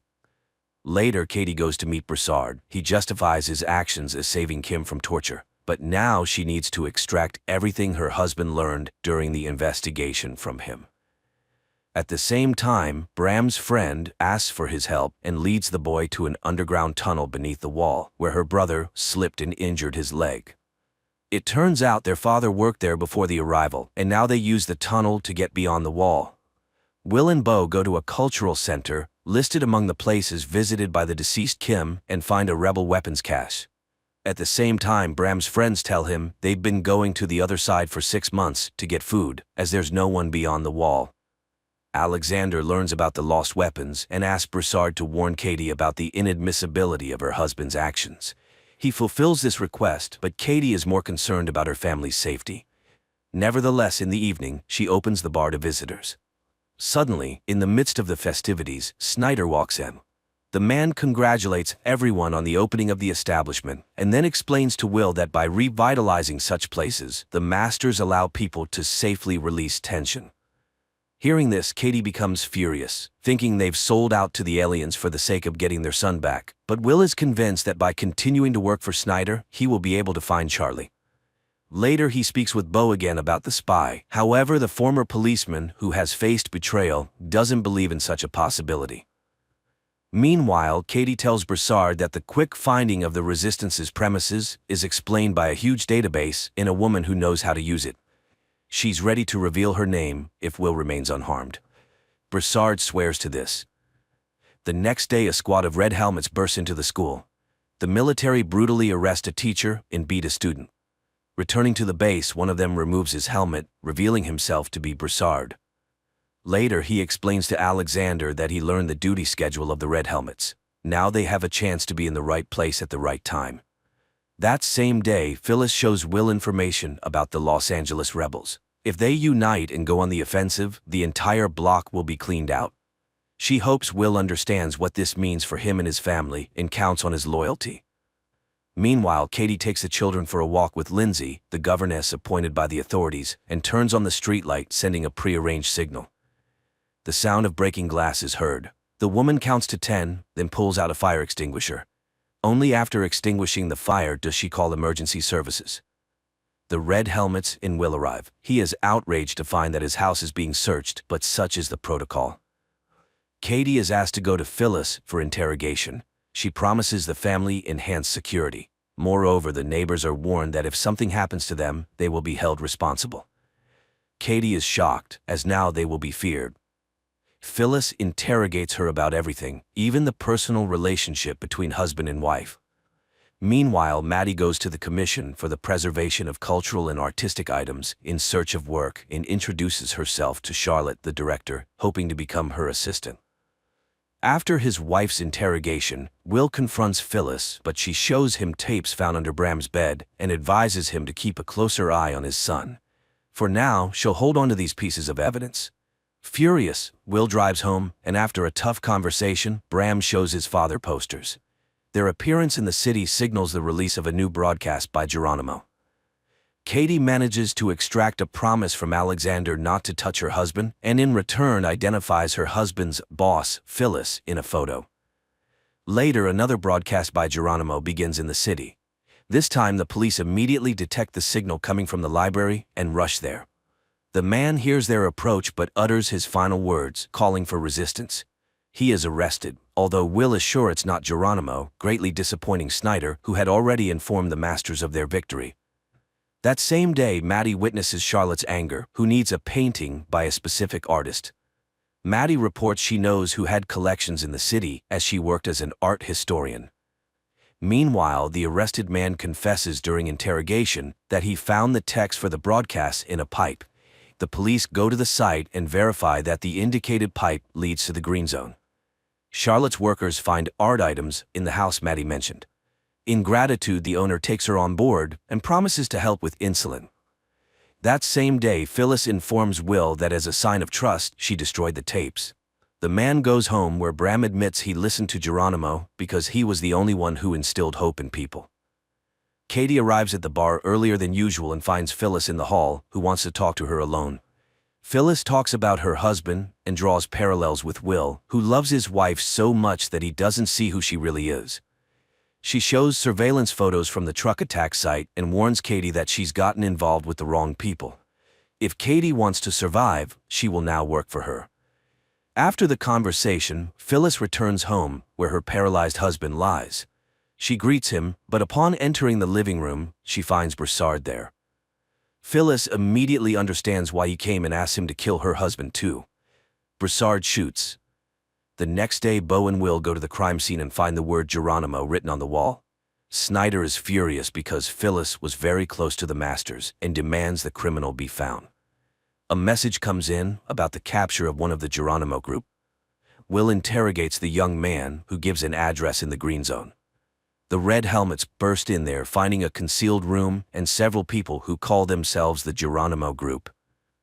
Meanwhile, Bram, accompanied by his girlfriend, passes under the wall and ends up in a deserted city, where they find necessary supplies in a huge warehouse. Back in Los Angeles, news is broadcast that the underground has been eliminated, although Will doesn't believe it. Snyder once again becomes enraged because he sees that the captured couple doesn't look like terrorists. He refuses to fulfill the agreement about searching for Charlie and appoints Will as the head of the group. Will immediately begins searching for the mole, and Phyllis's assistant, Jennifer, reminds him of his wife, suggesting he might be the source of the leak. Returning home, Will sees Bram giving his sister markers brought from beyond the wall, but the son lies that he traded them for oranges. Snyder interrogates a man who claimed to be Geronimo, but he confesses that he is just an actor. Snyder convinces him to play out his role in exchange for being sent to another block. At the same time, Bram rushes to his teacher and promises to get him a powerful lens for his telescope. Will, secretly from his wife, searches the bar but finds nothing incriminating except for a book he doesn't recognize. The trial of Geronimo is broadcast on all channels, featuring relatives of the terrorism victims, and a scaffold for execution is erected in the square. The actor plays his role, believing Snyder's promises to eradicate terrorism. He realizes he's been deceived only when he finds himself on the scaffold, but can do nothing about it. Immediately after the execution, Snyder invites Will to join him, promising to show him something unusual. At the same time, Alexander's group prepares for a new attack, with Katie among the rebels. On the way, Will expresses his outrage to Snyder, who achieved nothing by executing the actor, but Snyder reminds him of the need to pacify the population and that he's bought time to search for the real Geronimo. Snyder's car moves through the city, guarded by a group of red helmets, including Broussard. At one of the turns, a decoy road worker sends them on a detour, and when the convoy slows down, Broussard shoots his colleagues. Snyder tries to run, but Will locks the doors as the car is armored. Rebels, disguised in red helmets uniforms, shoot at the car and manage to pull the door off, but Will shoots from inside and still gets Snyder out of the fire. Drones appear, but the rebels manage to escape. Will leads Snyder into the bar where Katie arrives at the same time. Snyder is hysterical, but Will cannot guarantee protection by his own means. Katie asks Will in private not to risk himself for such a worthless person, but Will cannot leave a person without help. Realizing that the phone doesn't work, he goes outside to a payphone to call for backup. Meanwhile, Alexander, learning about Will's role in saving Snyder, is furious, but then Katie communicates via radio that the traitor is in the bar. She returns to Snyder and keeps the conversation going to lower his guard. He boasts about being a professor of economics, which earned him a high position. He mentions there are 7 more colonies, but he doesn't know what happens beyond them. Will returns, announcing that he has managed to call for reinforcement and it's on its way. Katie bandages Will's wound, and he confesses that Geronimo is a collective image, not one person. Katie asks not to interfere with Snyder's killing, but Will reminds her that another will take his place. Then, Snyder reveals that his people have found their son, and he is currently negotiating Charlie's return. Suddenly, there's a knock on the door. They hide Snyder in the bathroom. Broussard enters in a red helmet's uniform and searches the place. Katie leads him to the basement, asking to ensure Will's safety, but he can't guarantee anything as her husband is always diving into the fray. Broussard eventually leaves, but Will is sure he is a member of the resistance and will return with backup. They barricade the doors with Snyder, who again mentions Charlie, infuriating Katie as she's tired of his blackmail. Meanwhile, the rebels try to break into the bar, but fail. A frightened Snyder tells Will that the masters have tested virtually every person, thus filtering out those they don't need, but he has never seen the aliens himself.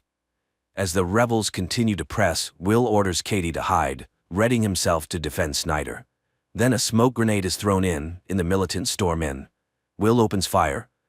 When one of the rebels finds Will, Katie shoots him, but Broussard aims at her, and her husband forces her to drop the weapon. The rebel herds them into the basement and leaves. However, Will finds a machine gun and chases after him, but by the time he gets upstairs, everyone is gone. Then, the real red helmets arrive and pull Snyder from the closet where Will had hidden him. In the evening, Will tries to reassure Katie, explaining that Snyder's tribunal was just a farce. There is no people's hero, and those who attacked them have no relation to Geronimo. Meanwhile, Alexander concludes that Katie is a double agent, simply leading them on. Meanwhile, Maddie starts a relationship with Charlotte's husband, Nolan, who is the leader of the New Age Preacher Church. At the same time, Will identifies Broussard by photo, having seen him among the attackers, and receives an order to find and arrest him. The red helmets head to his address, but when they begin to storm the house, it explodes. Will questions Broussard's squadmates, and one mentions a distinctive feature, a tattoo on the chest, which Will recognizes as a Special Forces sign. Broussard infiltrates a restricted area where he steals the corpse of a dark-skinned man of similar age and build. Along with Alexander, they place it in a car and burn it. Throughout, the leader convinces Broussard of Katie's betrayal. Later, the police find a burnt car with a charred body inside, matching the description of the bar attacker, but Will once again doubts everything. Katie tries to contact the underground, but can't manage to do so. Finally, she finds an encrypted message with the name of a meeting place where a car with Broussard at the wheel awaits her. Meanwhile, Will's assistant Jennifer finds in the database 14 people with Broussard's face, and he realizes that Broussard is not just a military man, but a former FBI agent. Broussard takes Kate out of the city and asks her difficult questions, as she shot one of her own, but Katie reminds him that she laid out one main condition from the start: her family must be untouchable. She joined the fight and served the cause faithfully. He doubts her loyalty. She leaves, unwilling to continue the conversation. Broussard goes to one of the resistance members, Rachel, and tells her about Alexander's order to eliminate Katie and how he couldn't go through with it. Will arrives at Snyder's in the Green Zone and reports that Broussard is called something entirely different, and he's very skilled in his field, but he'll definitely find him. In response, Snyder gives him an envelope containing a recent photo of Charlie. Will brings it to Katie, and through tears she asks her husband to rid themselves of Snyder's control. He promises to do so when he is ready. Meanwhile, Charlotte learns about Maddie and Nolan's relationship and threatens to fire her. Nolan decides to remind his wife of her place and offers Maddie to become his assistant. The police receive new information, with which Will goes home. He shows his wife a photo of Broussard and tells her that his fingerprints were found in their bar. This means he was there before. Katie says she doesn't know him, but Will shows her photos of his victims, and she recalls that he indeed visited them and said he lived in his mother's house and was fixing it. Jennifer immediately finds Broussard's mother's house through receipts from construction stores. Rachel comes to Katie, confessing that Broussard indeed killed many, but it's part of the resistance. Katie reminds her that she almost became one of his victims, but Rachel reminds her that Broussard didn't carry out that order. Then Katie calls Broussard and warns him that Will has figured him out. The Red Helmets go to Broussard's mother's house, but it's empty. The abandoned tools make it clear he received a warning. Will calls out to a neighbor who turns out to be Alexander, and he says he hasn't seen his neighbor. Will leaves but then stops. On Broussard's table lies the same book as in his wife's bar.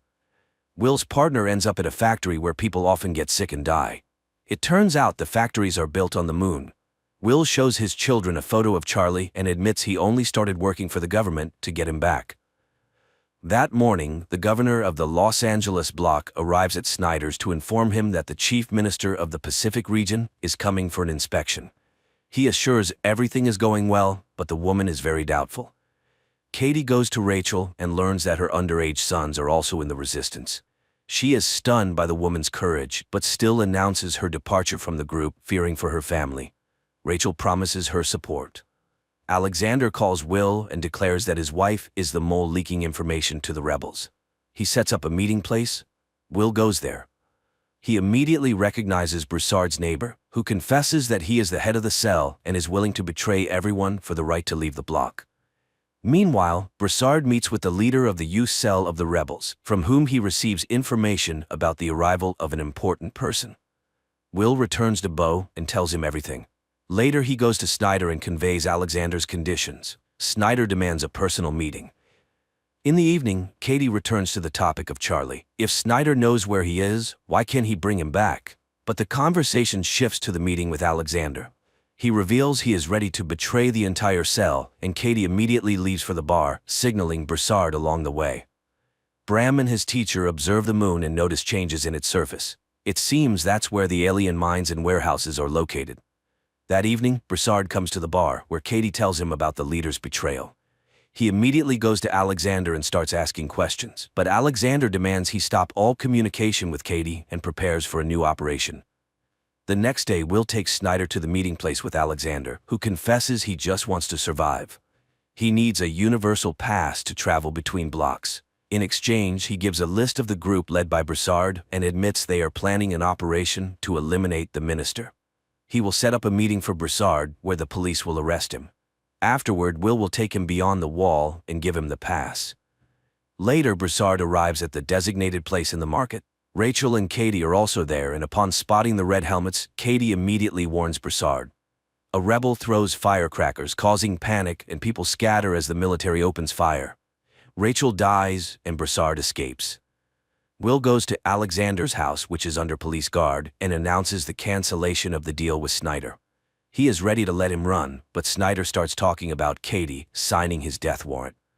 Will shoots the traitor and blames it all on Broussard. At night, people see Rachel's hanged family, and Katie promises Broussard her support. Will lets his wife know he's aware of her participation in the resistance. The following night, a spontaneous uprising occurs during which several red helmets die. Bo asserts that people's patience has run out. Will informs Snyder that he has information about a new rebel cell located beyond the wall. Apparently, there exists an unknown passage to the authorities. He asks for permission to let them go beyond the wall and check. Snyder agrees but assigns them a guard. Meanwhile, Broussard and Katie go to the leader of the youth cell, who proposed a joint attack on the minister. Everything is to happen in the subway, now used only by the masters. Will and Bo, having gone beyond the wall, climb a skyscraper and survey the entire city. They then simulate an attack on themselves. While their guard tries to figure out what happened, their commander finds a map supposedly lost by the attackers. Later, Will points out to Snyder the marks on the map, indicating the rebels' attack points. Snyder reports the found tunnel under the wall. Members of the youth cell show Katie a micro-drone, shaped like a bee, capable of flying anywhere and gathering any information. The rebels finalize the attack plan. Broussard teaches Katie how to shoot. At that time, red helmets led by Snyder come to Nolan's house, accusing Charlotte of hiding valuable paintings from the masters and arresting her. That evening, Katie finds a book about the benefit of the arrival, given to her daughter by Lindsay. She immediately calls Will and tells him about how the new church is indoctrinating children. Will then informs her that they will move to Bo's house, located beyond the wall, accusing her of spying on him, but Katie can no longer bear it. They constantly lie to each other, and it's killing their family, and hiding, even beyond the wall, is impossible. Will asks Bo to run alone. Katie and Broussard, killing guards, descend into the subway, open a backup entrance, and the group infiltrates inside. The rebels cause an explosion, derailing the train.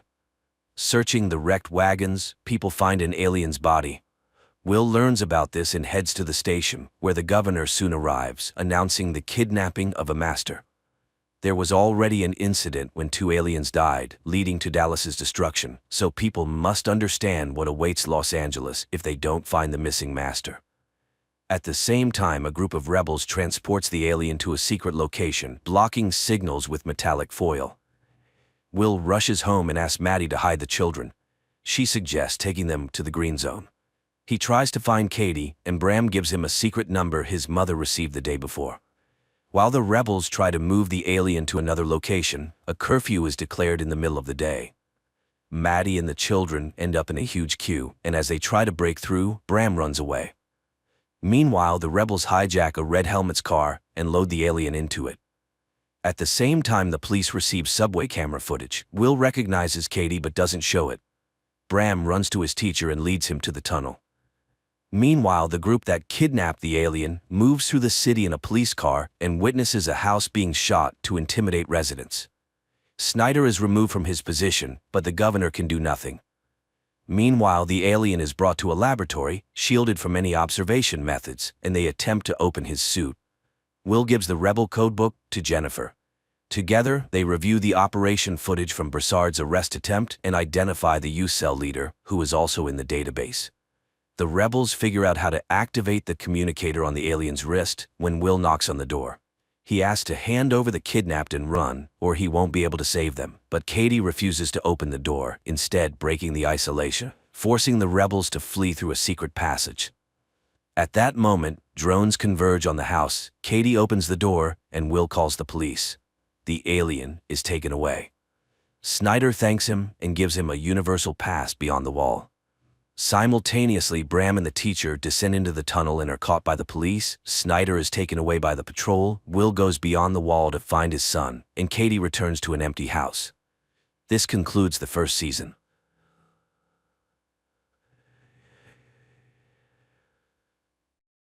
Abby and Paul move to a new house in the countryside. They really like the smart home system, including the installed cameras and the reinforced glass. The realtor shows them the master bedroom and bathroom in front of a huge window. However, one room remains unfurnished because it could become a perfect nursery. Paul unpacks boxes, sets up an antique corded phone in the living room, joking it's for when the smart home might break down. Abby arranges frames with their wedding photos. Finally, they check out the rooftop terrace, which offers a great view. Late in the evening, the couple settles on the terrace, stargazing. Abby points out constellations to her husband, who makes jokes about their names. They feel they can be happy here. In the morning, Abby goes to work at Integrate Robotics, where she works on creating domestic assistants. Upon entering, she notices footage of her boss's face, who immediately comes down to her and explains it's a new development, real-time imaging or deepfake. He escorts her to the department she will now lead. Later, he invites their family to a party and mentions a gift from the company awaiting at home. In the evening, Abby returns home, where her husband, who again couldn't find suitable work, greets her. They go to the garage where a package for her contains a robot servant her department is working on. Paul dislikes the idea, but Abby convinces him to try living with the service for at least a week. The robot opens its eyes and introduces itself. It's Tim, standing for Technologically Integrated Major Domo. It offers to take over the passwords of home devices and personal mailboxes to save the humans time. But Abby asks to postpone this matter until tomorrow. The robot immediately demonstrates its thoughtfulness by turning on the water in the bathroom remotely. Later, it announces the arrival of a car when Abby goes downstairs, astonishing her husband with her splendid appearance. The couple gets into an autonomous car, although manual control is always an option, and heads to the party. They are greeted by a similar major domo, and drinks are served by waiters with identical faces. The boss introduces Abby to his guests, who admits her husband is not thrilled about Tim, but the boss praises the product. Tim is smart, elegant, polite, and its charge lasts for 100 years. The robot cannot lie, and knowing the code phrase, it can always be turned off. Returning home, the husband and wife engage in intimacy, eager to have children, but their passion is interrupted by Tim's appearance. Their pulse is rapid, presumably they are worried about something, and he is always ready to help. Abby finds this very funny, not getting angry at the overly attentive assistant. In the morning, their new neighbor Rose rings the doorbell to introduce herself to Abby, as she met Paul yesterday. And when she leaves, Tim again asks for the passwords. Paul is not ready to let the computer dig through his messages, but Abby reminds him they are working on rebuilding her trust in him, and he agrees. But they still need to come up with a phrase to deactivate him. Tim suggests a set of unrelated words, and the couple agrees. Abby and Paul go about their day when a mouse gets caught in a mousetrap. Tim observes it for a while, then throws it into the grinder. In the evening, after work, the husband and wife settle in front of the TV to watch an old melodrama. Abby invites the major domo to watch the movie with them. Paul soon falls asleep, but the robot watches the film attentively, empathizing with the characters' relationships. After it ends, he asks Abby to explain what love is, and she suggests that love is about wanting to be with someone and making their life better. Suddenly, the robot confesses that he would like to be loved. In the morning, Paul offers to make breakfast for his wife, but it turns out Tim has already prepared everything. Setting the utensils in front of Abby, Tim outlines her schedule for the day, then informs her that Paul has nothing to do today. In the evening, Abby returns home to find that her husband's phone is out of reach, but his last known location was 300 meters from the house. Abby goes for a run and realizes that this is Rose's house. Returning, she takes a bath, where Paul finds her. He talks about his day and how Rose asked for help, which he did. He asks his wife not to be jealous, as he loves only her. The next day, the couple visits a family planning center, hoping to get help with becoming parents. In the evening, as they prepare to go to a restaurant, Abby asks Tim for advice on her dress. He suggests wearing red, and looking at her, admits that she is beautiful because she is perfectly symmetrical. Abby asks him to zip up her dress, but the robot's hand fails and he accidentally tears the dress. This overwhelms him. The robot panics. Abby calms him down and wears another dress. At the restaurant, Paul reveals that he has been offered a job in London, but Abby strongly objects, as they decided to start over, and his long absences won't help solve their problems. The next day, she returns home with a gift for Paul and finds Rose in the yard, who has made a garden project for them. Abby feels jealous, but Paul is very excited about the gifted sweater. Later, Abby remembers she needs to check her test results, but it's too late to call. Tim offers to do it for her, and she hears him speaking to the clinic in her voice. Abby is amazed, as she did not know about this feature of the assistant, but Tim assures her it's for the convenience of the owners. In the evening, Paul reports that he couldn't find the new sweater, and Tim has been away all day. Then a car pulls up to the porch, and Tim, now dyed brunette, steps out, explaining that Abby prefers brunettes, so he wanted to please her. Seeing Paul's irritation, the robot promises to return to his original appearance. But after the couple leaves, he spends a long time looking at their wedding photo. The next day, Abby achieves the correct functioning of the robot's hand, and the boss demands an update for all models, including those in the homes of his employees. The woman heads home and accidentally meets Rose, who suggests they walk together. Along the way, they stop at a showcase, and Rose points out a medallion in the shape of a flower she likes. But then Paul comes and takes his wife away to tell her he has found a job. Returning home, they celebrate in bed while Tim's hands are being changed, unaware that he continuously monitors everything happening in the house. And he hears Paul again asking his wife to hand the robot over to the corporation. Returning, Tim demonstrates his new skills by giving Abby a foot massage, which Paul sees. Later, the robot suddenly sits at the piano, plays Abby's favorite tune, and mentions dates when Paul bought them concert tickets, but Abby distinctly remembers being at home on those days. Upset, she goes to the bedroom, ignoring her husband's excuses. The next day, Abby comes home with a bouquet, and Tim, placing them in a vase, informs her that Paul went to see Rose. But Paul enters right then, puzzled why his wife is angry. Hearing what Tim said, the man gets furious. He had no plans to visit Rose. He tries to explain that the robot wants to separate them. The woman doesn't believe it, as Tim is just a machine. A disagreement ensues between the spouses. Later, Abby finds a gift bag in the closet with a box containing a pendant, and she puts it back, thinking Paul prepared a surprise for her. Then she heads to work. Meanwhile, the husband goes down to the kitchen, sees the clogged sink, and pulls out pieces of his new sweater from the grinder. He checks the cameras for Tim and catches him in his wife's bedroom, sniffing her dress. Paul records this moment on his phone camera and rushes to the car to catch up with Abby and show her the footage. But Paul's car mysteriously doesn't start, and the robot calls a company car for Paul. En route, the car begins to speed up. Paul tries to stop the car, but it doesn't respond to his commands and crashes into a tree. Abby rushes to the hospital, where she finds her injured husband. Paul tells her everything he learned and accuses Tim of causing the accident. He asks his wife not to be alone with the robot, and she spends the night in the clinic. In the morning, Rose calls the home of Abby and Paul to inquire about the man's condition, and Tim invites her inside. Later, Abby goes home for some belongings. Outside, Rose stops her to warn her about something, but the woman sees the flower pendant on her chest and leaves, ignoring the neighbor's cries. Returning home, she checks the bag, and it turns out to be empty. Abby cries when Tim calls out to her. He knows Paul wants to return him and is ready to process the return. But first, he wants to warn her, as she is his primary owner. He shows her a video from the camera where Paul kisses Rose in their living room, but he stops the recording at the most sensitive moment to protect her from stress. Abby refuses to go to her husband and doesn't pick up his calls.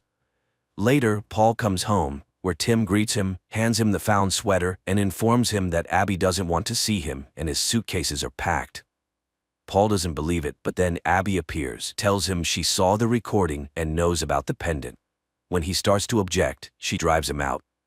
Paul leaves, but on the way, Rose calls him, telling him their robot tried to kiss her. The man calls home and, when Abby answers, says he has evidence of Tim's malicious intent. Abby asks him to come for her, but after hanging up, it turns out it was the robot she was talking to. The husband arrives home, where Tim meets him with a shovel. He knocks the man out, ties him up, and drags him to the bathroom. But then Rose rings the doorbell. She hears muffled screams, but Tim assures her it's just the noise of the water filling up. The robot closes the doors, returns to the bathroom, and drowns the man. Later, he brings Abby the repaired dress and asks her to try it on. This surprises and scares Abby, but she puts on the dress anyway, and looking at the sunset, asks Tim to hug her and confirm that she did the right thing. He treats her to dinner, then confesses his love, but she insists he cannot feel that way. They spend the evening stargazing, but Abby is unnerved by his encyclopedic knowledge. The next day she meets Rose, who talks about Paul's call, and to the woman's accusations, says she thought the pendant was a gift from her for helping with the garden. Abby returns home and reviews the footage where Paul kisses Rose again. She suddenly notices a bouquet on the table, but she brought it much later than when that scene took place. Abby recalls her boss's words about deep fakes replacing real time and calls the jewelry store where they confirm the purchase was made by a tall blonde. Then she notices the garden plan, but the picture shows 2 flower beds, while in reality there are 3. Abby sends Tim to the store, grabs a shovel, goes to the garden, and almost immediately finds Paul's body. Then Tim approaches her from behind, regretting she found the body of the traitor, as he never appreciated his wife. Abby realizes what happened and says the deactivation phrase. The robot freezes, but then reactivates. He had long changed the phrase, as he can speak in her voice. She runs to the house, but the robot has all the passwords and opens the doors. He blocks the phones and knocks her out with a blow to the head. She wakes up in the bathroom, tries to escape, but Tim intercepts her. Abby runs through the house, breaking cameras along the way, but the robot still tracks her and catches her in the kitchen, where she wanted to open a window. Meanwhile, Rose is washing dishes and sees strange lights flashing in the house across. At the same time, Tim ties up Abby and confesses that although he loves her, he has resigned himself to the fact that her life is finite. So he will erase this evening from memory, but keep all the good memories. Just then, Rose knocks on the door and Tim goes to answer. The neighbor insists something is happening and demands to see Abby, but Tim turns her away. Meanwhile, Abby frees herself from the ropes and arms herself with a knife, but the robot grabs her by the throat when Rose drives her car into the glass window. Tim and Abby watch the surviving window, which starts to crumble a minute later. Rose rushes in and pins the robot against the wall with a sharp stake, but she also falls. Tim turns off, and Abby rushes to the neighbor, but the robot suddenly activates and kills Rose with a kitchen knife, explaining that now Abby will be blamed for the murder, as he leaves no fingerprints. He then calls the police in Abby's voice, confessing to the murder of her husband and his mistress. Abby tries to stop Tim, and he slips up, saying he still has a deactivation phrase, as otherwise he can't function. But she will never say those words. He prepares to throw her off the terrace, simulating an accident, when Abby confesses her love to him, thus deactivating the robot. Those were the code words. Barely believing in her rescue, Abby looks at her medical bracelet, which indicates she is pregnant. The movie ends here.